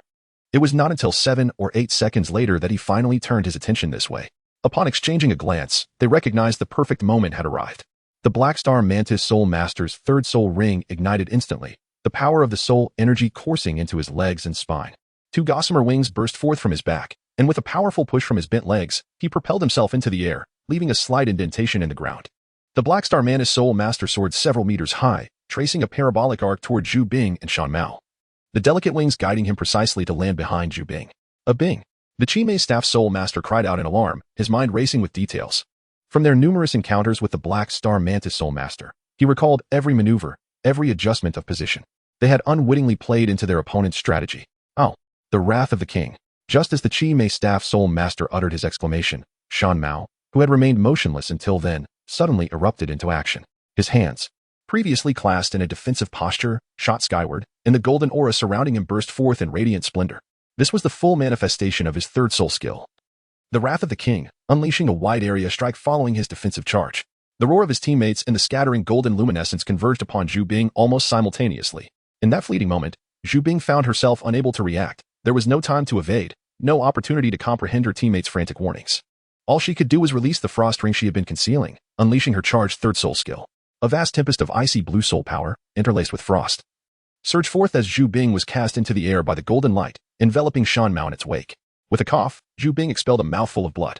The soul power she had accumulated was ultimately not fully released. The interruption left her with severe internal injuries from the backlash of her own power. Yet, the ordeal was far from over. The Black Star Mantis Soul Master descended from the air. "Referee, we concede," declared the Chi Mei Staff Soul Master as he recognized their defeat. The Black Star Mantis Soul Master and Zhu Bing brushed past each other in midair, the former landing gracefully while Zhu Bing fell silent upon impact. Ding! The bell signaling victory and conclusion rang out. The Black Star Mantis Soul Master hastened toward Shan Mao, only to find him still standing, arms raised to the sky, his form encased in ice, resembling a frozen statue. From Zhu Bing's original position to Shan Mao's, the ground had transformed into a slick path of ice. The Chi Mei Staff Soul Master rushed to Zhu Bing's side, conducting a swift examination. Once he confirmed she was not in mortal danger, he exhaled in relief and collapsed onto the ground. Goodness! It was only then that the audience, which had fallen silent, erupted into a thunderous cheer, filling the arena with excitement. Dai Mubai and Qianzhu, who had similarly held their breath moments before, could not help but applaud. The battles between soul masters can be profoundly exhilarating. The exchange of glances between Shan Mao and the Black Star Mantis Soul Master to the conclusion of the match transpired in mere seconds. Yet those fleeting moments determined the victor of this contest. After the audience had cheered for a while, two middle-aged men ascended to the arena. They approached Shan Mao and Zhu Bing, respectively. One middle-aged man carefully assessed Shan Mao's condition before suddenly placing a hand atop his head. Instantly, several cracks appeared along the exterior of the ice encasing Shan Mao. With a series of sharp cracks, the ice shattered, revealing a shivering, bruised figure beneath. Shan Mao slowly retracted his raised arms, trembling and wrapping himself in a protective embrace, his teeth chattering. Observing this, the Black Star Mantis Soul Master quickly removed his coat and draped it over Shan Mao's shoulders. However, given the stark difference in their physiques, the garment offered little warmth. "Quickly, descend and wash with warm water to regain your body heat. Then move around to dispel the cold within," instructed the middle-aged man, patting Shan Mao's broad back with a smile. "Young man, you are quite sturdy. Do not worry. You will be fine." With that, he turned his attention toward Zhu Bing. "How is she, Old Xing? Is it serious?" he inquired softly of the other middle-aged man who was examining Zhu Bing. Old Xing glanced at Shan Mao, who was being supported by his teammates as he slowly exited the stage, then shook his head and rose. "It's certainly more severe than your case, but fortunately, the Black Star Mantis fellow eased up. He merely knocked her unconscious. The injuries are primarily due to her own soul power backlash, and there should be no lasting effects." As Old Xing spoke, he released his martial spirit, a spirit resembling a koala enveloping him. 5 soul rings, 1 white, 2 yellow, and 2 purple manifested beneath his feet. Qianzhu's eyes widened in astonishment as he recognized that the koala-like spirit was none other than the soul beast he had captured for his martial spirit, the Qingnong beast. Old Xing then cupped his hands and placed them above Zhu Bing's head. As his 4th soul ring illuminated, gentle green soul power gradually coalesced between his hands, swirling until it formed a delicate funnel. As the soul power gathered, the funnel took on a more defined shape, its color shifting from pale green to a vibrant emerald. Eventually, droplets of shimmering green liquid began to fall from the funnel's mouth, directly into Zhu Bing's mouth. This process continued for about a minute, until the funnel produced no more liquid. Old Xing retracted his soul power, and the funnel slowly dissipated. "All done. You're all right now. Rest for a week, avoiding any strenuous activity," he advised. After Lao Xing stood up, he retracted his martial spirit and, after giving a brief reminder, descended the stage alongside another middle-aged man. With a sigh of relief, the Chi Mei Staff Soul Master carried Zhu Bing on his back and slowly made his way down the stage, where a resounding applause erupted from the audience. Chapter 44. The Wind Chase Combination. Indeed, our Black Mountain duo has triumphed in this riveting 2-on-2 contest. The rapid shifts in the situation were truly awe-inspiring. Following the descent of the Chi Mei Staff Soul Master with Zhu Bing, the host ascended the stage to announce the victory of Shan Mao's side. The conclusion of one contest signifies the commencement of another. After summarizing a few points, the host swiftly proceeded to announce the names of the next competing pairs. This upcoming match features a duel between 2 teams of Grand Soul Masters. Although it may not reach the excitement of the previous bout, it still holds its share of intrigue.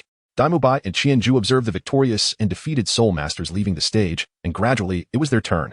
Next, we embark on the 23rd 2-on-2 contest of our 8th division of soul fighting, featuring the Amber combination against the Wind Chase combination. Let us welcome them. As the host extended the invitation, Dai Mubai and Qianzhu ascended the soul fighting platform together. Upon their arrival, Qianzhu caught sight of the 2 soul masters from the opposing team. They were both remarkably slender young men, not particularly tall, seemingly only slightly taller than Qianzhu. However, while Qianzhu's height was due to his ongoing development, one could discern from the appearance of these 2 individuals that they were certainly in their 20s. Qianju observed his opponents, who were equally scrutinizing him, and Dai Mubai. Upon noticing the youthful appearance of both Qianju and Dai Mubai, they exchanged glances that revealed their mutual surprise. Both sides unleashed their martial souls. With a commanding shout, Qianju and Dai Mubai manifested their martial souls. Their enigmatic and imposing transformations eliciting gasps of astonishment from the audience in the soul arena. The opposing duo, known as the wind-chasing pair, also released their martial souls. Both wielded beast martial souls, and after summoning ethereal images of identical rodent-like soul beasts, these apparitions swiftly retreated into their bodies. Their hands sprouted short, sharp claws, and 6 elongated whiskers elegantly adorned the corners of their mouths. Beiji, Martial Soul Wind-Chasing Mouse, a level 28 Agile Attack Soul Master. Beiji, Martial Soul Wind-Chasing Mouse. Also a level 28 Agile Attack Soul Master. Be cautious, dear brothers, they warned, as the host would not announce the details of each participant. It is customary for competitors to declare their names upon entering the arena. The wind-chasing pair, Beiji and Beiqi, shared their fundamental information, thus extending a challenge to Qianju and Dai Mubai. Evidently, they had not altered their titles, opting instead for their true names. Sinister-Eyed White Tiger. Martial Soul White Tiger, a level 26 Powerful Attack Soul Master. Eternal Hunt Twins, Martial Soul Qianju, a level 23 Agile Attack Soul Master. Be wary, dear brothers. Upon hearing that Qianju and Dai Mubai possessed lower soul power levels, Beiji and Beiqi displayed no signs of elation. Rather, their expressions grew more solemn. Especially regarding Qianju, the mere fact that he dared to participate in the soul battle at such a soul power level indicated a profound confidence in his abilities, warranting their utmost caution. Ding! The bell signaling the commencement of the match rang out, and Dai Mubai was the first to charge towards the two. His martial soul, the White Tiger, a premier feline martial soul, enjoyed a natural advantage over the rodent-like wind-chasing mouse. Had their soul power levels been a few tiers lower, he might have even considered confronting both opponents single-handedly. Qianju did not charge forward alongside Dai Mubai. The first soul ring beneath his feet shimmered to life, and with a flick of his left hand, the ethereal blue glow flickered as the Qianju bow materialized in his grasp. With a swift motion of his right hand, 2 milky white arrows shot forth, pursuing Dai Mubai. Upon nearing the incoming Beiji and Beiqi, Dai Mubai unleashed a powerful claw strike towards both adversaries, his elongated right arm enveloping them within the range of his attack. Realizing that his strength paled in comparison to Dai Mubai's, Beiqi raised both hands in defense against the assault, while Beiji, confident in his brother's ability to withstand the blow, aimed to seize Dai Mubai's chest with his hands. Dai Mubai was compelled to swiftly raise his other hand to block. After Beiqi successfully deflected Dai Mubai's strike, he exerted force to push Dai Mubai's right hand back towards its original trajectory, leaving Dai Mubai's chest wide open and destabilizing his stance. In this critical moment, 2 arrows pierced through from beneath Dai Mubai's arms, targeting Beiqi and Beiji on either side. The two brothers had no choice but to abandon their subsequent attack, twisting their bodies to press back against each other and evade the incoming projectiles. Fortunately, their vigilance towards Qianju prevented them from launching a full-scale assault on Dai Mubai, allowing them to detect the arrow's presence the instant they materialized. Qianju's archery was devoid of the typical sound of bowstrings, and at that moment, he and Dai Mubai were aligned in a straight line, rendering Beiji and Beiqi unable to perceive his actions. However, with the two brothers pressed together, Dai Mubai seized the opportunity. His second soul ring ignited, and after a brief moment of gathering energy, the White Tiger's radiant light wave erupted from his mouth. Windwall. Beiji and Beiqi recognized the impending danger as soon as Dai Mubai's soul ring illuminated. They simultaneously activated their first soul technique, turning to face the threat, their hands weaving rapidly as they released their soul power, swiftly forming a wall of wind together. Boom. The White Tiger's radiant light wave collided with the wind wall, exploding with a resounding force that propelled Dai Mubai backward and sent Beiji and Beiqi staggering several steps. At this moment, Qianju had approached closely behind Dai Mubai. Witnessing the unfolding situation, he swiftly drew his bow once more, releasing 2 arrows aimed at his adversaries before catching Dai Mubai. As the radiant White Tiger light wave erupted before them, Beiji and Beiqi were inevitably blinded by the dazzling brilliance, instinctively shutting their eyes. Nevertheless, they were acutely aware that Qianju would undoubtedly strike at them, prompting both to leap aside simultaneously. However, Qianju had already anticipated their movements. His 2 luminous arrows accurately struck their targets, detonating beside them and sending them crashing to the ground. Are you alright, Dai? Qianju inquired, supporting Dai Mubai. I'm fine. I am well aware of my own abilities, Dai Mubai replied. He understood that using the White Tiger light wave at such close range would affect him. Thus, after unleashing the burst of light, he quickly retreated. He had not anticipated that the brothers' wind wall would concentrate the already powerful force of the White Tiger light wave entirely towards him, catching him off guard and propelling him away. Fortunately, having retreated somewhat, he sustained minimal damage. Beiqi and Beiji helped each other to their feet, their garments at the waist utterly shredded by Qianju's arrows, revealing their abdomens, which were marked crimson and faintly stained with blood. They exchanged a knowing glance. comprehending the mutual understanding reflected in each other's eyes. This is our final stand. We possess one last move. If you can break through it, victory will be yours. With a fierce shout, Beiqi called out to Qianju and Dai Mubai. He then positioned himself back-to-back with Beiqi. As the second soul rings illuminated simultaneously, they began to spin, gradually increasing their speed until their figures became indistinguishable, leaving only a swirling tempest racing toward Dai Mubai and Qianju. Qianju and Dai Mubai watched as the swirling tempest approached with alarming speed, instinctively taking several steps back. White Tiger's radiant wave. Dai Mubai, undeterred by the danger, unleashed his second soul skill once more. The orb of the White Tiger's radiant wave detonated upon contact with the whirlwind, erupting in a dazzling display.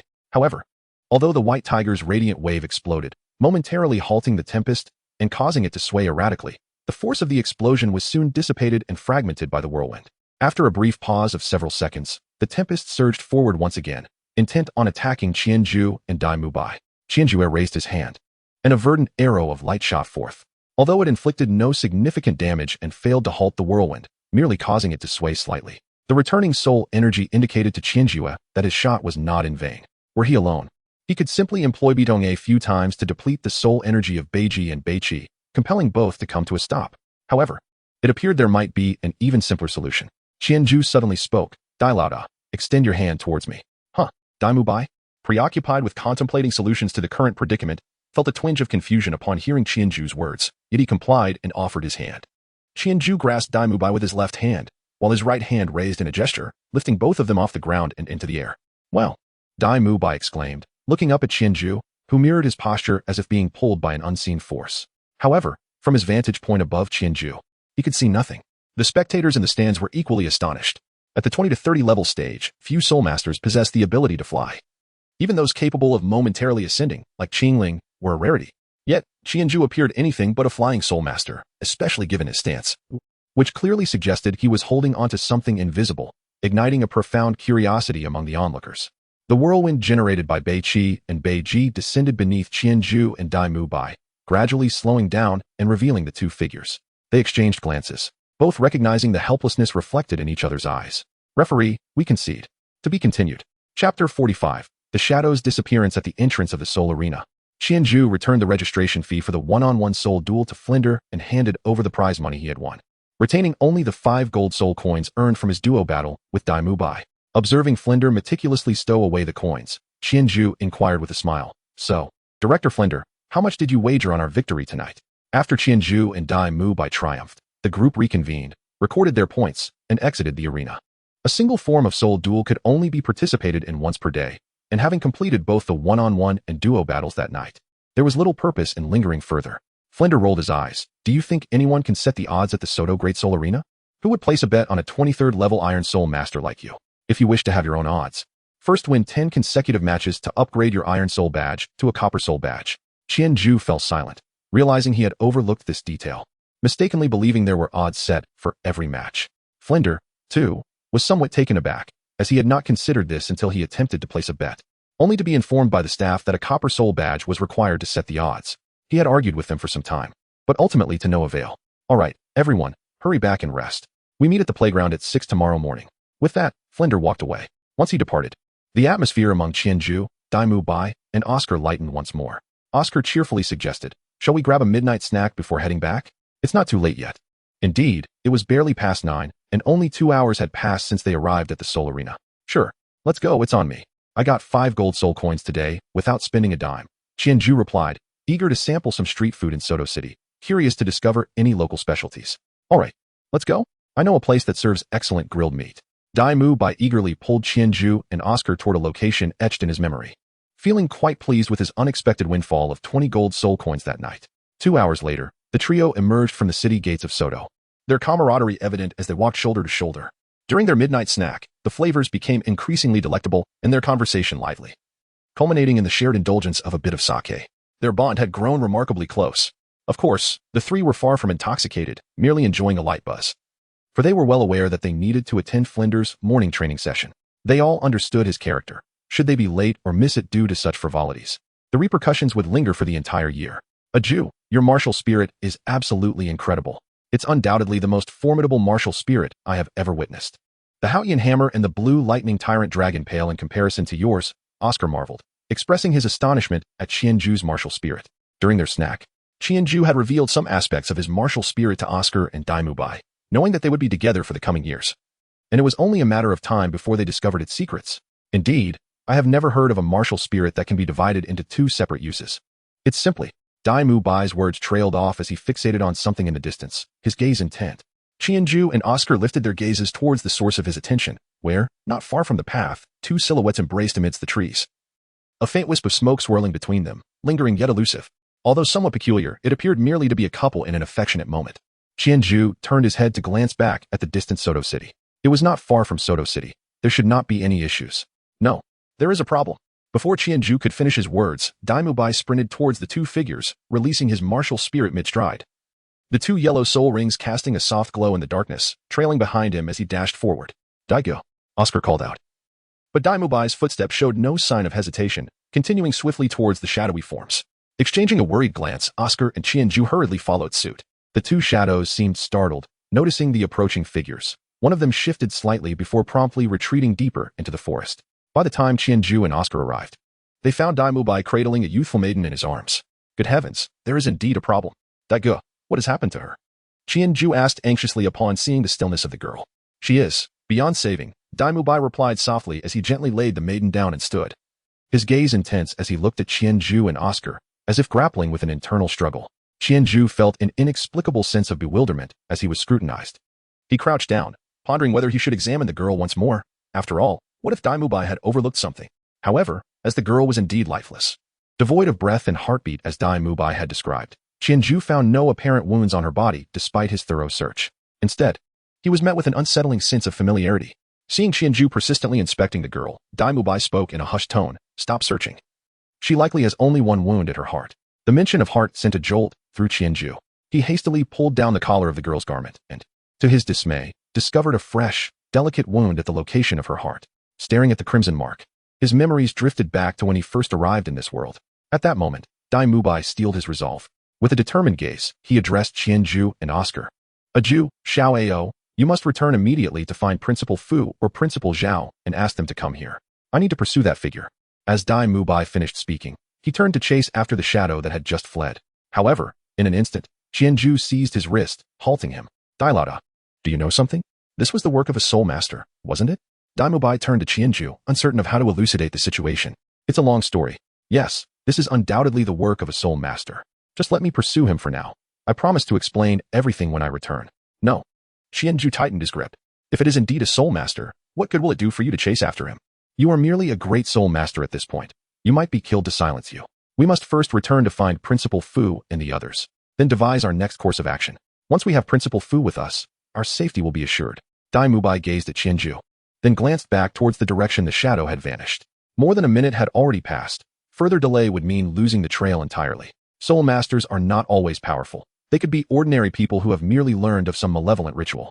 The shadow I saw, although I could not discern his features, appeared to be a mere youth by the way he fled. He ran upon seeing me, a great soul master, and did not unleash his martial soul. He might truly be an ordinary individual. I will not be in danger. Rest assured, I will merely follow him and return as soon as I locate his lair.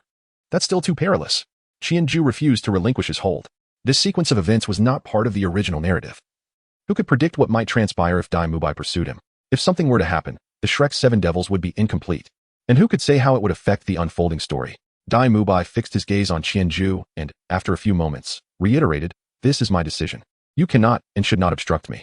I have compelling reasons to go. Let go, Aju. I have considered this carefully. If I miss this opportunity, I shall regret it for the rest of my life." Qianju gazed into Dai Mubai's resolute eyes and felt a flicker of uncertainty within himself. It was evident that Dai Mubai had truly made up his mind. If he continued to linger on the matter, their relationship might very well suffer a rift. As Qianju contemplated, he instinctively loosened his grip on Dai Mubai's hand. Dai Mubai sensed the change. He pressed down on Qianju's hand briefly before turning to pursue his course.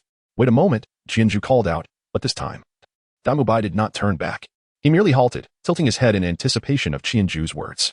Should Qianju utter anything to dissuade him, he would promptly hasten away. "I will accompany you," Qianju declared. Dai Mubai paused, caught off guard. "No need for that. This is not your concern. You should return to find Dean Fu with Xiao Ao. Of course, it is my concern. This is how my parents met their demise. Do you not see how it pertains to me?" Upon hearing Qianju's words, Dai Mubai turned in astonishment to regard him. He had not anticipated that Qianju had also endured such experiences, and that the victims were indeed his own parents. Moreover, have you forgotten what I told you about my martial soul? In terms of tracking and investigation, what do you possess that could rival it? As Qianju spoke, he stood up, cradling the lifeless body of the young girl. With a gentle release of his hands, the corpse began to float, ascending rapidly until it reached a height of several meters, where it trembled slightly before becoming delicately ensnared in the branches of a tree. Xiaoyao, you must hurry back and find the principal and the others. I shall tear off a piece of clothing to hang in a conspicuous place. You can follow us when the time comes. Oscar observed Qianju and Dai Mubai, committing Qianju's words to memory. He refrained from suggesting he should accompany them, knowing that his presence would be more of a burden in such matters. Seeking Flander was the wisest course of action. Very well. Do take care and ensure you wait for us, Oscar urged before sprinting away towards the academy. All right, we should also make haste, Dai Mubai called out, leading Qianju in pursuit of the direction the shadow had vanished, acutely aware that their earlier deliberations had consumed precious minutes, leaving them uncertain if they would still be able to catch up. Qianju silently followed behind Dai Mubai, his mind still pondering whether his decision was the right one. He remained uncertain if this daring venture would lead to any troubles. However, in the original narrative, Dai Mubai did not encounter any mishaps, so perhaps this time would be just fine as well. Qianju consoled himself. However, he failed to consider that in the original work, Dai Mubai had not experienced this event either. To be continued. Chapter 46, The Past of Dai Mubai.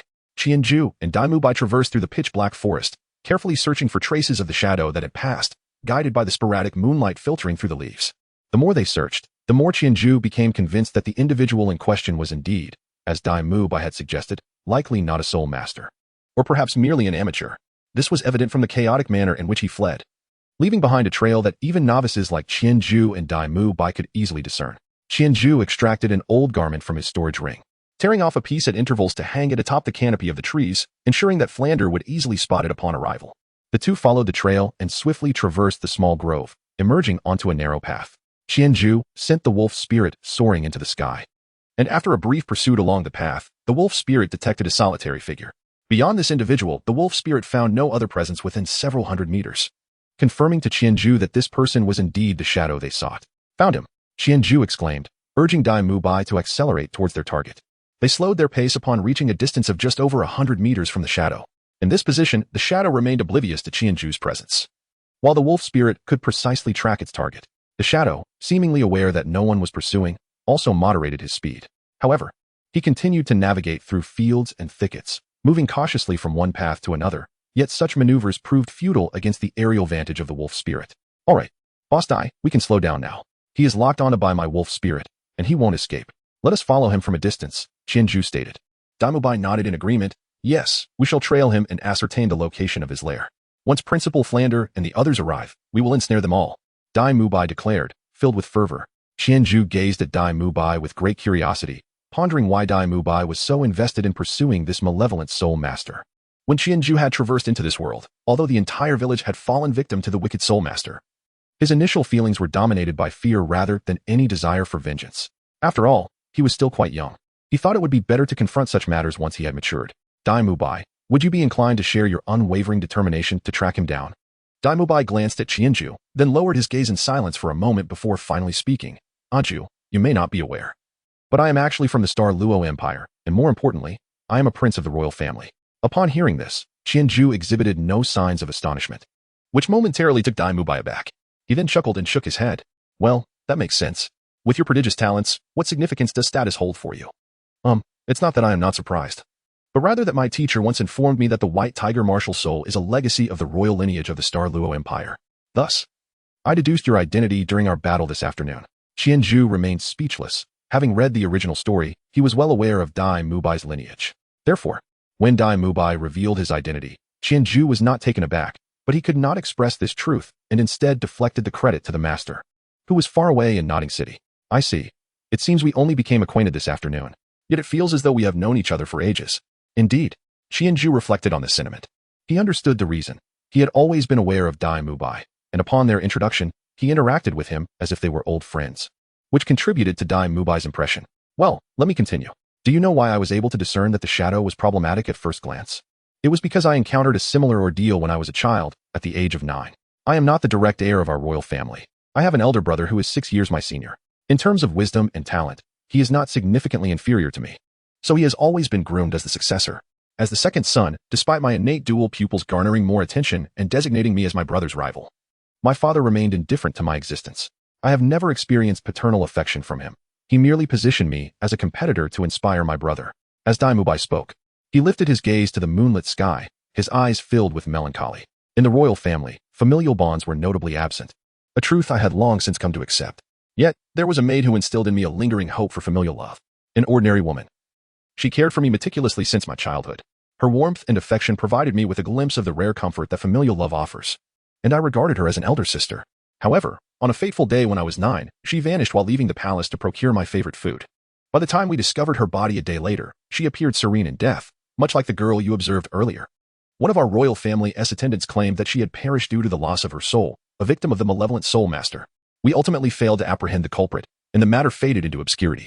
Afterward, I dedicated my spare time to studying every text related to soul masters within our royal archives, learning that those who prey on souls serve the Grim Reaper. Do you recall the mist you saw earlier? It was not mere smoke. Such obscurity cannot manifest so distinctly in the darkness. It was the soul of that girl, extracted by the shadowy malevolent soul master. It was only then that Qianju realized the source of his earlier perplexity, the conspicuousness of the smoke. Thus, I yearn for vengeance. I aspire to eradicate all the malevolent soul masters in the world. Yet, achieving this requires not only formidable personal strength but also the formidable authority of the imperial throne of our Luo Empire. Consequently, in the following year, I departed from the Luo Empire and made my way to Shrek Academy, hoping to expedite my acquisition of power so that I could contest the throne with my elder brother. However, as Dai Mubai spoke, his spirits waned once more. In truth, after more than a year of study, I found myself contemplating surrender. From the information I have gathered, my elder brother's soul power has nearly reached level 37, surpassing me by a significant margin. With a minimal disparity in talent, the 6-year age gap leaves me at a loss as to how I might bridge it. Nevertheless, your arrival today has rekindled a flicker of hope within me. The Jew, your martial soul is indeed the most formidable I have encountered, and Xiao Ao, although merely a support-type soul master, possesses talent that exceeds my own. With companions like you by my side, I might stand a chance to vie with my elder brother. A Jew, you will assist me, won't you? Well, there is no need for you to affirm this immediately. We have only just met, and my inquiry may seem rather hasty. We have ample time to grow acquainted, and when the day comes that you deem me, Dai, truly worthy of your investment, you may grant me your support then. Qianju smiled. He was certain that when he gained sufficient strength in the future, he would undoubtedly assist Dai Mubai in ascending to the throne. At that time, with his formidable power, he could live freely as he pleased. How did they return to Soto City again? Just as Qianju intended to reassure Dai Mubai, his wolf spirit's vision unexpectedly revealed Soto City once more. Had he circled back to the eastern gate? Upon hearing Qianju's words, Dai Mubai surveyed his surroundings and speculated. Indeed. However, it mattered not. Once they reached the city, their quarry would find it impossible to escape. Qianju smiled confidently. In an open area, one could evade the wolf spirit's sight by fleeing. Yet within the confines of Soto City, the intricate terrain rendered escape increasingly challenging, with the wolf spirit observing everything from above, making it harder for the shadow to flee. Let us go, Boss Dai, Qianju exclaimed, tearing a piece of cloth to hang on a conspicuous treetop. He beckoned, trailing the shadow from a distance as they re-entered Soto City. To be continued. Chapter 47. The Den. Upon witnessing the shadow enter the city gate, Qianju and Dai Mubai approached the eastern gate of Soto City but did not enter immediately. Through the wolf spirit's perspective, they observed that the individual they were tracking had stealthily concealed himself in a corner, quietly watching the entrance. Without the wolf spirit, they would have been unable to evade this counter-tracking attempt. After approximately 10 minutes of waiting, the shadow finally assured himself that he was not being followed and turned to slip into a narrow alley. Qianju and Dai Mubai then made their entrance into the city. As they strolled down the streets of the city with Dai Mubai, Qianju appeared remarkably relaxed and carefree. Within the city, aided by the wolf spirit's keen sight, Qianju found that he need not retrace his steps to follow. It was as if he possessed a miniature map, with the city's layout and the figure they pursued laid bare before him. At times, they were merely a wall apart, where Qianju walked directly ahead of the person they were tracking. At such close proximity, Qianju finally discerned the shadow's appearance through the wolf spirit's vision. The young man appeared to be in his 20s, strikingly handsome and slender.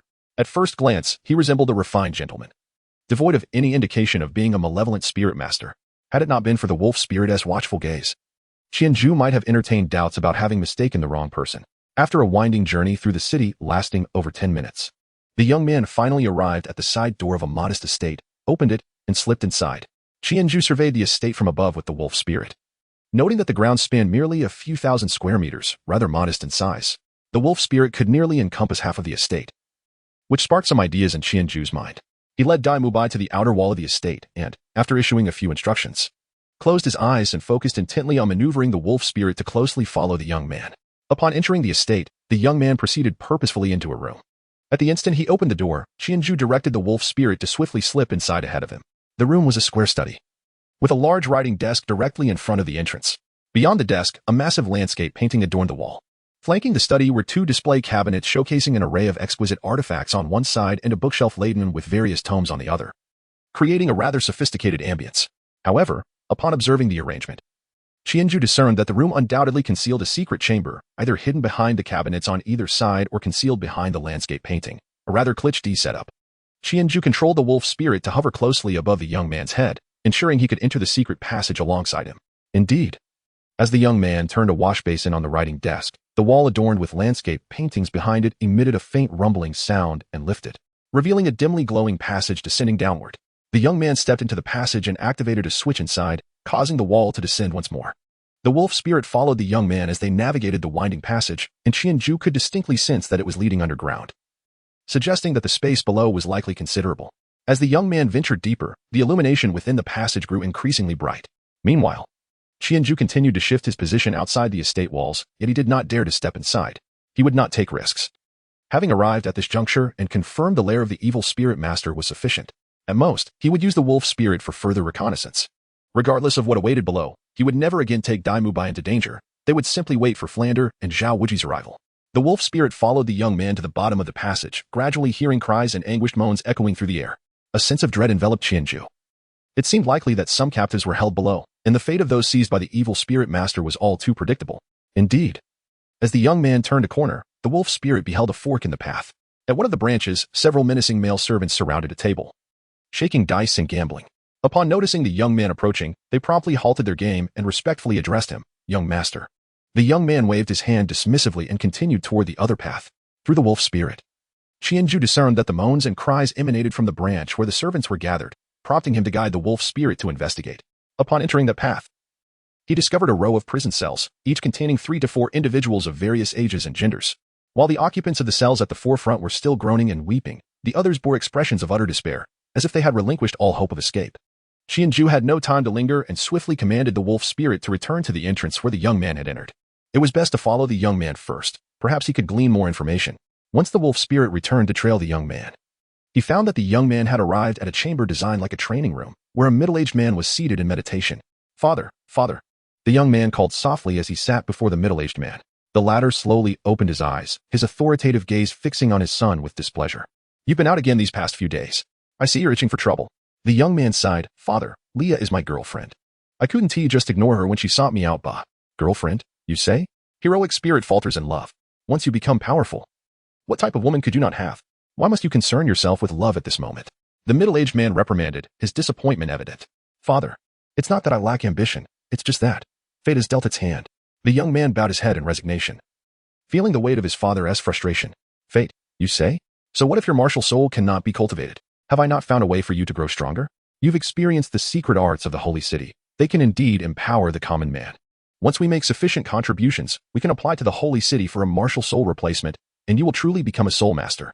"Father, I believe we should not force things. The notion of changing one's martial soul is merely a propaganda. Once awakened, a martial soul cannot be altered. This is common knowledge. Enough. What has provoked you today to utter such nonsense? Did that woman say something to you again?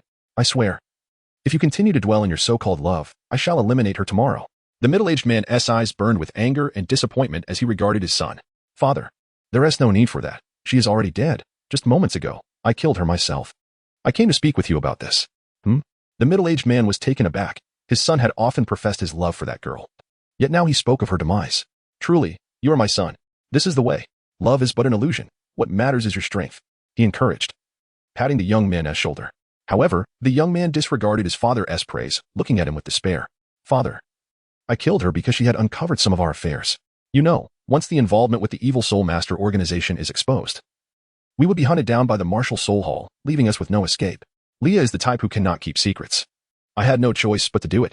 But what I need to tell you is that someone witnessed my action." "What? Who saw it? A Soul Master or a commoner? Did they see your face?" The middle-aged man's anxiety grew. The young man shook his head. "I cannot be certain. There were 3 young lads, quite youthful and naive, but one was a great Soul Master. I was at a distance, unaware of how they discovered me.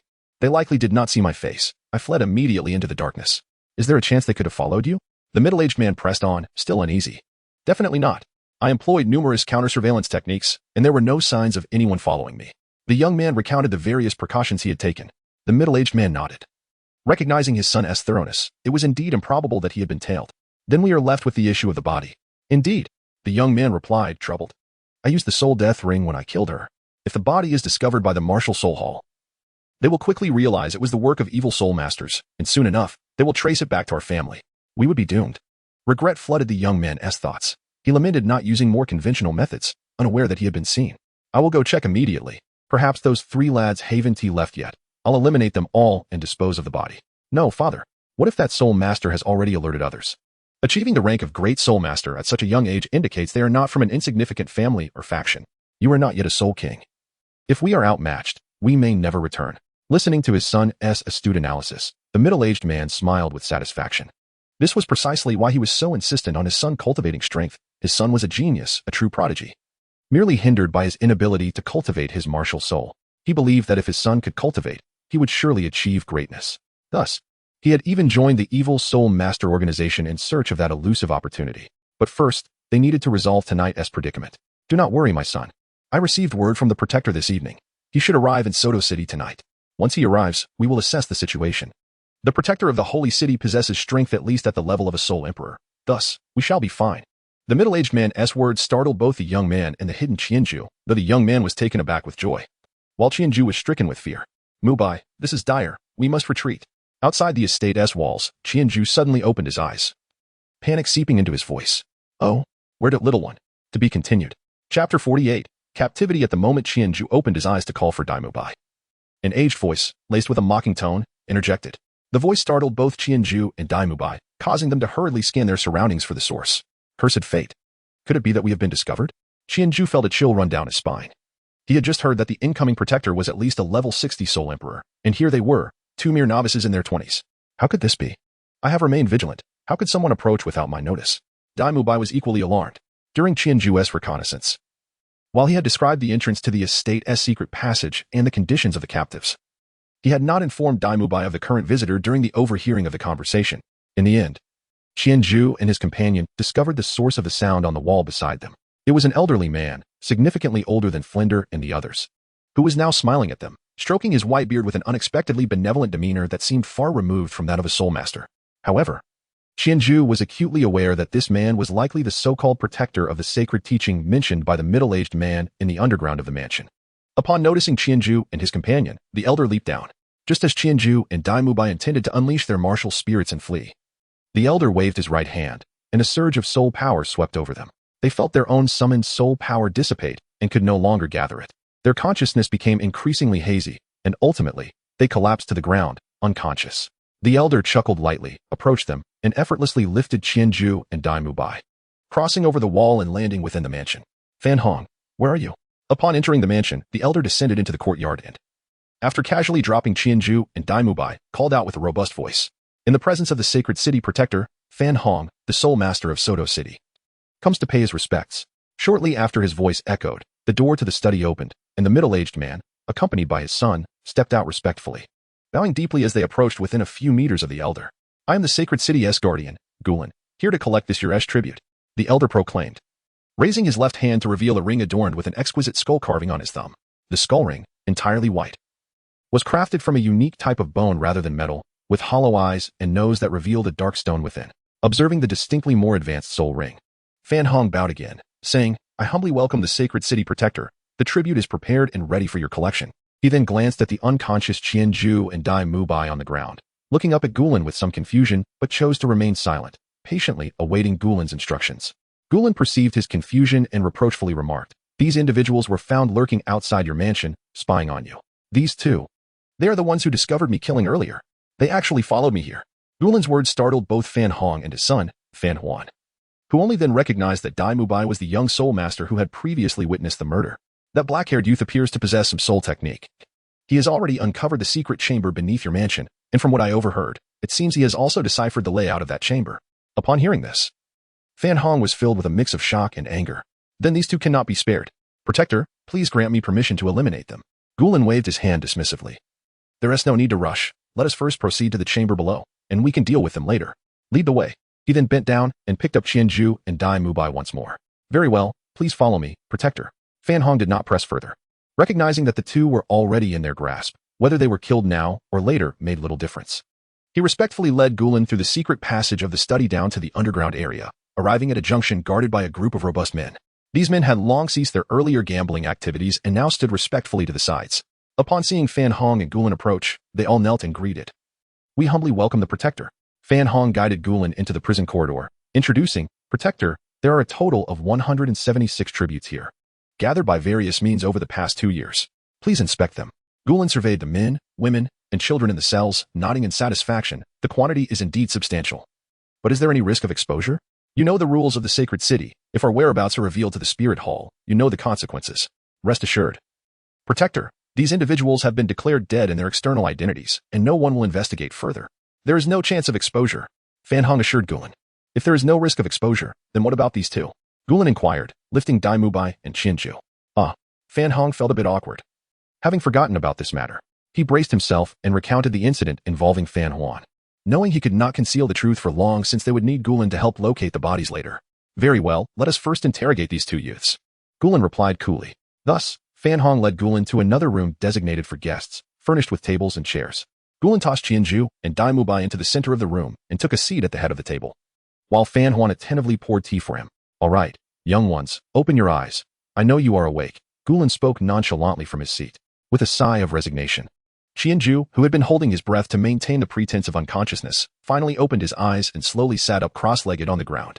He looked up at Gulen and Fan Hong, his mind racing as he contemplated a means of escape. Dai Mubai also sat up, anxiety filling his heart as he met the gazes of Gulen and Fan Hong. Regretting his decision to follow Qianju and feeling profound guilt for involving him in this predicament, Fan Hong glanced at Gulen, noting his silence, and thus took the initiative to speak. Where is the third person who went to report? How long until someone arrives? And where is the corpse of that woman? With a barrage of questions, Fan Hong pressed on, while Qianju and Dai Mubai exchanged glances, both realizing they were truly in a precarious situation. Qianju steadied his spirit. He could not afford to surrender. He was uncertain of the immense fortune that had allowed him to traverse into the world of Douluo, where he had also acquired the extraordinary martial soul of Qianju.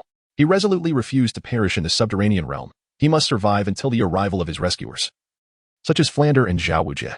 Qianju raised his gaze towards the figure of Gulen above. In this arena, he was the most formidable force, and vitality could only be derived from him. He scrutinized Gulen meticulously, not overlooking any detail until he noticed Gulen observing him with keen interest, at which point a spark of inspiration suddenly illuminated his mind. Answer me. Seeing Qianju remain silent, fixated on Gulen, Fan Hong bellowed, unleashing his martial soul. A fleeting blue-gray wolf-shaped spirit beast flickered before him, and simultaneously, 4 soul rings, 3 yellow and 1 purple, materialized beneath his feet. He raised his hand, prepared to impose some hardship upon Qianju and his companion. Wait, I said. Qianju hastily raised his hand to intervene. In truth, to be continued. Chapter 49, The Battle Across 20 Levels, Part 1. In truth, I am a member of the Spirit Hall. Confronted by Fan Hong's inquiry, Qianju spoke slowly. Spirit Hall? The Spirit Hall has discovered us. Upon hearing this, Fan Hong immediately grew anxious, rising to his feet and approaching Qianju. Seizing the opportunity, Qianju glanced at Dai Mubai, his gaze intense. Indeed, the Spirit Hall has long been aware of your presence. We have come tonight to monitor your movements. Reinforcements will arrive shortly. Do you have any idea how many of us there are? How many have come? Who is leading? Is it Lu Ji? Fan Hong suddenly grasped Qianju's clothing at the chest, lifting him slightly, his eyes filled with urgency as he pressed for answers. Qianju raised his hand and grasped Fan Hong's arm, seemingly seeking a moment of respite. It was not Lu Ji, but someone even more formidable. You old rascal. With a thunderous roar, Qianju flicked his wrist, sending a glimmering shard of cold light hurtling towards Fan Hong's left eye. Simultaneously, the wolf spirit, previously concealed and ready to strike, lunged upwards, aiming for Fan Hong's throat. This marked the first occasion in which Qianju unleashed his full power without reservation against the Soul Master. Caught off guard, perhaps too complacent, Fan Hong underestimated his opponents. Qianju and Dai Mubai appeared deceptively youthful. Fan Hong had been informed that the boy responsible for the attack was a great Soul Master, a prodigy to have reached such heights at this age. Yet, he believed that no matter how talented, a great Soul Master's capabilities were limited. At present, he himself boasted the strength of a 48th level Soul Zone, rendering him dismissive of any threat posed by Qianju and Dai Mubai. Consequently, he found himself at a severe disadvantage. Though his instincts as a Soul Zone allowed him to evade the dart aimed at his eye, he could not escape the wolf spirit's ambush. The creature's sharp fangs sank into Fan Hong's neck, but upon piercing, they encountered resistance, his protective soul energy. In an instant, Fan Hong reacted, retreating swiftly while striking out with his palm at the wolf spirit, sending it hurtling away from his throat. Nevertheless, the wolf spirit's teeth had already inflicted several gashes on his neck, blood gushing forth uncontrollably. Fortunately, Fan Hong had initially released his martial soul to teach the two a lesson. Otherwise, had the wolf spirit penetrated deeper, he might have met his demise. At that moment, Daimubai, having activated his martial soul, surged forward. With a mere glance exchanged with Qianju, he discerned his companion's intent. Although uncertain of the efficacy of their combined strengths against Fan Hong and Gulan, he was willing to take the risk. After all, death was inevitable. However, rather than attacking Fan Hong, Daimubai propelled himself towards Fan Huan, hoping to capture him as a hostage, believing that such a course might afford them a glimmer of hope. Moreover, by drawing Fan Hong's attention away, Qianju would have more opportunities to strike. Father. At that moment, Fan Huan remained oblivious to the impending danger, witnessing Fan Hong suddenly assaulted by Qianju, blood erupting from his neck. Panic-stricken, he called out for Fan Hong, instinctively wanting to rush forward to assess his father's condition. Meanwhile, after the wolf spirit had injured Fan Hong, Qianju summoned his bow.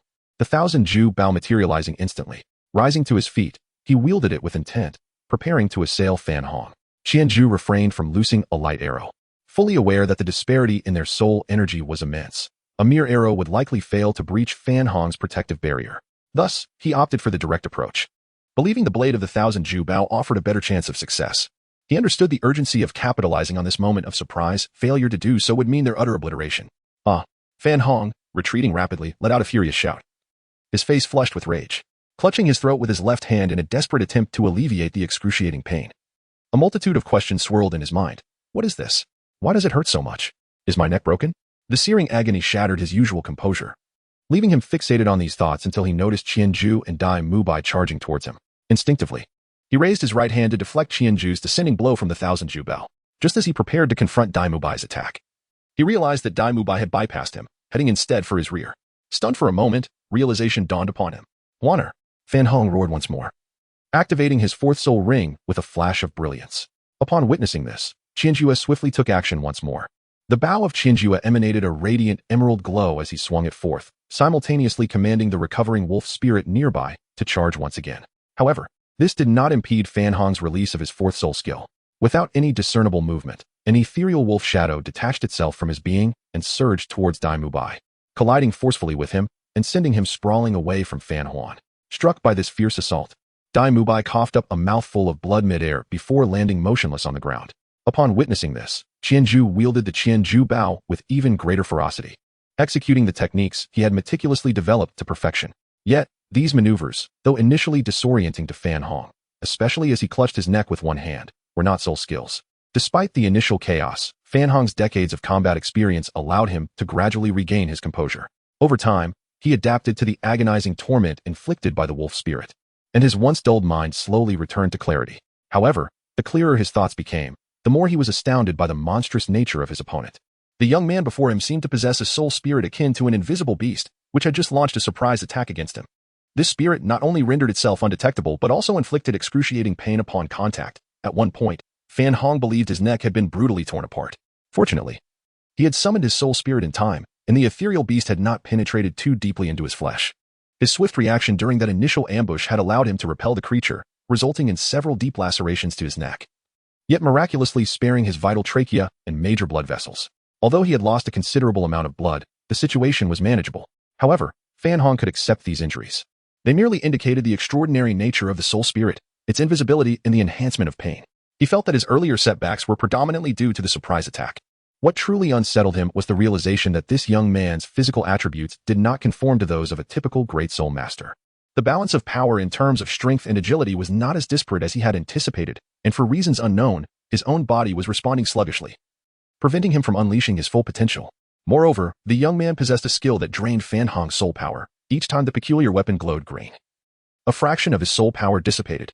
Although the loss seemed minor at first, repeated instances would inevitably take their toll, compounding the issue. He found no way to counter this skill. Even if he successfully blocked an attack, his soul power would still wane, and the green glow would persist until the next encounter. The invisible beast's spirit kept him on constant alert, making it impossible to evade Qianju's strikes indefinitely. As the battle progressed, Fan Hong felt his soul power diminish by half, while the young man, having endured several of his attacks and a soul skill, continued to assault him relentlessly, showing no signs of fatigue. What manner of monster was this? To be continued. Chapter 50, The Battle Across 20 Levels, Part 2. After once again evading an attack from Fan Hong, Qianju paused momentarily, catching his breath. By this point in the battle, Qianju sensed the scales of victory tipping in his favor. This did not imply that his strength had reached the level to challenge a soul sect, but rather the result of multiple indispensable factors converging. Setting aside the amused observer, an evil soul master of at least the Soul Emperor rank, the primary reason Qianju was able to prolong the fight lay in his initial successful ambush, coupled with Dai Mubai's timely intervention. When Dai Mubai charged toward Fan Hong, it caused the latter, already afflicted by the wolf spirit's torment, to lose his composure in a fit of rage, compelling him to unleash his fourth soul skill, Wolf Shadow Assault. Although Dai Mubai was severely injured and unable to continue fighting, Fan Hong's most potent burst of power was now curtailed, granting Qianju the opportunity to transform the battle into a war of attrition. In this prolonged engagement, Qianju, bolstered by the 4 soul rings bestowed by the Qianju spirit, found his base physical attributes comparable to Fan Hong's. Despite the latter's advantage of being over 20 levels his senior, the amplification of soul power on physical attributes did not translate into an overwhelming dominance, allowing Qianju to engage him despite the vast level disparity. Furthermore, the wolf spirit's continuous assistance in the fray, although Fan Hong had grown wary, still compelled the majority of his attention toward defending against its invisible strikes, thereby hindering his ability to focus entirely on attacking Qianju. Additionally, Qianju's second soul skills, Baitong and Duan Pe, played pivotal roles. The effect of Duan Pe reduced Fan Hong's reaction speed by 20%, narrowing the gap between them and impairing Fan Hong's capacity to fully harness his strength. Baitong, on the other hand, showcased its terrifying potential. Not only did it expedite the depletion of Fan Hong's soul power, but it also returned a portion of soul power to Qianju upon hitting its target, significantly minimizing the cost of this skill. With a rapid cooldown, Qianju could deploy it almost every few seconds, leaving Fan Hong feeling utterly helpless. Moreover, the healing effect provided by Baitong was instrumental in sustaining Qianju's endurance throughout this engagement. Yet, Fan Hong was no novice. His first and second soul skills, occasionally striking the wolf spirit, inflicted considerable damage upon Qianju, evidenced by the numerous bloodstains on his body and the dried blood at the corner of his mouth. Nevertheless, despite such injuries, Qianju persisted, maintaining relentless pressure on Fan Hong, bolstered by the restorative properties of Baitong that kept him in a state of relative safety, preventing his collapse. All these factors combined enabled Qianju, at the Great Soul Master level, to engage in combat with a Soul Sect Master across a 20-level gap and gain the upper hand. However, that was the past. Now, Fan Hong was prepared to fight with all his might. Fan Hong had recognized that the tide of battle was turning against him and understood that he could no longer afford to be dragged along. If this continued, he would inevitably exhaust his soul power first, sealing his defeat. Shadow Wolf's Embrace. Fan Hong unleashed his third soul skill, marking the first time he utilized it in this battle. This defensive skill had remained dormant until now, as Qianju had not been able to penetrate his defenses significantly. Using it would have been a mere waste of soul power. However, circumstances had shifted. He resolved to focus entirely on offense instead of dividing his attention on the wolf spirit. With a furious roar, bolstered by the defensive properties of his third soul skill, Fan Hong momentarily disregarded the wolf spirit and turned his full wrath toward Qianju. He unleashed his first and second soul skills with reckless abandon, allowing Qianju's attacks and the wolf's bites to strike him without reservation, all in the desperate hope of swiftly ending the battle. Yet, Fan Hong underestimated the sharpness of Qianju's Qianju Bao and the wolf spirit's fearsome fangs. Even with the protection of his third soul skill, Qianju still managed to inflict substantial harm upon him. Pain surged once more, driving Fan Hong into a frenzy, and his attacks grew increasingly ferocious, while Qianju felt as though he were a fragile vessel in the midst of a storm, teetering on the brink of destruction. Shadow Wolf Strike. I will make you pay. Fan Hong's furious roar echoed throughout the subterranean chamber. His second soul ring illuminated once more, and a shadowy claw of a grayish-blue wolf materialized above his raised right hand, striking towards Qianju. He was convinced that with this claw, the loathsome brat opposite him would surely meet his demise. A piercing scream erupted, chilling to the bone, as if the one uttering it was enduring the most harrowing torment imaginable. Yet, it was not Qianju who cried out. The second soul skill of Fan Hong had yet to descend, and the agonizing scream belonged to Fan Huan. When Qianju witnessed Fan Hong's descent into madness, he realized that the wolf spirit's attacks had ceased to hold any significant impact on him, aside from merely provoking him further. Thus, he redirected the wolf spirit to assail Fan Huan. Fan Huan, unaccustomed to the agony inflicted by the wolf spirit, found himself at a loss for how to counter its ferocity.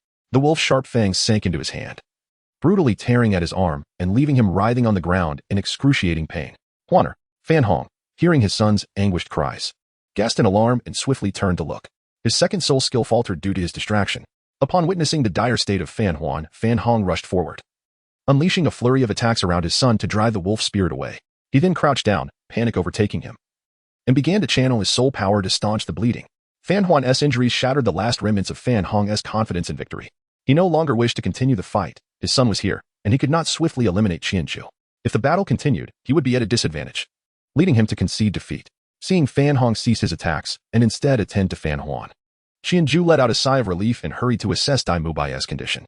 His initial hesitation to use Fan Huan to restrain Fan Hong stemmed from a fear that Fan Hong, feeling cornered, might lash out recklessly at either himself or Dai Mubai. At that moment, he had not yet depleted Fan Hong's soul power and physical strength enough to withstand such a desperate assault.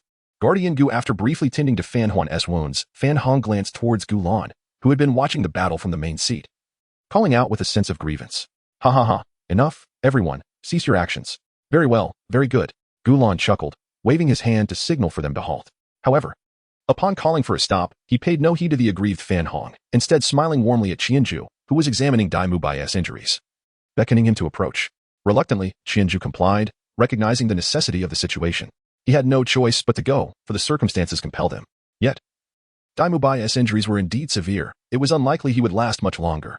Ah, little one, now you may reveal to me which faction you belong to. I can assure you, you are certainly not affiliated with the Spirit Hall. With your talent, if you were a member of the Spirit Hall, you should be in Spirit City by now, undoubtedly one of their key protégés. How could you possibly be here dealing with such trivial matters concerning rogue soul masters? Qianzhu gazed at the smiling Gu Lan, filled with profound reflections. At last, he glimpsed a glimmer of hope. To be continued. Chapter 51. Recruitment. Indeed, the current situation had long been part of Qianzhu's plan. Since awakening after being captured, he had pondered how they could possibly navigate their predicament. Yes, both he and Dai Mubai were formidable, virtually unchallenged among their peers, but what did that matter? They were confronted by a soul master of over 40 levels and at least a soul emperor of 60 levels. If it were merely facing Fan Hong, the soul master, perhaps there would be a sliver of hope if they fought with all their might. However, against Gu Lan, the protector of the evil soul master organization, they had no hope at all. Thus, Qianzhu had been unable to discern a path forward, until Fan Hong sought to strike them. And he observed the intrigued expression on Gu Lan's face. A thought sparked in his mind. Talent. Yes, it was talent. What was his greatest strength? Undoubtedly, it lay in his unparalleled innate abilities. Given time, he could surpass most in this world. As a protector of an evil soul master organization, Gu Lan would inevitably require fresh blood, especially in a group that could not recruit talent through conventional means. They could only nurture their own or abduct gifted children to cultivate from a young age, a common method for enhancing the organization's strength. For if an already developed soul master, like Fan Hong, were to join the evil soul master organization, it would be for personal gain rather than belief. And the ties of interest could never be as steadfast as those of faith. Therefore, Qianzhu's initial goal was never to escape solely based on his limited power. Such a notion was folly. His true intent was to showcase the talents of himself and Dai Mubai. The outcome of their battle with Fan Hong was irrelevant. What truly mattered was whether they could pique the interest of the evil soul master known as Gu Lan. And it seemed they had succeeded. Little one, have you made up your mind? Gu Lan urged, noticing Qianzhu's silence. I am not affiliated with any organization. I arrived in Soto City just yesterday, seeking entry into a higher-level soul master academy for studies. This applies to Mu Bai as well. He is here for education. In response to Gu Lan's inquiry, Qianzhu considered his words carefully and rephrased his identity, omitting any mention of Shrek Academy. He believed that identifying himself as a student of a soul master academy would be more palatable to Gu Lan, as an academy merely serves as a training ground for talent, devoid of significant entanglements. Yet, Qianzhu feared that if Flinder and the others arrived too late, failing to secure Gu Lan's interest, the evil soul master organization might well send formidable individuals to snatch them away. A protector was at least a soul emperor, and it was possible that this organization housed titled Douluo-level masters, which Flinder and Zhao Wujia could not shield them from, potentially bringing calamity upon the academy. Thus, Qianzhu had to respond with caution. Haha, indeed, at your age, you should be studying at a soul master academy. Now, please demonstrate your martial spirit. I am genuinely curious about what it is that enables you to achieve such feats. The identities of the Soul Master Academy students, Qianzhu and his companions, indeed pleased Gu Lan, prompting him to request Qianzhu to unveil his martial soul. Qianzhu's intuition was not misplaced. Gu Lan was genuinely intrigued by them. In fact, upon capturing them, Gu Lan had already deduced their actual ages from the skeletal ages of Qianzhu and Dai Mubai. Subsequently, when the two were recognized by Fan Huan, who exposed their formidable capabilities as Great Soul Masters, Gu Lan's interest deepened. A 10-year-old Great Soul Master is undeniably a remarkable prodigy. However, brilliance alone is insufficient. Without the potential for growth, it remains merely a title. At that moment, Gu Lan did not insist too strongly. He merely wished to incorporate the two into his organization. Should they refuse, he would not hesitate to eliminate them. Dead prodigies are merely fools. Yet, the subsequent display of prowess by Qianju and Dai Mubai astonished him profoundly. The duo, working in concert, managed to defeat Fan Hong, a member of the Soul sect, which was truly extraordinary. Particularly striking was Qianju. Had he not witnessed it firsthand, he would never have believed that a 9-year-old child could achieve such feats. Thus, he resolved to bring Qianju back to the City of Death for focused cultivation, irrespective of the boy's willingness. Such talent would undoubtedly bolster the strength of their holy city, granting them greater confidence against the Spirit Hall. Before proceeding, however, he felt it essential to ascertain the nature of the boy's martial souls for better preparation. Upon hearing Gulan's words, Qianju hesitated not a moment. He dispelled the cloak of Thousand Ju, revealing the wolf spirit for the first time to those beyond Master and Tang San. This had been his intention all along. Since engaging in battle against Fan Hong necessitated the use of the wolf spirit, he decided to present it as his martial soul to the evil soul master. Thus, from the beginning to this moment, he had refrained from showcasing his martial soul, even withholding the mask during the possession by the sheep spirit. This is my martial soul. Known as the Thousand Ju Wolf Spirit, a unique martial soul endowed with the abilities of invisibility and pain enhancement. When I awaken this martial soul, the members of the Spirit Hall remarked that it was of the highest caliber, and my innate soul power is a full 10 levels, he declared. To his astonishment, Fan Hong, who had been silently staunching his wounds with soul power, finally laid eyes upon the martial soul that had tormented him throughout the night. Following his battle with Qianju, he had assuredly concluded that Qianju was far beyond merely a great soul master. How could a great soul master contend with him so fiercely? Thus, he speculated that Qianju, despite his youthful appearance, might not be as young as he seemed. And his soul power level could be at least that of a soul respect, perhaps even equivalent to his own as a soul sect member. To his surprise, upon Qianju revealing his martial soul, it was indeed that of a great soul master. It was astonishing that someone could engage him so fiercely while possessing only the strength of a great soul master. Fan Hong bitterly shook his head, conceding defeat wholeheartedly. Gulan, equally astonished, gazed at the wolf spirit floating in the air, its ghostly, smoky form and ethereal blue flames captivating him. Most astounding was the purple glow emanating from the second soul ring beneath the wolf spirit, an extraordinary 1,000-year second soul ring. Gulan regarded it with reverence. Stepping closer to examine the levitating wolf spirit, his excitement nearly overflowing. Child, might you share how you accomplished this? Gulan inquired, his expression brimming with eagerness as he grasped Qianju's shoulders with urgency. Well, it is due to my martial soul. The Thousand Ju wolf spirit is a messenger of death. The soul beasts slain by my martial soul bear no resentment within their soul rings. Thus, when I absorb soul rings, it is considerably easier than for most, which likely explains how I managed to absorb a 1,000-year soul ring at the second level. Qianju explained. A messenger of death, Gulan murmured, momentarily lost in thought. Suddenly, he lifted his gaze, his eyes blazing with intensity as he regarded Qianju. Child, do you know the name of our organization? Holy City. Qianju tentatively spoke, recalling the conversation he had overheard between Fan Hong and Gulan. No, our organization is named the City of Souls. The deity we worship is none other than the god of death. And your martial spirit is a messenger of the god of death. Tell me, could this not be a divine arrangement? Child, would you be willing to join me and become a part of our City of Souls? With your remarkable talent and your unique martial spirit, you may very well become the next lord of our City of Souls. Qianju gazed at the exuberant Gulan, contemplating how best to respond. A refusal was out of the question, yet he could not genuinely consent to joining this so-called Soul City. Such an endeavor seemed even less reliable than aligning with the Spirit Hall. Although the Spirit Hall was rife with internal strife between Bai Bai Dong and Qian Douluo, each harboring ulterior motives, at least Qianju was cognizant of their ultimate objectives. Furthermore, the Spirit Hall represented an official organization for soul masters, replete with an abundance of resources. In contrast, the prospect of joining Soul City, irrespective of its strength, was rendered untenable by its treatment of innocent civilians, which Qianju found utterly unacceptable. May I first make a request? Qianju ventured tentatively. Of course, speak your mind, Gulan replied with a smile. Welcoming Qianju's thoughts, he feared far more the possibility of disinterest than any specific request. Could we first attend to my companion? His injuries are quite severe, and I fear he may not endure much longer. Qianju turned to look at Dai Mubai, who remained unconscious. Given the full force assault of a Soul Master's fourth spirit skill, it was remarkable that Dai Mubai, a Soul Master of over level 20, was still alive. Certainly. I happen to possess a healing spirit skill, Gulan chuckled, initially expecting a more substantial request from Qianju, only to discover it was merely this. He had intended to recruit Dai Mubai into his organization, but Qianju's impressive display had gradually overshadowed his initial interest. With that, Gulan rose, releasing his soul power. 7 soul rings, yellow, purple, and black, materialized beneath his feet, instantly radiating the imposing aura of a soul sage, transforming his previously amiable demeanor into one of authority. He lifted his hand, and a string of aquamarine beads appeared, gradually enlarging until it levitated behind him, rotating slowly and emitting a soft blue glow. To Qianju's astonishment, the protector of this sinister soul master organization was not a soul emperor but a soul sage, akin to Flandra. Noticing Qianju's incredulous gaze, Gulan reverted to his benign persona, smiling as he explained, "This is my martial spirit, the Gulan sacred bead. Though it may not possess the formidable strength of your Qianju wolf spirit, I awakened my martial spirit with innate soul power at level 8. As he spoke, he raised his hand, causing the 5th soul ring beneath him to illuminate. Simultaneously, one of the rotating Gulan sacred beads responded, emitting a bluish-green radiance that soared to his outstretched hand. You may perceive me as a support-type soul master due to the nature of my martial spirit. However, that is not the case. I am a battle soul master. My Gulan sacred beads, totaling 9, each confer a soul skill corresponding to my 9 soul rings. It is perhaps because my soul skills are affixed to the sacred beads that I can seamlessly acquire skills of attack, defense, or support.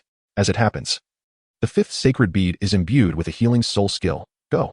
With a gentle command, Gulan raised his hand, sending the sacred bead soaring above Dai Mubai. A cascade of green light enveloped him, illuminating his form. Under the sacred bead's glow, Dai Mubai stirred awake with a groan, while the Gulan sacred bead gracefully returned to Gulan's hand, whereupon he casually tossed it back into the rotating array behind him. Qianju hurriedly stepped forward to assess Dai Mubai's injuries. How are you, Mubai? Do you feel any better? The awakened Dai Mubai gazed somewhat vacantly at Qianju, then turned to survey his surroundings, noticing Fan Hong standing by Fan Huan's side and Gulan positioned at the main seat. As his thoughts gradually returned, Dai Mubai closed his eyes for a moment to recollect, clarifying his mind. They had not yet escaped danger. They remained within the underground chamber of the malevolent soul master. Observing Qianju's concern for him, Dai Mubai shook his head. I am well. I merely have a few broken ribs, but fortunately, they do not seem to be misaligned to a significant extent, and my internal organs remain unharmed. Upon stating this, Dai Mubai himself was somewhat astonished that his injuries were so minor when he was struck by the wolf shadow unleashed through Fan Hong's 4th soul skill. He had believed he was facing death. That's good. Qianju sighed in relief. Esteemed protector, could I request your assistance in treating my son as well? Please feel free to express any needs you may have. At this moment, Fan Hong timely interjected, requesting Gulan to also treat Fan Huan. Hihi, please wait a moment. My soul skills require time to recuperate, Gulan replied with a smile, retracting his martial soul. He was indeed not lying. Even though he had reached the level of soul sage, soul skills could not be used at will and still required a certain recovery interval. All right, thank you, protector. Fan Hong, without further protest, acquiesced and continued to attend to Fan Huan. Hihi, child, do you have any other requests? Gulan inquired, looking at Qianju with a smile. The more requests Qianju made, the deeper their connection would become. He would fulfill any that he could. Could you elaborate on the circumstances of your organization? Taking advantage of this opportunity, Qianju cautiously inquired further, eager to glean more insights about the ominous organization known as the Soul of Death City, seeking information that might prove beneficial to himself. Certainly, I shall share with you. Gulan readily agreed, clearly pleased with the 2 requests put forth by Qianju. From these requests, he had already formed a general impression of Qianju's character. In his view, Qianju's first request, to heal his injured companion, demonstrated a sense of loyalty and compassion, indicating that he was not the ungrateful type. Thus, should their organization choose to nurture him in the future, the likelihood of his betrayal remained minimal. Qianju's second request was to gain a detailed understanding of the City of Souls, indicating that he had not abandoned his own thoughts at this moment. He demonstrated a keen intellect, neither blindly acquiescing to himself nor outright rejecting his own inquiries. Instead, he began to seize the opportunity to learn about their organization, showcasing his wisdom. With exceptional talent coupled with a sharp mind, Gulan found himself increasingly impressed with Qianju. In essence, the organization of these Soul Masters is merely a force. The title of Soul Master is a label bestowed upon them by the Spirit Hall and the world. While it is true that they may sometimes resort to unscrupulous means to achieve their goals, they do not seek out individuals characterized by great wickedness or insensitivity. Such personalities hold little interest for them. What they desire are the clever and talented individuals who are not overly constrained by rules and morals. As Gulan began to formally introduce the City of Souls to Qianju, he elaborated, our City of Souls, originally known as the Holy Spirit City, has existed for several centuries. Historically, it has quietly revered the god of death, seldom engaging in the conflicts among various nations and factions. However, due to this excessive discretion, the strength of the Holy Spirit City has waned, especially as some of our predecessors embraced the embrace of death. What was once a thriving underground city began to wither, unable to keep pace with the external forces. Fortunately, the City of Souls has encountered an opportunity for revitalization. Upon the ascension of our current city lord, he believed we could no longer remain in obscurity. Otherwise, one day, the City of Souls would become a true dead city. Thus, he sought reform. renaming the Holy Spirit City to the City of Souls, signifying our loyalty to the God of Death, while actively engaging with the outside world to collect souls as offerings. Through the relentless efforts of our organization, we have begun to witness a gradual resurgence and strengthening of the City of Souls alongside these reforms. Let me assure you, our strength is certainly not inferior to the so-called upper three sections. The City of Souls is organized under one Lord, 3 halls, and 9 guardians. The Lord is the City Lord, possessing at least the strength of a super Douluo. The 3 halls, Fetal Light Hall, Spirit Refreshing Hall, and Ethereal Spirit Hall, each have their own responsibilities, with the Hall Masters being no less than Soul Douluo in strength. Beneath each hall, there are 3 guardians, and I serve as one of the heavenly guardians of the Ethereal Spirit Hall. Originally, our regulations stipulated that one must possess at least the strength of a Soul Emperor to serve as a guardian of the 3 halls. However, with the developments over the years, our 9 guardians have all reached the level of Soul Saint. This is merely the strength of our upper echelon, below them. The ranks of Soul Emperors, Soul Kings, and Soul Sect Masters are numerous. We currently have Soul Envoys stationed in many cities across the 2 great empires, dedicated to collecting souls for the City of Souls, although we may not yet be a match for the Spirit Hall. When the day arrives that our strength is fully amassed, we will undoubtedly overthrow the Spirit Hall and bring the City of Souls to every corner of the continent. What do you think, child? The strength of the City of Souls is formidable, is it not? If you were to join us, your innate talent would undoubtedly earn you our attention. Under our guidance, breaking through to the rank of Title Douluo would merely be a matter of time. You might even have the opportunity to challenge the realm of Super Douluo. Gulan finished painting this grand vision for Qianju, his gaze fixed intently upon him, awaiting his response. To be continued. Chapter 53, The Escape. Qianju listened attentively to Gulan's narration, his mind in a state of bewilderment. What is happening? When did the Douluo realm acquire such a formidable organization as the Soul Hall? If Gulan's words are not exaggerated, the power of the Soul Hall indeed rivals that of the 3 sects. Can I truly agree to this? Initially, Qianju merely intended to feign compliance with Gulan, intending to backtrack once Flinder and the others arrived. However, if the Soul Hall is genuinely this powerful, he must seriously reconsider. What if, as he feared, the Soul Hall launched a full-scale assault on Shrek Academy? How would Flinder and Zhao Wujie withstand such an onslaught? Yet, given the current circumstances, what alternatives do I have if I refuse? Gulan quietly observed the conflicted Qianju, patiently awaiting his decision. Regardless of whether Qianju agreed, he would take him back to the Soul Hall. He merely hoped Qianju would come to a resolution on his own. All right, I agree to join you. After much contemplation, Qianju finally spoke, albeit reluctantly. If I cannot withstand it, so be it. After all, the burden of consequences will not rest solely on my shoulders. I must prioritize the immediate situation. Adieu, Daimubai exclaimed. Though he was aware of their current predicament, Qianju's agreement still left him somewhat unsettled. Mubai, you should agree as well, Qianju urged, casting a significant glance towards Daimubai. Daimubai understood Qianju's intention, given the circumstances. They had no choice but to comply. Yet, the thought that the one person who had once provided him warmth was slain by a member of this organization made it impossible for him to voice his consent. Ancient One, may I address you as such from now on? I would like to inquire about our next steps. Qianju noticed Daimubai's hesitance and quickly diverted the topic. Of course, you may. As for what comes next, we shall eliminate irrelevant personnel and escort you back to the Holy City, the Ancient One replied with a smile as he once again summoned his martial spirit, the Gulan sacred pearl manifesting in his hand. Qianju was taken aback, believing that Gulan harbored murderous intentions towards Daimubai. Just as he was about to intervene, he witnessed Gulan thrusting his hands forward, causing the Gulan sacred pearls to form a continuous strand directed at Fan Hong. Startled, Fan Hong hastily unleashed his martial soul, activating his 3rd soul skill, Shadow Wolf's Guardian, and summoned all his soul power in an attempt to block Gulan's assault. However, the disparity between him and Gulan was at least tenfold compared to Qianju. While Qianju could exchange a few blows with him, Fan Hong found himself unable to withstand even a single strike from Gulan. Even without employing any soul skills, the moment the Gulan sacred pearls made contact with him, all his defenses crumbled instantly. The overwhelming force sent him and Fan Hong flying, with the blood he coughed up in midair surpassing even that of Daimubai's earlier. Father! Fan Hong cried out in alarm as he scrambled to his father's side, anxiously assessing his condition. Fortunately, Fan Hong had protected him well. He absorbed the full brunt of Gulan's attack, leaving Fan Hong with only minor injuries. Why?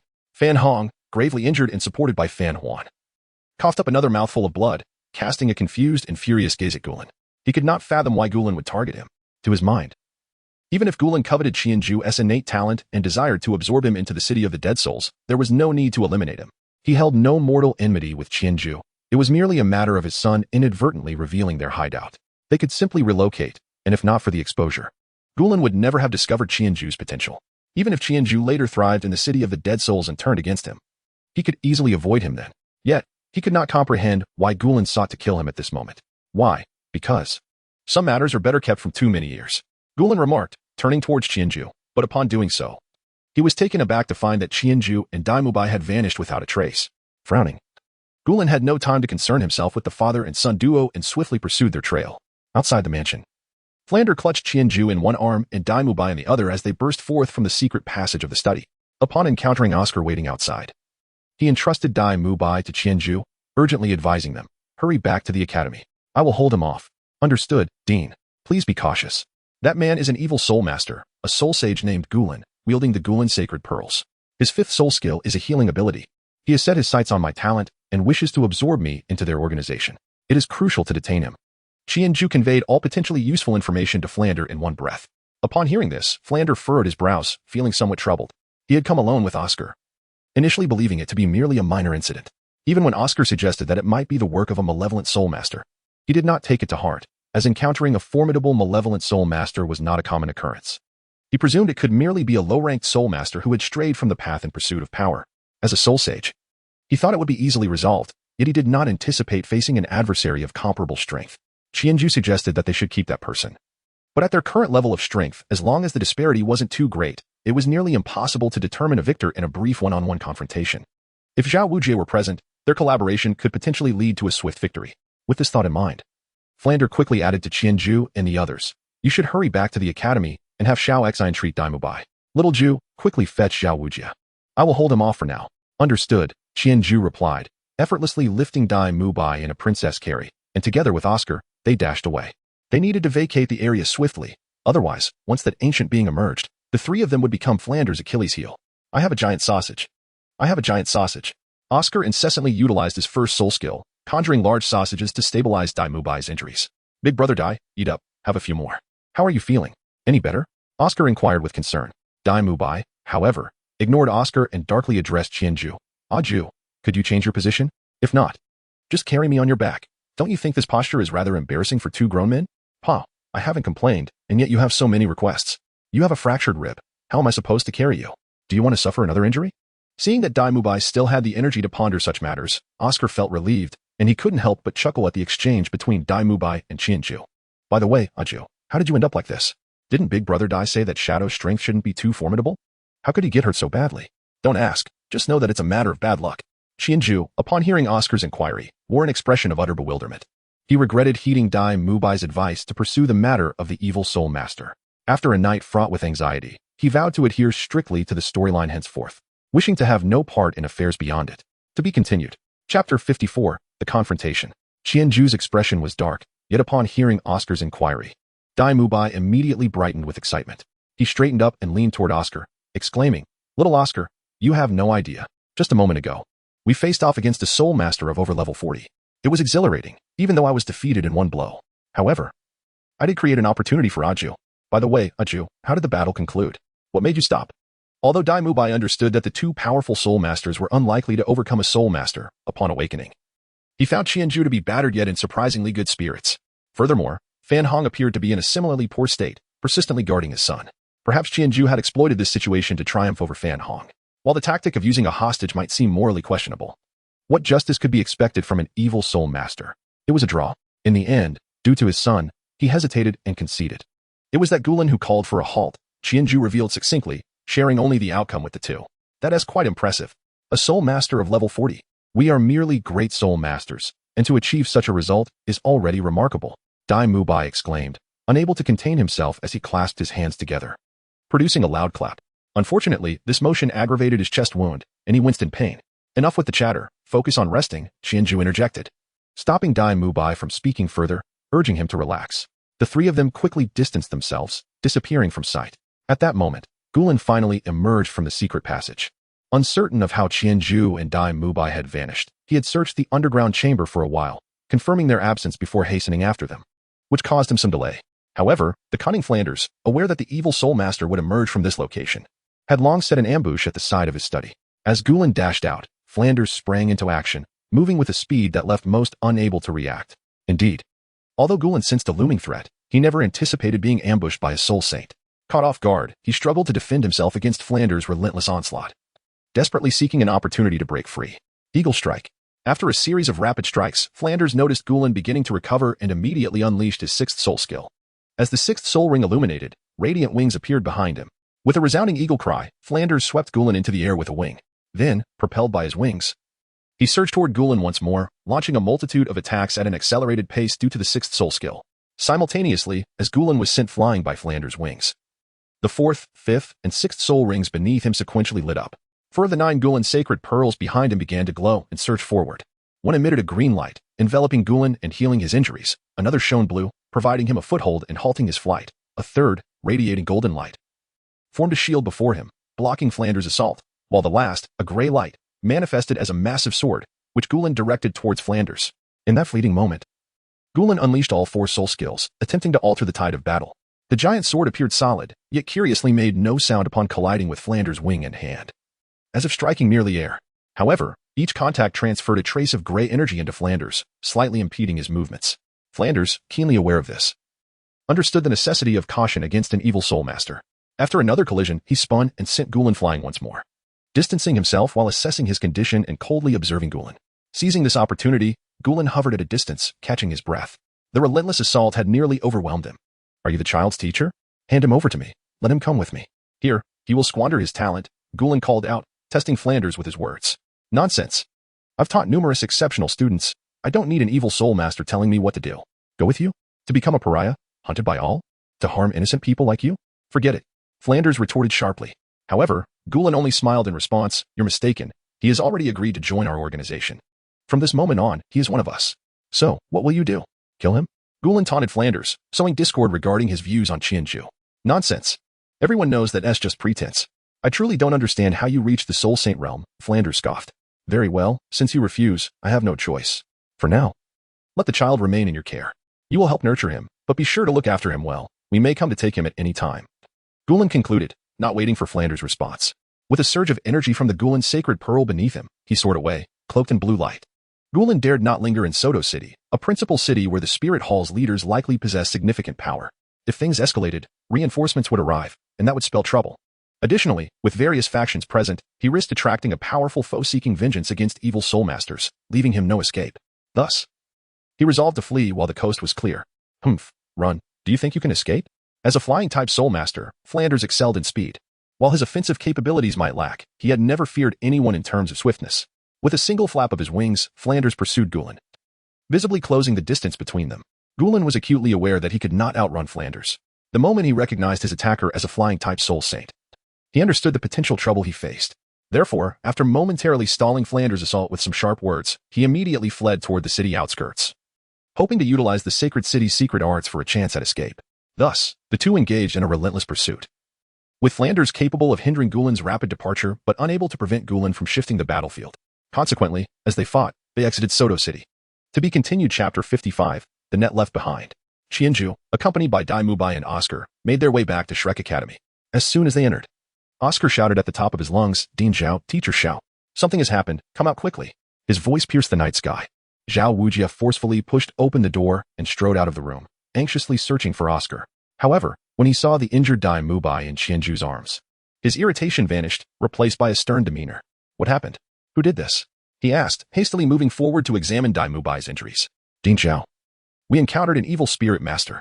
Director Flender just rescued us and is currently confronting the evil spirit master. He instructed me to bring you over quickly. Evil spirit master? Zhao Wujia looked at Qianju, bewildered. He had lived in Soto City for many years without hearing of any evil spirit masters. Yet this young man had encountered one merely a day after his arrival. How fortunate. Flender is confronting that evil spirit master, and you want me to hurry over? Zhao Wujia confirmed with Qianju and Oscar once more. At that moment, a short, unremarkable middle-aged man, whose appearance was reminiscent of Flender, approached. Oscar immediately called out, Teacher. Dai Mubai is injured. Please treat him. Yes, old Xiao, take a look at Dai Mubai. Ensure he doesn't suffer any long-term effects. I need to step out for a moment. You, guide me. Zhao Wujia, seeing Xiao Xian arrive, stood up and beckoned to Qianju, dragging him towards the exit. All right. Go ahead. I'll examine him, Xiao Xian replied, kneeling before Dai Mubai to carefully assess his injuries. Teacher Xiao, how serious is my injury? Will there be any lingering effects? Upon seeing Xiao Xian frowning during the examination, Dai Mubai felt a surge of worry, praying that he would not suffer any consequences affecting his future cultivation and battles. Your injury is quite serious. You fractured your ribs, and one has punctured your lung. Moreover, Who treated you before? They didn't even reset the broken bones before starting treatment? What a mess. With that, Xiao Xian unleashed his martial spirit. 7 radiant soul rings, yellow, yellow, purple, purple, purple, black, black, appeared beneath him, adopting a more relaxed stance. He meticulously began to heal Dai Mubai, slowly realigning the fractured ribs. This process was agonizing. Dai Mubai could distinctly feel his ribs shifting under Xiao Xian's soul power, causing him to sweat profusely. Yet, he gritted his teeth and remained silent. Sweet green beans, heal the wounds. After an hour of careful treatment, Xiao Xian's 4th soul ring finally lit up. As he chanted his soul spell, a handful of green candies materialized from the air, falling into his palm, approximately a dozen. He handed the candies to Oscar and instructed, give by 5 right away, then 1 every hour thereafter. Return to me after 12 hours for more. Avoid strenuous activities for a week. Understood, teacher, Oscar replied, accepting the candies and feeding 5 to Dai Mubai.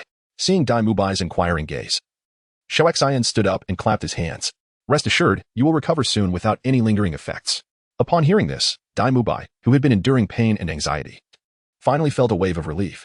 Meanwhile, Zhao Wujie was quickly carrying Qianju towards Soto City. Although their pace was slower than when Flinder had flown with him, it was still swift. Zhao Wujie's tall stature, combined with his soul power, allowed him to cover several meters in a single stride. At this rate, they would reach Soto City in just a few minutes.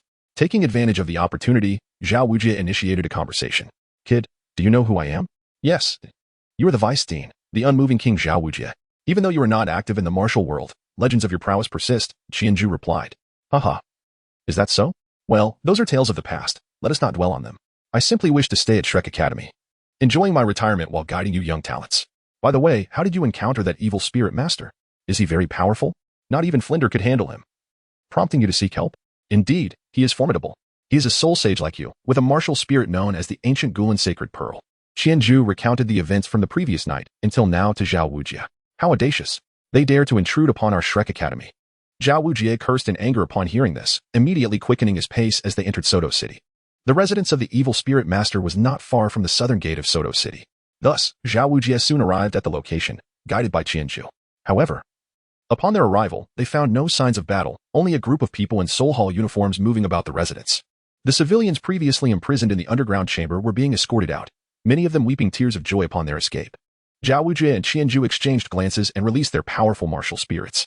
7 dazzling soul rings, yellow, yellow, purple, purple, black, black, black, shimmered beneath Zhao Wujie. He stepped forward, grabbing a young man from the Soul Hall and inquired, Young man, where is the evil spirit master who was battling here earlier? The young man, in his 20s, appeared a bit dazed when detained, but, upon seeing the 7 soul rings beneath Zhao Wujie, immediately responded respectfully, Elder. The evil spirit master and another soul sage fought their way out through the east gate. Though the young man did not know which evil spirit master Zhao Wujie referred to, he was aware of the 2 soul sages who had been battling there. Since one was an evil spirit master, the other must be the soul sage elder. Without hesitation, Zhao Wujie dashed towards the east gate of Soto City. An evil spirit master would not wish to be discovered. It was expected that he would attempt to escape and relocate outside the city. However, when Zhao Wujie finally arrived at the east gate, he found Flinder already there, conversing with a middle-aged man at the entrance. Old Flinder, what is the situation? Zhao Wujie hurriedly approached, while Qianju also turned to Flinder, eager to learn whether the Gulen had been apprehended. Flinder exchanged glances with Qianju and shook his head. That individual saw reinforcements arriving and desperately used a secret technique to escape, leaving no trace behind. However, he must be severely injured. It will take him at least a year or 2 to recover. Flinder sighed and continued, By the way, old Zhao, let me introduce you. This is Bishop Lu Ji from the Soto City Soul Hall. Turning to Lu Ji, Flinder added, This is our academy's vice dean. You can call him old Zhao. Zhao Wujie remained silent, retracting his martial spirit and merely nodding at Lu Ji. He had a long-standing grudge with the Soul Hall from 10 years ago, and thus harbored no fondness for them, making him indifferent to Flinder's introduction. Despite Zhao Wujie's rudeness, Lu Ji did not mind. Smiling warmly, he remarked to Flinder, Your academy truly boasts a remarkable faculty, with even the vice dean being a soul sage. This is truly impressive. In that moment, it was evident that Brother Lu possessed extraordinary strength. Upon his arrival, the malevolent spirit master fled in haste. Lu Ji and Flander exchanged mutual accolades, yet ultimately succumbed to Flander's unabashed demeanor. Bowing gracefully, Lu Ji remarked, Brother Flander, I must take my leave. There are matters that require my attention. I am immensely grateful to your esteemed academy for this assistance. In due course, I invite you to our spirit hall, where I shall extend a warm reception. Indeed, indeed. I shall certainly visit when time permits, Flander replied with a smile, bowing in return. He continued to watch Lu Ji depart until he finally averted his gaze. Bah! What a miserly old fellow. I helped unearth such a formidable malevolent spirit organization, and he offers not a shred of genuine gratitude. What an ingrate. The instant Lu Ji vanished from view, Flanders spat onto the ground, muttering curses under his breath. Zhao Wujie and Qianju simultaneously rolled their eyes. Enough of that. Old Flander, let's discuss serious matters. Now that you've let that malevolent spirit master slip away, what will we do if they return? Upon hearing Zhao Wujie's inquiry, Flander adopted a more serious demeanor. This was indeed a pressing concern. Let us return and deliberate on this matter thoroughly. With that, Flander summoned his spirit, grasped Zhao Wujie's hand, and soared into the sky, heading swiftly towards Shrek Academy. To be continued. Chapter 56, The Master's Wife. A few days later. In the early morning, Qianju arrived at the academy's training ground to engage in archery practice, while Dai Mubai cautiously stretched his limbs nearby. After several days of consuming sweet bean candies, Dai Mubai was finally able to move about a bit. Oscar, on the other hand, was diligently running laps around the field, training his endurance. As a food system support soul master, he did not require extensive training and techniques. Instead, he focused on evasion and teamwork. Regarding the subsequent matters concerning the evil soul masters, Qianju was somewhat uncertain. He only knew that after Flanders returned, he had an extensive discussion with Zhao Wujie and then flew off early the next morning, disappearing for several days. In truth, Flanders had endured quite a bit over the past half-month. He first received a letter from the master, which prompted him to spend 2 days flying to Notting City to assist Qianju in acquiring a soul ring. Following that, he returned with Qianju, and without a moment's respite, he engaged in a battle with an evil soul master of considerable strength. Now, he was set to embark on yet another journey to seek solutions to the ongoing issues with the evil soul masters, which was truly disheartening. It seemed that having wings was akin to possessing a vehicle. One was inevitably burdened with errands. Bored, Dai Mubai watched as Qianju focused intently on his archery, while Oscar, dripping with sweat from his laps, felt a familiar itch from years of training. However, in order not to jeopardize his future endeavors, he refrained from actual training and lamented, "How much longer? How long until I can train again? I feel as though my body is on the verge of growing mold." At that moment, Oscar happened to jog past him. Soon, the teacher said, "In just 2 more days, you will be able to engage in appropriate exercise." 2 more days. Dai Mubai let out a long howl towards the sky.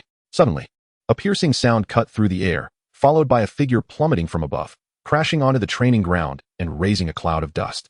Xiao Gang, where are you?" "I'm here." The figure was not Flanders, but rather a beautiful woman clad in simple attire. Her somewhat pale face betrayed a hint of urgency, making it difficult to associate her with the bold descent that had just occurred. "Are you the students of Shrek Academy?" "Xiao Gang. He is the master you mentioned. Where is he? Please take me to him." Qianju gazed at the woman before him, a flicker of understanding igniting within him. This must be the final piece of the golden iron triangle, the ruthless Lu Erlong. He was astonished that Flander had managed to summon her. It is well known that the gradual obscurity of the golden iron triangle stemmed from the emotional rift between the master and Lu Erlong, causing the trio to drift apart. Now, in a bid to avert the impending vengeance of the evil fire master, Flander had called her forth, indicating that he had conferred with the master. This demonstrated that the master had prioritized his own safety above all else. Although Lu Erlong was merely a soul sage, even a guardian in the city of death souls possessed such strength. The reason the trio had once thrived in the soul master realm, earning widespread acclaim, was their nearly perfect collaboration in the martial soul fusion technique known as the Golden Sacred Dragon, boasting an astounding compatibility rate of 99%. It is worth noting that the occurrence of dual martial soul fusion techniques is exceedingly rare, emerging only under exceptional circumstances, making the trio's achievement nearly unique. Aside from these three, no others had ever realized a 3-person martial soul fusion, much less one with such an extraordinary compatibility rate. Thus, many believe this was tied to the Master's research, which is how he earned the title of Master in the hearts of many. Ultimately, it all boiled down to strength. Moreover, back when Flander and Lu Erlong were merely Soul Emperors at level 60, they could already rival most Soul Douluos with their fusion technique. Now that both had ascended to the rank of Soul Sage, one could surmise that only the formidable Lord of the City of Death Souls could hope to defeat the trio in a short span of time. Lu. Shermu. The teacher has yet to arrive. Recognizing Lu Erlong, Qianju sought to establish a rapport with her. After all, while reading the original story, he had developed a fondness for this audacious woman who dared to love. 2 decades apart. Yet affection remained unscathed. How many could achieve such a depth of feeling? However, as he attempted to greet her, he faltered 2 or 3 times, uncertain of how to address Lu Erlong. Should he call her Elder Lu? Director Lu? None seemed quite fitting. After much hesitation, he settled on Shermu, for in the end, it appeared they would indeed end up together. "You, what did you call me? Shermu? Are you a disciple of Xiaojing? Has he mentioned me to you?" Lu Erlong regarded Qianju with increasing astonishment. "Indeed, Shermu, please come with me, and I shall explain everything," Qianju said, retracting his martial soul without fear of Lu Erlong's judgment, as he took her hand and led her aside. leaving Dai Mubai and Oscar in a state of bewilderment. Are you truly a disciple of Xiaojing? How has he fared over the years? Did he truly speak of me? Once they had distanced themselves, Lu Erlong eagerly inquired. Shermu, at long last, I have met you. Let me tell you, the teacher has struggled greatly in these years. He has dared not entertain matters of the heart, pouring all his thoughts into his research, leading a rather arduous existence. On one occasion, he was quite inebriated and spoke of you with tears in his eyes, expressing his apologies and his fear of confronting you. Shermu, you must seize this opportunity. Do not let the teacher slip from your grasp again. As Lu Erlong listened to Qianju's account, tears welled in her eyes. Xiaojing, did he truly say that? Does he genuinely feel remorse? I do not blame him. I understand his actions. Anyone would feel lost in such circumstances. Indeed, Shermu. However, I believe this matter, when truly contemplated, is not insurmountable. If you fear for future children, then perhaps forego having them altogether. Your union was never solely for the purpose of legacy. The Blue Lightning Tyrant Dragon clan is flourishing and lacks not for your pair. You possess great strength. After each encounter, you could simply use your soul power to dispel what he has left behind for you. With power comes the freedom to love. As for the opinions of the world, why should you concern yourself with them? As long as you find joy together, that is all that matters. Should family oppose, we need not return home. Let outsiders dare to object, and we shall silence them without a second thought. Qianju spoke as he swung his fists. This was no longer the world he once knew. Those who dared to speak ill without protection might find themselves facing dire consequences. TSK, you child. Why delve into such matters at such a tender age? You ought to focus on more virtuous pursuits. Xiaogang, a man of strict principles, would never accept a disciple like you. Listening to Qianju's analysis, Lu Erlong's face flushed with embarrassment, and she bit her lip. It was only after witnessing Qianju's animated gestures that she playfully scolded him, crouching down to pinch his cheek. Though her words criticized him, her actions clearly conveyed her affection. Oh dear, teacher's wife, that hurts. Your adherence to rules is merely an overexertion of rigidity. Were I to have a stunning beauty like you enamored with me, I would have long since flown together with her, unbothered by the constraints of propriety. Let me tell you, teacher's wife, your indecisiveness in the past has led to years of unnecessary suffering. Their essay saying, raw rice turns into cooked rice, do you understand? Once you and teacher have consummated your marriage, would he dare to deny you as his wife? If he truly did, I would disavow him as my teacher. Teacher's wife, I shall always stand by your side. As Qianju spoke, the formal address of you shifted to a more intimate you, drawing him closer to Lu Erlong. She gazed at him, contemplating his words, and soon her eyes brimmed with tears, unable to suppress her sobs as she embraced Qianju. Over the years, he was the only one who had supported her so unwaveringly, unlike even Flander from her past. His words struck a deep chord within her. And after 2 decades of pin-up grievances, she wept uncontrollably, her tears soaking Qianju's entire garment. Qianju gazed at the weeping Lu Erlong and instinctively embraced her, his right hand gently stroking her back. Though Lu Erlong possessed a generous bosom and a soft frame, Qianju harbored no impure thoughts at that moment. Instead, he was consumed by understanding and sympathy for her plight. Fear not, my dear Shermu, he comforted her after she had wept for a while. Do not cry, rest assured. I shall act as your ally. This time, I guarantee you will win over the master. Lu Erlong lifted her tear-streaked face, her eyes misty as she looked at Qianju. Let me tell you, my dear Shermu, men are all like clumsy beasts. The more you cling to them, the more they will be vexed. It is only when they start to lose you, realizing their shortcomings, that they begin to cherish you. What should I do then? Lu Erlong inquired cautiously, never having imagined she would seek emotional counsel from a child. Shermu, Qianju leaned closer to her ear, slowly sharing his thoughts and strategies, drawing from the myriad tales of love he had encountered in his past life. Lu Erlong nodded eagerly, her eyes gradually shimmering with hope. 3 days later, after much anticipation, the master finally arrived, accompanied by Tang San and Xiao Wu. Master, Xiao San, Xiao Wu, Brother Ju. Upon seeing the master approach, Qianju rushed forward to greet them one by one. Tang San and Xiao Wu smiled warmly at him, their faces alight with joy, while the master regarded him with a more serious demeanor. Xiao Ju, I have warned you against taking risks, yet on your very first day here, chaos ensued. The master admonished. Oh, master, you cannot blame me for this. I was vehemently opposed to it. If anyone is to be blamed, it should be Dai Mubai. Qianju retorted, gesturing toward Dai Mubai, who sheepishly stepped forward, acknowledging that it had indeed been his insistence that led to the situation. Hello, master, I am Dai Mubai, a student of Shrek Academy, and my martial soul is the White Tiger. Dai Mubai introduced himself, unsure of how to address the master. I am Oscar. My martial soul is the Sausage, and I too am a disciple of Shrek Academy. Oscar seized the opportunity to greet the master as well. The master nodded at the two, recognizing them as the talented students Flander had mentioned, both possessing exceptional martial souls. However, his mind was elsewhere at that moment. And Lu Erlong? She should have arrived by now, the master inquired, glancing at Flander. Yes, she has indeed arrived, but it seems she is reluctant to meet you. I had to persuade her quite a bit to come here. Whether she chooses to stay will depend on you, Flander replied, casting a furtive glance at Qianju, who quickly signaled him to refrain from such behavior. Let us go then, Flander. Lead me to her, the master sighed, oblivious to Flander's subtle gestures. His heart heavy with thoughts of how to face Lu Erlong. In his youth, upon receiving troubling news, he had fled the scene, uncertain if Lu Erlong would ever forgive him. As the master and Flander departed, Qianju approached Tang San and embraced him, playfully exclaiming, Xiao San. I never expected to see you again so soon. Indeed, I thought it would be quite a while, Tang San replied, equally cheerful. Ever since you left, brother Ju. Xiao San has been training tirelessly, determined to surpass you. Neglecting our playtime, Xiao Wu chimed in, dancing around them. Haha, no worries, let Xiao San focus on his training. I shall take you on an adventure. Soto City is far more magnificent than Notting City, brimming with delightful attractions, including a dedicated arena for soul masters. I will take you there. Really? That sounds wonderful. You are the best, brother Ju. Xiao Wu exclaimed, leaping forward to hug him. To which Qianju responded with a gentle embrace. Greetings, I am Oscar. Welcome to Shrek Academy, Oscar said, unable to resist the vibrant charm of Xiao Wu. I am Dai Mubai. Welcome. At last, our academy has a female student. Dai Mubai added with a smile. All right, there will be plenty of time to get acquainted later. For now, we must hurry, lest we miss the exciting moments. Qianju declared, leading the group to follow the master and Flander towards Lu Erlong's quarters. Though curious about Qianju's intentions, they quietly trailed behind. The master followed Flander to the door of a room, where Flander gestured toward it before stepping aside. Standing before the closed door, the master fell silent, lost in thought until the whispers of the group behind him prompted him to finally knock. Who is it? Come in. A familiar yet distant voice resonated, causing the master to hesitate. He turned to Flander, who was watching him with a serious expression. Feeling a rush of trepidation, the master inhaled deeply, mustering his courage before pushing the door open and stepping inside. Who is the master here to see, that he appears so grave?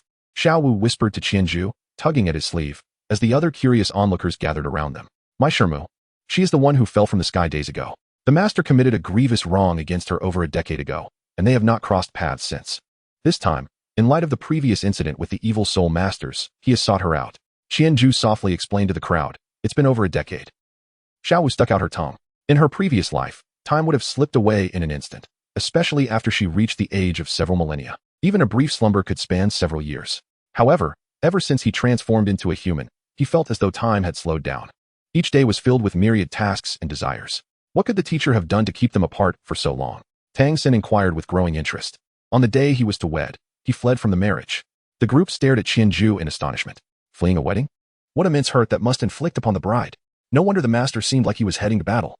Only Xiao Wu discreetly tugged at Tang San's sleeve, whispering her confusion about the meaning of fleeing a wedding.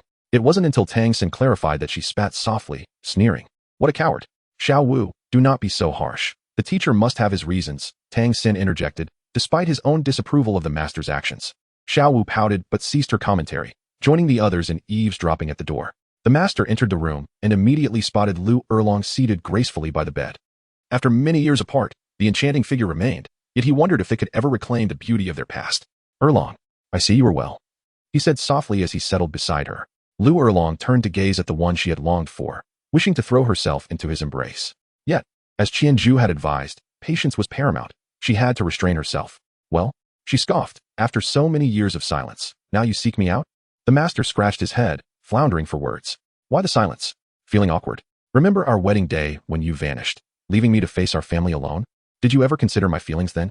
You were only concerned about escaping and avoiding their gossip, never thinking about how I would cope with their disdain. The master's voice faltered, unable to provide a suitable explanation. You left so ruthlessly, and now you wish to find me. It is for the children. Besides, when I learned we were kin, I was utterly bewildered, unsure of how to proceed. I am neither handsome nor powerful. Yet you chose me over the far more exceptional Flanders. At that moment, I regarded you as my entire world.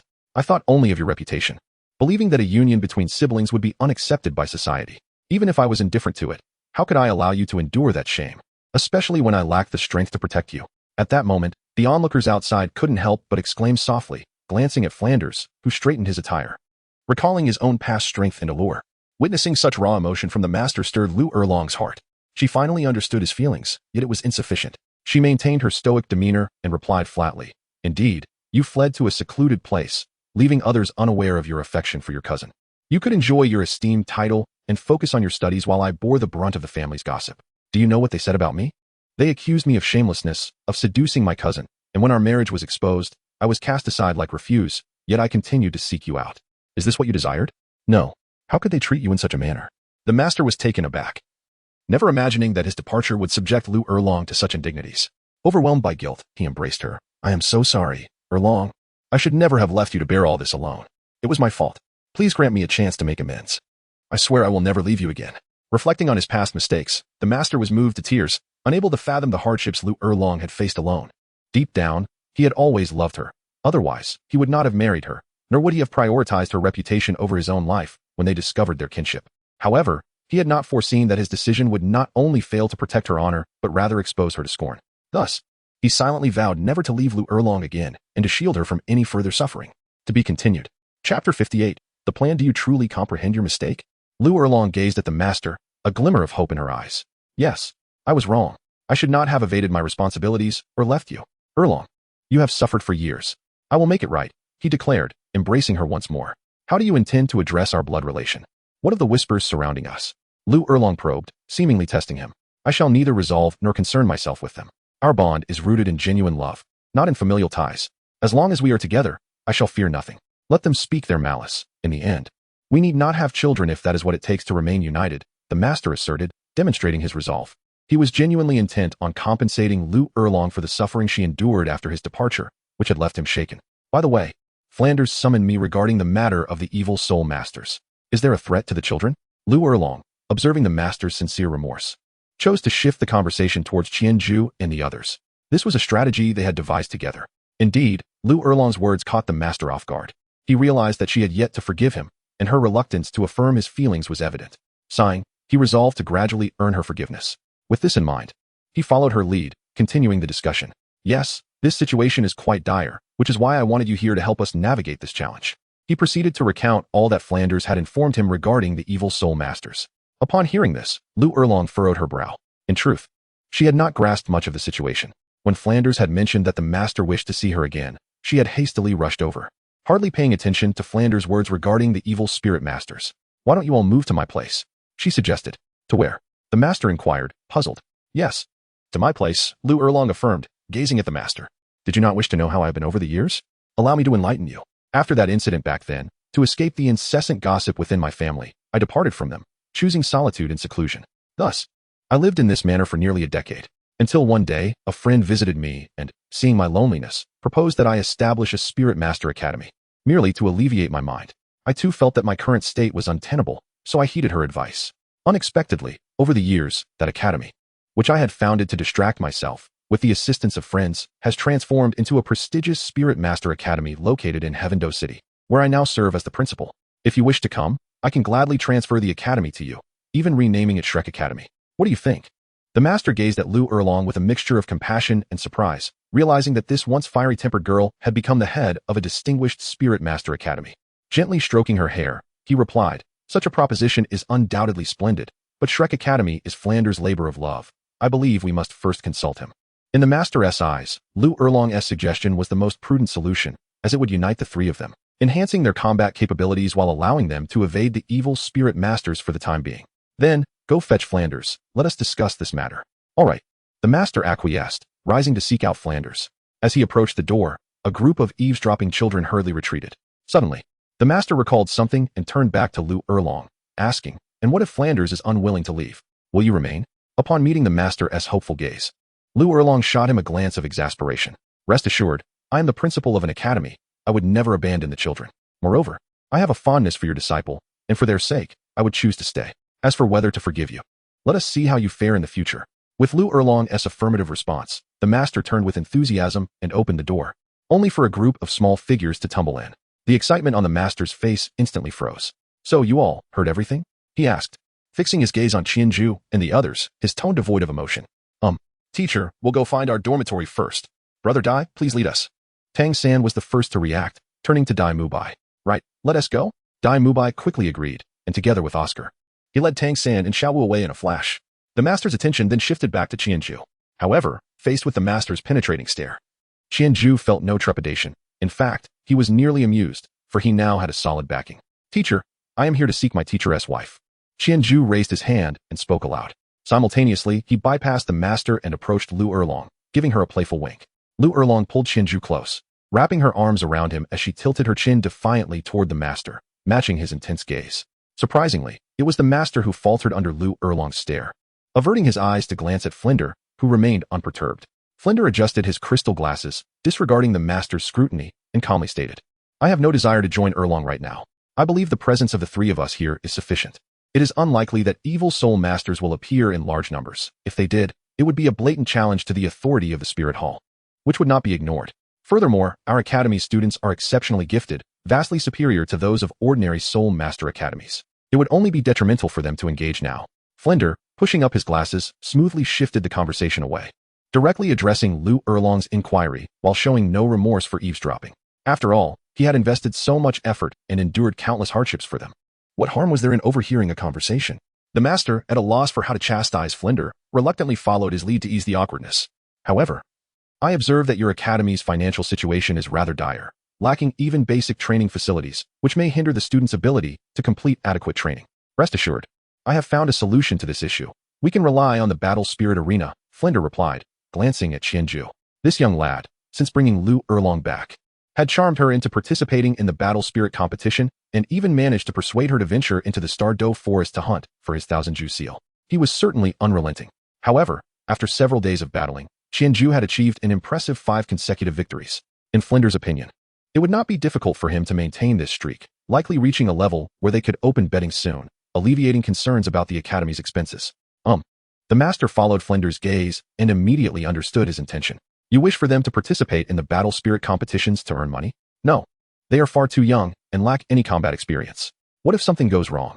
Their strength is also inadequate. Xiaoju has only just broken through to the Great Soul Master level. It is absolutely out of the question." The master firmly opposed Flinder's proposal, addressing him with gravity. Yet Flinder merely shrugged, "I understand, which is why currently only Xiaoju and Mu Bai are participating. Mu Bai has already reached the 26th level in soul power and is quite combative, having engaged in numerous battles. As for your prized disciple, you are well aware of his circumstances.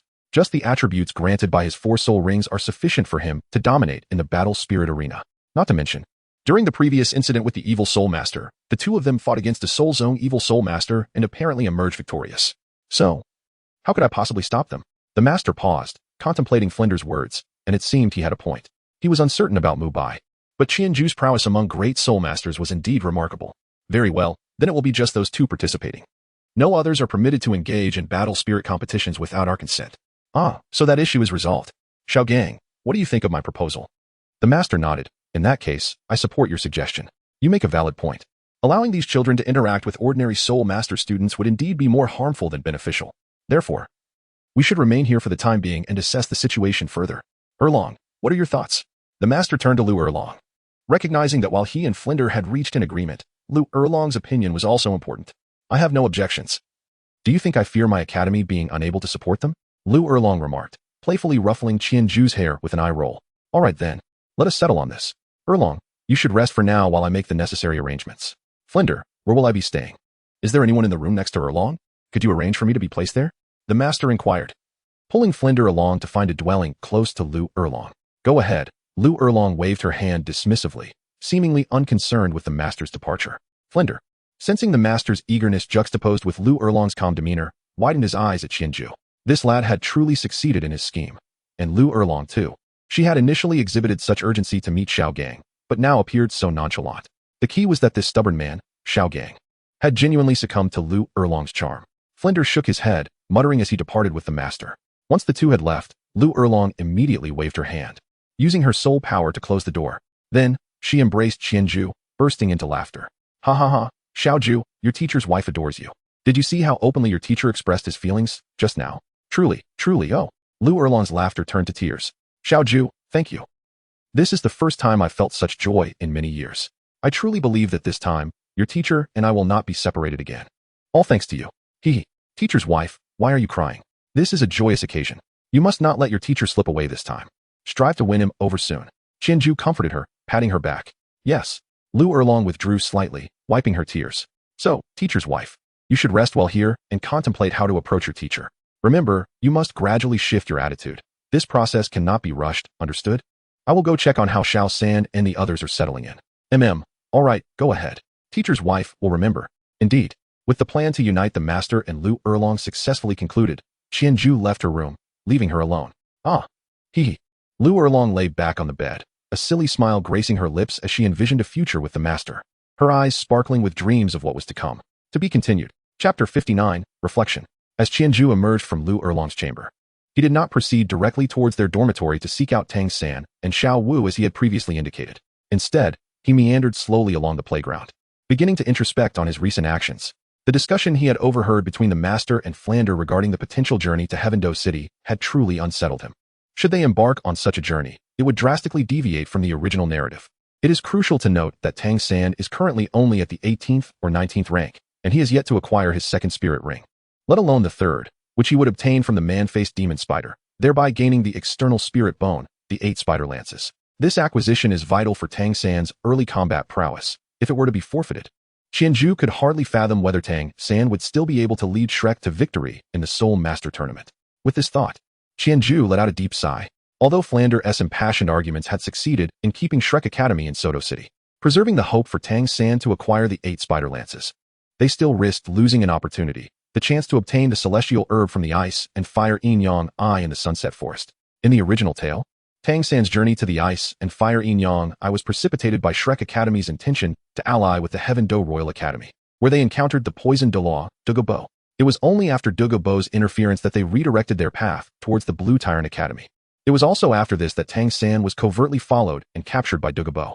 Now, however, the master had summoned Lu Erlong directly, and Lu Erlong had expressed her desire to establish the Blue Tyrant Academy as Shrek's new base. Consequently, it appeared that their group would no longer venture to the Heavendoe Royal Academy, thus avoiding any conflict with the poisoned Douluo, and Tang San would not be captured by Douluo. Their chance to encounter the ice and fire Yin Yang Eye and obtain the celestial herb was slipping away. How disheartening. Qianzhu squatted on the academy's playground, etching circles into the ground. When Lu Erlong arrived, he had not contemplated so much. Otherwise, he would have likely lost the inclination to assist Lu Erlong in orchestrating a union with the master. That damn Dai Mubai insisted on pursuing some evil spirit master. And now, well, pursue away, he has squandered his own opportunities. Without the celestial herb, how do you intend to catch up to your brother? Without the celestial herb, how do you propose to protect your elegant girlfriend? Qianzhu wandered alone on the playground, venting his frustrations and cursing aloud. After several years in the Douluo continent, he found himself for the first time feeling utterly out of control. Thus, he remained on the playground for quite some time, gradually suppressing the agitation within his heart. Once he had gathered his thoughts, he returned to his dormitory to engage in his cultivation. What other choice did he have? Should he continue to wallow in discomfort? Ultimately, it was his lack of strength that left him in this predicament. He needed to devote himself to training. The rest could be addressed later when he arrived in Heavendoe City, adapting as circumstances required. He pondered how to arrange a meeting between Douluo and Tang San, convinced that if Tang San demonstrated his knowledge of poison and showcased his ability to heal Douluo's affliction, Douluo would surely take notice of him. Perhaps the situation could even turn out to be simpler than he initially anticipated. Qianzhu consoled himself in this manner as he slowly returned to his dormitory. The following morning, amidst the rustling sounds, Qianzhu opened his eyes and turned to see Tang San tidying his clothes on the adjacent bed. Good morning, Xiao San. Morning. Zhu Ge. Hurry and get up. The sun is about to rise. Tang San habitually called out to Qianzhu, just as he often did during their time at Nodding Academy, where they would ascend to the rooftop of the dormitory almost every morning. Tang San practiced the purple extreme magic eye while Qianzhu admired the sunrise. Over the years, this routine had nearly become a habit for Qianzhu as well. Qianzhu responded affirmatively and rose to his feet. He had not engaged in cultivation the previous night. Instead, he had indulged in a restful slumber, burying the anxiety over the alterations in the storyline deep within his heart. Simultaneously, he had meticulously reviewed the future plot of Douluo, contemplating how to adhere as closely as possible to the original narrative. After all, his intimate familiarity with the plot was his greatest asset in this world. As long as the storyline remained intact, he could maintain control over the circumstances. In this realm of Douluo, Qianzhu harbored no desire for change. He simply wished to follow Tang San peacefully, navigating towards the pinnacle of this world without peril, and subsequently live out his life in tranquility, content in the simplicity of such a wish.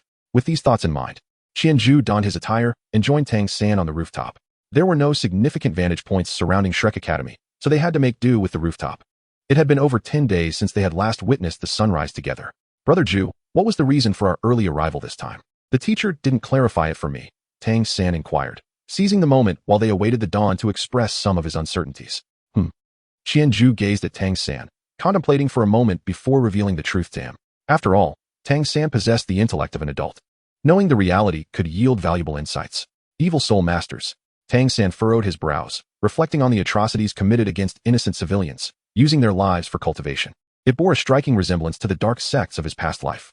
Although his former sect, the Tang sect, was renowned for its hidden weapons and poisons, it was fundamentally a righteous organization, with its members generally upholding justice and resolutely rejecting any acts that would provoke public outrage. Should he establish the Tang sect in this world, he would undoubtedly set a rule. Any encounter with an evil soul master must result in their eradication. By the way, Xiao-san, what if I told you that I could introduce you to a senior who possesses a keen interest in poisons? Would you find it easy to converse with him? Just as Tang-san was ruminating on the Tang sect of his previous life, Qianju posed this unexpected question. A senior who specializes in poisons? Tang-san's eyes sparkled with intrigue. Indeed, since arriving in this world, he had yet to encounter anyone with profound knowledge of toxins. He wondered how the poisons of this realm differed from those of his past life, and whether the formidable toxins he had once mastered could be concocted here. If that senior truly delved into the study of poisons, he believed they would have much to discuss. What is the matter, Zhuge? Do you know of such a senior? I am genuinely eager to exchange insights in this field. Tang-san openly expressed his knowledge of poisons, unreserved in his enthusiasm. Given that Qianju had encountered many unusual individuals, he never inquired about how Tang-san acquired such knowledge, and Tang-san felt no fear of exposure. After all, no one could fathom that he had been reborn from another world. Noticing Tang-san's excitement, Qianju nodded. I do know someone, but that individual is currently in Tiando City. When the opportunity arises for us to visit, I will make sure to introduce you. For now, our primary focus should be on enhancing our strength. Agreed. Tang-san nodded in affirmation, recognizing the wisdom in Qianju's words. The immediate priority was indeed to bolster their abilities, as many poisons could not be refined without sufficient strength. Moreover, while Qianju had already begun to engage with the Soul Sect, he himself had yet to attain the rank of Great Soul Master. He desperately needed to elevate his power. Oh, by the way, Xiao-san, I have something for you. Suddenly, Qianju was struck by a thought. With a swift motion of his finger across the storage ring, an object materialized in his hand, which he casually tossed to Tang-san. Tang-san hurriedly caught it with both hands. It was a crystal, approximately the size of a human head, its surface uneven and slightly translucent, with large dark yellow impurities embedded within. Just by its size, Tang-san could surmise it was quite heavy, and Qianju had startled him by throwing it so nonchalantly. However, before he could express his surprise at Qianju's action, he found himself captivated by the crystal. This was a manifestation crystal. Tang-san gazed at Qianju in astonishment. After not seeing him for over 10 days, Qianju had brought him such a magnificent gift. Moreover, how did Qianju know he would desire such an item? Did he possess some kind of insight? Tang-san's mind raced with thoughts. He had always found Qianju to be enigmatic. Not only was his martial soul mysterious, but he seemed to possess an immense breadth of knowledge. As if there were no subject he was unfamiliar with. What are you looking at? Do you not like it? If you don't, then give it back, Qianju remarked, reaching out to reclaim the crystal. No. Tang-san swiftly turned, cradling the crystal protectively against his chest. One does not reclaim a gift. He was unwilling to part with such a precious treasure, especially knowing Qianju would have no use for it. Besides, he had come to a realization. What secret could possibly outweigh the fact that he had been reborn and traversed into another world? As for the techniques and hidden weapons he had mastered, Qianju had never inquired about them. Ultimately, as long as he was assured that Qianju meant him no harm, that was all that mattered. Qianju rolled his eyes. This crystal was undoubtedly the board crystal containing the dragon whisker needle, which Qianju had obtained from Flander. The dragon whisker needle ranked 8th among the hidden weapons in the Tang sect's arsenal, and in the original story, Tang-san held a particular fondness for it. Qianju could conveniently use it as a favor. Thank you, Brother Ju. Tang-san expressed his gratitude, stowing the board crystal away. He needed to find a secluded room to retrieve the dragon whisker needle, but for now, he would focus on cultivating the purple extreme magic eye. Well, I won't say much more. Dawn is approaching. You should continue your training. Qianju nodded, signaling Tang-san to attend to his own matters. Turning around, Tang-san noticed a glimmer of gold on the horizon, indicating that sunrise was indeed imminent. He refrained from saying anything further and immersed himself in the cultivation of the purple extreme magic eye. To be continued. Chapter 60, the first lesson of school clang. Clang, clang. As the bell signaling the start of class rang, all 5 students of Shrek Academy had gathered in the playground, lined up from tallest to shortest, Dai Mubai, Oscar, Xiao Wu, Tang-san, and Qianju. Indeed, Qianju was now the shortest among them, albeit by a slight margin, which left him somewhat resigned. After the group arranged themselves, they waited a moment until Master and Flander slowly approached the front of the assembly. Faced with the serious expressions of Master and Flander, the students found it hard to meet their gaze. All right, from today onward, you are all members of Shrek Academy. In the coming years, you will likely be living at the academy, so it is imperative that you adhere to the rules. The rules are few, but each one is non-negotiable. Do you understand? Flander, as the head of Shrek Academy, initiated the announcement with a clap. We understand. The group responded loudly, displaying a semblance of discipline. After Flander spoke for a while longer, it was Master S' turn. Well, Flander has clarified the aspects of academy life. Now, let us discuss cultivation. In this regard, I will be fully responsible for your training, so you may approach me with any questions about your cultivation in the future. I also bring you a new training method that can slightly enhance the speed and quality of your soul power cultivation. I will explain the specifics later, but for now, your first lesson is to gain a clear understanding of your comrades. Master, we already got to know each other yesterday. We can skip this part, right? Xiaowu raised her hand, smiling brightly. Yes, Master, we've already introduced ourselves. I believe we can move on, Oscar chimed in, also raising his hand in agreement. With a faint gaze at Xiaowu and Oscar, Master replied, the recognition I speak of is not merely acquaintance. Mutual understanding is just the most basic level of recognition. Now, release all your martial souls. Xiaoju, you must reveal yours as well. Before this lesson began, Master had discussed with Qianju whether to showcase his martial soul abilities. Given that they were soon to reach level 30 and planned to venture into the Stardow Forest to hunt soul beasts, even if concealed, it wouldn't be for long. However, exposing their abilities left Master conflicted, as he was still unfamiliar with Dai Mubai and the others' temperaments. But for Qianju, there was no hesitation. Being well-versed in the original story, he knew Dai Mubai and Oscar would keep their information confidential. Thus, with Qianju's assurance, Master ultimately chose to reveal their abilities, allowing others to witness the gap and strive to catch up. All right. Everyone responded, releasing their respective martial souls. Xiaowu and Oscar were not opposing Master. They merely raised their questions, although they had briefly introduced themselves the previous night. This was the first time they were seeing each other's martial souls, which quickly sparked discussion among them. First to draw attention was Dai Mubai, whose imposing transformation left the newcomers, Tang San and Xiaowu, in awe. Wow, Boss Dai, your martial soul manifestation looks so cool. Even your hair turned white. Xiaowu exclaimed, admiring Dai Mubai's white hair as she playfully moved the rabbit ears generated by her martial soul. Hee, your ears are quite adorable too. Dai Mubai pointed at Xiaowu's rabbit ears. Next were the two weapon soul masters, Oscar and Tang San, whose martial souls appeared in their hands, a piece of grass and a sausage, hovering gently and emitting a soft glow. However, the group's attention quickly shifted to the more extraordinary sight, Qianju's Thousand Ju martial soul. The marvel of the Thousand Ju martial soul evidently surpassed their understanding, as the sheep spirit's phantom was nothing compared to the floating wolf spirit, which the other three had never encountered before. Wow, Brother Ju, is this your martial soul? How come you never mentioned it? Xiaowu exclaimed excitedly, trying to reach for the floating wolf spirit. Oscar, astonished, watched the wolf spirit as well. But couldn't he help teasing Xiaowu? Xiaowu, that's a wolf. You're a rabbit, and you want to touch it. Aren't you afraid it might eat you? Pfft. If anything, it would eat you. Your sausage is already cooked. Xiaowu retorted, sticking out her tongue at Oscar in response to his teasing. All right. Enough of the antics. Master interjected at the right moment to halt their playful banter. As you can see, Qianju's martial soul is the most unique among you, followed by Oscar's. Therefore, I emphasize that today's first lesson is about gaining a systematic understanding of your companion's abilities and martial souls. The quickest way to understand is through personal experience. Personal experience. The others murmured in confusion, looking at Master, except for Qianju, who had already grasped Master's intentions. TSK, as expected, Master is indeed cunning. Now, the first thing you need to adapt to is the effect of Xiaoju's martial soul, Master stated, swiping his hand over his wristband, producing a ruler, which he tossed to Qianju. Extend your hands. Xiaoju, you need to apply some force, Master instructed, looking sternly at Qianju, his gaze implying. If you dare to hold back, just wait and see how I deal with you. Qianju, holding a ruler, cast a somewhat exasperated glance at the Master, pondering how this individual could harbor such grudges. With a roll of his eyes, he turned to his closest companion, Tang San, and said with a hint of resignation, Xiao San, extend your hand. At that moment, Tang San seemed to grasp the Master's intent, turning towards him with a look of mild dismay. He was not particularly afraid, as this was not his first encounter with the effects of the wolf spirit. His only concern lay with Xiaowu and her fear of pain. However, given the Master's command was not to be defied, he could only beseech Qianju, Brother Ju, please, be gentle. Qianju nodded and said, rest assured.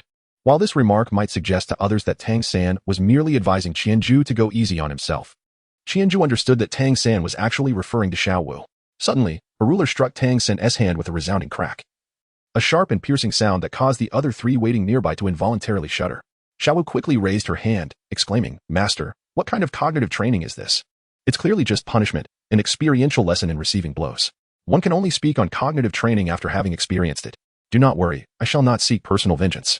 Xiaoju, it is your turn, hurry. In response to Xiaowu's inquiry, the Master merely offered a nonchalant reply. Qianju approached Xiaowu, raising the ruler. Xiaowu gazed up at Qianju with a pitiful expression, her large eyes shimmering with tears. Brother Ju. Smack. With a swift motion, Qianju brought down the ruler, producing a sharp, resonant sound.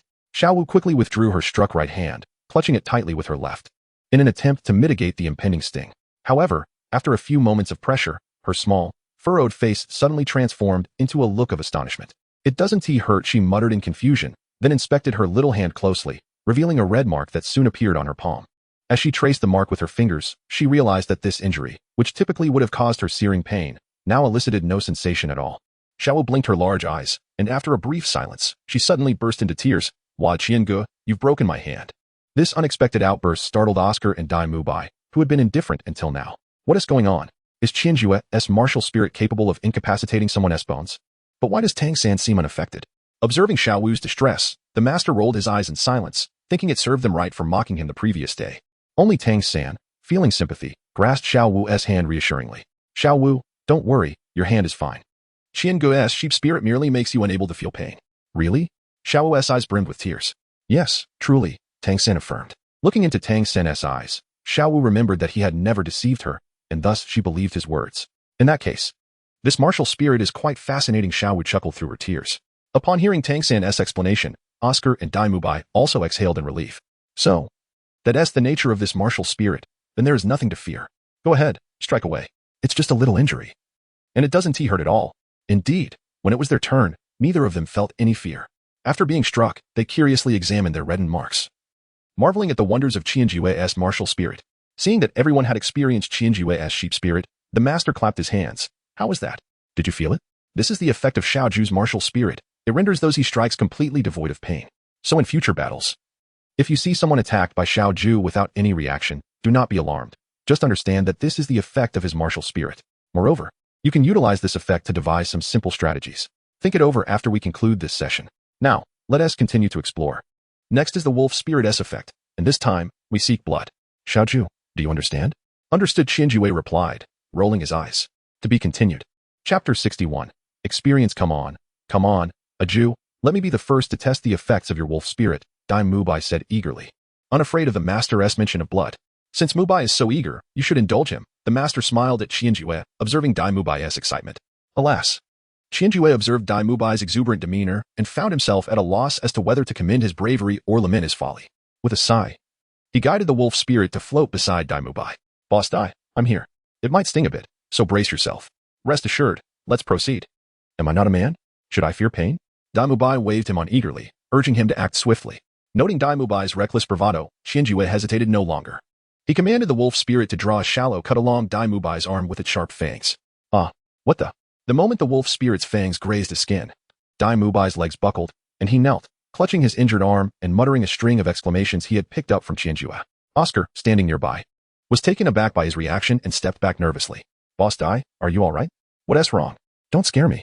Dai Mubai paid him no mind, merely bowing his head and gripping his left hand tightly, veins bulging on his forehead. After a while, as the pain subsided, he lifted his head, casting a reproachful glance at Qianjue. "Aju, is this what you call a little pain?" "Well, I merely guessed. I've never experienced it myself. This effect doesn't apply to me, and I did warn you to prepare," Qianjue replied, raising his hands in innocence. "Seriously," Dai Mubai muttered under his breath before slowly rising, tentatively prodding the skin around the bloodstain. Finding it no different from before, he breathed a sigh of relief and stepped aside. "Your turn, Oscar." Qianjue turned to Oscar, summoning the wolf spirit. No, please, teacher. I'm a support-type soul master. Do I really have to go through this?" "Aju, please spare me." Oscar looked at Qianjue as if he had encountered a terrifying specter, frantically waving his hands and retreating. Yet, as he stepped back, the wolf spirit advanced, drawing closer. "Come on, Oscar, don't back away now.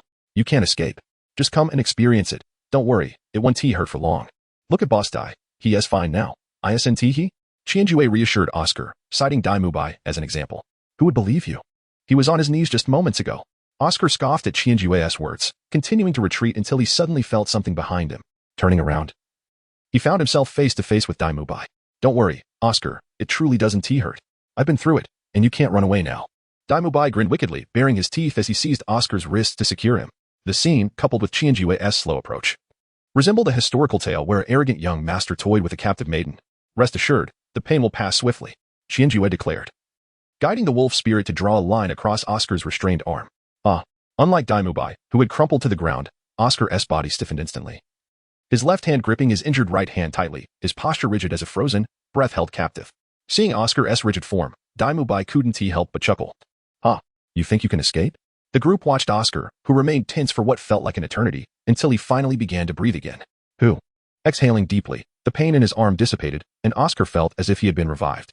Glancing around at the expectant faces, he attempted to step back from the spotlight, only to unexpectedly stumble backward. Fortunately, Daimubai was there to catch him. Oscar, what is wrong? Daimubai called out. Inspecting him closely, while Qianjue was startled and hurried over, joined by Tang San and Xiao Wu. I'm fine, just tensed up for too long. My leg cramped a bit. It's your turn now, Tang San. Don't run away. Oscar, still held by Daimubai, felt a tinge of embarrassment but was eager to see Tang San and Xiao Wu's reactions. Tang San and Xiao Wu exchanged glances, bemused by Oscar's behavior mirroring Daimubai's earlier bravado. All right, who will step forward next? The master, satisfied with Oscar's condition, encouraged Qianjue to continue. Upon hearing the master's words, Tang San promptly volunteered, I'll go. No, little San, I'll go first. Tang San intended to protect Xiao Wu, wishing for her to be last, but she boldly stepped up. It's just pain. Don't underestimate me. Ju, bring it on. I'm not afraid. Xiao Wu declared like a valiant warrior, extending her right hand toward Qianjue. Seeing Xiao Wu's courageous demeanor, Qianjue hesitated, uncertain if she truly possessed such bravery. Nevertheless, he directed the wolf spirit to graze her wrist, and in an instant, a thin stream of blood emerged. Xiao Wu gasped softly, gripping her wrist tightly as she crouched down, her head lowered, unsure if she was crying. Tang San rushed over to grasp her hand, offering comfort. Moments later, she took a deep breath and stood up. It's not that painful. To everyone's astonishment, Xiao Wu had endured without shedding a tear or causing a scene, leaving Daimubai and Oscar dumbfounded. What does this mean? When did I become less resilient than a girl? No, I can't be outdone by a girl. Ju. Do it again. I want to experience it once more. Daimubai suddenly exclaimed, fixing a serious gaze upon Qianjue. Right. I want to try again too. Oscar echoed his sentiment. Qianjue turned to the master, who nodded in approval. This is a good opportunity. Experiencing it more will allow you to more accurately perceive the effects of your wolf spirit, which will be beneficial for your future battles. With that encouragement, Qianjue hesitated no longer. He directly commanded the wolf spirit to strike each of the three individuals, excluding Xiao Wu, causing them to clutch their injured areas tightly as they once again experienced the intense pain, quietly contemplating the essence of life. It seems indeed true. Oscar exhaled after the pain subsided, expressing a hint of surprise. Daimubai nodded in agreement. Yes, while the wolf spirit amplifies the pain inflicted, this enhancement remains within the human threshold of endurance. Your initial reactions were simply due to the novelty of experiencing such a degree of pain. Your brains hadn't registered it yet, which is why you appeared so overwhelmed. However, after having felt it once, your minds were better prepared, rendering the pain less daunting. The same applies to Xiao Wu, the master interjected, as her previous experiences with the two of you provided her brain with a degree of preparation, allowing her to endure the pain with greater ease, despite it being her first encounter. At this moment, the master stood before everyone, elucidating, thus. This is the effect of Xiao Ju's wolf spirit, which can intensify the pain felt by those it injures. Remember this sensation. Its impact during combat will be far more pronounced than the pain alleviation offered by the sheep spirit. It can more easily lead to vulnerabilities in your enemies, so be sure to seize such opportunities. Moreover, Xiao Ju's wolf spirit also possesses an invisibility effect, and its priority is exceptionally high, meaning you need not worry about being observed by others. This allows for greater tactical coordination with your wolf spirit. You should take some time to contemplate and discuss the strategies that can revolve around this effect. This is the primary purpose of today's lesson. To be continued. Chapter 62. Practical combat. Now that you have experienced Xiao Ju's martial spirit, it is time for Oscar's. Oscar, please utilize your first soul skill to conjure 5 large sausages. Oh, right now? Oscar hesitated upon hearing the master's command, a troubled expression crossing his face. What are you afraid of? It's merely a soul incantation, something that all support-type soul masters possess. Yours is simply unique. Will you refrain from using your soul skills in front of your companions in the future? The master's tone turned stern as he observed Oscar's reluctance. All right. Oscar reluctantly consented, glancing at Tang San and Xiao Wu, feeling apprehensive as it was his first time invoking his soul incantation in front of girls. Tang San, Xiao Wu, you mustn't laugh. Laugh at what? Why would I laugh? Tang San replied, puzzled. Just don't laugh, that's all. Oscar mumbled once more as he raised his hand and unleashed his first soul skill. I have a large sausage. Tang San, what is this? Is this genuinely a soul incantation? He found it utterly absurd that such a lewd incantation existed. Xiao Wu, on the other hand, was utterly confused by the phrase, gazing curiously at the others who were stifling their laughter. Unable to contain herself, she tugged at Tang San's sleeve, seeking an explanation. Yet, Tang San was at a loss for words. The context had shifted from the original narrative where they were 12 or 13 years old, and Xiao Wu had some understanding of these matters. But at her current age, even if he explained it was a male's anatomy, she would still find it perplexing. Thus, Tang San stammered, unable to clarify the situation for her. Now, Let us commence with the experience of Oscar's martial spirit. Each of you will take one sausage and consume it. Oscar's first soul skill not only restores soul power, but also possesses certain healing properties, making it an exceptionally rare healing-type martial spirit. Once you taste it, you will understand. Yes, exactly. You cannot reject my large sausage merely due to the incantation. Give it a try. It truly is delicious. Oscar proclaimed as he distributed one sausage to each of them. Qianju observed Tang San's hesitation and approached him, patting him on the shoulder. In truth, there is nothing to worry about. It is merely a soul skill. I have tasted Xiao Ao's sausage before when I was injured, and it is indeed remarkably effective for restoring soul power and healing wounds. If you cannot bring yourself to eat it simply because of its soul curse, consider that the vegetables we consume are often nourished by manure. We still indulge in them, do we not? As he spoke, Qianju took a bite of the sausage. He genuinely did not mind. It was merely a statement. The disparaging remarks from internet trolls in his previous life paled in comparison to Xiao Ao's situation, which seemed exceedingly kind-hearted. Seeing Qianju devouring the sausage, Dai Mubai also joined in. Initially, he too had reservations, but after years of familiarity, it no longer bothered him. Ultimately, only Xiao Wu and Tang San remained hesitant. Come on, Tang San. It's just a simple matter. We cannot let trivialities deter us, Qianju encouraged once more. However, Tang San understood all too well. It was merely a matter of personal discomfort. Meanwhile, Xiao Wu, who had not been informed of the sausage's implications, felt no burden. Upon witnessing Qianju and Dai Mubai partake, she hesitantly took a bite herself. Hey, Tang San, this is actually quite delicious. Why won't you eat? After tasting it, Xiao Wu joined the ranks of those encouraging Tang San. Fine, I shall eat, Tang San conceded, seeing Xiao Wu partake. Finally abandoning his mental resistance and taking a tentative bite. To his surprise, it was indeed quite delectable, melting in his mouth. And he found himself less troubled by the soul curse. Now that all of you have savored the sausage crafted from Oscar's primary soul skill, can you feel its effects? Raise your hands and see if the wounds inflicted by the wolf's spirit still bleed, the master interjected at an opportune moment. As the group raised their hands, they were astonished to find that the wounds from the wolf's spirit had ceased bleeding and were beginning to scab over. Simultaneously, they felt their internal soul power revitalizing. Do not underestimate Oscar's sausage spirit. Food-type soul skills are predominantly vegetarian.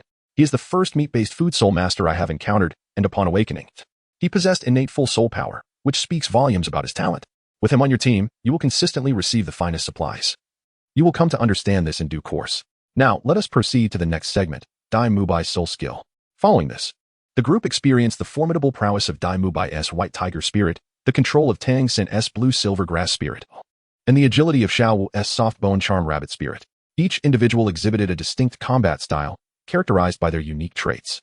Now, we are left with only one final exercise for today, the master declared, clapping his hands to gather their attention once more. After the group assembled, the master continued. You all have gained a fair understanding of each other, yet this understanding must deepen and be firmly ingrained in your minds, readily accessible at all times. To achieve this level of comprehension, the most effective method is through practical combat. Practical combat. The group echoed, exchanging glances as they contemplated how to form teams. You need not concern yourselves with group arrangements. For this round of combat, Qianju will face all four of you. I permit you to employ all your abilities, including your wolf spirit, Qianju, and your hidden weapons, Tang San. I will have Flinder standing by to intervene should you lose control, the master instructed, turning to Flinder. Rest assured, if I cannot manage this, I am unworthy of being a sensitive attack-type soul master, Flinder replied confidently. All right, you heard him. Now, spread out 50 meters and unleash your soul skills. Qianju gazed at the four figures that swiftly retreated, turning to his master with a hint of exasperation. Master, you truly hold me in high regard. With your prowess, you stand a chance against their combined might. It all depends on your ability to seize the opportunity. Now, let us prepare swiftly. Qianju found himself with no choice but to swiftly unleash his martial spirit. Meanwhile, Tang San and his companions hastily engaged in discussions. Brother Ju is a formidable soul master. Why must we face him alone? This seems rather inequitable. Earlier, San and I triumphed with just the two of us. Xiao Wu was the first to voice her concerns, feeling that this was somewhat unjust towards Qianju. Not quite Xiao Wu. That time, Brother Ju was merely allowing us to win. He did not employ many of his techniques. This time, facing four opponents, the pressure on him will undoubtedly be significant. And he will not hold back. We must prepare ourselves accordingly. By the way, Big Dai, you have fought alongside Brother Ju before. Do you know what his second soul skill is? I only remember that during our battle, he unleashed a green light arrow that drained some of my soul power. As for the evil soul master, I did not witness that encounter, so I can only speak of this one. Draining soul power, I see. Allow me to explain Brother Ju's initial two skills. His first soul skill from the sheep spirit summons a bow that not only fires light arrows but is also incredibly sharp. This is something we must be wary of. The first soul skill of the wolf spirit is sensory sharing. The wolf's perception will be shared with Brother Ju. which means he may not have any visual blind spots during combat. We should avoid trying to exploit that aspect. As for the second soul skill, it is indeed the previously mentioned light arrow that can drain soul power. This should belong to the sheep spirit. We are still unaware of the wolf spirit's second soul skill, so we should try to provoke him into using it first, allowing us to strategize accordingly. Understood. The other three nodded, committing this information to memory. Now, regarding our strategy, first and foremost, Brother Ju's wolf spirit poses a significant challenge. With it present, we cannot adequately protect our rear lines. Therefore, I propose that Xiao Ao, as soon as the match commences, you should immediately focus all your efforts on creating your large sausage. I will assist you in evading the wolf spirit's pursuit. Once you have completed it, hand the sausage to me and then promptly surrender. Understood. Oscar nodded in agreement. The wolf spirit can become invisible, making it impossible for Tang San and the others to safeguard themselves. Remaining on the field would only be a liability. Tang San's suggestion was indeed astute. Big Dai, you and Xiao Wu should press towards Brother Ju right from the start. Once I obtain Oscar's sausage, I will rush to support you. At that moment, the three of us can encircle Brother Ju, with Xiao Ao's sausage serving as our supply. This way, we should be able to secure victory in this match. Agreed. It's settled then. Dai Mubai responded affirmatively, extending his hand, and Tang San and the others promptly placed their hands atop his. Victory is assured. Victory? What a naive notion. This cunning San actually plans to ambush me. How delightful it is to see how I shall deal with you all. Over on Jin Ju's side, he secretly listened in on Tang San's tactical discussion through his wolf spirit, feeling somewhat speechless. These fellows truly exhibited no regard for camaraderie. To be continued. Chapter 63, 1 against 4, Part 1. Are you ready? Upon seeing that Tang San's side was engaged in their final rallying before battle, the master began to call out. All right. Qianju and Tang San both responded in unison. All right, this time for real. Now, commence. With the master's command, Tang San swiftly seized Oscar and employed the ghost shadow Mistral to dart aside. Utilizing the wolf spirit's invisibility, Tang San was unaware of its location, prompting him to dash about erratically. It was only when one was oblivious to their next move that they became the most elusive. I possess a grand sausage. Oscar, seizing the moment, utilized his first soul skill with utmost speed, striving to exhaust his soul power rapidly in order to create a substantial recovery sausage, thereby ensuring he would not hinder Tang San and the others. Meanwhile, Qianju had naturally manifested the Qianju Bao from the outset. Observing Dai Mubai and Xiao Wu charging towards him, Qianju retreated while raising his hand, releasing two luminous arrows aimed at the approaching duo. White Tiger Barrier.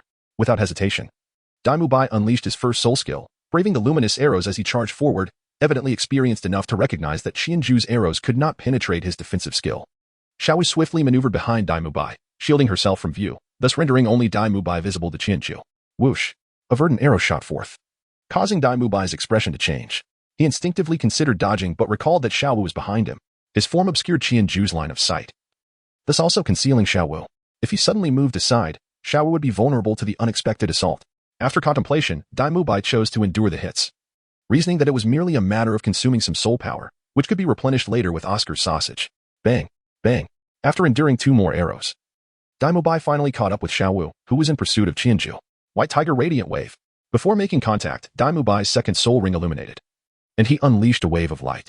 Simultaneously, he propelled himself towards Qianju's left side. It was clear that Dai Mubai's second soul skill was not intended for direct assault. The White Tiger Radiant Wave was straightforward and rarely hit its target when used face-to-face. His objective was to compel Qianju to reposition. As a formidable soul master with only two soul skills, one for attack and one for defense, Dai Mubai's decision to expend his soul offensive skill to maneuver Qianju was indeed decisive. Evidently, Qianju had not anticipated this tactic. Dai Mubai's predicted evasion direction led him directly into Qianju's proximity. However, Qianju remained unfazed, recognizing this encounter as inevitable, and promptly raised the Qianju Bao to counter. Unlike their previous encounter, Qianju was not inclined to hold back. He approached with precision, delivering strikes from the Qianju Bao with unwavering force, compelling Dai Mubai, who initially aimed to attack, to adopt a defensive stance. Yet, Dai Mubai was no pushover. While parrying, he skillfully ensnared Qianju's Bao with his tiger claws, exerting all his strength to temporarily immobilize Qianju's weapon, rendering him unable to move. The remainder of the confrontation was entrusted to Xiao Wu, for he was not alone in this battle. Xiao Wu seized the opportunity, leaping from behind Dai Mubai while he restrained Qianju's weapon, her long scorpion-tailed braid whipping towards Qianju's neck.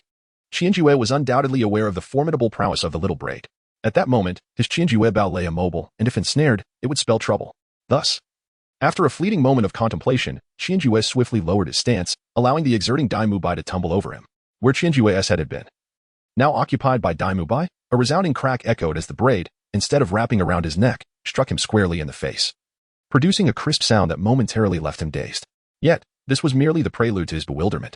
Seizing the opportunity, Qianjue rolled backward, bending his legs to gather momentum. As Dai Mubai remained momentarily disoriented, Qianjue propelled himself upward with a vigorous kick, simultaneously releasing his hold on the Qianjue bow. Whoosh! Thus, Dai Mubai was sent soaring into the air, propelled far away. While Dai Mubai was stunned by the braid's swiftness, Xiao was far from dazed. With Qianjue now on the ground and his weapon lost, she soared towards him, intent on ensnaring him with her agile techniques, ready to drag him to Tang San's arrival. Just as she was about to seize her prey, having already positioned herself above Qianjue, he extended his hand and swiftly evaded her grasp, creating distance between them. He then ascended rapidly, heading straight for Dai Mubai. It was evident that the wolf spirit was lending its assistance from the sidelines. Xiao called out to Tang San, signaling that the wolf spirit was no longer pursuing them but had instead appeared in this vicinity. Tang San had been closely monitoring the situation and, upon witnessing this, he immediately contemplated rushing to their aid. However, after taking a couple of steps, he hesitated. What if the moment he left, the wolf spirit turned back to seek Oscar? After all, the wolf spirit was elusive, and what if this was indeed Qianjue's diversionary tactic? Tang San pondered, glancing at the sausages in his hand, 6 in total. Xiao, how many more can you make? He inquired. I can still produce about 6, Oscar promptly responded, fully aware of his soul power's capacity. There is still half left. Tang San murmured, turning his gaze back to the ascending Dai Mubai, and resolved firmly. Xiao, continue crafting sausages here. If you come under attack, raise your hand and withdraw immediately. I must hasten over. Something feels amiss. With that, Tang San disregarded Oscar and sprinted toward Qianjue. Tang San's instincts were indeed correct. The situation for Dai Mubai was growing increasingly dire. After Qianju sent Dai Mubai flying, he too was carried aloft by the wolf spirit, charging towards Dai Mubai. Tang San and his companions lacked the means to remain suspended in the air, once airborne. They found themselves within Qianju's domain. Dai Mubai, recognizing this predicament, realized there was no leverage available to him in midair, rendering even the simplest evasive maneuvers impossible. Confronted by Qianju's fierce advance, he resorted to his utmost efforts, invoking his 2 soul skills, the White Tiger's Guardian Shield and the White Tiger's Radiant Wave, in a desperate attempt to thwart Qianju's approach. Yet, as previously mentioned, such straightforward attacks, executed openly, were nearly impossible to land on a target. Qianju merely swayed in the air alongside the wolf spirit, evading the onslaught, while Dai Mubai was abruptly struck by a fierce pain radiating from his abdomen, causing his already descending body to be propelled upwards once more, an attack from the wolf spirit. Qianju, utilizing the lightness granted by the left leg bone of the spirit tail fox, significantly reduced his own body weight, allowing him to continue his momentum towards Dai Mubai even after the wolf spirit had departed. In this moment, Dai Mubai found himself involuntarily hunched over.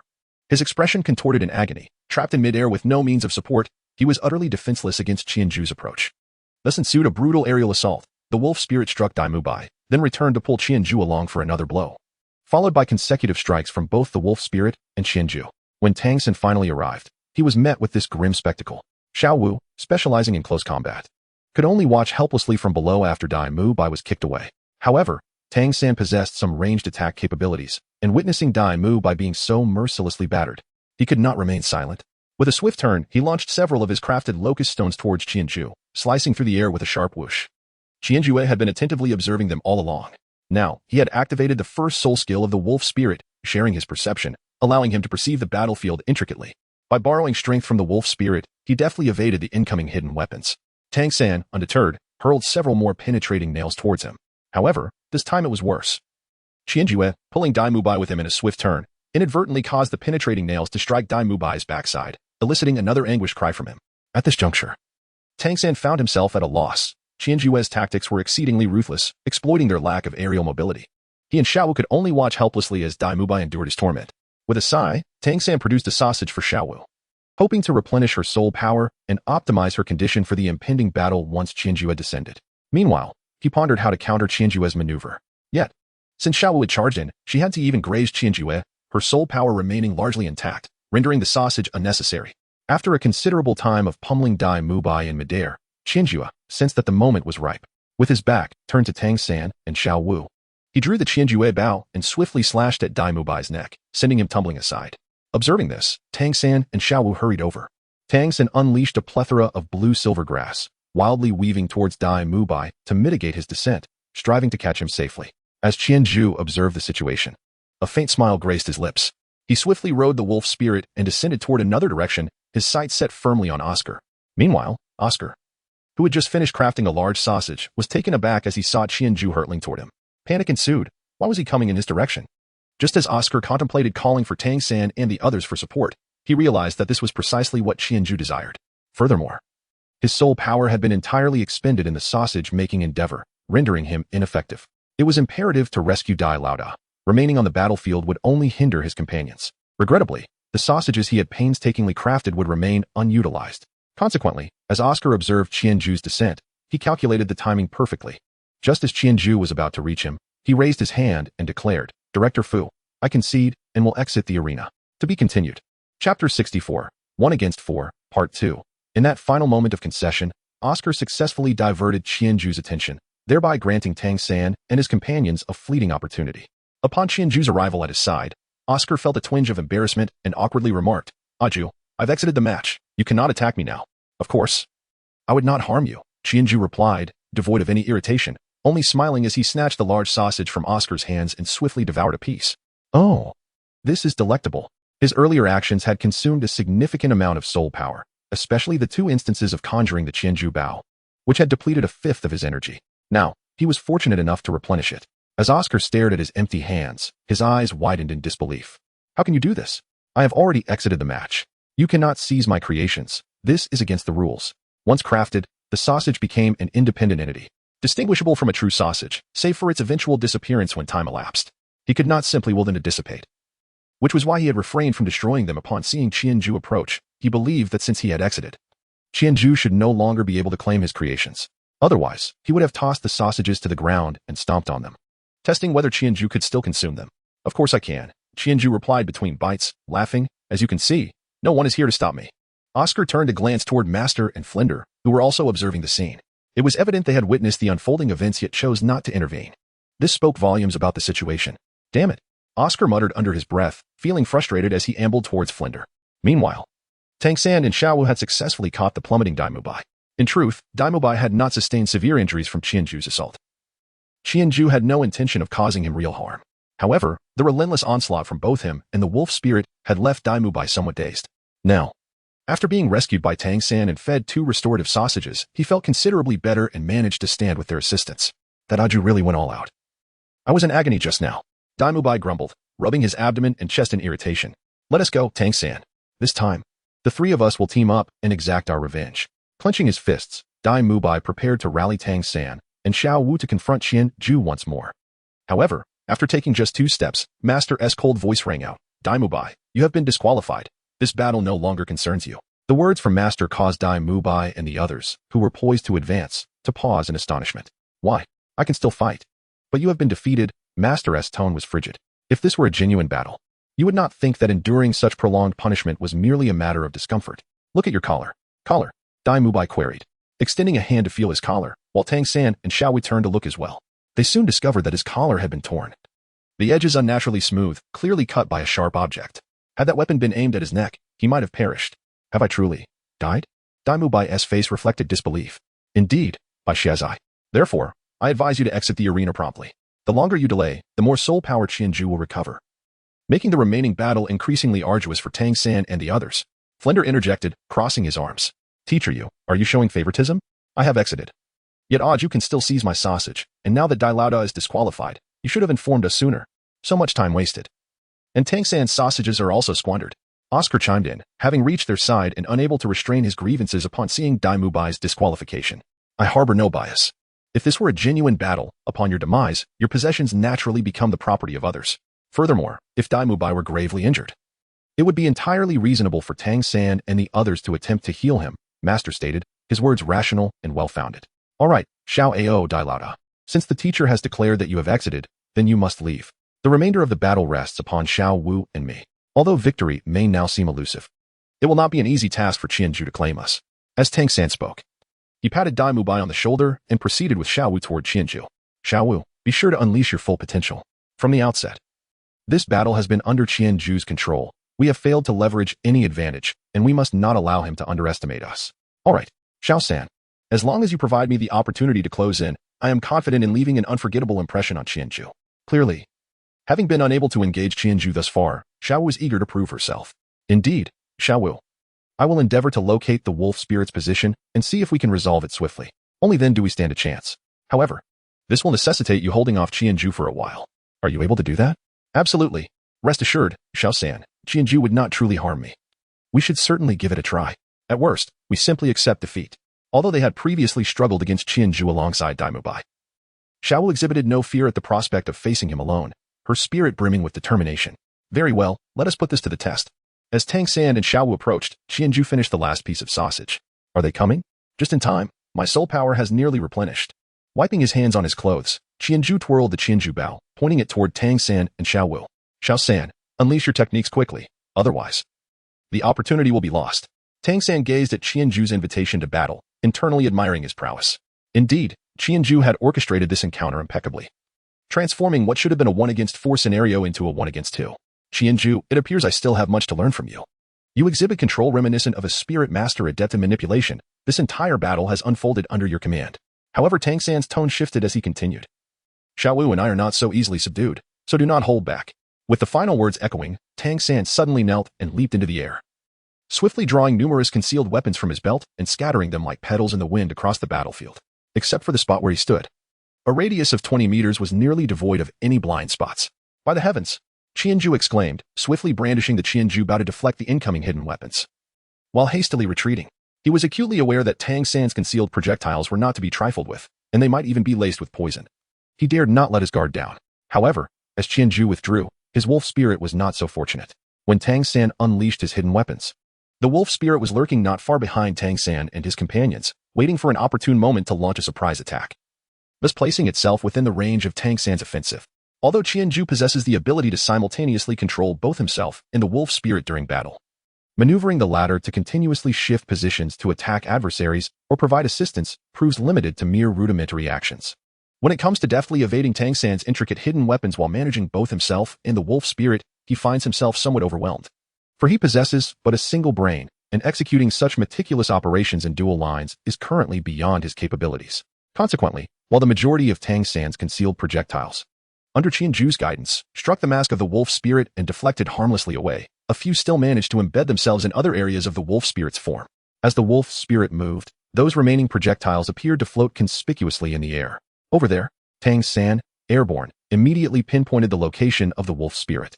With a commanding shout, he swiftly dispatched 3 strands of blue-silver grass, each hurtling towards the trio of the wolf spirit, Xiaowu, and Qianju.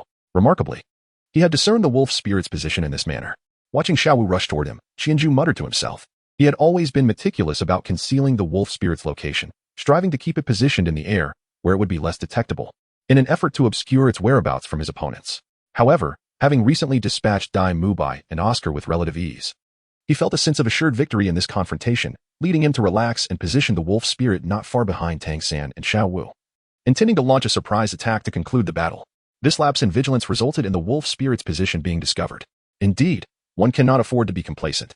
Nevertheless, the predicament is not overly grave. If they have found the wolf spirit, does that mean they can overcome me with their sheer strength? As Qianju contemplated, he chose to advance rather than retreat, directly approaching Xiaowu.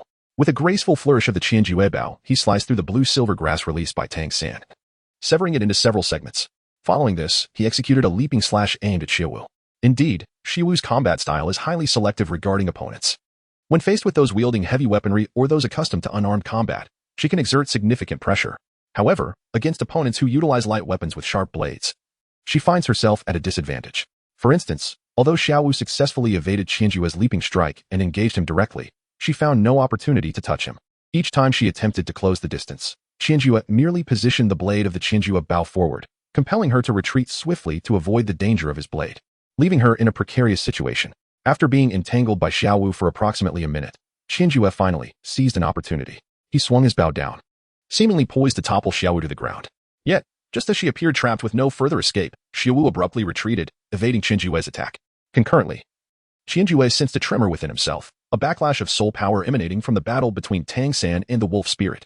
Coughing slightly, upon witnessing Xiaowu retreat to Tang San's side, Qianju decided to reveal the wolf spirit, summoning it back to his side. Currently, the wolf spirit had indeed been subjected to a rather unfortunate beating by Tang San. In truth, given its attributes and strength, it would have had no trouble battling an average soul master alone. Most would not stand a chance against it. Yet, it was now pitted against Tang San, the protagonist, who employed various hidden weapons, Tang Sek techniques, and ultimately struck it on the head with the Haotian hammer, deforming its mask. How pitiful. Qianju casually removed several hidden weapons from the wolf spirit's head, stroking it gently. Phew. Xiaowu, are you all right? Tang San, seeing Qinjue pause, exhaled deeply and inquired about Xiaowu. He felt uneasy about allowing Xiaowu to face Qinjue alone, so he had remained vigilant, only intervening at the last moment to pull her away with blue-silver grass when she seemed in peril. It appeared that facing Qinjue alone was indeed too strenuous for Xiaowu, as she could only endure for a minute. Meanwhile, on his end, he had unleashed a full-on assault on the wolf spirit for a minute, utilizing hidden weapons, Tang sect techniques, blue-silver grass, and even the Haotian hammer. Yet it still seemed insufficient to disperse the wolf spirit. Continuing in this manner would likely yield no better results. 2 tasks, neither accomplished. Tang San and Xiaowu exchanged glances, both reflecting the helplessness in each other's eyes. It seemed there truly was no feasible way to secure a victory. Qinjue was simply too formidable for them at present. All right. Let us cease for now. This battle concludes here. At that moment, the master finally spoke, calling an end to the practical exercise. Upon hearing this, Tang San and Xiaowu exchanged glances once more, resignedly accepting the decision, as they were at a loss for how to proceed further. When Qinjue witnessed Tang San and Xiaowu concede, he also retracted his martial spirit. In the place where the wolf spirit vanished, a hidden weapon fell, producing a series of metallic clinks. All right, gather around everyone. Let's discuss your perspectives on this battle, the master called, urging the group to assemble and share their insights. However, several remained silent, seemingly at a loss for words. What is the matter? Please, speak up. Anything regarding this battle will do, the master prompted again. But still, no one spoke. Fine, since you are hesitant to share, I shall offer my thoughts briefly. First, Xiao San, I believe there were certain issues with your tactical arrangements. If your intention was to leverage Oscar's recovery capabilities in combat, why, upon witnessing Dai Mubai in peril, did you abandon Oscar to provide support? Consequently, Oscar's remaining sausages fell into Xiao Ju's hands. The energy expended in Xiao Ju's earlier maneuvers was certainly substantial. Had he not received the sausage's recovery later, you and Xiao Wu might have truly had an opportunity to defeat him. This reflects a lack of thorough tactical execution and decisiveness on your part, which you must be more mindful of in the future. Now, regarding Oscar, your operational space during this battle was limited, leading to a singular issue. Do not impose your own perceptions onto others. Although you believe that once you exited, Xiao Ju could not seize your sausages, that was merely your wishful thinking. Always remember, if you can make a decision, do not leave it to others to determine. Do you understand? Understood, teacher Yu. This was indeed my oversight, Oscar acknowledged, realizing that failing to destroy the sausages and instead aiding Qianju was a foolish mistake. And what of me, master? I was eliminated at the onset. I must have many issues, Dai Mubai interjected, eager to discern his shortcomings. No, quite the opposite. Although you were the first to exit the battle, I believe you performed admirably as a powerful attack-type spirit master, effectively restricting Xiao Ju's weapon. It was merely that you and Xiao Wu lacked coordination, allowing Xiao Ju to seize the opportunity. This situation will gradually improve as you train together more. Your issues are minimal. On the contrary, Xiao Wu, the master turned to her with a serious demeanor. Your combat style is excessively restrictive. Throughout the entire battle, you did not even graze Xiao Ju. This is a reflection of your own capabilities. You lack the means to engage forcefully in close quarters. Therefore, you must devise ways to compensate for this deficiency in your soul skills. Otherwise, you will encounter numerous setbacks in the future. Xiao Wu nodded, acknowledging this. Her mind already formulating ideas for a skill that could adequately address this flaw, though it would require her third soul ring to be effective. Finally, Xiao Ju, you performed exceptionally well in this battle, maintaining control throughout. However, remember, at no point should you lower your guard until victory is assured. Do you understand? Understood, teacher. All right. Everyone, let us perk up. Recognizing problems is a positive sign. ISNT that the very purpose of our training? The master encouraged, noticing the group's spirits were notably low. He was well aware of the reason. Facing 4 opponents alone and still performing admirably would naturally leave them feeling somewhat disheartened. In truth, it is entirely normal that you were unable to prevail. Particularly you, Xiao San. Your twin martial spirits are identical to Xiao Ju's, both capable of attaching dual soul rings. However, both your father and I hope you will wait until your soul power level increases before attaching them. This way, your strength will undergo a qualitative leap in the later stages, potentially surpassing Xiao Ju. The same applies to you, Dai Mubai, Oscar, and Xiao Wu. Your talents are exceptional. The current disparity between you and Xiao Ju is merely due to your soul power levels being too low, making Xiao Ju's for soul rings attributes appear overwhelmingly strong. This situation will gradually diminish as your soul power levels increase. Therefore, do not underestimate yourselves, understood? Understood. They responded in unison. With the Master's explanation, their fighting spirit was rekindled. Excellent. The master gazed at the group of children before him, filled with confidence. With their talent and dedication, he believed that they would astonish the entire world in the near future. To be continued. Chapter 65, for years later. Shrek Academy. The playground buzzed with activity. Form an orderly line. Everyone, come one by one to Mr. Lee for bone age assessment. Dai Mubai shouted. maintaining order amidst the crowd as registration day had arrived at Shrek Academy. After 4 years of development, Shrek Academy had transformed from its former dilapidated state. The once rickety fence had evolved into a sturdy wall, and the entrance now featured a newly constructed stone archway, adorned with the words Shrek Academy, painstakingly inscribed by Flinder himself. While a careful comparison would reveal that Shrek Academy still lagged behind elite Spirit Master academies, it now boasted various dormitories, a dining hall, classrooms, and even training equipment, all newly built and fully equipped. This transformation was largely attributable to Qianju and Daimubai. Time flew by, and within these 4 years, Qianju had reached the age of 13, attaining a soul power level of 37. Daimubai excelled even further, reaching a soul power level of 39. On the verge of breaking through to Soul Master, likely to soon set a record for the youngest to achieve this milestone in Shrek Academy's history. Of course, how long he could maintain this status remained uncertain, just as he had recently broken the record for Soul Ancestor. Qianju had now established the 11-year-old record for breaking through to Great Soul Ancestor, an achievement likely to remain unmatched for years to come. As for the other three, Tang San, Xiao Wu, and Oscar, they had all recently surpassed the 30-level mark, with Oscar being the fastest, achieving it a month prior. The master planned to embark with the students to the Stardow Forest to hunt for soul rings following the registration period, and if new students were admitted this year, it would also be an opportunity to integrate them into the Shrek team. Not qualified, you may leave. Next, Mr. Lee stated blandly after assessing that the child before him was over 14 years old. What? Teacher, my son ranked among the top in the junior academy. And his first soul ring is a 100-year one. How can he be unqualified? The incredulous parent exclaimed. All right, what is your son's soul power level? Has he surpassed 25? Is he on the verge of reaching Soul Master? What? The threshold? Oh, he is close. My son's soul power is already at 19. Once he acquires his second soul ring, he will become a great soul master. Mr. Lee rolled his eyes. I was referring to soul master, not great soul master. Which is why I deemed your son unqualified. What? Soul master? You require a student to possess the strength of a soul master to enroll? Are you recruiting teachers or students? If one possesses the power of a soul sovereign, why would we need to attend school? What kind of academy is this? With such stringent requirements? Facing the ire of the parents, Li Yusong calmly exhaled. Mubai, upon hearing his name, promptly responded, releasing his martial soul. For years had passed, and Mubai's physique had grown more imposing. Coupled with the enhancement from his martial soul transformation, he emanated a formidable presence, causing the irate parents before him to instinctively retreat a few steps in fear. Li Yusong gestured towards the 2 yellow and 1 purple soul rings beneath Mubai's feet. Do you see this? At the age of 14 and above, this is the standard for our academy. Your child at 14 has yet to reach the rank of Great Soul Master. Thus, I declare him unqualified. Is there an issue with that? By the way, Mubai, didn't we post the admission requirements? Why do these parents still bring their ordinary children here? Well, perhaps they think our standards are merely jest. Mubai replied with a hint of exasperation. After all, it's rare to find a genius under 13 with soul power exceeding level 25. However, Li Yusong was unfazed. Where's the shortage? Isn't our academy always like this? Regardless, I shall make an announcement. Otherwise, testing each child individually would be too cumbersome. Frankly, I believe Flinder should have waived the non-refundable registration fee. That would discourage so many from coming. With that, he rose from his seat, gazing at the long line of applicants, and unleashed his martial soul, a staff engraved with dragon patterns swiftly manifested in his hand. With a resounding thud, he struck the dragon patterned staff against the ground, unleashing the aura of a soul emperor without reserve. The murmuring crowd fell silent. Parents, have you not even glanced at our registration guidelines for Shrek Academy? Do you know what Shrek means? It signifies monster. Our academy exclusively admits monsters. If your child is over 13 years old and possesses less than 25 levels of soul power, do not waste your time. Next, with that, Li Yusong sat down and waved his hand, signaling the stunned children and their parents to leave. Following his proclamation, the line of applicants erupted into chaos. They had indeed read the admissions brochure but had doubted the stringent standards. Now, hearing the admissions officer state it directly, they realized their children were unlikely to gain entry.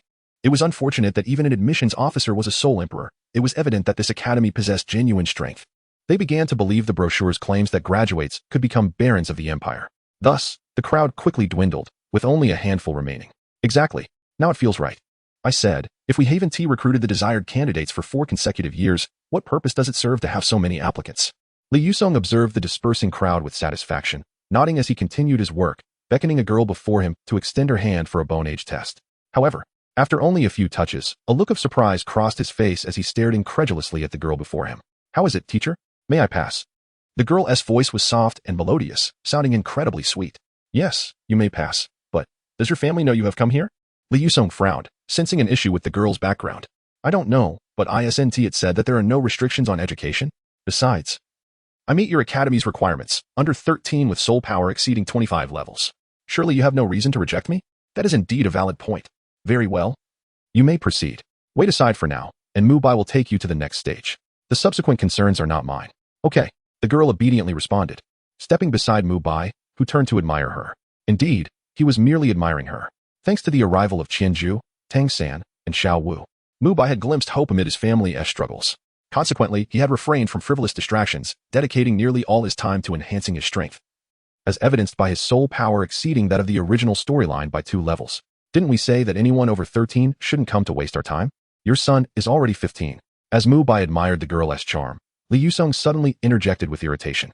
Yes, he is 15, I know, but teacher, my son not only meets the 25 level requirement, but both his soul rings are also of the 100-year variety. Kindly consider this. It turned out that the child currently being tested was indeed over 15. But the parent believed that since his child met the required soul power and possessed 100-year soul rings, he should be allowed to stay. Observing the humble demeanor of the parent, Li Yusong suppressed his annoyance. After all, he understood the parent's intention was for the best of their child. This is not a matter of leniency. Perhaps your child has great potential, but he is still a distance from being a monster. Forcing him into this environment may harm him. Look at our students. This one, Mubai, is also 15, yet his soul power has reached 39 levels. With such a disparity, how could they possibly coexist? I suggest you consider enrolling him in another academy. If he is as capable as you claim, other institutions should readily accept him. Hearing Li Yusong's earnest advice, the parent glanced at his child, who no longer exhibited the confidence he once had in junior academy, but instead looked timidly at Mubai. He seemed to grasp Li Yusong's words. Thank you for your counsel, teacher. I have been too stubborn. Come, son, after waiting in line for so long. You must be hungry. Let us go eat, and then we can visit that academy, Songhui, which is reputed to be quite good and should suit you. After expressing his gratitude to Li Yusong, the parent turned with his son and left Shrek Academy, their faint conversation lingering in the air. To be continued. Chapter 66. The Gathering of the 7 Oddities next. The departure of that parent drew little attention, and the admissions process at Shrek Academy continued. One by one, others approached for bone age testing, yet like that parent, they too were parents of children who had not met the standards but retained unwavering confidence in their offspring. Li Yusong refrained from further outbursts. After all, what if he encountered a particularly exceptional child? Nevertheless, he also did not feel the need to offer further counsel. Unqualified meant unqualified. And he directed those individuals to leave. Those individuals remained obedient, as no one dared to provoke the wrath of a soul emperor, until a serene young girl stepped forward. In that fleeting moment, Dai Mubai's gaze, which had been admiring the girl beside him, swiftly shifted to her, his eyes glimmering with an unusual brilliance. What is this sensation?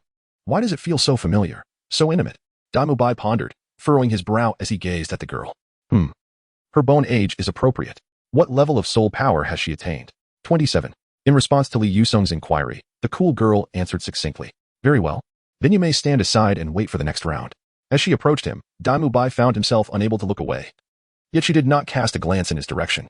Finally, unable to contain himself, he inquired, Excuse me, may I ask what your martial spirit is? At this, the cool girl turned her head, but instead of answering, she posed a question of her own. Your soul power has reached level 39? Dai Mubai was taken aback. Yes. But why do you ask? Yet she offered no further reply, instead muttering to herself, 3 years short, 39. It seems time has not been wasted. What do you mean by 3 years short? What do you mean time has not been wasted? Dai Mubai's confusion deepened. The cool girl finally addressed his initial question directly. My martial spirit is the nether cat. With that singular statement, she turned away, disregarding Dai Mubai once more.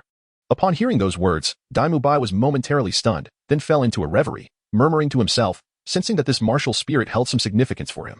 The nether cat.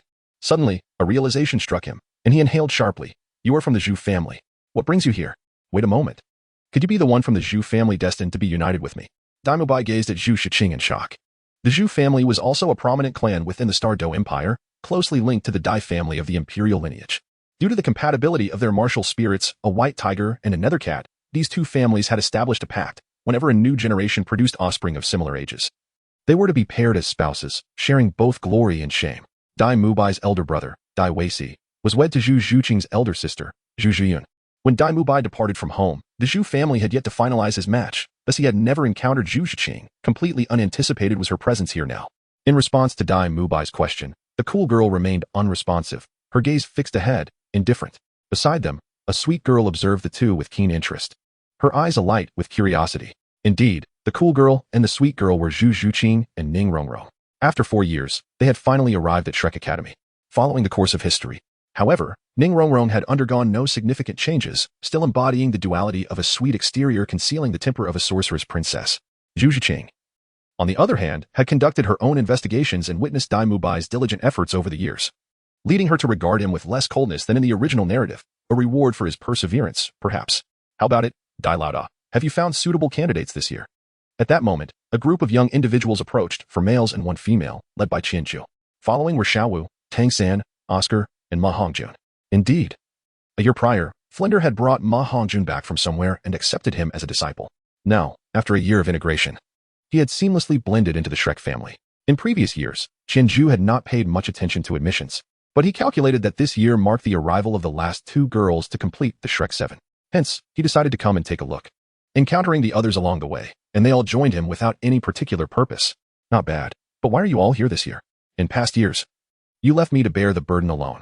And you, Fatty, haven't you gone to find your girlfriend? Ah, don't mention it. Sui Hua couldn't stand me either. We broke up. Sigh, I'll have to frequent the brothels again.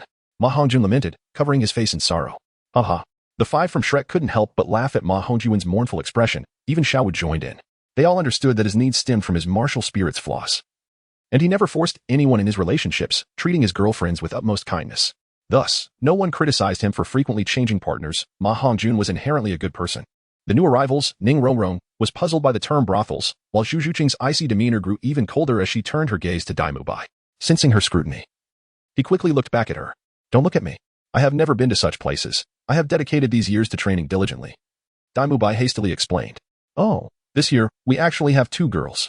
Hello, I am Oscar. May I ask your names? Oscar had just noticed the 2 girls beside Dai Mubai, one with a sweet bob and the other with long, straight black hair, both rare beauties, and promptly introduced himself. Zhu Zhiqing. The perpetually aloof Zhu Zhiqing merely stated her name. I am Ning Rongrong. It's a pleasure to meet you. Are you all students of Shrek Academy? Ning Rongrong displayed a more approachable demeanor, enthusiastically greeting everyone. Hee, hello. I am Xiaowu. We are all students of Shrek. However, don't mind that sausage, uncle. He asked rather lewd. Have you all passed the first round? Xiaowu smiled as she approached the 2 girls. Currently, among the 6 Shrek students, she was the only girl. The girls' dormitory had her alone every night, and she could no longer share a bed with Tang San. Thus, she eagerly welcomed the addition of new female companions. Qianzhu also admired Ning Rongrong and Zhu Zhiqing openly, internally marveling. Indeed, these are Ning Rongrong and Zhu Zhiqing, both exceptionally beautiful, each possessing unique qualities. No wonder Dai Mubai and Oscar fervently pursued them in the original tale. Finally, with the arrival of these 2, the Shrek 7. No, with his inclusion, it ought to be the Shrek 8, had finally gathered together. Alright, it seems this year only 2 candidates met the requirements. Mubai, please escort them to the master. I shall take my leave to rest, my old bones can't take it. At that moment, Li Yusong had concluded the assessments for the remaining children. Yet, due to the Academy's heightened standards, only Zhu Zhiqing and Ning Rongrong qualified, leaving one to ponder the whims of fate. Understood. Teacher Li, we shall head over now. After Dai Mubai acknowledged Li Yusong, he turned to Zhu Zhiqing and Ning Rongrong, saying, let us go, follow us. I will take you to find Teacher Yu. As long as you can pass Teacher Yu's test, you will be able to join Shrek. Yes, let us go meet the master. Once we do, we will be partners. Once they were allowed to proceed, Xiaowu eagerly took hold of one of them, bouncing joyfully as she led Ning Rongrong and Zhu Zhiqing toward the back of the playground. The boys exchanged glances, sharing a resigned smile, and trailed behind. To be continued. Chapter 67. Choices. The boys followed Xiaowu and the 2 girls at a leisurely pace until they reached a clearing outside the Master's dormitory.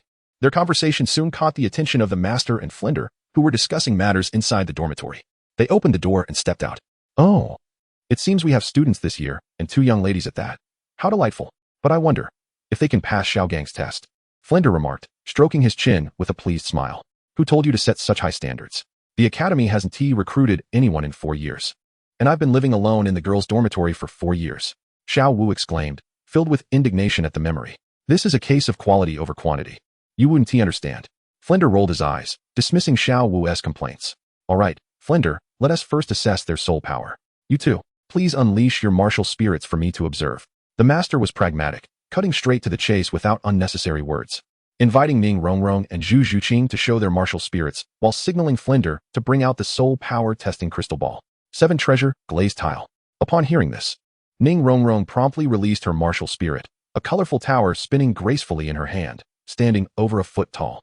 My soul power is currently at level 26, possessing 200-year soul rings that provide a 30% boost to strength and speed. As she introduced herself, She stepped forward and placed her hand on the crystal ball Flinder had just retrieved. Instantly, a radiant light emanated from the crystal ball, indicating her soul power was indeed around level 26. How surprising.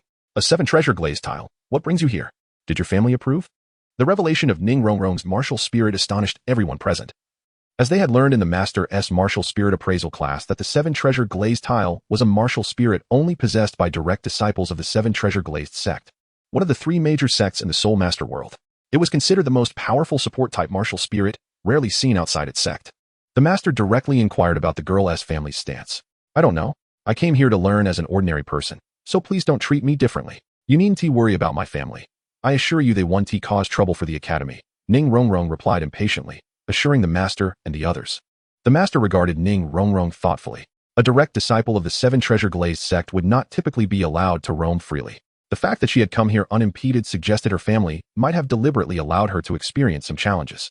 This girl, Ning Rongrong, must hold a significant status even among direct disciples. However, since she had registered at Shrek Academy, they would not let go of an opportunity to recruit someone with such a prestigious support-type martial spirit. The master leaned closer to Flinder and whispered a few words. Flinder, surprised, glanced at him before nodding and departing the scene without a word, leaving everyone perplexed. Well, all right then, your martial spirit and soul skill seem fine. Now, child, what about you? The master shifted his attention to Zhu Zhuqing without further elaboration. My martial spirit is the ghostly spirit cat, a level 27 agility attack-type soul master. Zhu Zhuqing replied as she released her martial spirit, a sleek, black cat-like soul beast that flashed past her before enveloping her. Her eyes transformed, one turning emerald green and the other cerulean blue, while sharp, claw-like spikes emerged from her hands. The ghostly spirit cat, you are here. To find Daimubai? The master was taken aback, quickly recognizing the connection between Zhu Zhuqing's martial spirit and the royal white tiger martial spirit of the Star Luo Empire. He realized her purpose for coming here the moment she unleashed her martial spirit. No, I am here to enhance my strength. However, Zhu Zhuqing's aloof demeanor made it impossible for her to admit that she had come for Daimubai, so she stubbornly lied, claiming she was there solely to improve her abilities. Very well, your soul skills should be satisfactory as well. Perfect, one of you is an agility attacker, and the other is support. For the practical test, you may choose between Xiao Zhu and Daimubai. As long as you can endure for the duration of a stick of incense against them, you will pass. Upon learning that Zhu Zhuqing hailed from the Zhu family, the master ceased further scrutiny of their soul skills, recognizing that families like the 7 treasure glazed sect and the Zhu family would have their initial soul skills thoroughly tested and well established. Thus he began arranging their practical challenge to observe their performance in battle. Upon hearing the master's words, Qianzhu promptly stepped forward, standing alongside Daimubai, allowing Zhu Zhuqing and Ning Rongrong to make their choice. His heart raced with excitement. Over the years, the other members of the Shrek's 7 Devils had become intimately familiar with one another, leaving only the newcomers, Ning Rongrong and Zhu Zhuqing, somewhat enigmatic to him. He secretly hoped they would choose him, as it would present an excellent opportunity to gauge their abilities. Choose me. Choose me. Daimubai silently mouthed, urging Zhu Zhuqing with meaningful glances. Beside them, Xiao Wu, Ma Hongjun, and Oscar held their breaths, awaiting the decision of the 2 women. I choose him. I choose him. However, when Ning Rongrong and Zhu Zhuqing exchanged glances, they both, in unison, opted for Qianzhu. Ning Rongrong, having witnessed Daimubai unleash his martial soul, recognized that his soul power had reached the 39th level. In contrast, the one named Qianzhu appeared younger than Daimubai, indicating that his soul power would likely be inferior, making the encounter ostensibly easier. Zhu Zhuqing, misinterpreting Daimubai's gestures as an indication that choosing him would afford her leniency, felt her pride surge and resolutely declined such an offer. Thus, both women ended up selecting Qianzhu. Alas, Oscar slapped his forehead in dismay. Ma Hongjun grimaced, painfully recalling the torment inflicted by Qianzhu's wolf spirit. Even Tang Sen shook his head, lamenting the misfortune that had befallen them. Oh dear, Qianzhu, be gentle. If possible, please refrain from using your wolf spirit, Daimubai sighed, beseeching Qianzhu to exercise restraint. Fear not, my friends. I am quite tender-hearted, Qianzhu assured with a smile, patting Daimubai on the shoulder as he stepped forward. Observing the situation, the others quickly retreated, clearing the area for the impending duel among the 3 combatants. Zhu Zhuqing and Ning Rongrong noticed the crowd's reaction, sensing they had perhaps made an ill-fated choice. Yet, in the absence of combat experience, who could definitively deem it a mistake? Having made their selection, they resolved not to harbor regrets. At worst, they would simply face defeat. Release your martial soul quickly. We are ready to engage, Zhu Zhuqing declared, adopting an attacking stance as she faced Qianzhu, seemingly poised to pounce at any moment. Huh. Very well, Qianzhu replied, eager to ensure the 2 young ladies did not feel belittled. He promptly unleashed his martial soul, extending his hand as the Qian-Ju bao materialized before him. 3 soul rings, 2 yellow and 1 purple, slowly revolving at his feet. A bao-type martial soul? Zhu Zhuqing pondered, perplexed. Shouldn't this be a long-range agility-type soul master, one that she could counter? Why then did those around her exhibit such expressions? Regardless, there was no time for doubt. She resolved to initiate the attack. Shaking off her chaotic thoughts, Zhu Zhuqing called out and dashed toward Qianju, leaving behind a fleeting shadow. Attention! To be continued. Chapter 68. The battle. The 7 treasures are renowned, the second being speed, the first being strength. As Zhu Zhuqing surged forth, nearing Qianju, Ning Rongrong activated the 7 treasure glazed tile pagoda, consecutively releasing her second and first soul skills. 2 beams of colorful light shot forth from the second tier of the pagoda, swiftly merging with Zhu Zhuqing's being, enhancing her speed remarkably, allowing her to reach Qianju half a second faster than before. One must not underestimate this half second. Such a minor time difference might render the opponent unable to react or lead to a misstep, thus creating an opportunity for victory. However, Qianju's current prowess had transcended the realm of exploiting such minor oversights in battles of equal standing. As Zhu Zhuqing's claws lunged toward him, Qianju calmly raised his right hand, firmly grasping her wrist. Ah, quite slippery, Qianju mused inwardly. Zhu Zhuqing, unwilling to relent, attempted to break free twice, but, upon failing, utilized the grip on her wrist to propel herself upward, coiling into a ball. At the apex of her jump, she forcefully extended her body, launching both feet toward Qianju's head. My word. Qianju swiftly intercepted the kick with his bao-bearing hand, then relinquished the Qianju bao to seize one of Zhu Zhuqing's ankles.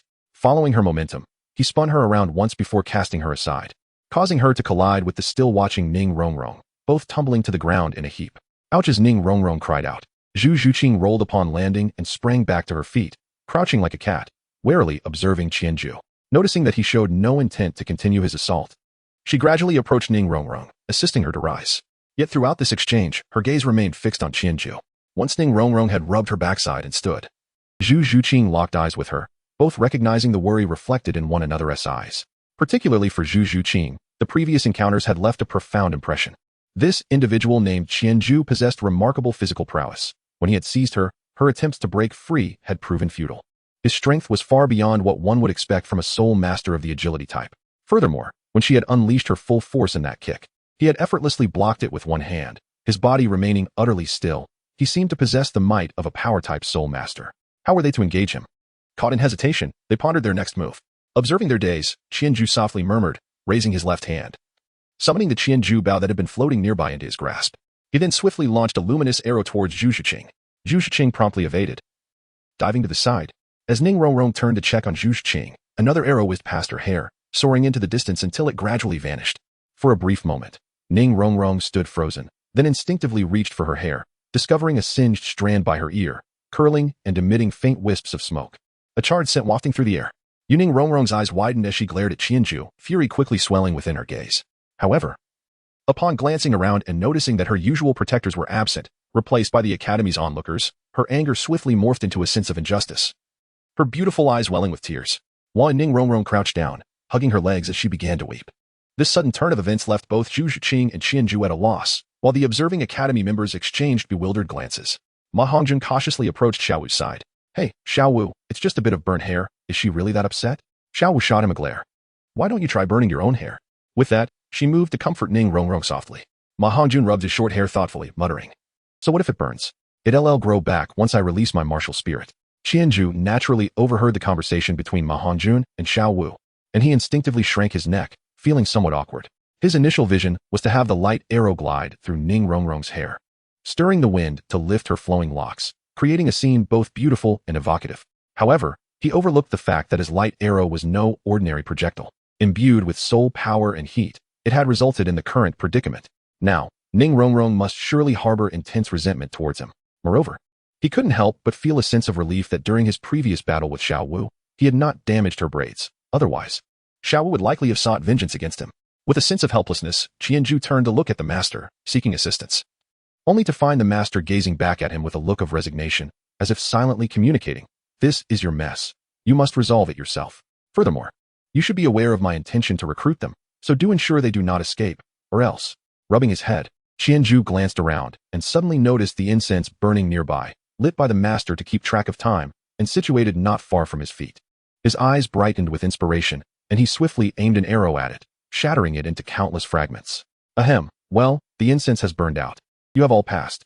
From this moment forth, you are students of Shrek Academy, correct, Master? The Master rolled his eyes in response. You are the examiner. If you declare they have passed, then they have. Well then, Xiao Wu, please escort Ning Rongrong and Zhu Zhuqing back to the girls' dormitory. The rest of you, disperse and prepare. We shall gather at dawn tomorrow to embark on our journey to the Star Doe Forest. Yes, the crowd responded in unison, particularly Oscar and the others, who had long awaited this day, having already reached the pinnacle of their soul power. Qianju watched the departing boys and girls, scratching his head. Ultimately, he decided to catch up with Oscar and the others. Ning Rongrong was still in a huff. It would be better to apologize once she had calmed down. Observing Ning Rongrong being supported by Xiao Wu towards the girls' dormitory, the master shook his head. It seemed that this girl held a significant position in the Seven Treasure Glazed Tile School. Otherwise, she wouldn't have developed such a headstrong temperament. It was concerning that she could abandon the fight over a slight grievance. He wondered if she could remain here. If she did, her willfulness would need to be corrected. With a sigh, the master slowly returned indoors. Meanwhile, in the woods outside the academy, Flanders stood before a young man clad in white attire, typically lazy-eyed. He now fixed a stern gaze upon the youth. Caught by Flanders, the young man was somewhat taken aback and could only manage an awkward smile.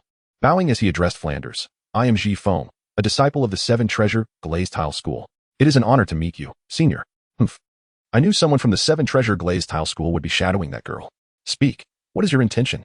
Why has your precious disciple come to participate in our Shrek Academy's enrollment? Senior Flanders, please do not be angry. The young lady admires your academy's unique teaching methods, which is why she left home to enroll. Our sect master has sent a letter for you, the young man replied, producing a letter addressed to Director Flanders from his bosom and handing it over. The sect master. Flanders squinted, opening the letter with a mix of skepticism and curiosity. As he read, his eyes widened in disbelief.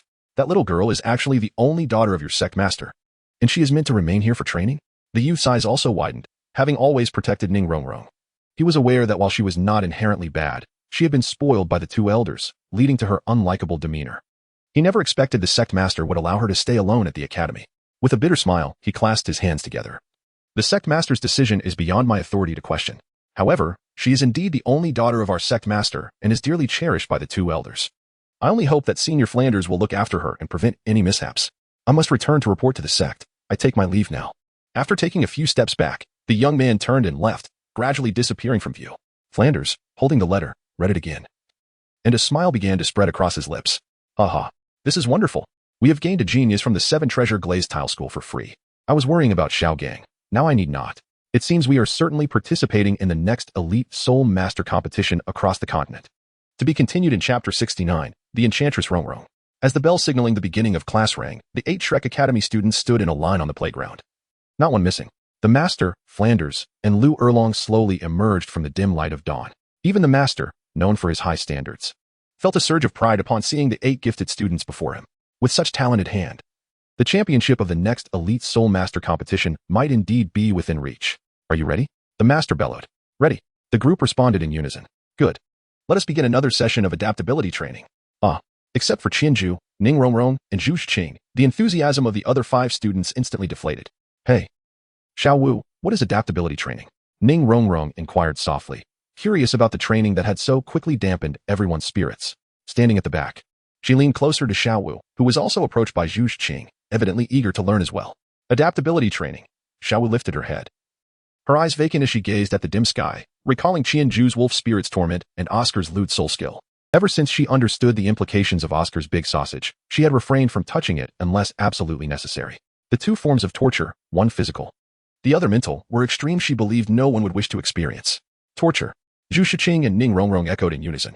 Ning Rongrong recalled her past mischiefs, like placing snakes in her grandfather's bed or dyeing the few strands of her grandfather's hair in garish colors. Back then, both her grandfather and Bone Grandpa had claimed she was torturing them. Zhu Zhuqing thought of the family feuds, the deceitful maneuvering. Those were cruel tortures in her eyes. Both girls frowned in trepidation. All right, Qianju, release your wolf spirit, but do not let it manifest. Everyone extend your hands. Remember, no sudden movements. Especially the 2 of you, the master instructed as he stood before Zhu Zhuqing and Ning Rongrong. The adaptability training for the wolf spirit had evolved from inflicting wounds to gentle bites that could inflict pain without causing harm. The master intentionally withheld details from Ning Rongrong and Zhu Zhuqing, aiming to leave a profound impression on them. Sighing, seeing the others resignedly extend their arms, Zhu Zhuqing and Ning Rongrong had no choice but to follow suit. As the boys ahead squeezed their wrists, Making peculiar sounds, Ning Rongrong and Zhu Zhiqing grew increasingly anxious. Finally, it was Zhu Zhiqing's turn. She gripped her arm tightly, bracing for the impending mysterious torment. MMM. Suddenly, a sharp pain surged from her forearm, compelling her to instinctively withdraw her hand. Yet, recalling the master's advice, she endured and slowly retracted her hand, revealing deep bite marks on her forearm. Ning Rongrong, witnessing Zhu Zhiqing crouch down, felt her fear and tension escalating. At that moment, Xiaowu suddenly grasped the outstretched arm and gently pulled it back, cradling it tightly against her chest, her head bowed, gritting her teeth in evident agony. What kind of training is this? Is it painful? Ning Rongrong felt the oppressive pressure closing in, on the verge of tears. Suddenly, a piercing pain shot through her wrist. Having always been pampered, she had never experienced such suffering.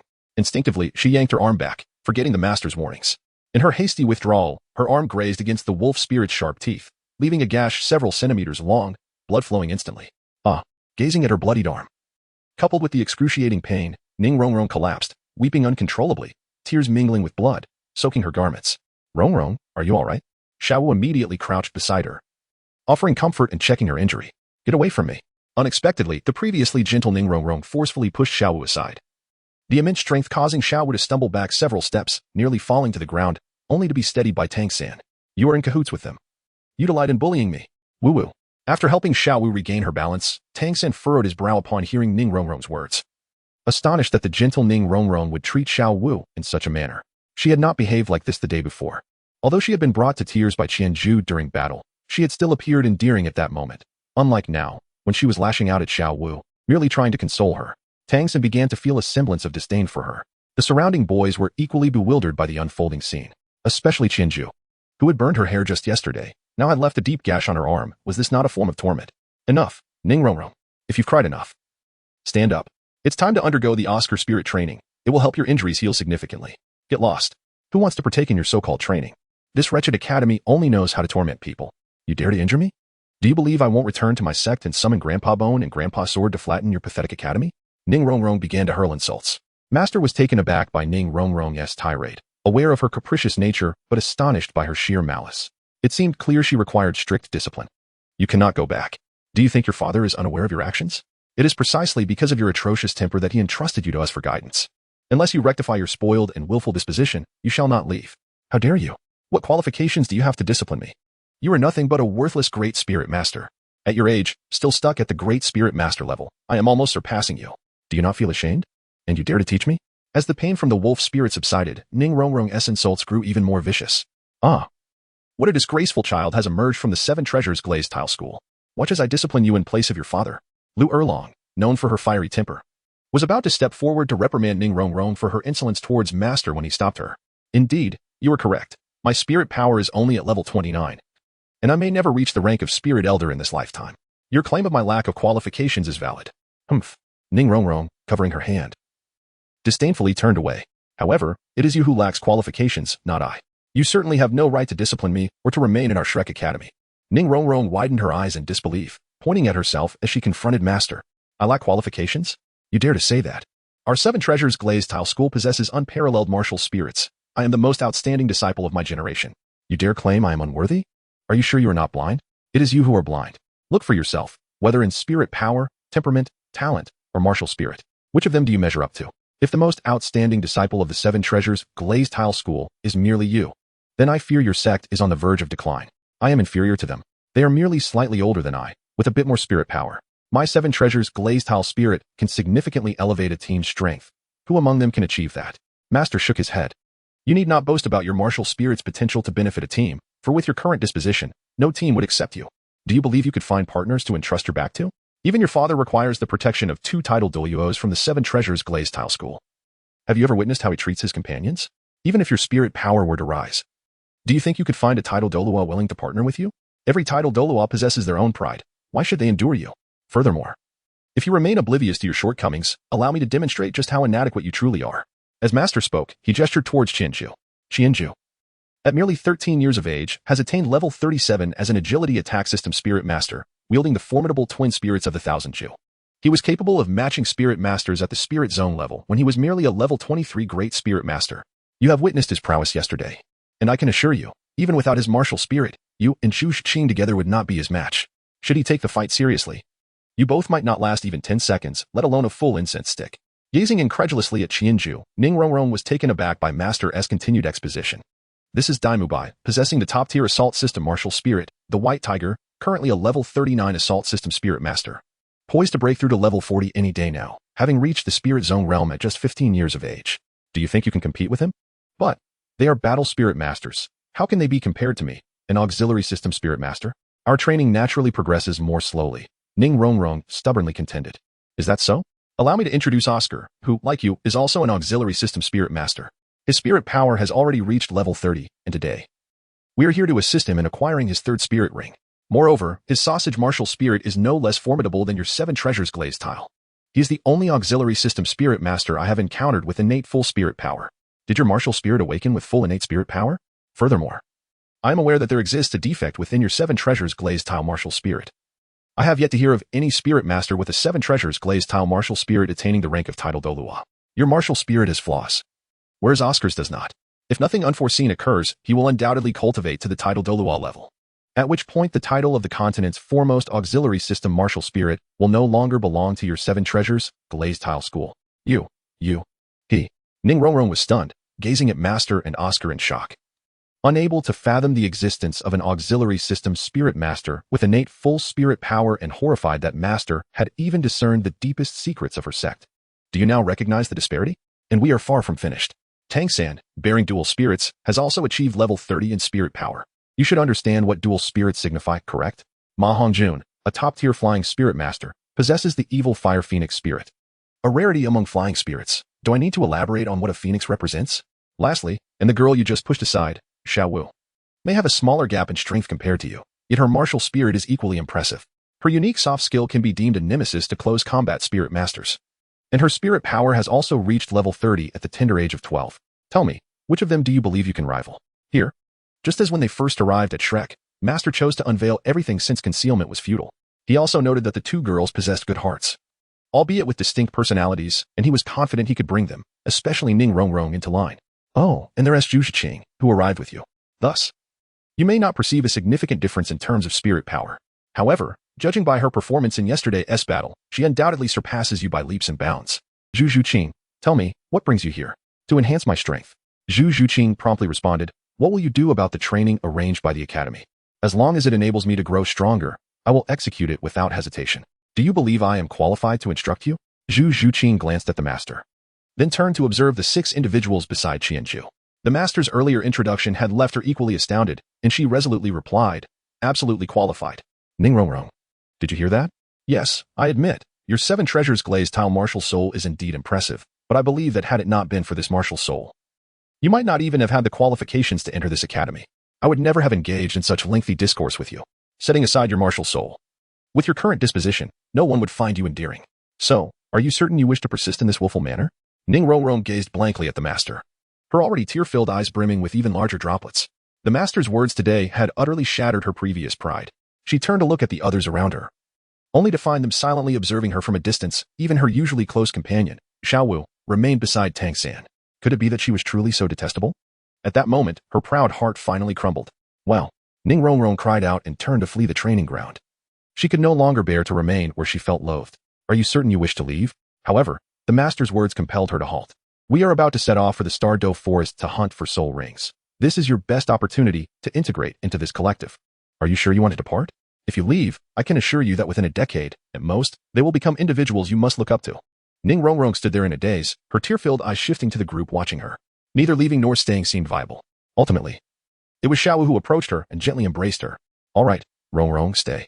If you can temper your willful temperament, everyone will accept you. Ugh. Ning Rongrong sobbed as she looked at Xiao Wu, meeting her sincere gaze. Is that true? Yes, of course, it is true. They are all wonderful people. Ning Rongrong looked at Xiao Wu, the girl she had just pushed away, and suddenly realized how insufferable she had been. Wow, Xiao Wu, I'm sorry. To be continued.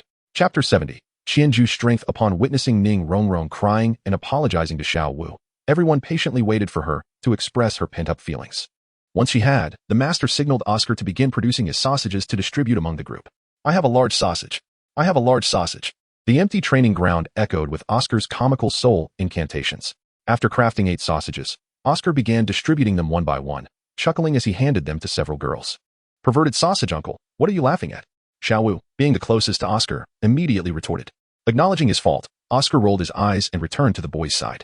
After receiving the sausages, Qianju, Daimu Bai, and Ma Hongjun began to indulge in them without hesitation. Being young men, they possessed little resistance, and their camaraderie, forged over several years, had long since dispelled any lingering discomfort. Qianju even produced his own blend of spicy seasoning from his storage ring, sprinkling it generously over the sausage as he savored his meal. Hey, Aju, share some with me. Daimu Bai extended his sausage towards him. I want some too, Ma Hongjun exclaimed, his luscious lips glistening with anticipation. Ning Rongrong and Zhu Shiqing observed the large sausages in their hands. Initially, they had felt a strong aversion after hearing Oscar's soul curse associated with them. However, witnessing Qianju and the others enjoying their meal with such fervor, even enhancing it with spices, seemed to diminish the gravity of the situation. Since her own discomfort had lessened, Zhu Shiqing turned to Daimu Bai, seeking to gauge his stance. After all, her family had linked her fate with his, and certain matters warranted attention. Yet, when she glanced over, she found him engaged in a playful tussle with Qianju over the seasoning, completely oblivious to her presence. All right. It seems there is no cause for concern, Zhu Shiqing mused, preparing to take a bite, only to hear Xiao was still encouraging Ning Rongrong nearby. Go ahead. Rongrong, there is nothing to worry about. It's just a soul curse from Uncle Oscar, and it doesn't signify anything else. Besides, the sausages he makes are quite beneficial. For your injured arm, consuming this should expedite the healing process. But Ning Rongrong hesitated, eyeing the sausage in her hand. Oh come on, there is no but about it. You can always eat more later, and you want to even have a scar. You know how it is for us girls, scars are utterly unappealing. But Ning Rongrong glanced towards Oscar, still reluctant to take a bite. Enough with the buts, just eat, Xiao Wu exclaimed, grasping Ning Rongrong's hand and forcefully placing the sausage into her mouth, simultaneously taking a bite of her own. Ning Rongrong chewed a few times before swallowing the sausage. But I want to add seasoning too, she lamented, tears welling in her eyes as she finished her sentence. Zhu Shiqing found the sight amusing, though she tried to maintain her aloof demeanor, stifling her laughter, which emerged as light chuckles. The morning's whimsical interlude finally came to a close. The group tidied up and prepared to set forth from the academy towards the Douluo forest. The Douluo forest, one of the 3 renowned gathering places for soul beasts in the Douluo continent, sprawls across the territories of the Heaven Do Empire and the Luo Empire. It is an immense ancient forest, characterized by its complex environment comprising wetlands, swamps, rivers, lakes, and mountains. Every conceivable terrain is present, teeming with countless soul beasts. Some over 1,000, 10,000, and even 100,000 years old. Shrek Academy lies within the confines of Soto City, approximately 500 kilometers from the Douluo forest. From this point onward, you will run continuously until reaching Douluo town, which is 100 kilometers away from the forest. I do not concern myself with your arrangements, but you must ensure that you arrive there before nightfall. Furthermore, today's exertion should not hinder your actions tomorrow. Along this journey, including tomorrow's soul ring hunting, aside from encountering dangers beyond your capability to handle, the Academy's instructors will not intervene. Thus, once you leave the Academy, you are entirely on your own. With that, the master stood before the group, solemnly delivering his directives before boarding a rented carriage alongside Lu Erlong and Flinder, departing swiftly and leaving the 8 behind, gazing enviously as they faded into the distance. Enough staring. Let us prepare to depart as well. A Jew will lead the way, while Xiao Ao, having expended considerable soul power earlier, will be supported by me and Tang San in turns to help him recover and continue producing sausages for us. If we consume one every hour, we should manage the fatigue from continuous running and likely sustain ourselves until reaching Douluo town. Daimu Bai interrupted the group's reverie, stepping forward to organize the arrangements. Being the oldest, the first to enter the academy, and possessing the highest soul power, it was generally accepted that he would lead the team. Forget the hassle. Simply ride my wolf spirit. It can carry you all the way, Qianju declared. Summoning his wolf spirit, which materialized before the group, Ning Rongrong and Zhu Shiqing beheld Qianju's martial spirit for the first time. Is this the creature that bit me? Ning Rongrong touched her bandaged arm, feeling a mixture of fear and curiosity as she observed the wolf spirit from a distance. Zhu Shiqing, equally astonished, gazed at the wolf spirit. Is this truly what Master described as the most powerful martial spirit on the continent? Really? Can I ride the wolf spirit?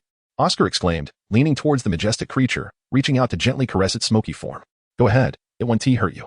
Qianju carefully assisted Oscar as they mounted the wolf spirit, with Oscar gripping the creature's ears tightly, fearful of falling. By the way, a Jew, will it be too burdensome for you to fly with me on the wolf spirit? After all, the journey to Douluo town spans over 400 kilometers, Oscar inquired, turning his head to Qianju with concern. Rest assured, with my current strength, carrying you on the wolf spirit will impose no significant strain. Qianju replied with a reassuring smile, showing no anxiety over Oscar's question. Indeed, given Qianju's total soul power and recovery rate, the expenditure incurred from transporting Oscar was negligible. Even his natural recuperative abilities would suffice, not to mention the added vitality from Oscar's hearty sausages. Over the past 4 years, Qianju had frequently accompanied Flander on expeditions to hunt for the 1,000 mark in the outskirts of the Stardo Great Forest, coupled with his 2 soul rings. Each exceeding 4,000 years, his physical prowess had likely surpassed that of most soul kings. Indeed, Qianju's 2/3 soul rings had absorbed energies from soul beasts aged over 4,000 years, significantly exceeding the theoretical limit of 1,700 years established by the master. And doing so with a twofold advantage. When he ascended to the rank of soul master in his 2nd year, the master had deliberately postponed the acquisition of his 3rd soul ring by over half a year to maximize its age. Eventually, he journeyed into the Stardo Great Forest with Flander and Lu Erlong to obtain it. Upon successfully absorbing the ring, he advanced to soul master, immediately boosting his soul power to 34. Naturally, the abilities bestowed by his 2 soul rings were nothing short of impressive. The 3rd soul ring of the sheep spirit originated from a 4,200-year-old Earth King, culminating in a 3rd soul skill that harnessed the Earth King's extraordinary innate powers. This allowed Qianju to unleash a light arrow imbued with shockwave energy, which intensified with distance, capable of disorienting enemies within a 3-meter radius for a full 2 seconds, an exceptionally formidable crowd control skill. However, the soul skill bore its own drawbacks, as the shockwave did not differentiate between friend and foe. Thus, Qianju could only release it in the form of the light arrow. Should he attempt to trigger an explosion directly through the 1,000 bow, he would be affected alongside his adversaries by releasing the skill as a light arrow. Even if it missed its target, Qianju could detonate it at will during its flight, ensuring it would primarily manifest as a light arrow in the absence of special circumstances. Another unfortunate aspect was that, possibly due to the Earth King's fire attribute, the light arrows produced by Qianju's 3rd soul skill were vividly fiery red, much like his 2nd soul skill, by Tong. This had always led the master to lament that if the color were to become transparent or more subdued, the skill's evaluation could ascend to a higher tier. Conversely, the wolf spirit's 3rd soul ring was derived from a 4,400-year-old soul beast known as the Shadow Leopard. This beast possessed a unique talent, enabling it to significantly enhance its physical attributes during hunts or battles, unleashing a burst of tremendous power. When this talent was transferred to the wolf spirit as its 3rd soul skill, it granted the wolf spirit a 100% attribute boost for 3 minutes, a straightforward yet effective enhancement. This skill was specifically devised by the master to amplify Qianju's explosive potential. As such, with his current prowess, Qianju encountered few adversaries at the ranks of Soul Master and Soul Sect, and he was even nearing a level where he could contend directly with Soul Kings. This was a testament to the sweat and effort he had invested over the past 4 years. To be continued. Chapter 71. Journey to the Stardo Great Forest. Very well, let's proceed then, little Oscar. You should restore your soul power on the wolf spirit. A Jew will lead the way, and I shall provide support from the rear. We'll take a sausage break every hour to replenish our stamina. Let us set off. With a more effective strategy in mind, Daimubai nodded in agreement, directing Qianju to guide the group towards the Stardo Great Forest. As they traveled, passers-by often pointed at Oscar floating effortlessly in the air. Ning Rongrong initially felt discontent, as a support-type soul master herself. She wondered why Oscar had a mount that allowed him to soar while she had to run along the ground. Did these people target her specifically? However, after a few hours of experiencing the benefits of Oscar's sausages, her grievances dissipated. She had not anticipated the efficacy of Oscar's sausages with her physical condition. She remarkably kept pace with the group. Even fatigue was merely a mental strain, devoid of any physical soreness typically associated with prolonged exertion. Thus, after an entire day's journey, the Shrek team of 8 finally reached Stardo Town. Thanks to Oscar's sausages, they were surprisingly unwearied. Upon arriving at the town, they immediately spotted the master waiting for them at the entrance. Noticing the weary group, the master glanced at the time and nodded. Excellent. You arrived even earlier than I anticipated. Come, let us dine and rest. With that, the master led the way to a modestly decorated inn. We've already dined. Feel free to order whatever you wish. After eating, head upstairs to rest. I've reserved rooms 4 to 8 on the 3rd floor, 5 rooms in total. You may arrange amongst yourselves, and tonight, refrain from training. Rest well to prepare for tomorrow's battle. Understood, master. Please attend to your matters, Qianju acknowledged, signaling that the master need not concern himself with them. The master nodded and descended to his room. Over the past 2 years, apart from necessary appearances, he had mostly remained in his quarters with Lu Erlong, and no one knew what he occupied himself with all day. All right, let us eat. After a day of sausages, I'm nearly sick of them. Fatty, you're the best at ordering. Go ahead, Daimubai called as he found a large table, handing the menu to Ma Hongjun. Hee. Of course, just look at my figure, Ma Hongjun replied, scanning the menu before summoning a waiter and ordering nearly 20 dishes in one go, his excitement palpable. Though this place looks unremarkable, the menu is quite extensive. I wonder how the food tastes. Daimubai rolled his eyes. Will you even finish all that, Fatty? And you'd better pay for it. I'll pay. I'll soon reach Soul Master too. I'm not worried about a few coins. Ma Hongjun remarked nonchalantly. The purchasing power of soul coins remained robust. The extravagant feast he had just ordered would likely cost less than a gold soul coin. And for someone of Ma Hongjuan's standing, a monthly stipend could easily yield 10 gold soul coins, while Dai Mubai, as a soul master, could earn even 100 gold soul coins monthly. Forget it, I'll take care of it. Consider it a welcome feast for our new companions. Furthermore, it would be prudent to apologize to Rongrong. Having arrived merely 2 days ago, she has already been brought to tears twice. Ning Rongrong rolled her eyes, proclaiming, "What do you mean brought to tears? You make it sound as though I am overly sensitive. I have forgiven you," with a wave of her hand. She spoke somewhat haughtily. However, her current display of pride did not elicit annoyance from others. Rather, it prompted a chorus of good-natured laughter from the group. As the 8 members of Shrek shared their camaraderie, a new party entered from outside the inn, dressed in moonlight-colored soul master robes.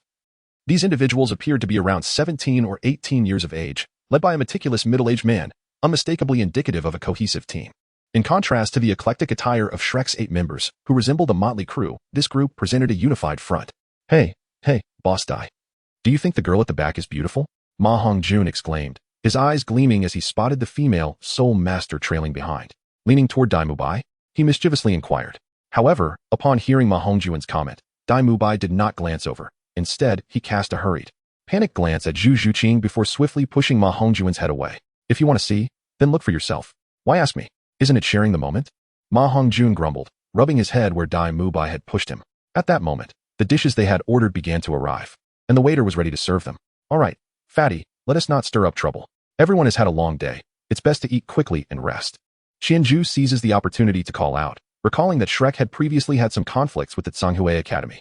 The leader of that group, a middle-aged man, seemed to possess a tortoise martial spirit with a soul power level between 40 to 50. In any case, Dai Mubai and the others had struggled for quite some time without subduing him. And it was only after the commotion drew Zhao Wuji's attention that the issue was resolved, with Zhao Wuji effortlessly sending the middle-aged man flying with a single slap. Yet now, in this moment, Qianzhu surmised that even he would not be able to contend with that tortoise soul master, let alone the leaders of Shrek Academy, who were stronger than Zhao Wuji, Flandra, and Lu Erlong. Thus, Qianzhu felt no inclination to provoke them and instead focused on enjoying his meal, planning to rest early in order to gather his strength for the soul ring hunt the following day. A great deal awaited him tomorrow, and he needed to ensure that the narrative did not stray off course. Tang San's 8 spider lances could not afford any unforeseen mishaps. Thus, under Qianzhu's guidance, the group enjoyed a harmonious meal, successfully avoiding conflict with Zhanghui Academy. After a restful night, they awoke to the dawn of the following day. The morning sky was still dimly lit as the Shrek team vacated their rooms and stood in a line at the inn's entrance. Today, they would truly venture into the Stardow Forest. This was not their first visit, and they were well aware of the dangers that lurked within. Thus, their instructor chose not to elaborate further. "Remember, unless faced with dire threats, our teachers will not intervene. The success of your soul ring hunt rests entirely upon your own capabilities." Once the master concluded his words, he stepped aside with Flandra and Lu Erlong, signaling for Qianzhu's team to proceed with their own arrangements. "All right, let us make our preparations," Dai Mubai declared as the team captain, stepping forward. "We are about to gradually enter the Stardow Forest. In this land, danger can arise at any moment. Thus, we must adjust our formation to better respond to unforeseen situations. As the one with the highest soul power, I will lead the way, followed by Zhu Zhuqing, and then Ning Rongrong. You two are responsible for offense and support, so should I encounter any issues while forging ahead, I expect your immediate assistance." Dai Mubai glanced at Zhu Zhuqing and Ning Rongrong, who nodded in agreement. Following them will be Xiao San, Xiao Ao, Fatty, Xiao Wu, and finally, a Ju. Xiao San will walk in the center. Should anything seem amiss, use your blue-silver grass to help us escape danger. A Ju, being the strongest and equipped with ranged abilities, will bring up the rear to provide consistent support. Furthermore, a Ju, your wolf spirit should be sent aloft to monitor both sides as we delve deeper. This is the general arrangement. Do you see any issues? After outlining his strategy, Dai Mubai turned to the others for feedback, eager to discover any oversights. "No problems here, Boss Dai. You've considered everything thoroughly. Let's proceed as planned," Oscar responded thoughtfully, and the others nodded in agreement, voicing no objections. With no dissent, Dai Mubai nodded affirmatively. "Then it's settled. Let us depart," he proclaimed, leading the charge forward, with the others following suit as per his instructions. The master and his companions watched the spirited Shrek team set off, exchanging nods. "What do you think?" the master inquired, turning to Flandra and Lu Erlong. "What do I think? I believe it's splendid. Dai Mubai is increasingly embodying the role of a leader and has made excellent arrangements. However, I do wonder if the two new girls will integrate well. Above all, I hope this mission proceeds smoothly without encountering any dangers," Flandra remarked, adjusting his crystal glasses. "What dangers could there be? We three are keeping watch. Unless we come across a tidal Douluo or a 100,000-year spirit beast king, what could possibly threaten them? Moreover, Do not underestimate these youngsters. They surpass us in strength during our youth. Especially a Jew. I suspect that given a few more years, his strength will nearly match our own. Previously, he could take on 4 of us, and soon enough, he might be able to take on 7, Lu Erlong stated proudly, linking arms with the master. After all, he is Xiao Gang's disciple, calling me teacher. He is practically like my own son, she added. That's a bit exaggerated. Once he reaches the Spirit King level, the gap between him and Mubai, Xiao San, and the others will gradually narrow. I estimate. It's impossible for him to take on 7 opponents unless we exclude Xiao San, the master countered. Lu Erlong burst into laughter at his remark, lightly striking his shoulder. So this is what you mean by closing the gap. After all, both are your disciples, Flandre quipped, rolling his eyes. Come on, let us not indulge in flirtation. If we fall behind, it won't be amusing, he added before stepping forward. The master and Lu Erlong exchanged glances and smiles before hastening to catch up. To be continued. Chapter 72. Entering the Stardo Forest. From Stardo Town to the Stardo Forest, there remained over 100 kilometers to traverse. This journey transitioned from the bustling external world to the vastness of the forest. The further Tang San and his companions ventured toward the Stardo Forest, the fewer human figures they encountered, and the more they found themselves surrounded by towering trees. By the time they spent half a day reaching the vicinity of the Stardo Forest, their surroundings transformed into a realm of ancient trees, each soaring dozens of meters high, leaving Tang San and Zhu Zhiqing, who had never visited the Stardo Forest, utterly astonished. All right, let us proceed. This is merely the periphery. The wonders within are even more extraordinary, Qianzhu urged as he noticed the group pausing. Even the most breathtaking landscapes lose their allure after being seen countless times. I remind you all to remain vigilant and prioritize safety, especially in safeguarding our 2 support soul masters. As the group prepared to enter the forest, the master could not help but reiterate his warnings. Understood, teacher. Qianzhu waved from the back, disappearing into the woods, officially stepping into the realm of the Stardo Forest. Even at the outskirts, the forest was a labyrinth of roots, vines, and thorns, with no clear path to tread. Even if a soul master team forged a way through, the forest would reclaim its natural state within a few days. The self-healing capacity of this primitive forest was simply astonishing. Dai Mubai unleashed his martial spirit, leading the way as his tiger claws swiped through various obstacles. He startled numerous unknown insects, causing them to flee, prompting soft gasps from Ning Rongrong, who followed closely behind. A Jew, you have traversed this place the most. Is there anything we should be cautious of? Dai Mubai called out as he cleared the path. Cautious? We are still at the very edge. Even 1,000-year spirit beasts are a rarity here. We need to advance for at least another hour before we might encounter any troublesome spirit beasts. You need not be overly anxious. Look at Xiao Wu, who seems utterly unconcerned, a Jew replied. Upon hearing Dai Mubai's inquiry and gazing at the lively Xiao Wu bouncing ahead of him, he made a teasing remark. Xiao Wu, positioned right in front of Qianzhu, turned back to him and made a face in response to his jest. As a soul beast of 100,000 years from the Stardo Forest, returning to Stardo felt akin to returning home. Her excitement overshadowed any feelings of tension. All right. By the way, Xiao Ao, Xiao Wu, Xiao San, what type of soul beast spirit ring are you all aiming for with your 3rd soul ring? Teacher, you must have discussed this with you. So hurry and share. We need to tailor our strategies accordingly. Indeed, we have discussed it. Oscar immediately replied upon hearing Dai Mubai's question, glancing back at the trio of masters trailing behind them. Teacher, you mentioned that my first 2 soul skills are restorative and detoxifying, both of a defensive nature. Therefore, for my 3rd soul skill, I can opt for one leaning towards an offensive type. Offensive? This sausage martial spirit can attack? Are you suggesting a skill that hardens the sausage to strike foes? Ning Rongrong chuckled teasingly after hearing Oscar's response. Of course not, Oscar retorted with an eye roll. Food-type spirits aren't solely for recovery. I can also enhance my teammates' abilities. Just like you. Teacher, you said I could choose a scorpion-type soul beast called Pink Lady. If I absorb the soul beast spirit ring, I should gain a euphoric effect for the sausage, temporarily boosting all attributes of those who consume it. All attributes? Ning Rongrong's eyes widened in disbelief. Even their 7 treasure glazed tile pagoda lacked a soul skill that augmented all attributes. Certainly, this is what teacher you explicitly stated, Oscar declared proudly. So, your target is the Pink Lady, then. What about Xiao San and Xiao Wu? What are your desired soul beasts? My goal is the 1,000-year-old lightning rabbit. A remarkably swift rabbit. Master mentioned that I lack close combat techniques, so perhaps the lightning rabbit will surprise me, Xiao Wu replied, somewhat disinterestedly. My targets are rather varied. Mandala snake, ghost dance creepvine, purple flower blue pattern snake, earth soul blue hill bug, and the human-faced demon spider, Tang San shrugged, listing the soul beast recommended by the master. These suggestions aim to enhance the resilience and paralysis effect of his martial spirit, increase the quantity of his blue-silver grass, improve its resistance to various attribute soul skills, infuse it with hallucinogenic toxins, and potentially grant him an additional control-type skill. With the human-faced demon spider being the master's top recommendation, given Tang San's role as a control-type soul master. To be honest, despite having studied under the master for so long. Tang San found it challenging to grasp the intricacies of soul beasts and their effects on soul masters as clearly as the master did, with minimal deviation in understanding. All right, let us continue our journey. However, Xiao San, you should lead the way. I hardly recognize the soul beast you just mentioned. That's what you get for not paying attention in the soul beast knowledge class. You were too excited during the practical exercises, Oscar quipped. Oh. It suffices that Xiao San knows. We are a team, and what is his is mine. Look, I don't recognize them, so let him take the lead, Daimubai said, patting Tang San beside him. Oscar rolled his eyes, rendered speechless. Okay, fatty, a Jew, ensure you're attentive at the back. Let us set off, Daimubai exclaimed with vigor, vigorously waving his tiger claws to clear the path ahead, which lasted for an hour. During this hour, they gradually ventured deeper into the outskirts, encountering soul beasts ranging from 10 to 100 years, eventually transitioning to those of 1,000 years.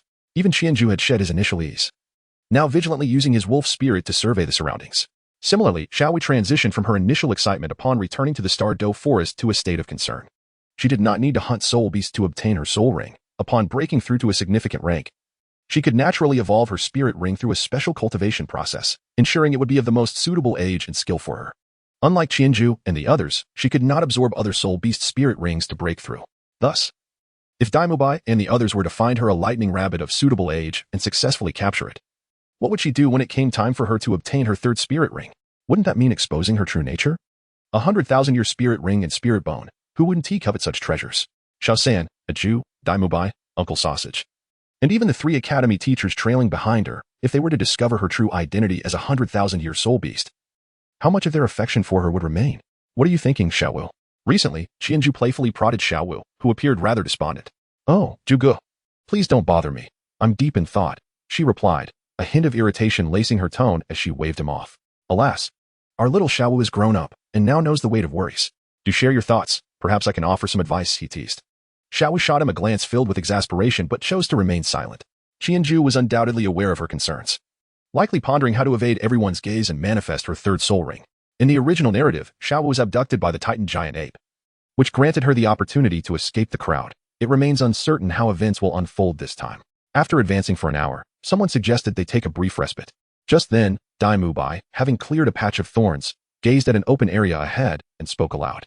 This clearing, approximately 100 square meters in size, was an inexplicable formation, yet it possessed an excellent terrain, ideal for resting.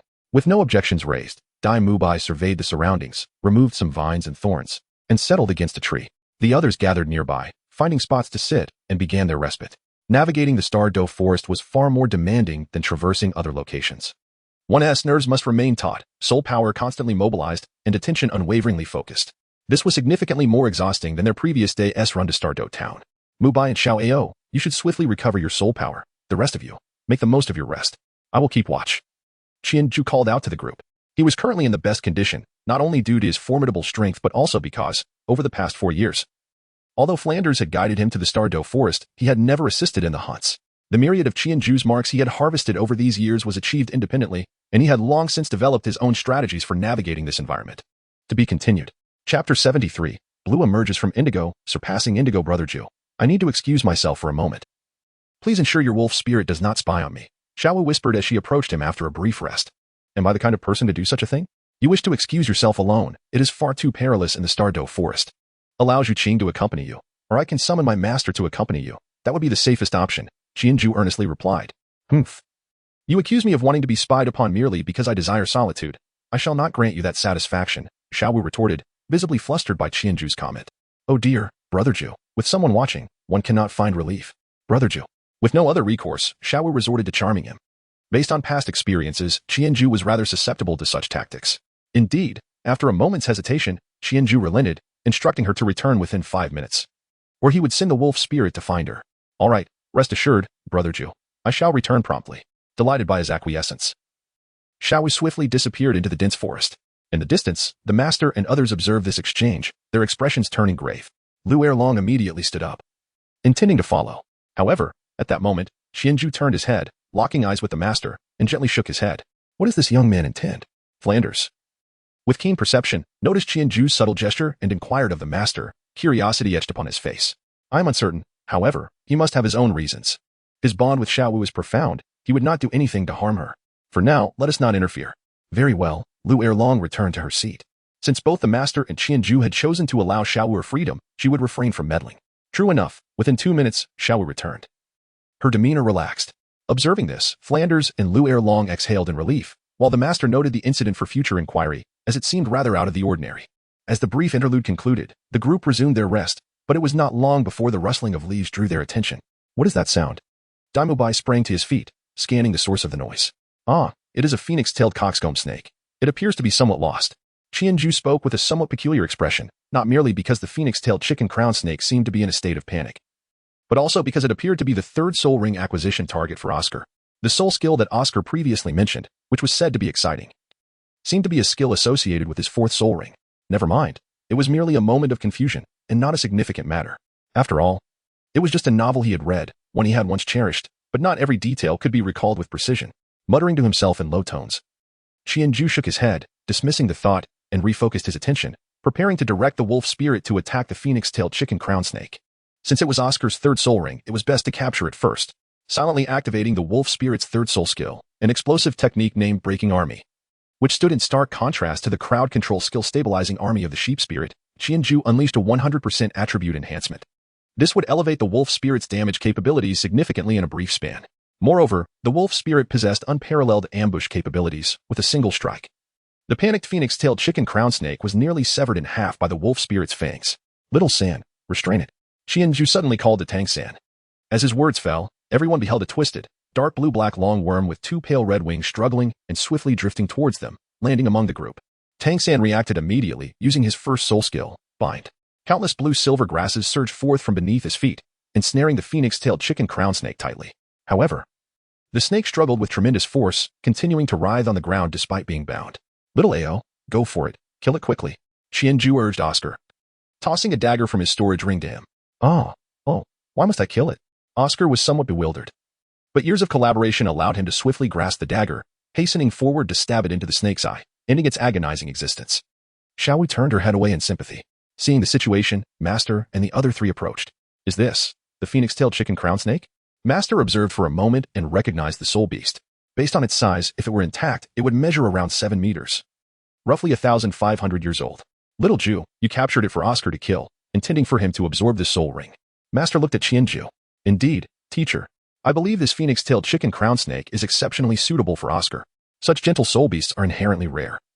And the age is quite appropriate. It would be a pity to let it go. As for the pink lady you recommended for little Ao, I think that can be reserved for his fourth soul ring. After all, the age for the fourth soul ring absorption can exceed 3,000 years, and coincidentally, the pink lady at that age would evolve into the pink empress. I believe the resultant soul skill effect would be even more remarkable. In response to Master's inquiry, Qianju articulated his well-thought-out reasoning. You make a valid point, Master furrowed his brow. However, have you considered that the phoenix-tailed chicken crown snake possesses no poison or distinct attributes? Its sole characteristic is its speed. If little Ao absorbs this snake, the resulting soul skill will likely pertain to speed enhancement. Currently, with Ning Rongrong in your team, whose second soul skill from the 7 Treasures Glazed Tower also enhances speed. These two skills may conflict and cannot stack, rendering little Ao's soul skill ineffective. Indeed, Qianju nodded, recognizing the merit of Master's concern. Had he not been familiar with the original text, organizing his thoughts, he continued speaking to Master. But, teacher, isn't the speed of the phoenix-tailed chicken crown snake attributable to its wings? The wings should be its most significant feature. Do you not see that the phoenix-tailed chicken crown snake resembles a large sausage with wings? If Oscar is fortunate enough to absorb the wing characteristic, his third soul skill may very well grant temporary flight, which would indeed be a divine skill. After contemplating Qianju's statement for a moment, Master suddenly looked at him with surprise. It appears there may indeed be some merit to your argument. If Oscar's third soul skill successfully absorbs the flying characteristic of the phoenix-tailed chicken crown snake, allowing for even a brief flight capability, it would be an extraordinary skill. After all, soul masters capable of flight are exceedingly rare. If the entire team could ascend into the air, even for a brief moment, it could lead to the development of many unique strategies. However, if it only results in a speed enhancement skill, the two auxiliary soul master skills would overlap. Should we take the risk? Master hesitated, standing in place, torn between decisions. The others from Shrek Academy listened to Master's analysis, nodding in agreement. Afterward, upon hearing Qianju's reasoning, they pondered, finding it also seemed plausible. Hey, little San, can you believe that a Jew can actually debate with Master on martial soul research? Whose argument do you think holds more weight? Dai Mubai stepped closer to Tang San, glancing at the indecisive Master at the center of the group. I believe both the teacher and brother Jew have valid points. It's quite possible for either situation to occur, It just depends on little Ao's luck, Tang San remarked, somewhat astonished at Qianju's depth of understanding, which had not been apparent during their martial soul studies. Could it be that he was merely pretending to be less capable than he truly was? I am equally uncertain. Oscar, the decision lies with you. After much internal conflict, Master suddenly waved his hand at Oscar, urging him to decide. He then returned somewhat dejectedly to Lu Erlong and Flinder. Lu Erlong keenly perceived the Master's melancholic demeanor and whispered with a smile, "What's wrong? Do you feel imbalance being surpassed by your own student?" "Indeed." Master replied with a wry smile, shaking his head. "I never anticipated that in an area I take pride in, little Ju would have such profound insights. The student has indeed surpassed the teacher. It seems there is increasingly less I can impart to him." Oscar glanced between Master and Qianju, appearing quite conflicted. On one hand, there was the steady path of development, while on the other, a gamble for victory. Should he take this risk? Do not hesitate. Little Ao, you have awakened a martial soul with innate full soul power. Heaven is surely on your side. Moreover, even if you do not absorb the flight ability, a speed enhancement is still commendable. You need not worry too much about overlapping with Rongrong's soul skill. Do you truly wish to be with her forever? The final words of Qianju carried a touch of ambiguity, causing Ning Rongrong to blush slightly, spitting out in disdain. Bah, who would want to be with that lecherous uncle of a sausage forever? Oscar, observing Ning Rongrong's seemingly jesting demeanor, scratched his head in confusion. In truth, he had developed a fondness for this adorable girl from the very first day she arrived, though she might have displayed a hint of temperamental stubbornness. She had already undergone significant improvement after the Master's guidance.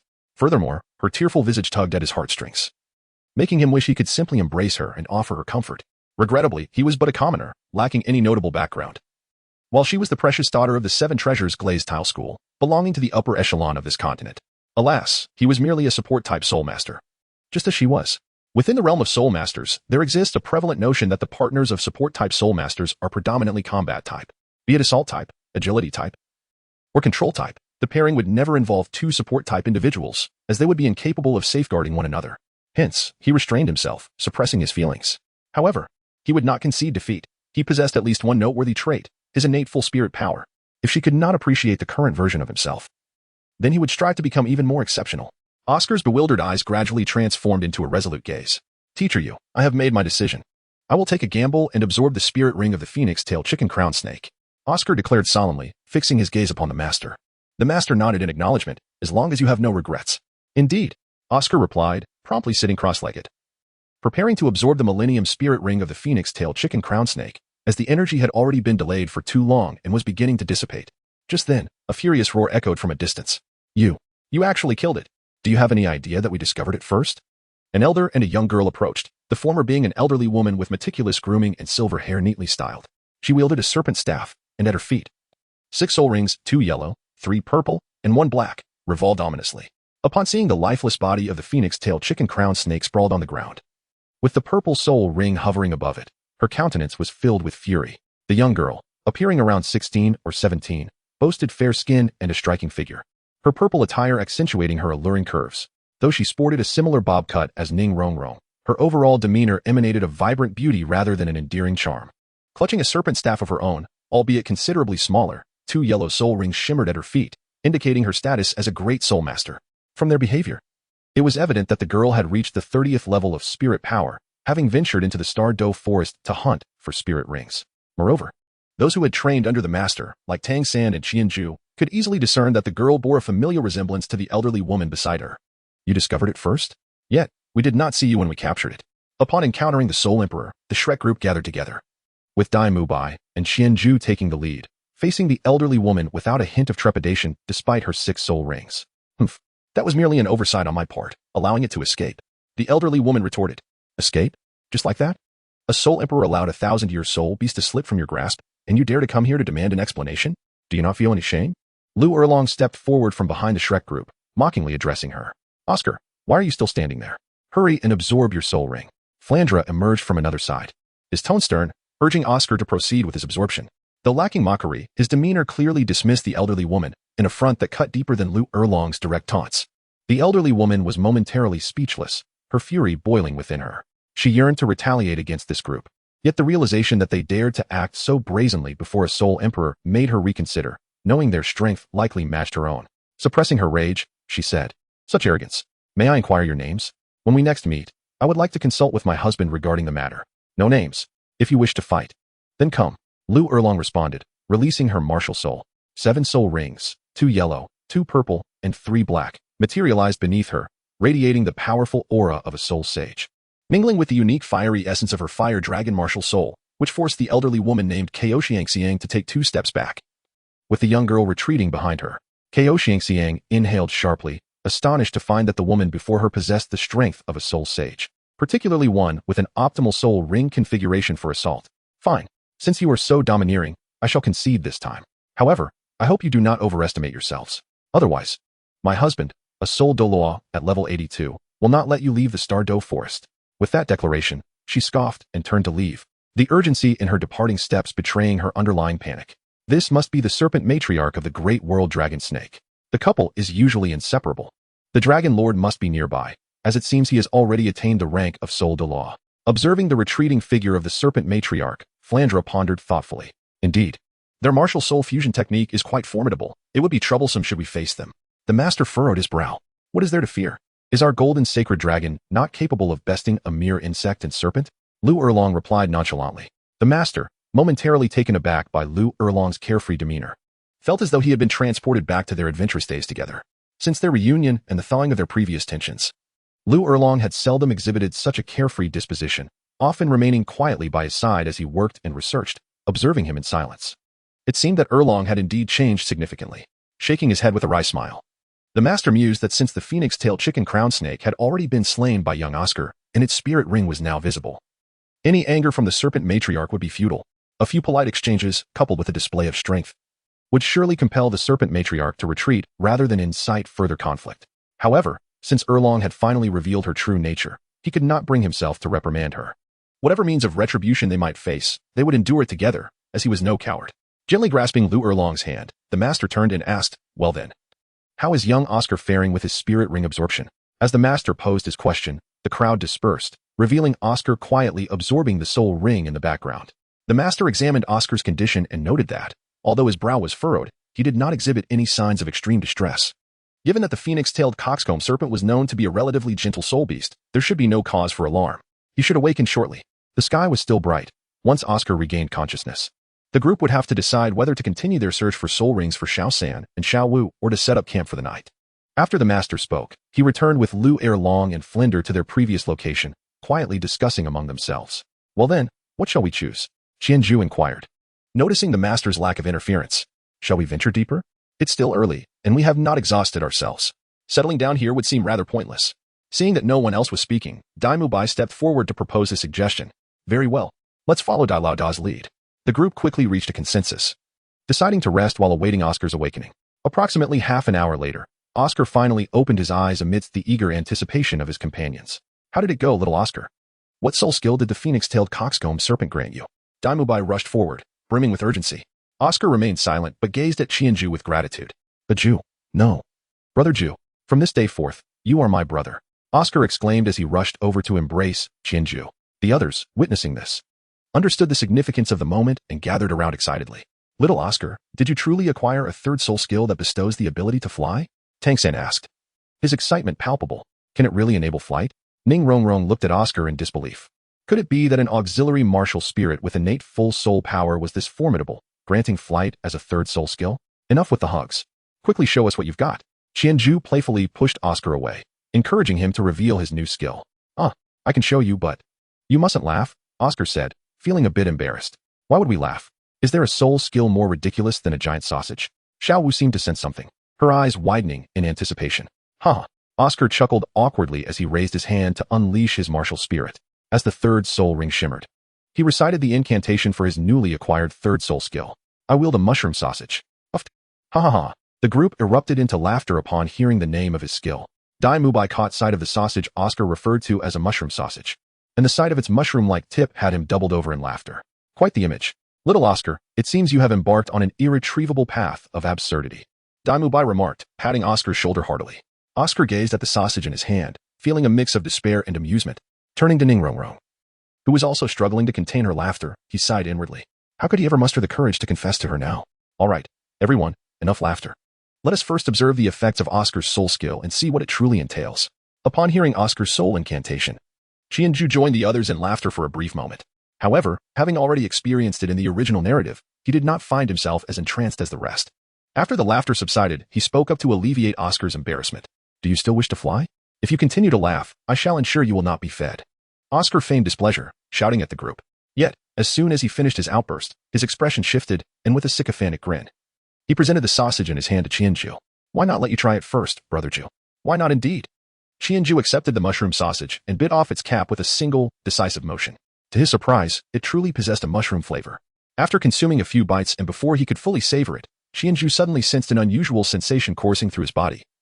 As a peculiar soul energy began to gather behind him, gradually manifesting into 6 ethereal, translucent wings. With a mere thought, Qianju's wings unfurled behind him, lifting him effortlessly into the sky, and his speed was no less than their full sprint. Wow! Ning Rongrong gazed at the exquisite, delicate wings adorning Qianju's back, and suddenly found Oscar's lascivious soul spell to be rather tolerable. Qianju maneuvered the delicate wings behind him, soaring gracefully above the crowd. This sensation of flying, akin to flapping one's own wings, differed significantly from the experience of soaring alongside the wolf spirit. It felt liberating, as if he was embracing a newfound freedom. Just as Qianju contemplated gliding to the side to test the agility of the wings amidst the forest, the wings behind him suddenly transformed into twinkling starlight and dissipated. Instantly, he lost his support and plummeted from the sky. Fortunately, being an adept in aerial maneuvers, Qianju swiftly regained his composure and landed with precision, his feet stirring up a cloud of dust upon impact. What happened? Ning Rongrong inquired, her brow furrowing in confusion as she glanced at Oscar. Heh. Oscar scratched his head sheepishly. The flying effect can only last for a minute. The group collectively fell silent, casting disdainful glances at Oscar. A minute of flight hardly constituted a proper experience. Allow me to elaborate, Master interjected, observing Qianju's trial of Oscar's third soul skill. Do not underestimate this fleeting minute. During this time, the speed of the delicate wings is evidently akin to that of a phoenix-tailed coxcomb snake. If utilized to its fullest potential, I believe it could enable one to traverse several kilometers, disregarding terrain, thus serving excellently for both offense and retreat. We can devise numerous tactical combinations surrounding this soul skill. Oscar, how many mushroom sausages can you produce with all your soul power, and how long can they be sustained after creation? Master queried, fixing his gaze on Oscar. With all my soul power, I can create around 10. However, the duration of this skill's preservation is the same as my first soul skill, lasting 12 hours. 10? That will suffice. Though there are some limitations, overall, this is a remarkably potent ability. Upon our return, we shall introduce a course dedicated to familiarizing you all with Oscar's third soul skill. It is imperative that you master it. That is all I have to say. The subsequent matters are yours to handle. Seeing that the group had comprehended the merits of Oscar's third soul skill, Master chose to say no more and walked back to Lu Erlong and Flinder. With Oscar's third soul skill now discussed, and everyone in good spirits, Qianju and Daimubai rallied the group, resuming their quest to locate Tang San and Xiaowu's soul rings. However, their search extended over 2 days. To be continued. Chapter 75, the Titan Giant Ape emerges. The Shrek team wove through the Stardow forest, maintaining their orderly formation, though the excitement and apprehension that marked their entry had faded from each face. 2 days of fruitless searching and sustained concentration had left the group visibly fatigued.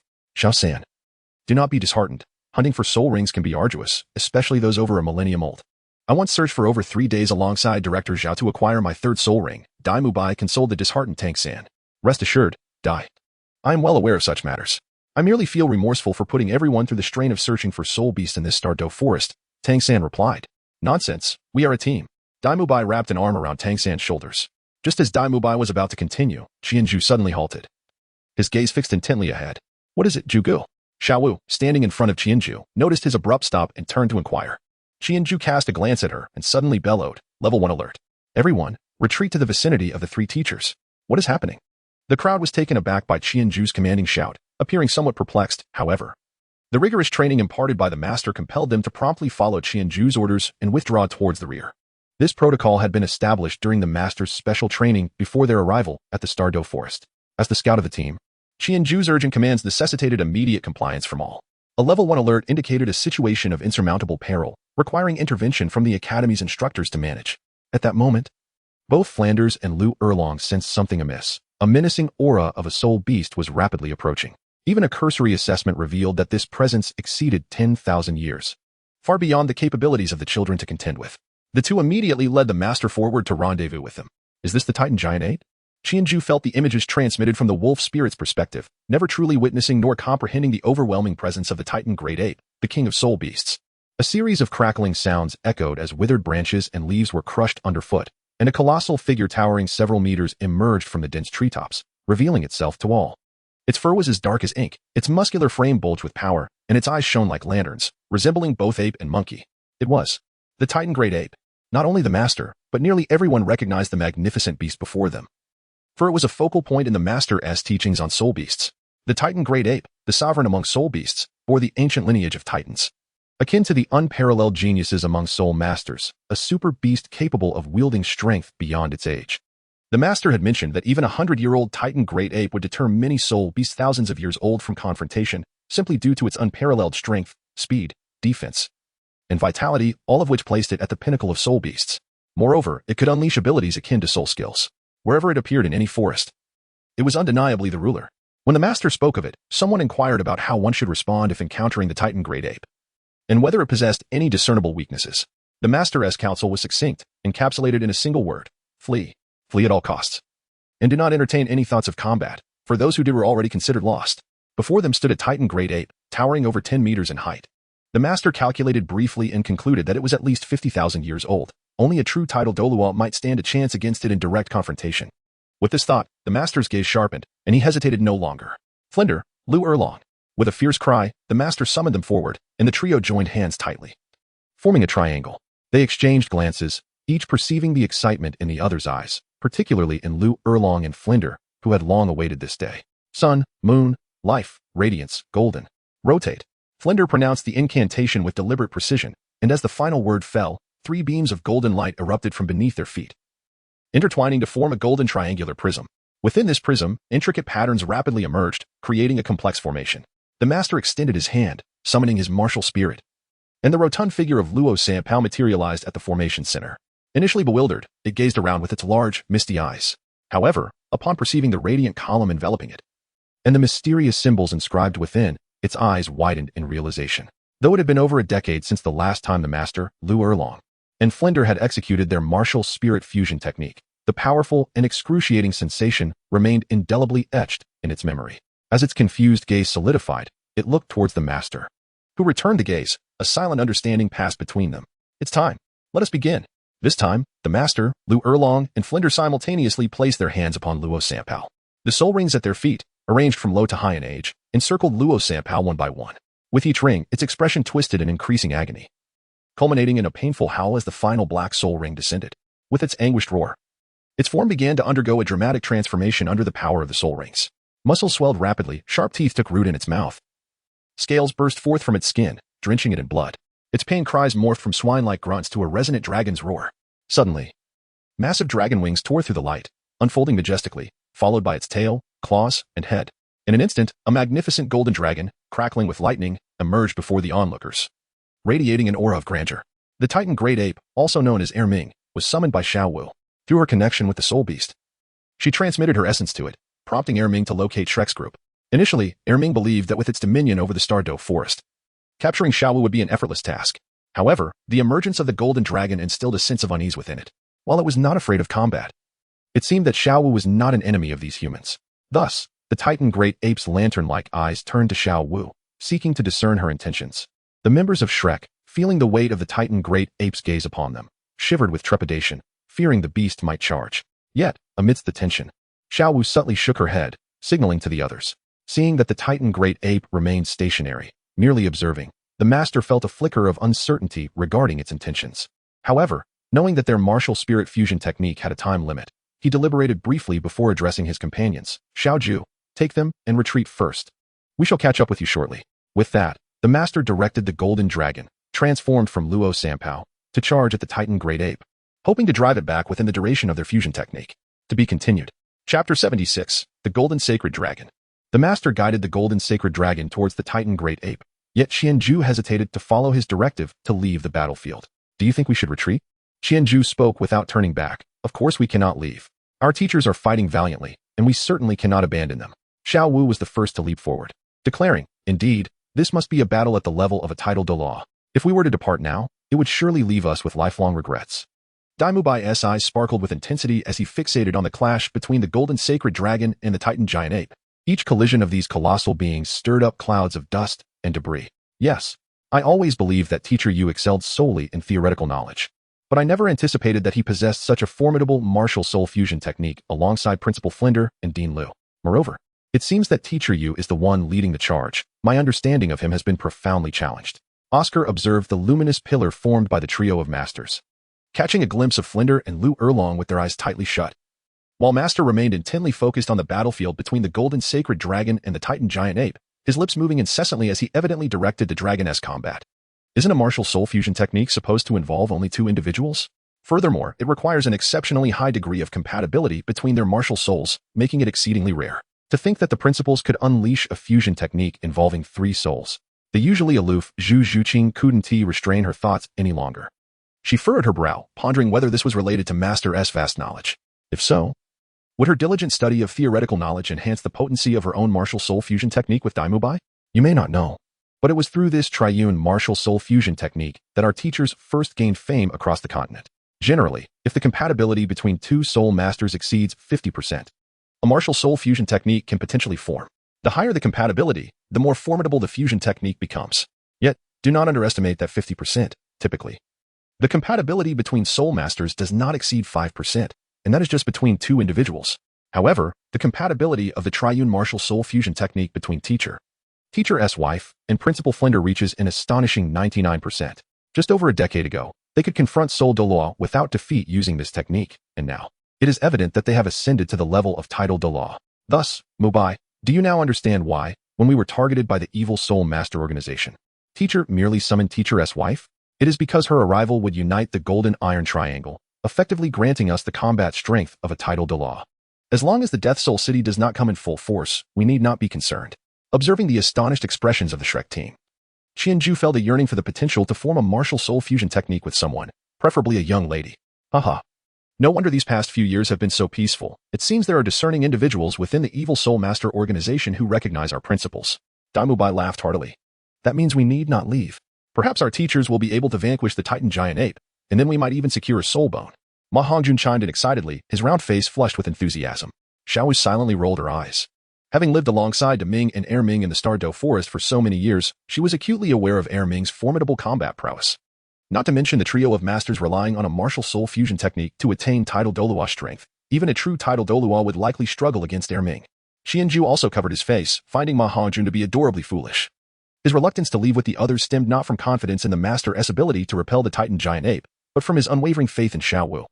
Believing that as long as she was present, the Titan giant ape would not inflict harm upon them.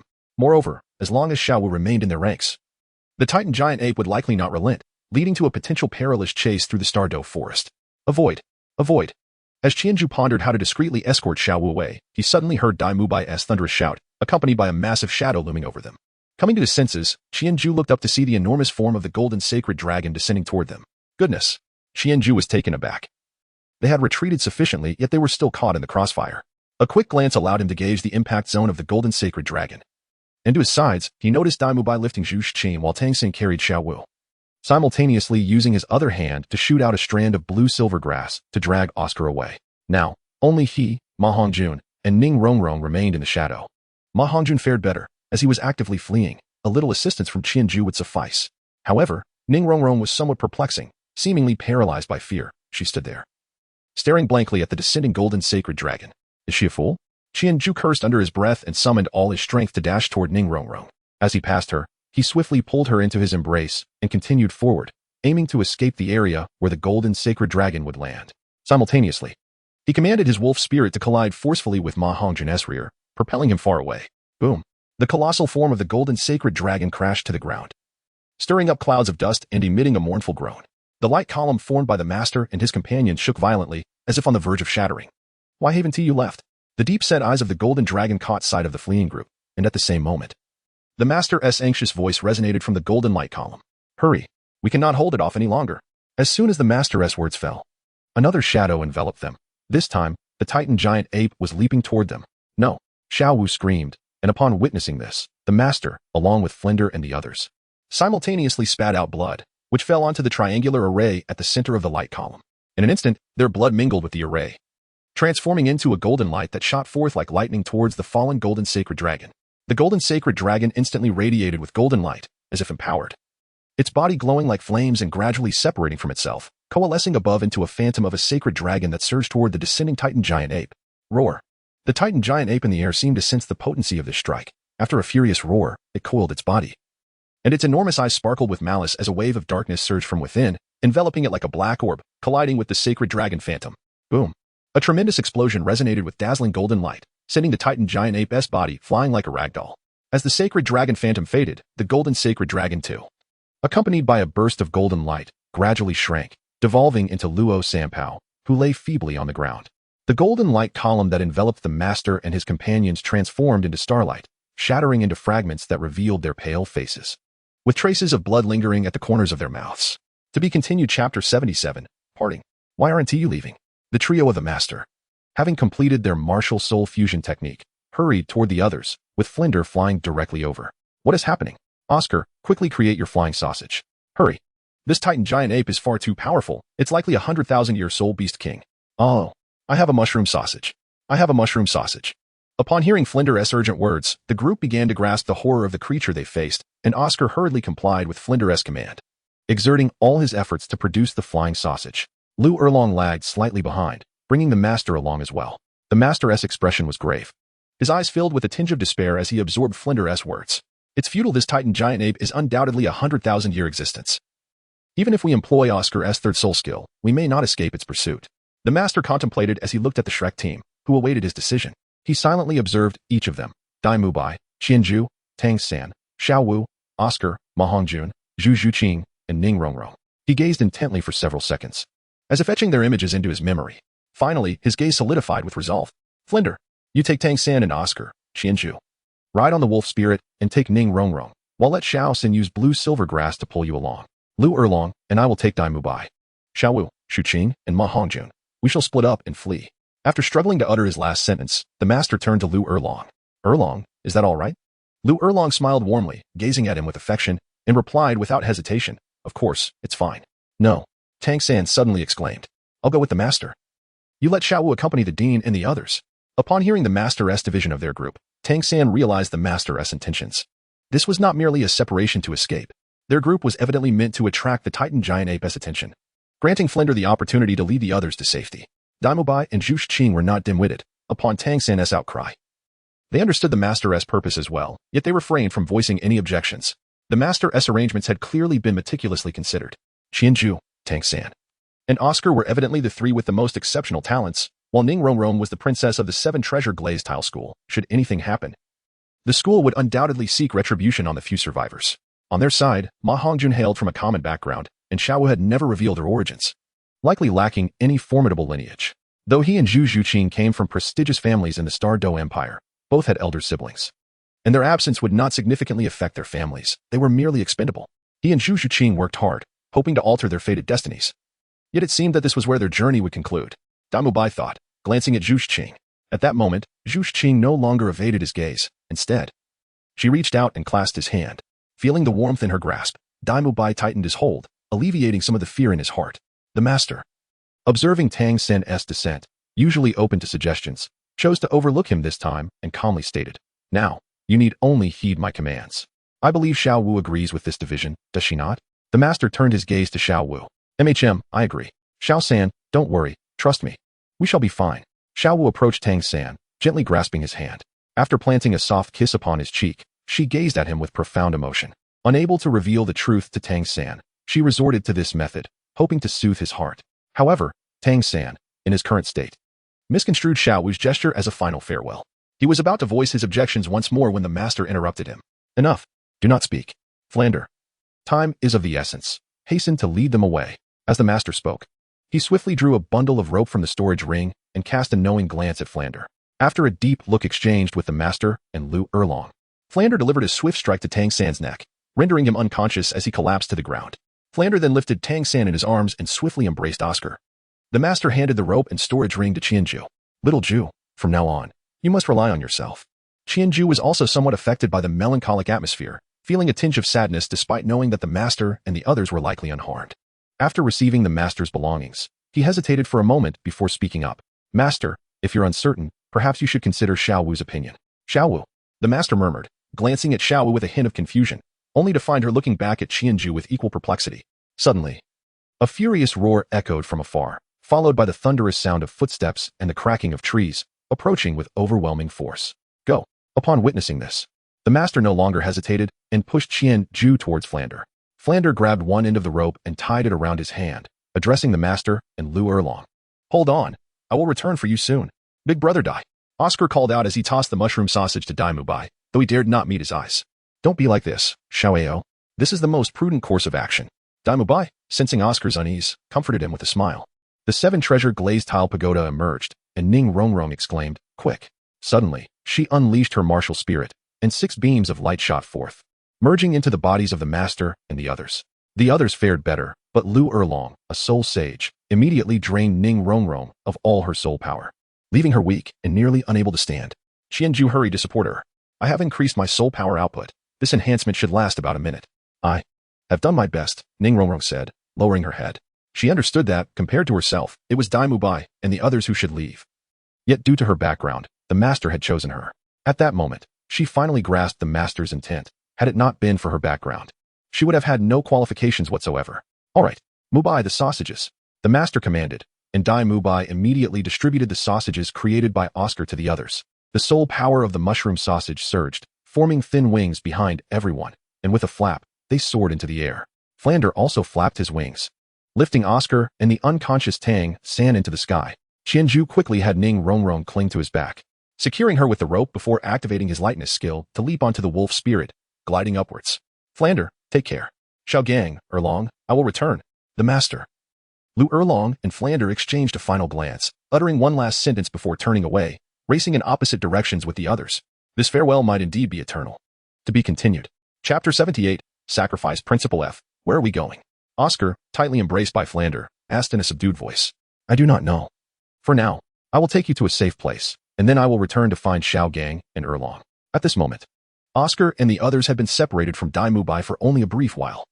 But he understood that if the Titan Great Ape relentlessly pursued Dai Mubai and the others, their fate could be dire. Ugh, ugh. As soon as Oscar thought of this, tears streamed down his face. He and Dai Mubai were among the earliest arrivals in this group of students, forging a deep bond. Dai Mubai's character and integrity deeply influenced him. Without Dai Mubai's guidance, he, as a food-type support soul master, would have lacked the motivation to grow stronger and would not have advanced his soul power so rapidly. Xiao Wu, too, was cherished as the only girl among the Shrek 5, her vivacious and spirited nature bringing joy to the group, even though she often playfully called him Big Sausage Uncle. Seemingly disdainful, he knew that if battle ensued, she would fiercely protect him. And then there was Ma Hongjun, who, despite having joined the group most recently, shared similar interests that forged a strong friendship. The chubby boy, endearingly silly, would often smile even when teased. But now, reflecting on it, was he truly as foolish as he seemed? Perhaps this was simply his way of bonding with them, enabling him to better integrate into Shrek. Yet all of this was now lost. Ugh, huh. The more Oscar thought, the louder he cried, his sorrowful sounds reaching Qianju and Ning Rongrong, who were being carried by Flander, sharing in his grief. Ju, brother, are they really gone? Ning Rongrong called out to Qianju, her voice hesitant. Not necessarily. Perhaps the Titan Great Ape is merely searching for someone and will leave once it finds them, Qianju replied softly. With one hand gripping the rope and the other supporting Ning Rongrong, he rode the wolf spirit, gliding swiftly through the air with Flander. To Ning Rongrong, his words sounded like a desperate attempt to create hope amidst the unbearable truth. Indeed, in the span of a single day, her teacher, mentor, and childhood companions had all vanished. It was a blow she struggled to accept. As she observed Qianju's tense posture, a pang of sympathy surged within her. The master had said he possessed the most powerful martial spirit on the continent, able to contend with soul lords even as a great soul master. And now he was capable of rivaling soul kings. Yet, despite such talent, he remained powerless in the face of the loss of his teacher and companions. Left only to flee with her. He must be feeling immense guilt and discomfort. Ning Rongrong thought, resting her face against Qianju's back, whispering, I understand. Try not to be too sad. What do you understand? Why are you pressing your face against my back? Are you tired and wanting to sleep? Hey, you won't drool while sleeping, will you? Qianju was lost in thought, wondering about the situation with the master. Had Xiao Wu been taken by Erming? Surely, no one had been injured, right? Such matters were not mentioned in the original text. Meanwhile, on the Master's side, their group swiftly departed from the location where they had just fought the Titan Great Ape, utilizing the flying mushroom sausages. However, the duration of these flying mushroom sausages was limited to merely 1 minute, and the acceleration granted by Ning Rongrong also lasted only a minute. They had managed to escape only a few kilometers before they descended, the roars of the Titan Great Ape still echoing in their ears. Master, what should we do next? Dai Mubai inquired upon landing. Although their journey had attracted attention, none were willing to surrender to a situation that guaranteed their demise. Yet, upon hearing Dai Mubai's words, the Master's expression turned troubled. It was not for lack of courage. Rather, the Titan Great Ape was simply too formidable. The terrain, the presence of other soul beasts, and their own abilities had proven insufficient to alter the dire circumstances. Even with his vast knowledge and intellect, the master could not conceive a solution. Perhaps we should split up and run, Xiao Wu suddenly suggested. After all, we cannot evade its pursuit while together. Splitting up might increase our chances of escape. Indeed, that may be our last resort. The master contemplated briefly before nodding. You must separate and flee quickly. Ere long, and I will stay behind to hold it off for a while. They had no choice but to sacrifice their lives to buy Xiao Wu and the others a little time, hoping they would manage to escape. Xiao Wu, however, was at a loss for words. She had intended for everyone to disperse so that she could discreetly avoid their line of sight and have time to evolve her third soul ring. Nevertheless, she believed there would be no issue, as Ming had received her signal and would not harm the master and the others. But before Xiao Wu could respond, Dai Mubai voiced his dissent. No, we cannot simply survive at the cost of our teacher's sacrifice. Indeed, though I, Ma Hongjun, fear death, I cannot condone such actions. Ma Hongjun chimed in, stepping forward resolutely. Enough. This isn't a sacrifice. It's merely a strategic retreat. Do not curse us. Hurry and go. Lu Erlong exclaimed, irritation evident in her tone as she prepared to confront the dissenters. Erlong is correct. We are merely providing cover for you. We are not necessarily doomed to perish. Should the situation worsen, we will withdraw, she continued. Moreover, Erlong is a soul sage. Her martial spirit has yet to be unleashed. Do not underestimate her. Our chances of survival may even be greater than yours. Xiao Wu, pair up with Hongjun and head south. That is the direction we came from.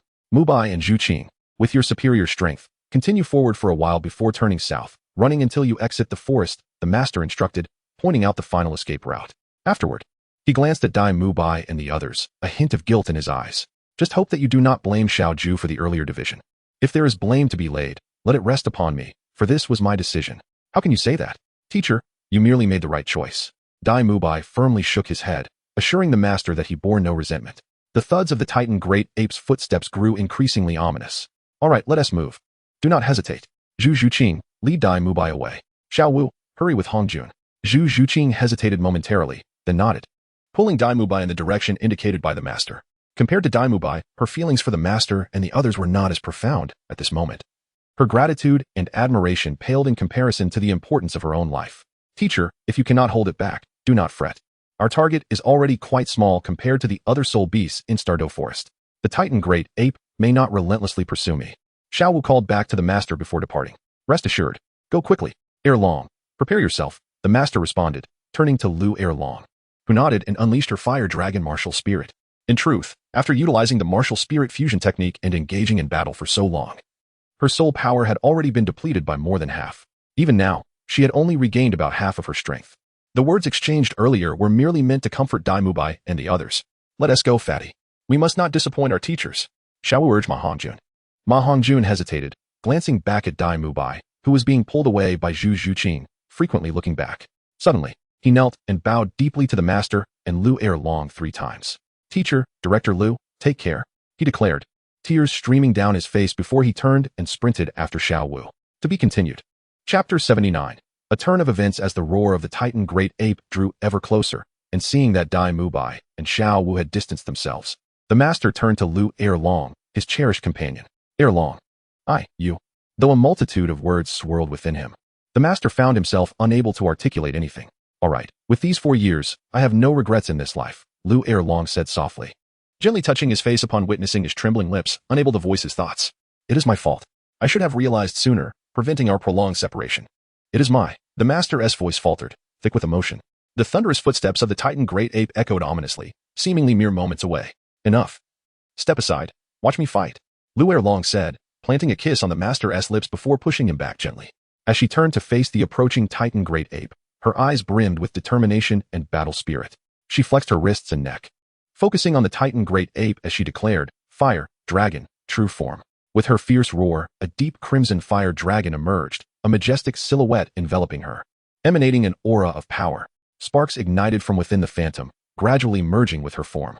A deep red scale adorned her forehead, accentuating her valor. Simultaneously, her first, second, and fifth soul rings shimmered as dragon scales spread from her forehead, enveloping her entire being. Her arms transformed into dragon-like appendages, and flickers of flame began to swirl around her, coalescing into a fiery vortex encircling her exterior. The master assessed their surroundings and retreated to a safer distance. Yet he did not hide. Instead, he stood resolutely, unafraid. He abstained from joining the battle, knowing that his involvement would serve no purpose and would only hinder Lu ere long, becoming a burden to her.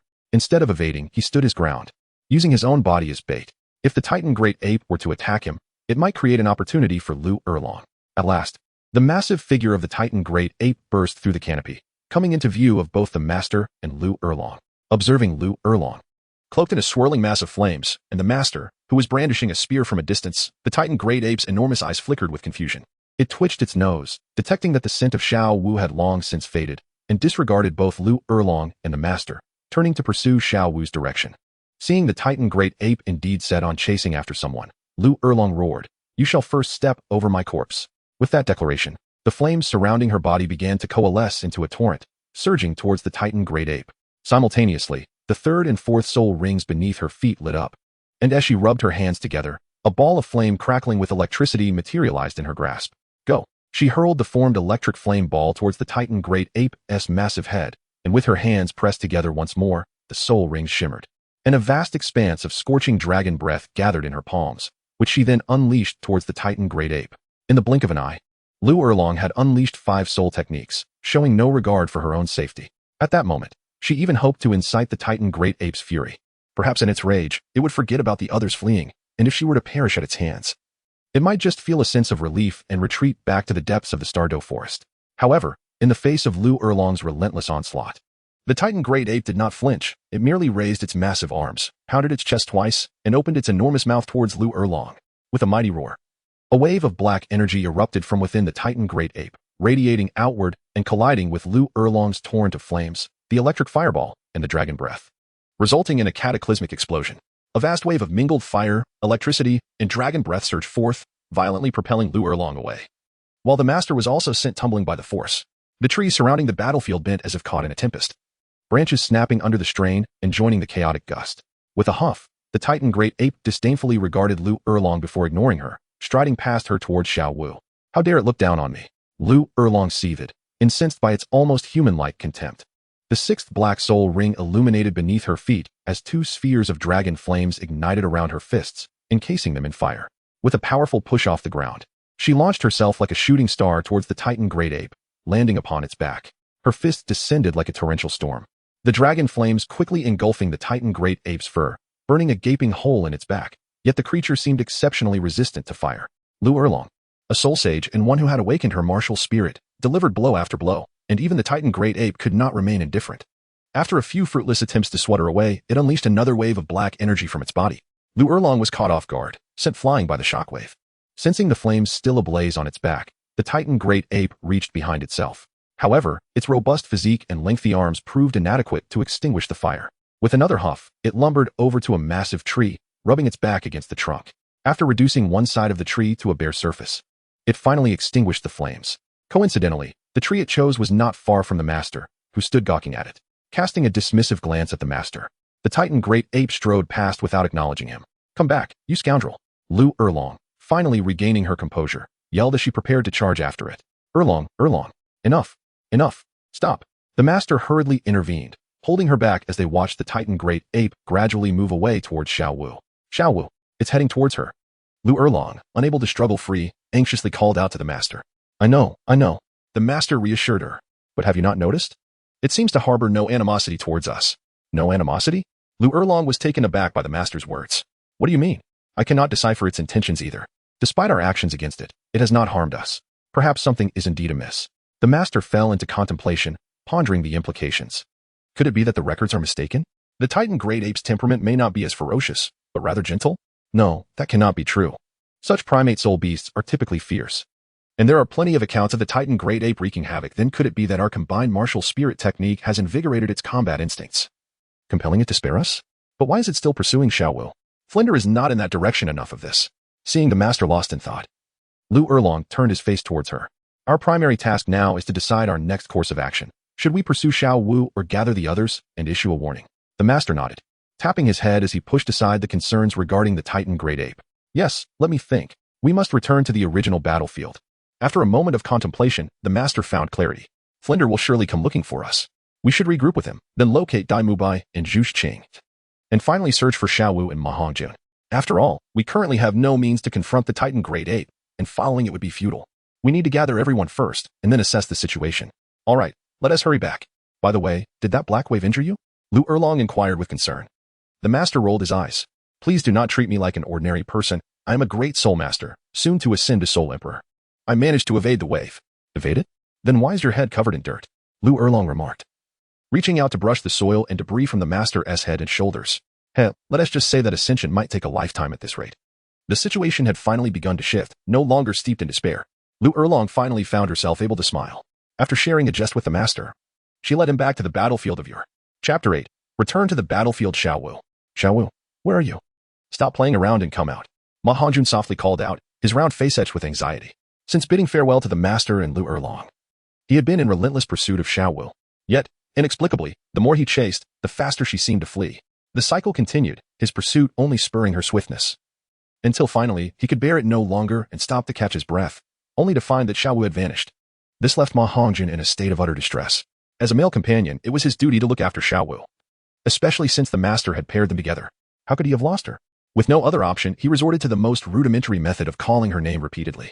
However, he dared not raise his voice too much, fearing the attention of a soul beast he could not contend with. Suddenly, two resounding thuds echoed in his ears, causing him to halt mid-call. That sound was unmistakable, the footsteps of the Titan giant ape. It was this creature that had sent them into a frantic scramble. Now, it seemed to be heading in his direction. Had Teacher Yu and Dean Lu already? Tears began to roll down his cheeks, but he quickly wiped them away. This was not the time for sorrow. With the Titan giant ape's speed, it would soon reach him, and he needed to devise a plan. Should he flee? But the creature's massive size meant one of its strides could cover dozens of his. Could he hide? The Titan giant ape's keen eyesight would surely not fail it.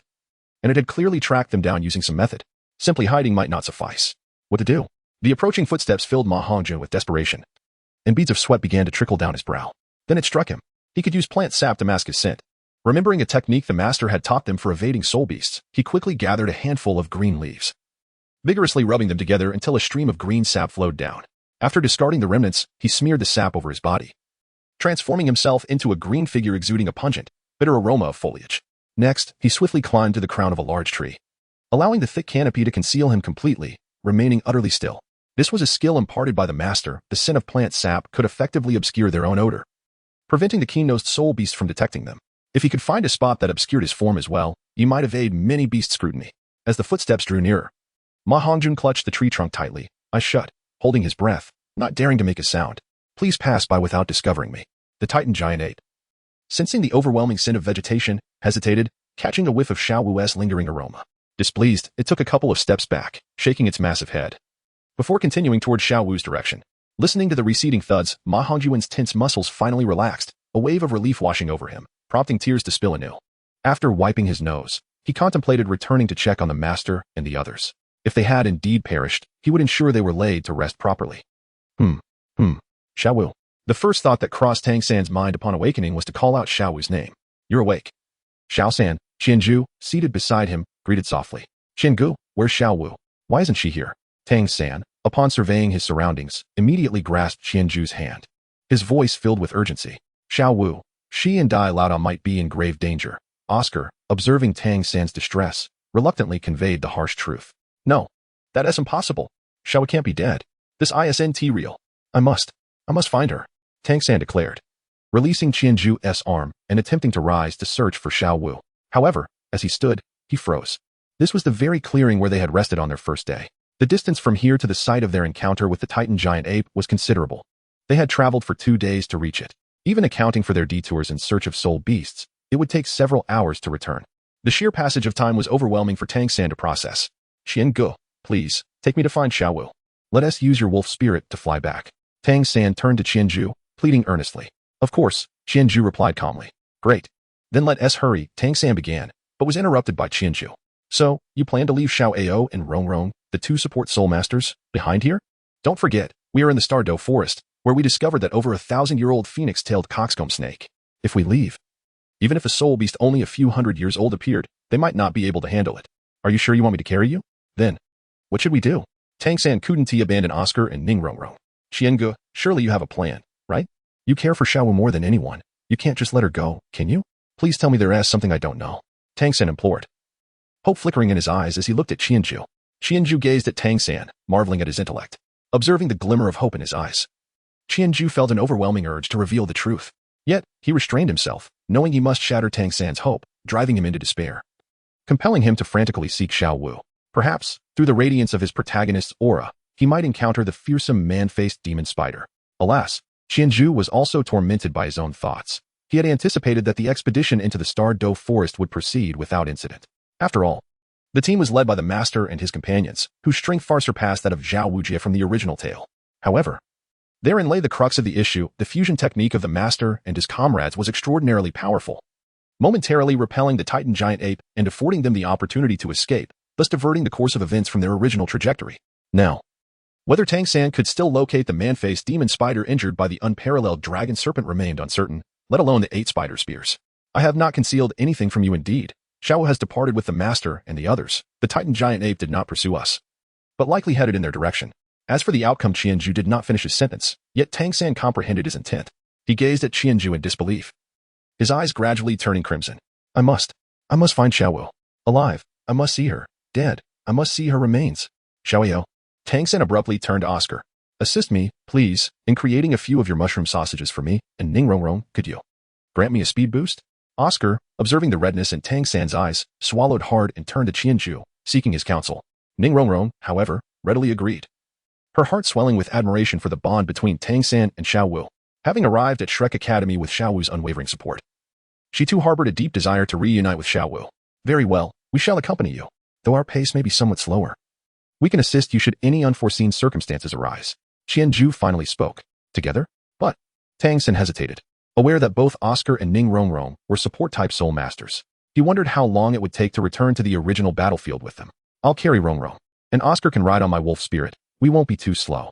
Qianju noticed Tang San's reluctance and added, moreover, it will take several hours to get there. With Oscar's recovery sausages, our consumption will not be excessive, and Rongrong can occasionally provide us with a speed boost. All right, then let's proceed.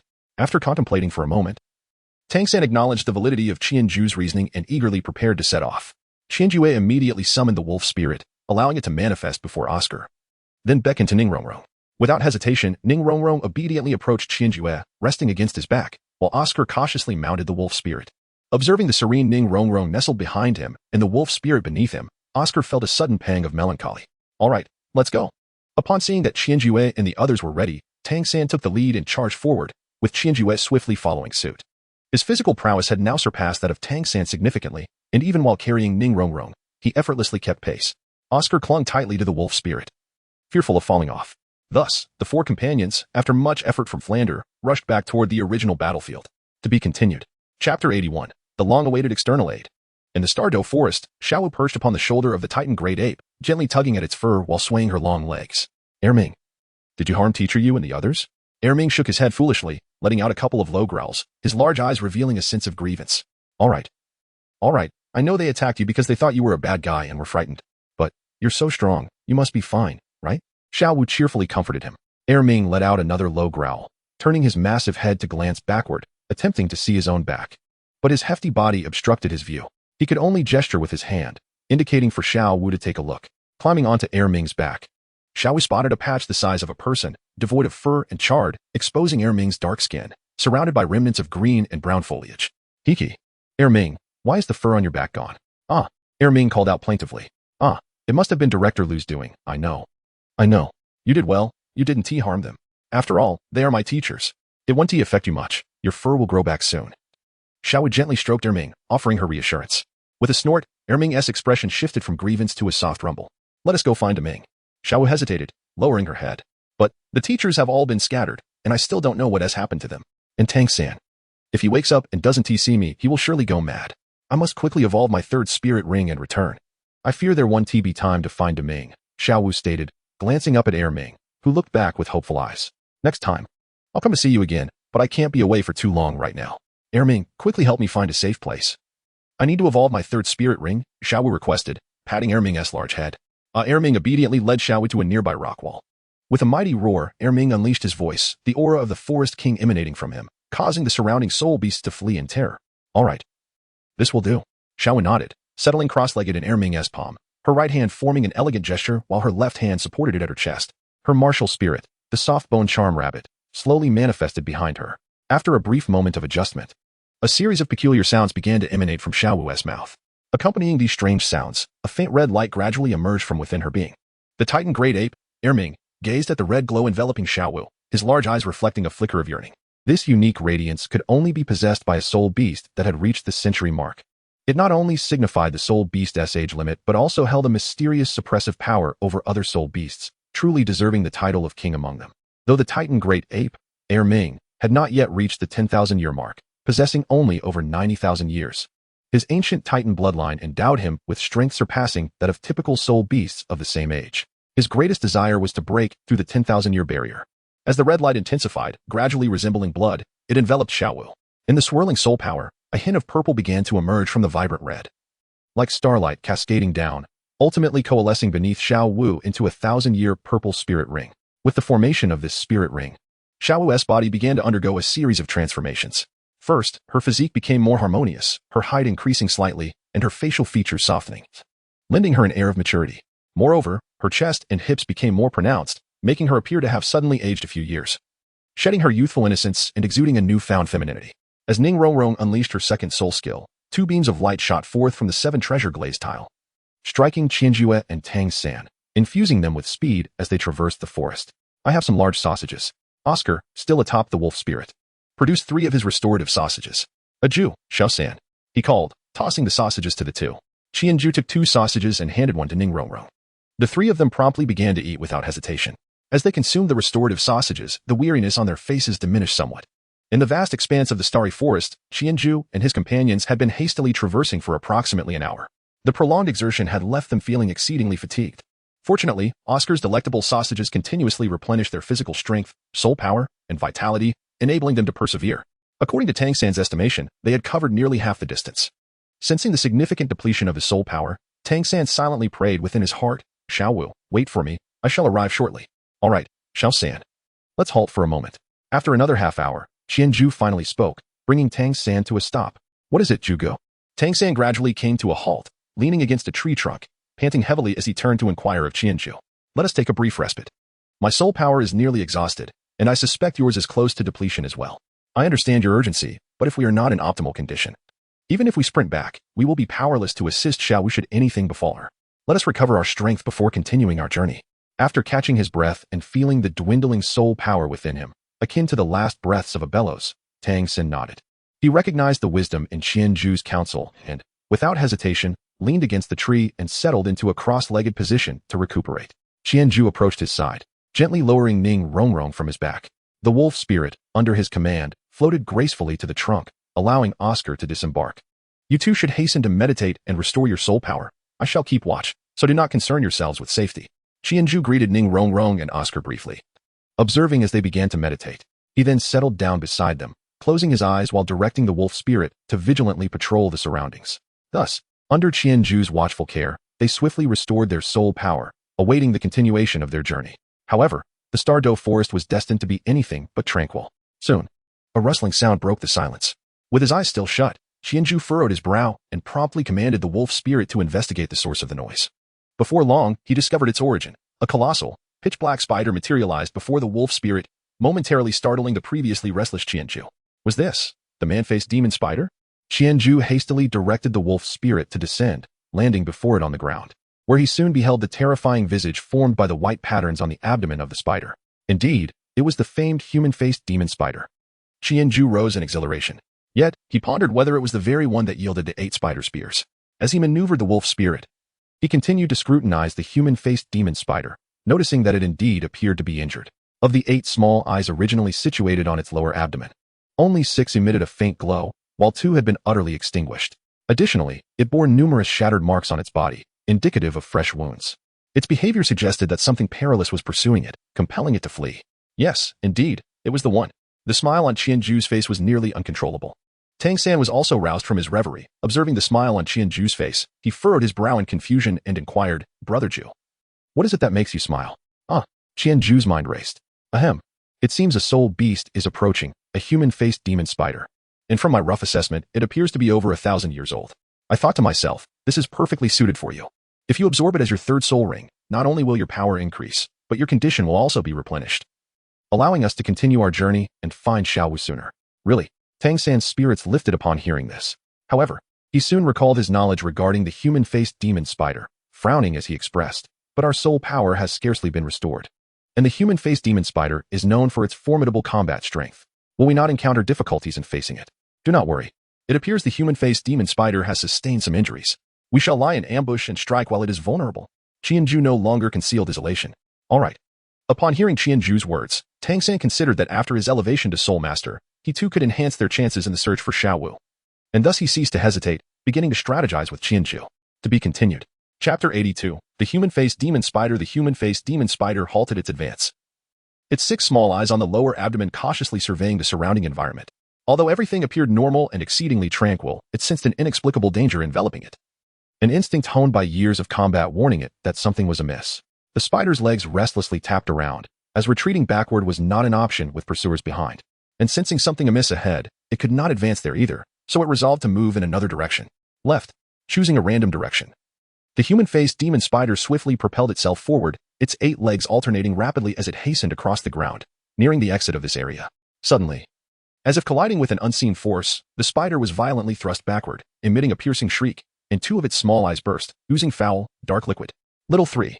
With a resounding cry, Qianju seized the moment as Tang San swiftly took aim with the preset Juga crossbow. Directing his shot towards the exposed abdomen of the human-faced demon spider, targeting its remaining eyes, its vital weak point. Whoosh, whoosh, whoosh, clang, clang. Truly, the malevolent slayer lived up to its reputation. Even amidst excruciating pain and sudden assault, the human-faced demon spider managed to shield itself with its 2 forelimbs, deflecting most of the bolts. Yet, 2 arrows pierced through its defenses, embedding themselves deeply into its remaining eyes. Once 4 minuscule eyes had existed, now only 2 remained. Squeak, squeak, squeak. The human-faced demon spider writhed in agony, rolling incessantly upon the ground. As Qianju was about to step forward to assist Tang San in completely subduing the human-faced demon spider, a sudden flash of inspiration struck him. He recalled that in the original text, the master had mentioned that the reason the 8 spider lances were able to manifest was due to the fact that this human-faced demon spider, after being wounded by the unparalleled dragon snake, encountered the much weaker Tang San. Seizing the opportunity, Tang San ultimately outwitted it to its demise, which engendered immense resentment within the creature, culminating in the birth of the seemingly overpowered 8 spider lances. However, if he were to rush in now and assist Tang San in swiftly subduing it, would it still harbor such profound resentment? Qianju's strength far surpassed that of the human-faced demon spider. Would it simply resign to its fate? Qianju hesitated, and his footsteps naturally slowed. The Qianju bow, which had already begun to waver in his grasp, fell from his hand. However, while he decelerated, Tang San did not. Countless blue-silver grasses, under Tang San's command, surged violently towards the faceless spider. Simultaneously, he leaped into the air, raising his left hand, and in a flash of black light, the Haotian hammer materialized in his grip. With a furious roar, Tang San brought the Haotian hammer crashing down upon the head of the faceless spider. After enduring this strike, the spider seemed unable to bear the impact. Its 8 legs flailed for a moment before it finally succumbed and collapsed to the ground. Seeing this, Tang San intended to advance and deliver a final blow to completely vanquish the faceless spider. Just as he lifted the Haotian hammer to strike, one of the spider's legs stealthily rose, swiftly lunging toward Tang San. The faceless spider, a true embodiment of malice and cunning, feigned incapacitation from Tang San's earlier blow, which, while disorienting, had only struck its armored head without inflicting any critical damage. It had laid low to lure Tang San in for this lethal counterattack. Tang San appeared oblivious to its movements, swinging the Haotian hammer down with force. At the moment the spider's leg was about to strike him, it suddenly rolled to the right. The lunging leg missed its target, stabbing only the air next to Tang San, creating a gust of wind. Tang San was not truly careless. Rather, he had faith in Qianju's presence beside him, allowing him to unleash his full power without concern for defense. Qianju did not disappoint him, although the reason for his passive stance remained unclear. Nevertheless, now was not the time for questions. They must first deal with the immediate threat of the faceless spider. With this thought, Tang San charged once more at the faceless spider, wielding the Haotian hammer. The 7 treasures glazed tile, with its luminous aura, bestowed upon him the gifts of strength and speed, enhancing his capabilities. As he approached the menacing creature, the faceless spider, using its 8 legs, frantically attempted to evade Tang San's assault. Yet, Tang San had no intention of allowing it to escape. With a flick of his wrist, the Haotian hammer vanished, replaced by the blue-silver grass in his right hand. As his second soul ring flickered, his second soul skill, parasitism, activated. Countless strands of blue-silver grass rapidly sprouted from various parts of the faceless spider's body, ensnaring it tightly and transforming it into a ball of blue-silver. Its remaining small eyes glared at the advancing Tang San, filled with fury. How dare anyone bully it? The faceless spider glared at Tang San with venomous intent, and suddenly, a surge of black light erupted from within its body. The encasing blue-silver grass began to soften, corrode, and dissolve under this dark energy before the spider violently broke free. This faceless spider exhibited a remarkable ability akin to that of the Titan giant ape, possessing a unique skill of release. Tang San, momentarily taken aback by the black light emerging from the spider, found himself stunned.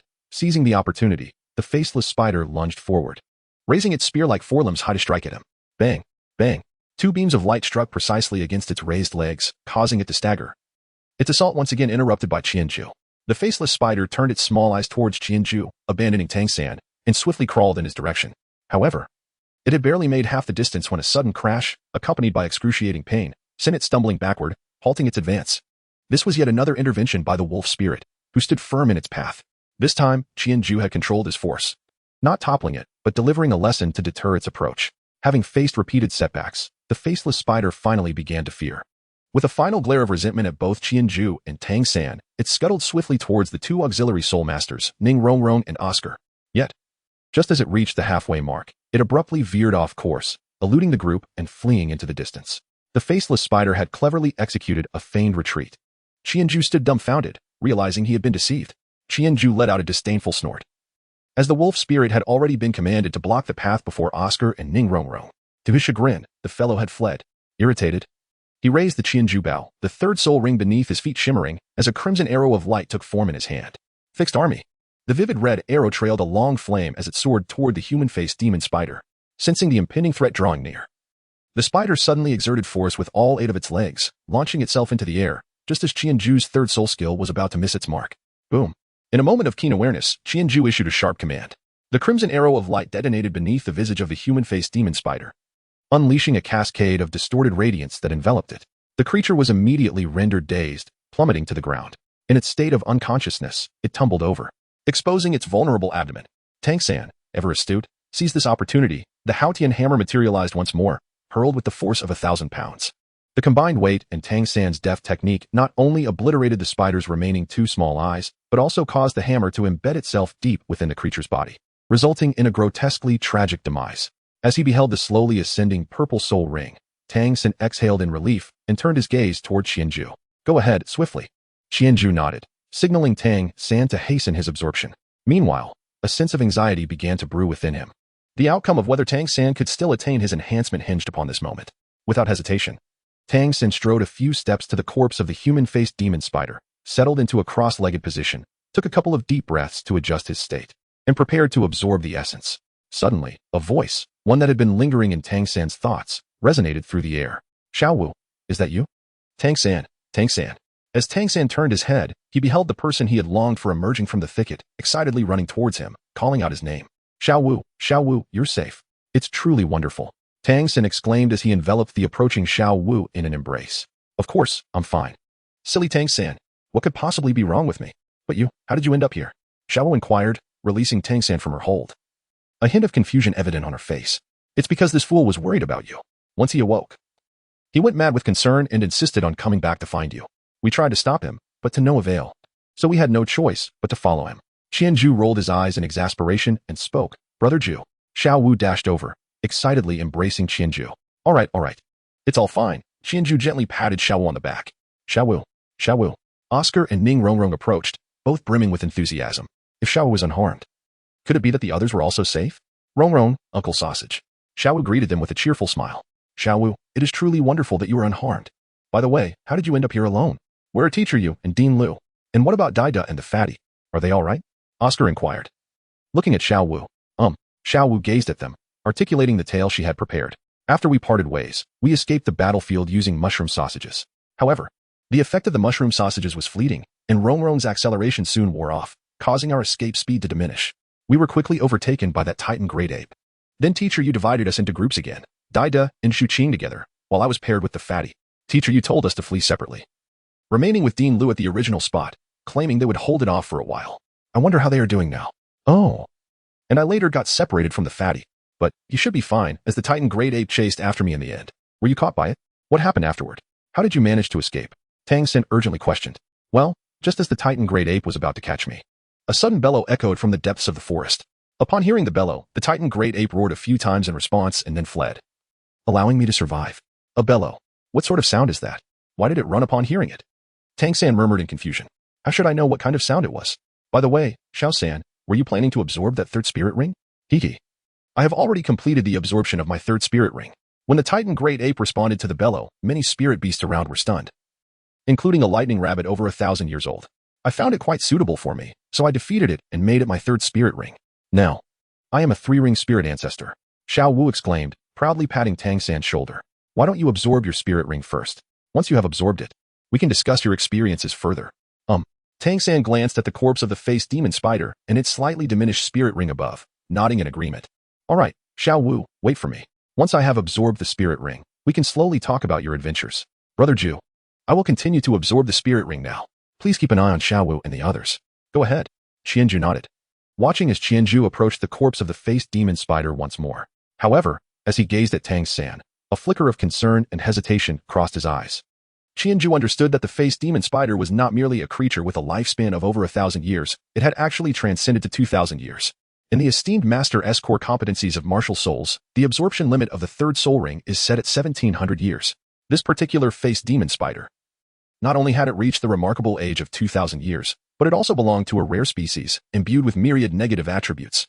In the original narrative, Tang San endured tremendous hardships to absorb the soul ring from this spider, driven solely by his unwavering devotion to Xiao Wu, which enabled him to navigate through the prolonged and agonizing ordeal. However, now that Xiao Wu had returned a step ahead, Tang San found himself devoid of that same fervor, leaving him uncertain if he could withstand the trials posed by the face demon spider. Gathering his thoughts and centering his spirit, Tang San sat cross-legged, striving to calm his emotions in preparation for communication with the soul ring. Halt. Suddenly, a thunderous roar erupted from nearby, interrupting his concentration. The group swiftly turned their heads to see an elderly man and woman accompanied by a young girl approaching. The old woman was familiar to them. She was the very serpent matriarch, Chao Tianxiang, who had confronted Oscar when he absorbed the phoenix-tailed chicken snake. The young girl was the same one who had previously followed Chao Tianxiang, while the elderly man, whom they had not encountered before, was likely the elusive Long Gong Mengshu as mentioned by their teachers.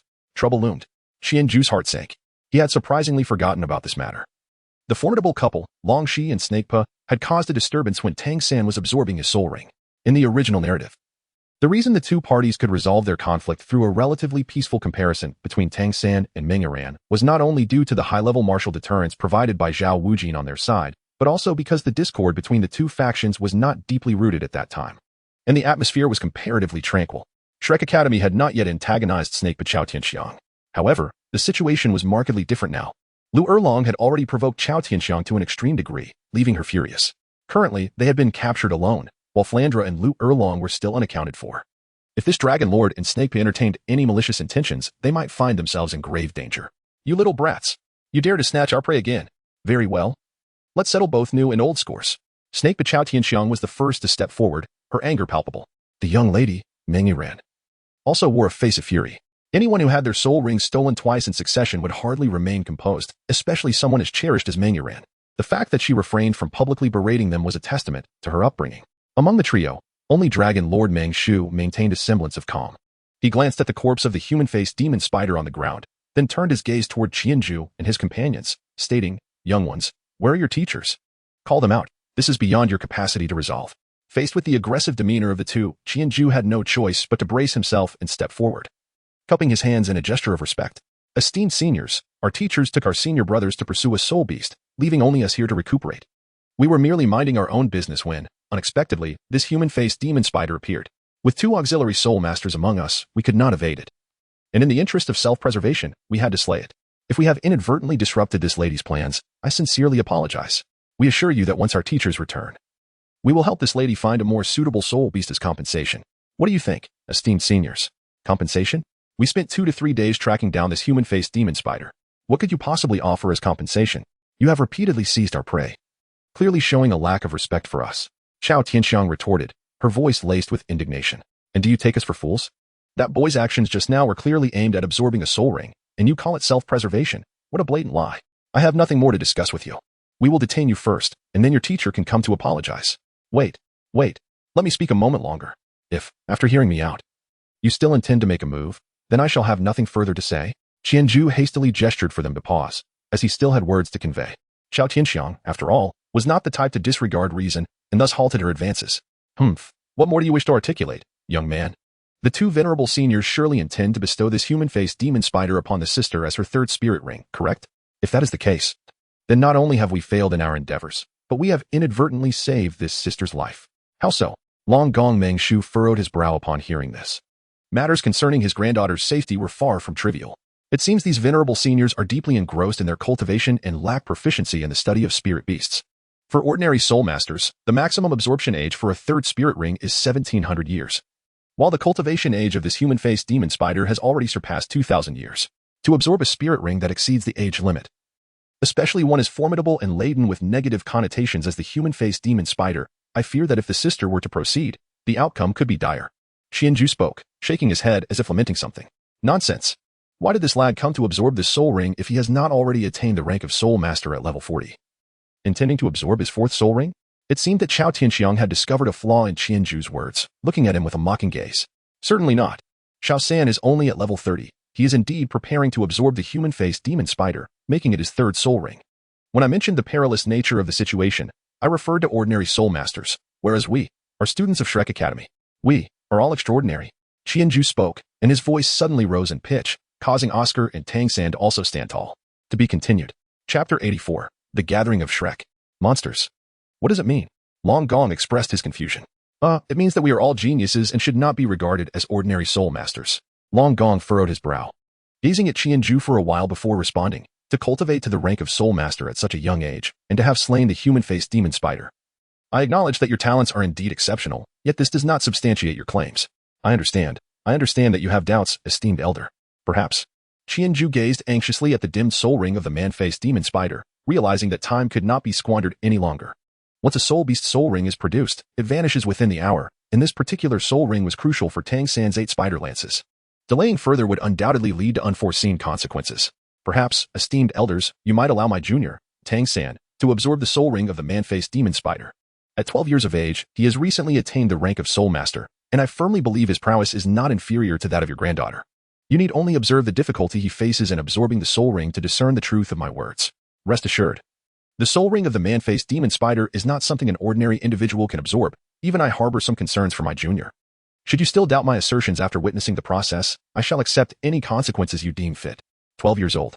Long Gong Mengshu stared in astonishment at Tang San, although it was apparent from their appearance that this group of youngsters was not of advanced age. He was taken aback to learn that Tang San was merely 12.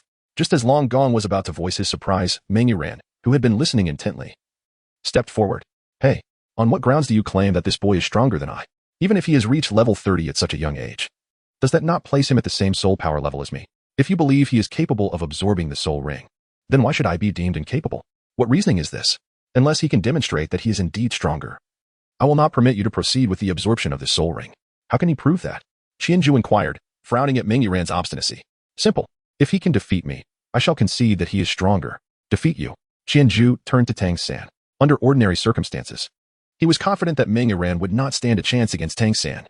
However, time was of the essence, and Tang San had already expended a significant portion of his soul power during their journey, although he had rested briefly and regained some strength. After battling the man-faced demon spider, it was likely that his recovery had been largely depleted, making him potentially unable to contend with Meng Yuran now. After a moment of contemplation, Qianju shook his head. There is no need for a contest. I can prove my junior's superiority without one. You. Meng Yuran fumed, but Qianju paid her no heed. He beckoned Tang San to approach and whispered a few words in his ear. Upon hearing this, Tang San's eyes widened in disbelief. But both my teacher and father instructed me not to showcase this in front of others. Qianju rolled his eyes. Brother. What time is it now? Life is hanging by a thread, and you still concern yourself with such trivialities. They haven't seen you strike. As long as you remain vigilant, your secrets will remain concealed. Tang San pondered for a moment, recognizing the validity of Qianju's words. If life itself were at stake, what value is there in safeguarding these secrets? It was wiser to focus on the present. With this thought in mind, he raised his left hand, and amidst a flicker of dark light, a small black hammer materialized in his grasp. Qianju gazed at the small hammer in Tang San's hand and respectfully addressed the venerable Long Gong Mengshu. Might you recognize this martial spirit? This is the Haotian hammer. Mengshu's aged eyes widened in astonishment as he beheld the black hammer. Having traversed the continent for decades, it was impossible for him not to identify the renowned Haotian hammer. The Haotian hammer. You are of the Haotian sect. No wonder at such a young age, you have attained the rank of soul master. The Haotian sect, the Haotian hammer. Tang San murmured these two phrases, understanding that the Haotian sect was indeed a sect, and it was evident that it bore significant relevance to his martial spirit. The Haotian hammer. As he recalled some of his father Tang Hao's words, a series of speculations began to form in Tang San's mind. Father, are you truly a member of this Haotian sect? Given the astonishment of Long Gong, it seems that this sect possesses considerable strength. Yet, why have you fallen to such depths? Now, may I inquire, esteemed elder, does this prove that my junior disciple surpasses your granddaughter? Qianju pulled the dazed Tang Sen behind him and addressed Long Gong Mengshu. Even if we set aside the true combat strength, considering the capacity to endure soul rings, my junior brother must certainly surpass your granddaughter. Wouldn't you agree? Indeed, he is likely to be stronger. Long Gong Mengshu nodded involuntarily. Grandfather, how can you bolster other spirits while diminishing my granddaughter's prestige? Meng Aran, who had been listening to Mengshu, could not help but interject with a playful tone. Alas, Mengshu's attention was entirely captivated by Tang San's Haotian hammer, his thoughts consumed by the Haotian sect, leaving no room to heed Meng Aran's playful remarks. It had been many years since the Haotian sect had secluded itself from the world of soul masters. Never had he anticipated encountering one today. In the past, when the Haotian sect was still active, they were notoriously protective of their own. It seemed that today, these young individuals would only receive a mild reprimand, certainly no harm to their lives. Long Gong Mengshu contemplated this and nodded. Very well, let it be agreed upon. You shall allow him to absorb the soul ring of this human-faced demon spider. If, at that time, he does not perform as you claim and deceives us, along with repeatedly attempting to seize my prey, I may have no choice but to teach you a lesson on behalf of your esteemed leader. As he spoke, Long Gong Mengshu struck his dragon-headed staff forcefully against the ground, unleashing an aura befitting a soul Douluo, causing everyone to instinctively retreat several paces. Particularly, Xiao Wu, who had already hidden behind Ning Rongrong, feared being noticed by Mengshu. If her soul beast form were to be observed at a soul Douluo level, her identity might be revealed. Thus, she endeavored to diminish her presence, hoping to remain unnoticed. She dared not flee. For the observational prowess of a soul Douluo was not to be underestimated. Escaping would likely draw more attention. Fortunately, at that moment, Long Gong's focus remained solely on Tang San, hardly acknowledging his own granddaughter, which meant he would be even less likely to notice Xiao Wu. Senior, I believe it would be best if we manage our disciples ourselves, suddenly interjected a raspy voice imbued with a slight magnetism from the side. Director Flanders. The crowd recognized the voice immediately. It belonged to none other than the esteemed director of Shrek Academy, Flanders. Indeed, before managing others, perhaps one should first manage oneself. Xiang. I must admit, it was a mistake for me to say you should feel ashamed. This old man is even more deserving of such feelings. A soul Douluo allowing a soul beast over a millennium old to escape? It seems the truly shameful one is he. At that moment, Lu Erlong slowly emerged from behind Flanders, followed by the master, Dai Mubai, Zhu Qing, and Ma Hongjun. Director Lu, teacher Yu, big brother Dai, Zhu Qing, fatty. Oscar exclaimed with delight as he looked at the returning group, rushing towards them with excitement. It was then that the Shrek team had finally arrived at this place. Upon encountering Lu Erlong and the others, Qianju finally breathed a sigh of relief, no longer burdened by anxiety. Long Gong Mengshu, observing the approaching group, particularly the audacious Lu Erlong, could not help but furrow his brow. So, you are the mentors of these young ones. What is the meaning of this? You have deprived me of my quarry on 2 occasions, and I merely wish to discipline them. Is that too much to ask? What do you mean by your prey? The Stardow Forest does not belong to you. If the soul beast escaped your grasp, it becomes a residential Malayas. Our hunt of it naturally renders it ours. What right do you have to instruct our disciples? Lu Erlong retorted without reservation. Having been bested and ridiculed by the Titan giant ape, her ire was mounting, and she sought an outlet for her frustration. Witnessing the audacity of her adversary only fueled Long Gong Mengshu's anger. Initially swayed by Qianju's analysis and the sight of Tang San's Haotian hammer, he had contemplated letting the group of youngsters go. Yet this woman's blatant disrespect proved intolerable. No. Qianju promptly stepped forward to mediate the situation. Master, esteemed elders, let us not harbor such intense anger. Shall we? Perhaps we should first allow the third one to absorb this soul ring before proceeding. Master, if this soul ring from the faceless demon spider is not absorbed soon, it will dissipate. Senior Long, I believe you two are eager to ascertain whether your granddaughter can indeed absorb this soul ring from the faceless demon spider. Qianju felt an overwhelming sense of exhaustion. What has happened to the mistress? Ever since arriving in the Stardow Forest, her temper has grown increasingly irritable. Could it be that this period coincides with her special time? How can an adult lack the understanding of a child? Very well. I shall not stoop to the level of a mere woman. Let this young lad absorb the soul ring first. Once he has completed that, I shall surely seek to learn a thing or two. I remain at your service. Upon hearing Qianju's words, Lu Erlong also recognized the prevailing situation and ceased his insistence, merely responding with a nonchalant remark. Is this the face-devouring spider? At this moment, the master noticed the corpse of the face-devouring spider on the ground and hurried over to examine it closely. The face-devouring spider was among the few soul beasts he had presented to Tang San, being the most suitable for him. The other options would merely enhance the attributes of his blue-silver grass, while the face-devouring spider could potentially grant him a control-type soul skill. However, the face-devouring spider is exceedingly rare, a treasure that cannot be sought after. He had merely hoped for a stroke of luck when he proposed it. Little did he expect they would actually encounter one, and had already hunted it down, preparing to absorb its soul ring. Amidst his surprise, the master scrutinized the face-devouring spider for further information. Yet, the more he examined it, the more his astonishment transformed into a grave demeanor. This face-devouring spider appears to be quite aged. Due to the rarity of the face-devouring spider, there are few indicators to determine its age, making it difficult for him to assess its years accurately. 2,000 years, this face-devouring spider has exceeded 2 millennia. Little San, you must not absorb this soul ring. At this moment, Xiao suddenly stepped forward, her expression serious. When she arrived, she hadn't closely observed the face-devouring spider, assuming that Qianju and Tang San, being the master's favored disciples, would have a clear understanding of the soul ring's age. Later, after Qianju conversed with Mingshu, mentioning that the face-devouring spider was 2,000 years old, she distanced herself, evading Mingshu, and barely heard their conversation. It was only now, as the master hesitated over the spider's age, that she took a closer look and discovered that this deceased face-devouring spider indeed had an age of 2,000 years. This revelation immediately unsettled her. Concerned for Tang San's safety, she disregarded everything else and spoke up without hesitation. Mingshu looked at Xiao with a hint of confusion. Why does this girl give off such an odd impression? To be continued. Chapter 85. A series of actions as fierce as a tiger. Noticing Long Gong's puzzled expression, Qianju felt somewhat bewildered. What is this old man staring at? However, following his gaze, he discovered that the object of his scrutiny was none other than Xiao Wu. Qianju's eyes gradually widened, and a sudden thunderclap resonated in his mind. Goodness! Could it be that at the level of Contra, he might be able to see through Xiao Wu's true identity?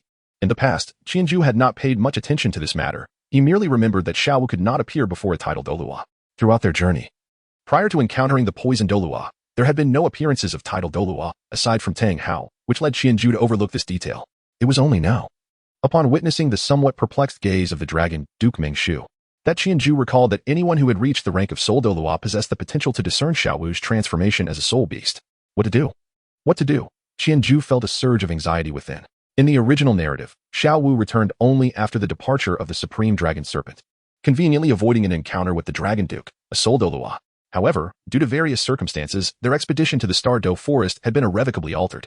Now, with Xiao Wu meeting the Dragon Duke, should her true identity be unveiled, the revelation of a transformed soul beast from Shrek Academy would undoubtedly spread.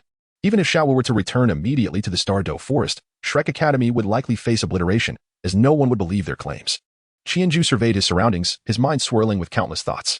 Master Flandra, Lady Meng Yiran, and the soul beast Xiao Wu, known as Ming, all floated through his consciousness, each idea sparking and dissipating, until finally, a glimmer of inspiration suddenly illuminated his mind.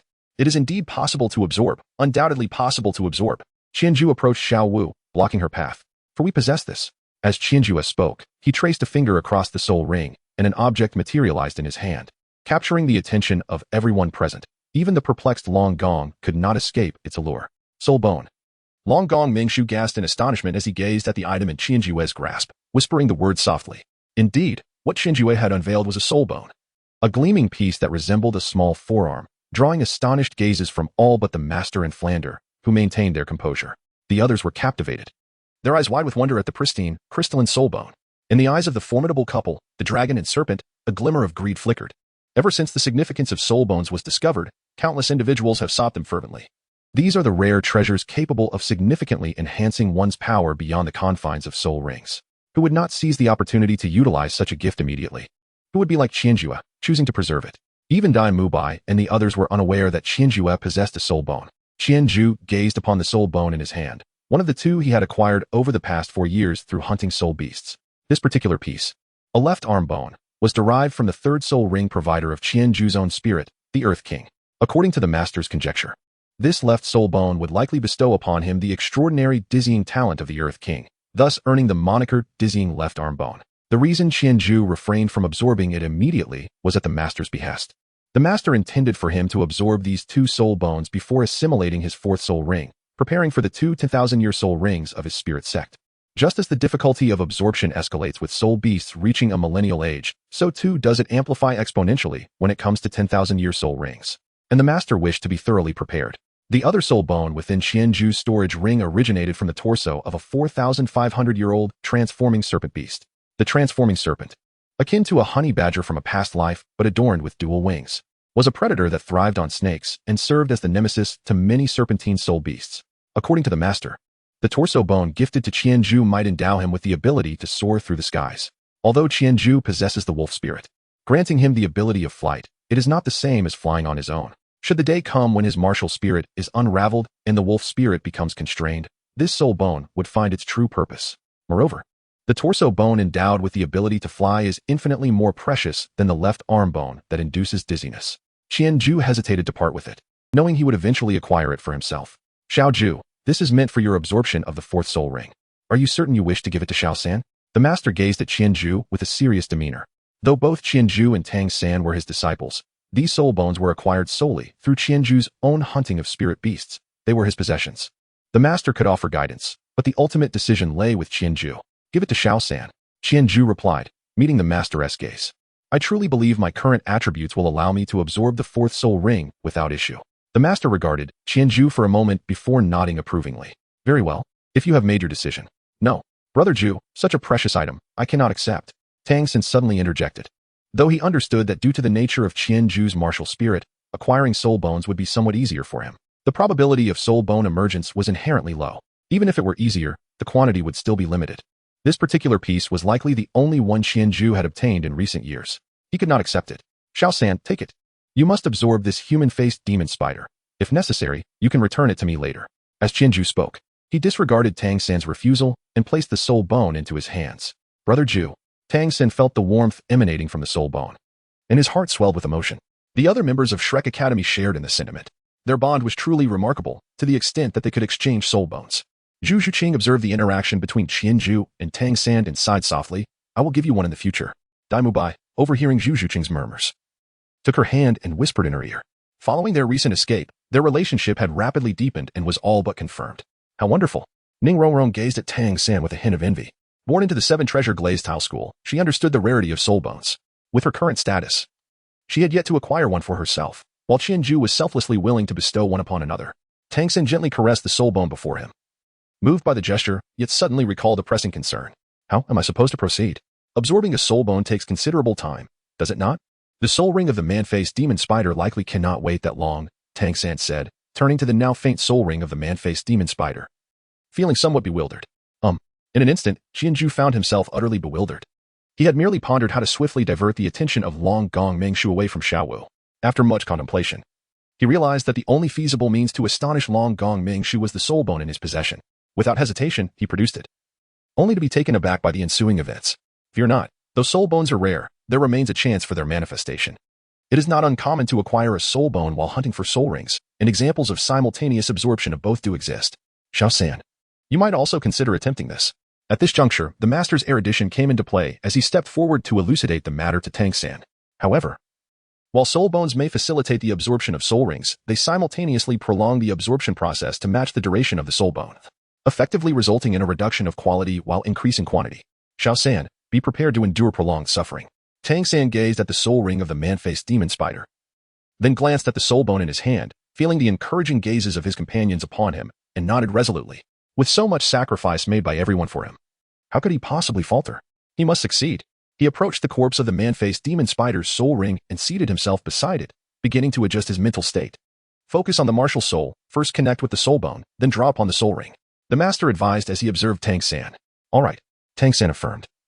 Closing his eyes, two streams of soul power gently extended forth, sequentially drifting toward the soul bone and the soul ring in his grasp. In the next moment, the soul bone in Tang San's left hand quivered, and a delicate crimson light began to emanate from it, gradually descending onto his left arm. Simultaneously, the soul ring of the man-faced demon spider trembled and floated toward him, settling above Tang San's head. As he extended his right hand, a blue silver grass began to materialize before him. Dual martial souls. Long Gong Mengshu stared in astonishment at Tang San, articulating each word with deliberate emphasis. Snake Lady Chao Tian Xiang's eyes widened in disbelief. Qianzhu fixed his gaze upon the blue silver grass in Tang San's right hand, and suddenly slapped his own face in disbelief. What a foolish blunder. To be continued. Chapter 86, each with their own agenda. Listening to Long Gong enunciate Tang San's dual spirit abilities with deliberate clarity, Qianzhu felt an overwhelming urge to strike himself. What was he thinking? First, he overlooked the fact that Xiao would be easily discerned before a soul Douluo. And then he forgot that when Tang San absorbed a soul ring, he would manifest the blue silver grass, inadvertently revealing the Haotian hammer and exposing the secret of his dual spirit abilities. Reflecting on his actions, Qianju could not fathom why he had acted so foolishly. Even if he had delayed just a minute or two, allowing Tang San's Haotian hammer to reveal itself a tad later, they could have awaited Master and the others. Yet, it was this minuscule gap that led to the exposure of Tang San's secret. As for Xiao's identity, he wondered if Long Gong had discerned it. However, judging by Ming Shu's reaction, it seemed he had not. Otherwise, he would have exhibited more excitement. After all, even if they discovered Tang San's dual spirit abilities, they would gain no direct benefit and could not seize his talent. But Xiao's identity as a 100,000-year soul beast transformed was an entirely different matter. If they could capture her, at the very least, they would acquire a 100,000-year soul bone. Under such enticing prospects, Qianju believed Ming Shu could not merely be surprised. Nevertheless, Qianju turned to Master and Lu Erlong, casting them an inquiring glance. Could they manage to keep these two old fellows here? They knew far too much. Lu Erlong, perceiving Qianju's gaze, immediately grasped his intent and, with a flick of his eyes, stepped forward. Hey, old man, weren't you eager to learn? I see our student's soul ring absorption isn't something that can be hastily completed. Why don't we step aside for a bit of sparring? Certainly. Long Gong was momentarily taken aback by Lu Erlong's proposition, then glanced at Xiao Tianxiang. The two exchanged understanding looks and promptly agreed. It would be impossible for them not to covet the soul bones Qianju had presented. Unlike soul rings, soul bones could be seized. And even if Tang San utilized one, it could still be extracted upon his demise. Yet, it would also be implausible for them to disregard Tang San's identity, dual spirit abilities. A 12-year-old soul master, and a soul bone. Each of these aspects underscored his significance. Such a vital disciple, should anything happen, would surely prompt the Haotian sect to investigate thoroughly. If they were traced back to Ming Shu and the old woman, their fates would be sealed. Thus, Long Gong found himself conflicted about whether to act. Unexpectedly, a mere pleasantry was taken seriously by the female spirit master, who genuinely sought to engage in a spar. This provided him the perfect opportunity to gauge their strengths. If they proved formidable, he would abandon the endeavor, indicating that the soul bone was not meant for them. However, if these individuals were indeed weak and easily subdued, it would suggest that the heavens had bestowed the soul bone upon them. It would be of no fault of his own. Seeing the agreement, Lu Erlong nodded and gestured in a direction. All right, let us move over there. Away from our student's soul ring absorption. With both Long Gong and the serpent woman harboring ulterior motives, Lu Erlong and his companions shared similar sentiments. If the formidable duo's strength was lacking, then perhaps the 3 generations before them would not escape unscathed. Very well, Xiang, you remain here with Yiran, while I go meet them. Meng Shu nodded, advising Xiao Tianxiang, and prepared to head toward Lu Erlong's indicated direction. Be careful, Shu Gu, she cautioned. You intend to leave this old woman here? No way. She must accompany us. What if she poses a threat to our students? Lu Erlong immediately objected upon seeing Xiao Tianxiang's intent to stay behind. They could not afford to give these two any opportunity to threaten Qianju and the others. Noticing the distrust, Long Gong furrowed his brow. I assure you, Xiang won't harm these youngsters. I, Ming Shu, am a man of my word. Impossible. I do not trust you. Both of you must come along. Aren't you renowned for your spirit fusion technique? I am quite eager to test it out. Lu Erlong remained steadfast in his opposition, even inciting animosity. Since you distrust us so, I shall go instead. I hope you won't regret it. Xiao Tianxiang retorted in anger at Lu Erlong's insistence. If she joined Ming Shu, those on the opposing side would face dire consequences. Xiang, if you also go, what will happen to Yiran? Ming Shu quietly inquired. He insisted on Xiao Tianxiang remaining, partly to use her as leverage against the youngsters, but primarily to protect Ming Yiran from being captured, which would leave them both in a precarious position. After all, it seemed these youngsters were not to be underestimated. Rest assured, I am prepared.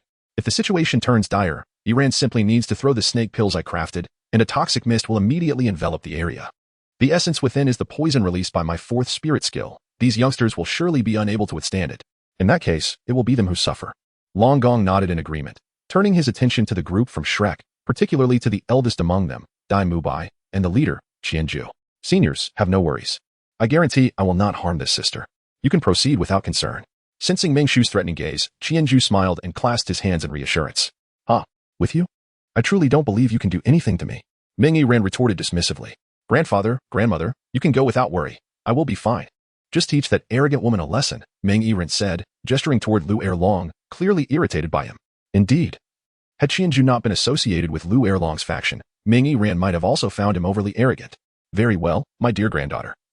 Stay alert and remember what I said. Xiao Tianxiang cautioned Ming Yiran before she and Ming Shu followed Lu Erlong's indicated path. Lu Erlong, along with Flander and Master, closely trailed behind the two, and the atmosphere among them grew palpably tense.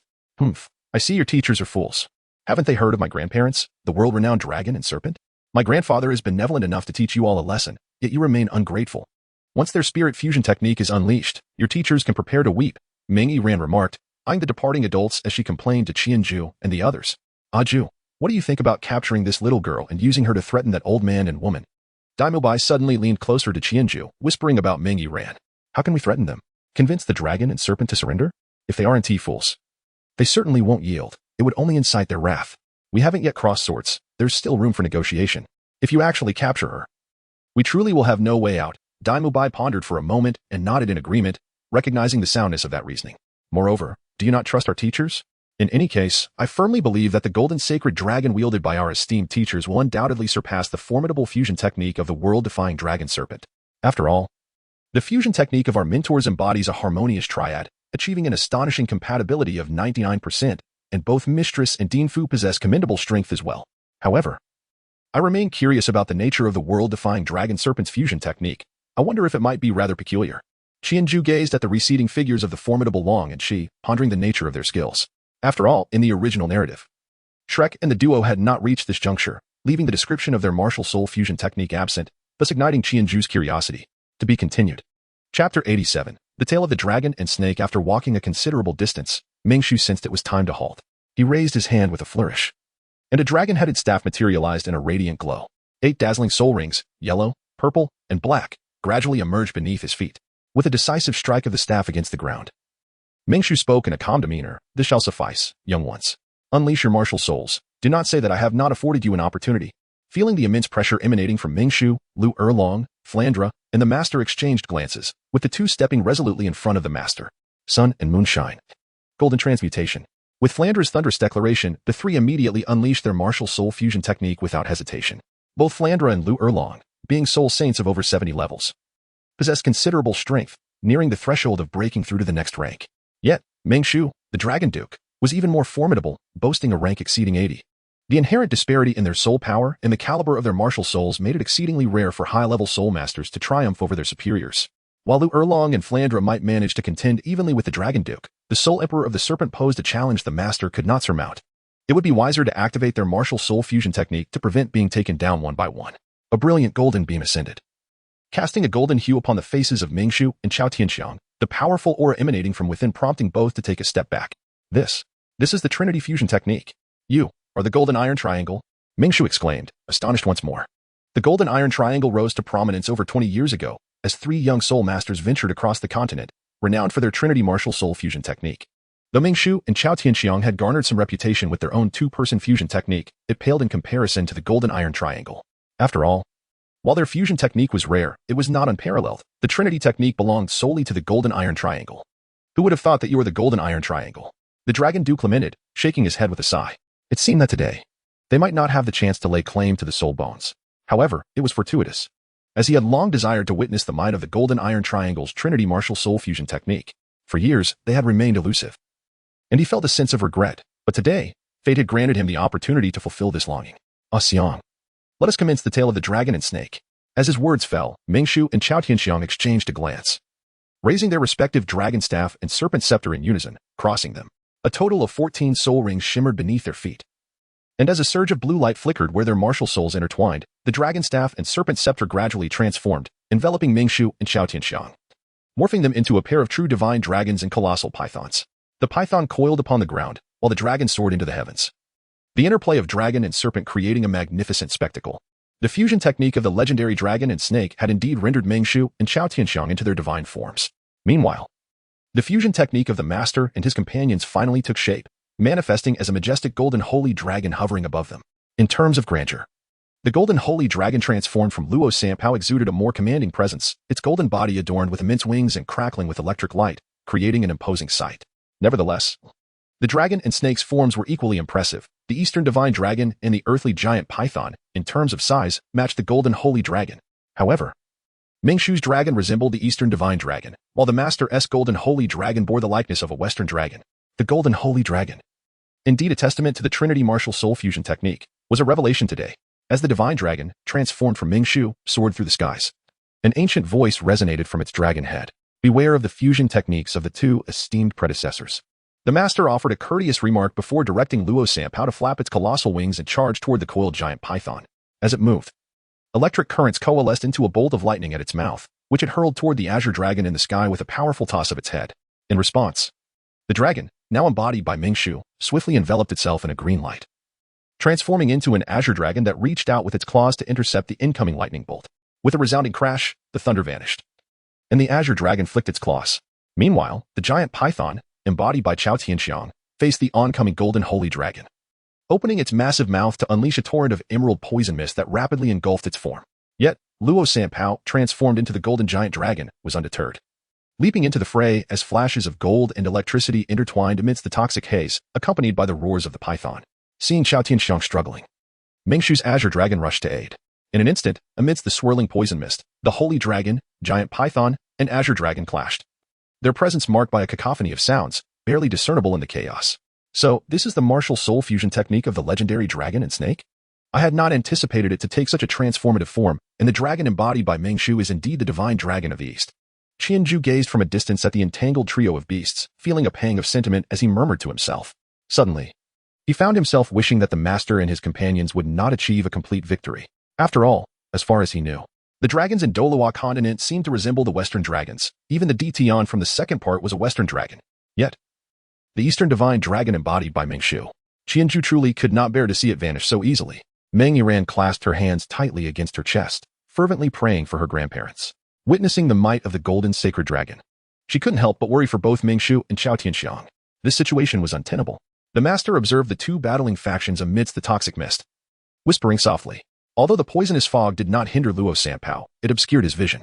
Typically, when Luo Sanpao transformed into a golden dragon, he would command its actions based on the circumstances, but now, with his sight impaired, it could only rely on its instincts to fight, undoubtedly diminishing its effectiveness. Let loose the thunderous roar, Luo Sanpao. The master bellowed, summoning Luo Sanpao's first soul skill. As if heeding the master's command, Luo Sanpao, shrouded in the toxic mist, unleashed a surge of golden light from its tail. Though it did not strike the enemy directly, the accompanying gust of wind instantly dispersed the surrounding verdant poison fog, clarifying the view before the master. As the mist cleared, the scene was laid bare. The colossal python, transformed from Chao Tianxiang, was entwined around the hind limbs and waist of the golden giant dragon, its head roaring as it sank its fangs into Luo Sanpao's thigh, drawing forth crimson streams of blood. Meanwhile, the azure dragon, embodied by Mingshu, coiled tightly around the chest of the golden giant dragon, its claws clawing at Luo Sanpao's body, eliciting droplets of golden blood and large patches of golden dragon scales, while its dragon head loomed above, fiercely roaring at the golden giant dragon. Yet Luo Sanpao was not to be underestimated. One of its hind limbs firmly grasped the python's tail, anchoring itself to the ground. The immense pressure inflicted upon the python's constricted body revealed that its suffering was no less than that of the Luo Sanpao being bitten. Additionally, one of Luo Sanpao's foreclaws clutched the azure dragon metamorphosed by Mingshu, its sharp claws piercing into its chest, causing dark red blood to flow down the azure dragon's form, inciting an even more ferocious assault from it. The battle raged with unparalleled intensity. To be continued. Chapter 88. The long-awaited external aid. Just as everyone anxiously watched the conflict between the golden sacred dragon and the unparalleled dragon snake, Tang San, who had been silently absorbing soul rings, suddenly cried out in agony. What is happening? What is wrong? Upon hearing Tang San's groan, the crowd swiftly gathered around him, particularly Xiao Wu, who anxiously paced beside him. Sweat beads, the size of peas, rolled down Tang San's forehead, drenching his garments, revealing that he had been enduring pain while the others observed the battle, only now involuntarily vocalizing his distress. What is going on? What is wrong with him? Meng Yiran inquired of Qianju, eyeing the encircling members of Shrek. Before Qianju could respond, Tang San emitted another groan, his expression contorting into one of greater agony, nearing the grotesque. A series of crackling sounds resonated from within him, and with these noises, the sweat streaming from Tang San suddenly took on a crimson hue. The overwhelming energy within him was too great. Tang San's body began to falter under the strain, forcing blood to seep through his skin. Simultaneously, this energy, propelled by the pressure, commenced a cleansing process within Tang San, refining his body and expelling impurities. Thus, the onlookers beheld black substances gradually surfacing within Tang San's red-tinged sweat. It must be due to Xiao San's prolonged absorption of the soul ring. As I mentioned, the age of the human-faced demon spider exceeds 2,000 years. It is simply impossible for him to absorb it. Just look at Tang San's current state, and you will understand. This is in the midst of him absorbing a soul bone to offset the soul ring's energy. Had we not fortuitously slain the human-faced demon spider and captured it, he would likely have met a most agonizing end today. It was only then that Qianju had the opportunity to respond to Meng Yiran, simultaneously providing an explanation to the members of Shrek. Then I must thank you. Meng Yiran retorted with an eye roll, her tone laced with irritation. Logically speaking, Qianju and his companions had indeed saved her life. Yet her pride would not permit her to admit fault or express gratitude. However, as she gazed at Tang San, now drenched in blood, enduring his agony with a contorted expression, a flicker of relief surged within her. She felt thankful that the human-faced demon spider had been taken by Qianju and his allies. Grateful that she was not the one to absorb the soul ring of that creature. Hang in there. Observing Tang San's torment, the others from Shrek began to silently pray for his endurance. Xiao Wu, filled with concern, watched him intently, wishing to wipe away the blood and grime from his face. Yet fearing that her actions might disturb him, she could only nervously clutch the hem of her garment. At last, aided by the soul bone. As the energy from the soul ring was gradually absorbed by Tang San, his contorted expression began to soften, and the crackling sounds from within him started to diminish. It seemed that the soul ring was slowly being tamed by Tang San. The remaining absorption was merely a matter of time. With a collective sigh of relief, the Shrek members felt a wave of ease wash over them, save for Qianju, who silently chanted in his heart, "Something's wrong. You must encounter a problem. Please, experience a setback soon." For only when a problem arose would it signify that Tang San's external assistance was starting to activate. Suddenly, as if in response to Qianju's fervent hopes, Tang San, who had begun to regain his composure, suddenly trembled, his expression twisting once more, and he let out a pained cry. What is happening? What is wrong with him? The recurring agony Tang San experienced made Meng Yuran increasingly anxious. Qianju did not respond to her this time, but instead fixed his gaze intently on Tang San. Suddenly, Tang San's body began to tremble uncontrollably. The crimson glow, akin to smoke, emanating from the soul bone in his left hand seemed to be drawn by an unseen force, accelerating as it no longer remained confined to his left arm but surged wildly towards his chest. The soul bone, which had been quietly emitting energy, was now being pulled, gradually drifting above Tang San's head. The emerging red light appeared to be tugged by something, flowing swiftly like water as it poured forth from the soul bone. Racing towards Tang San's back, a series of crackling sounds echoed from his back, which suddenly reacted, as if something were attempting to break free from his bones. It was coming. With palpable excitement, Qianju murmured a phrase, poised to meticulously observe how Tang San's newly acquired external device was being integrated.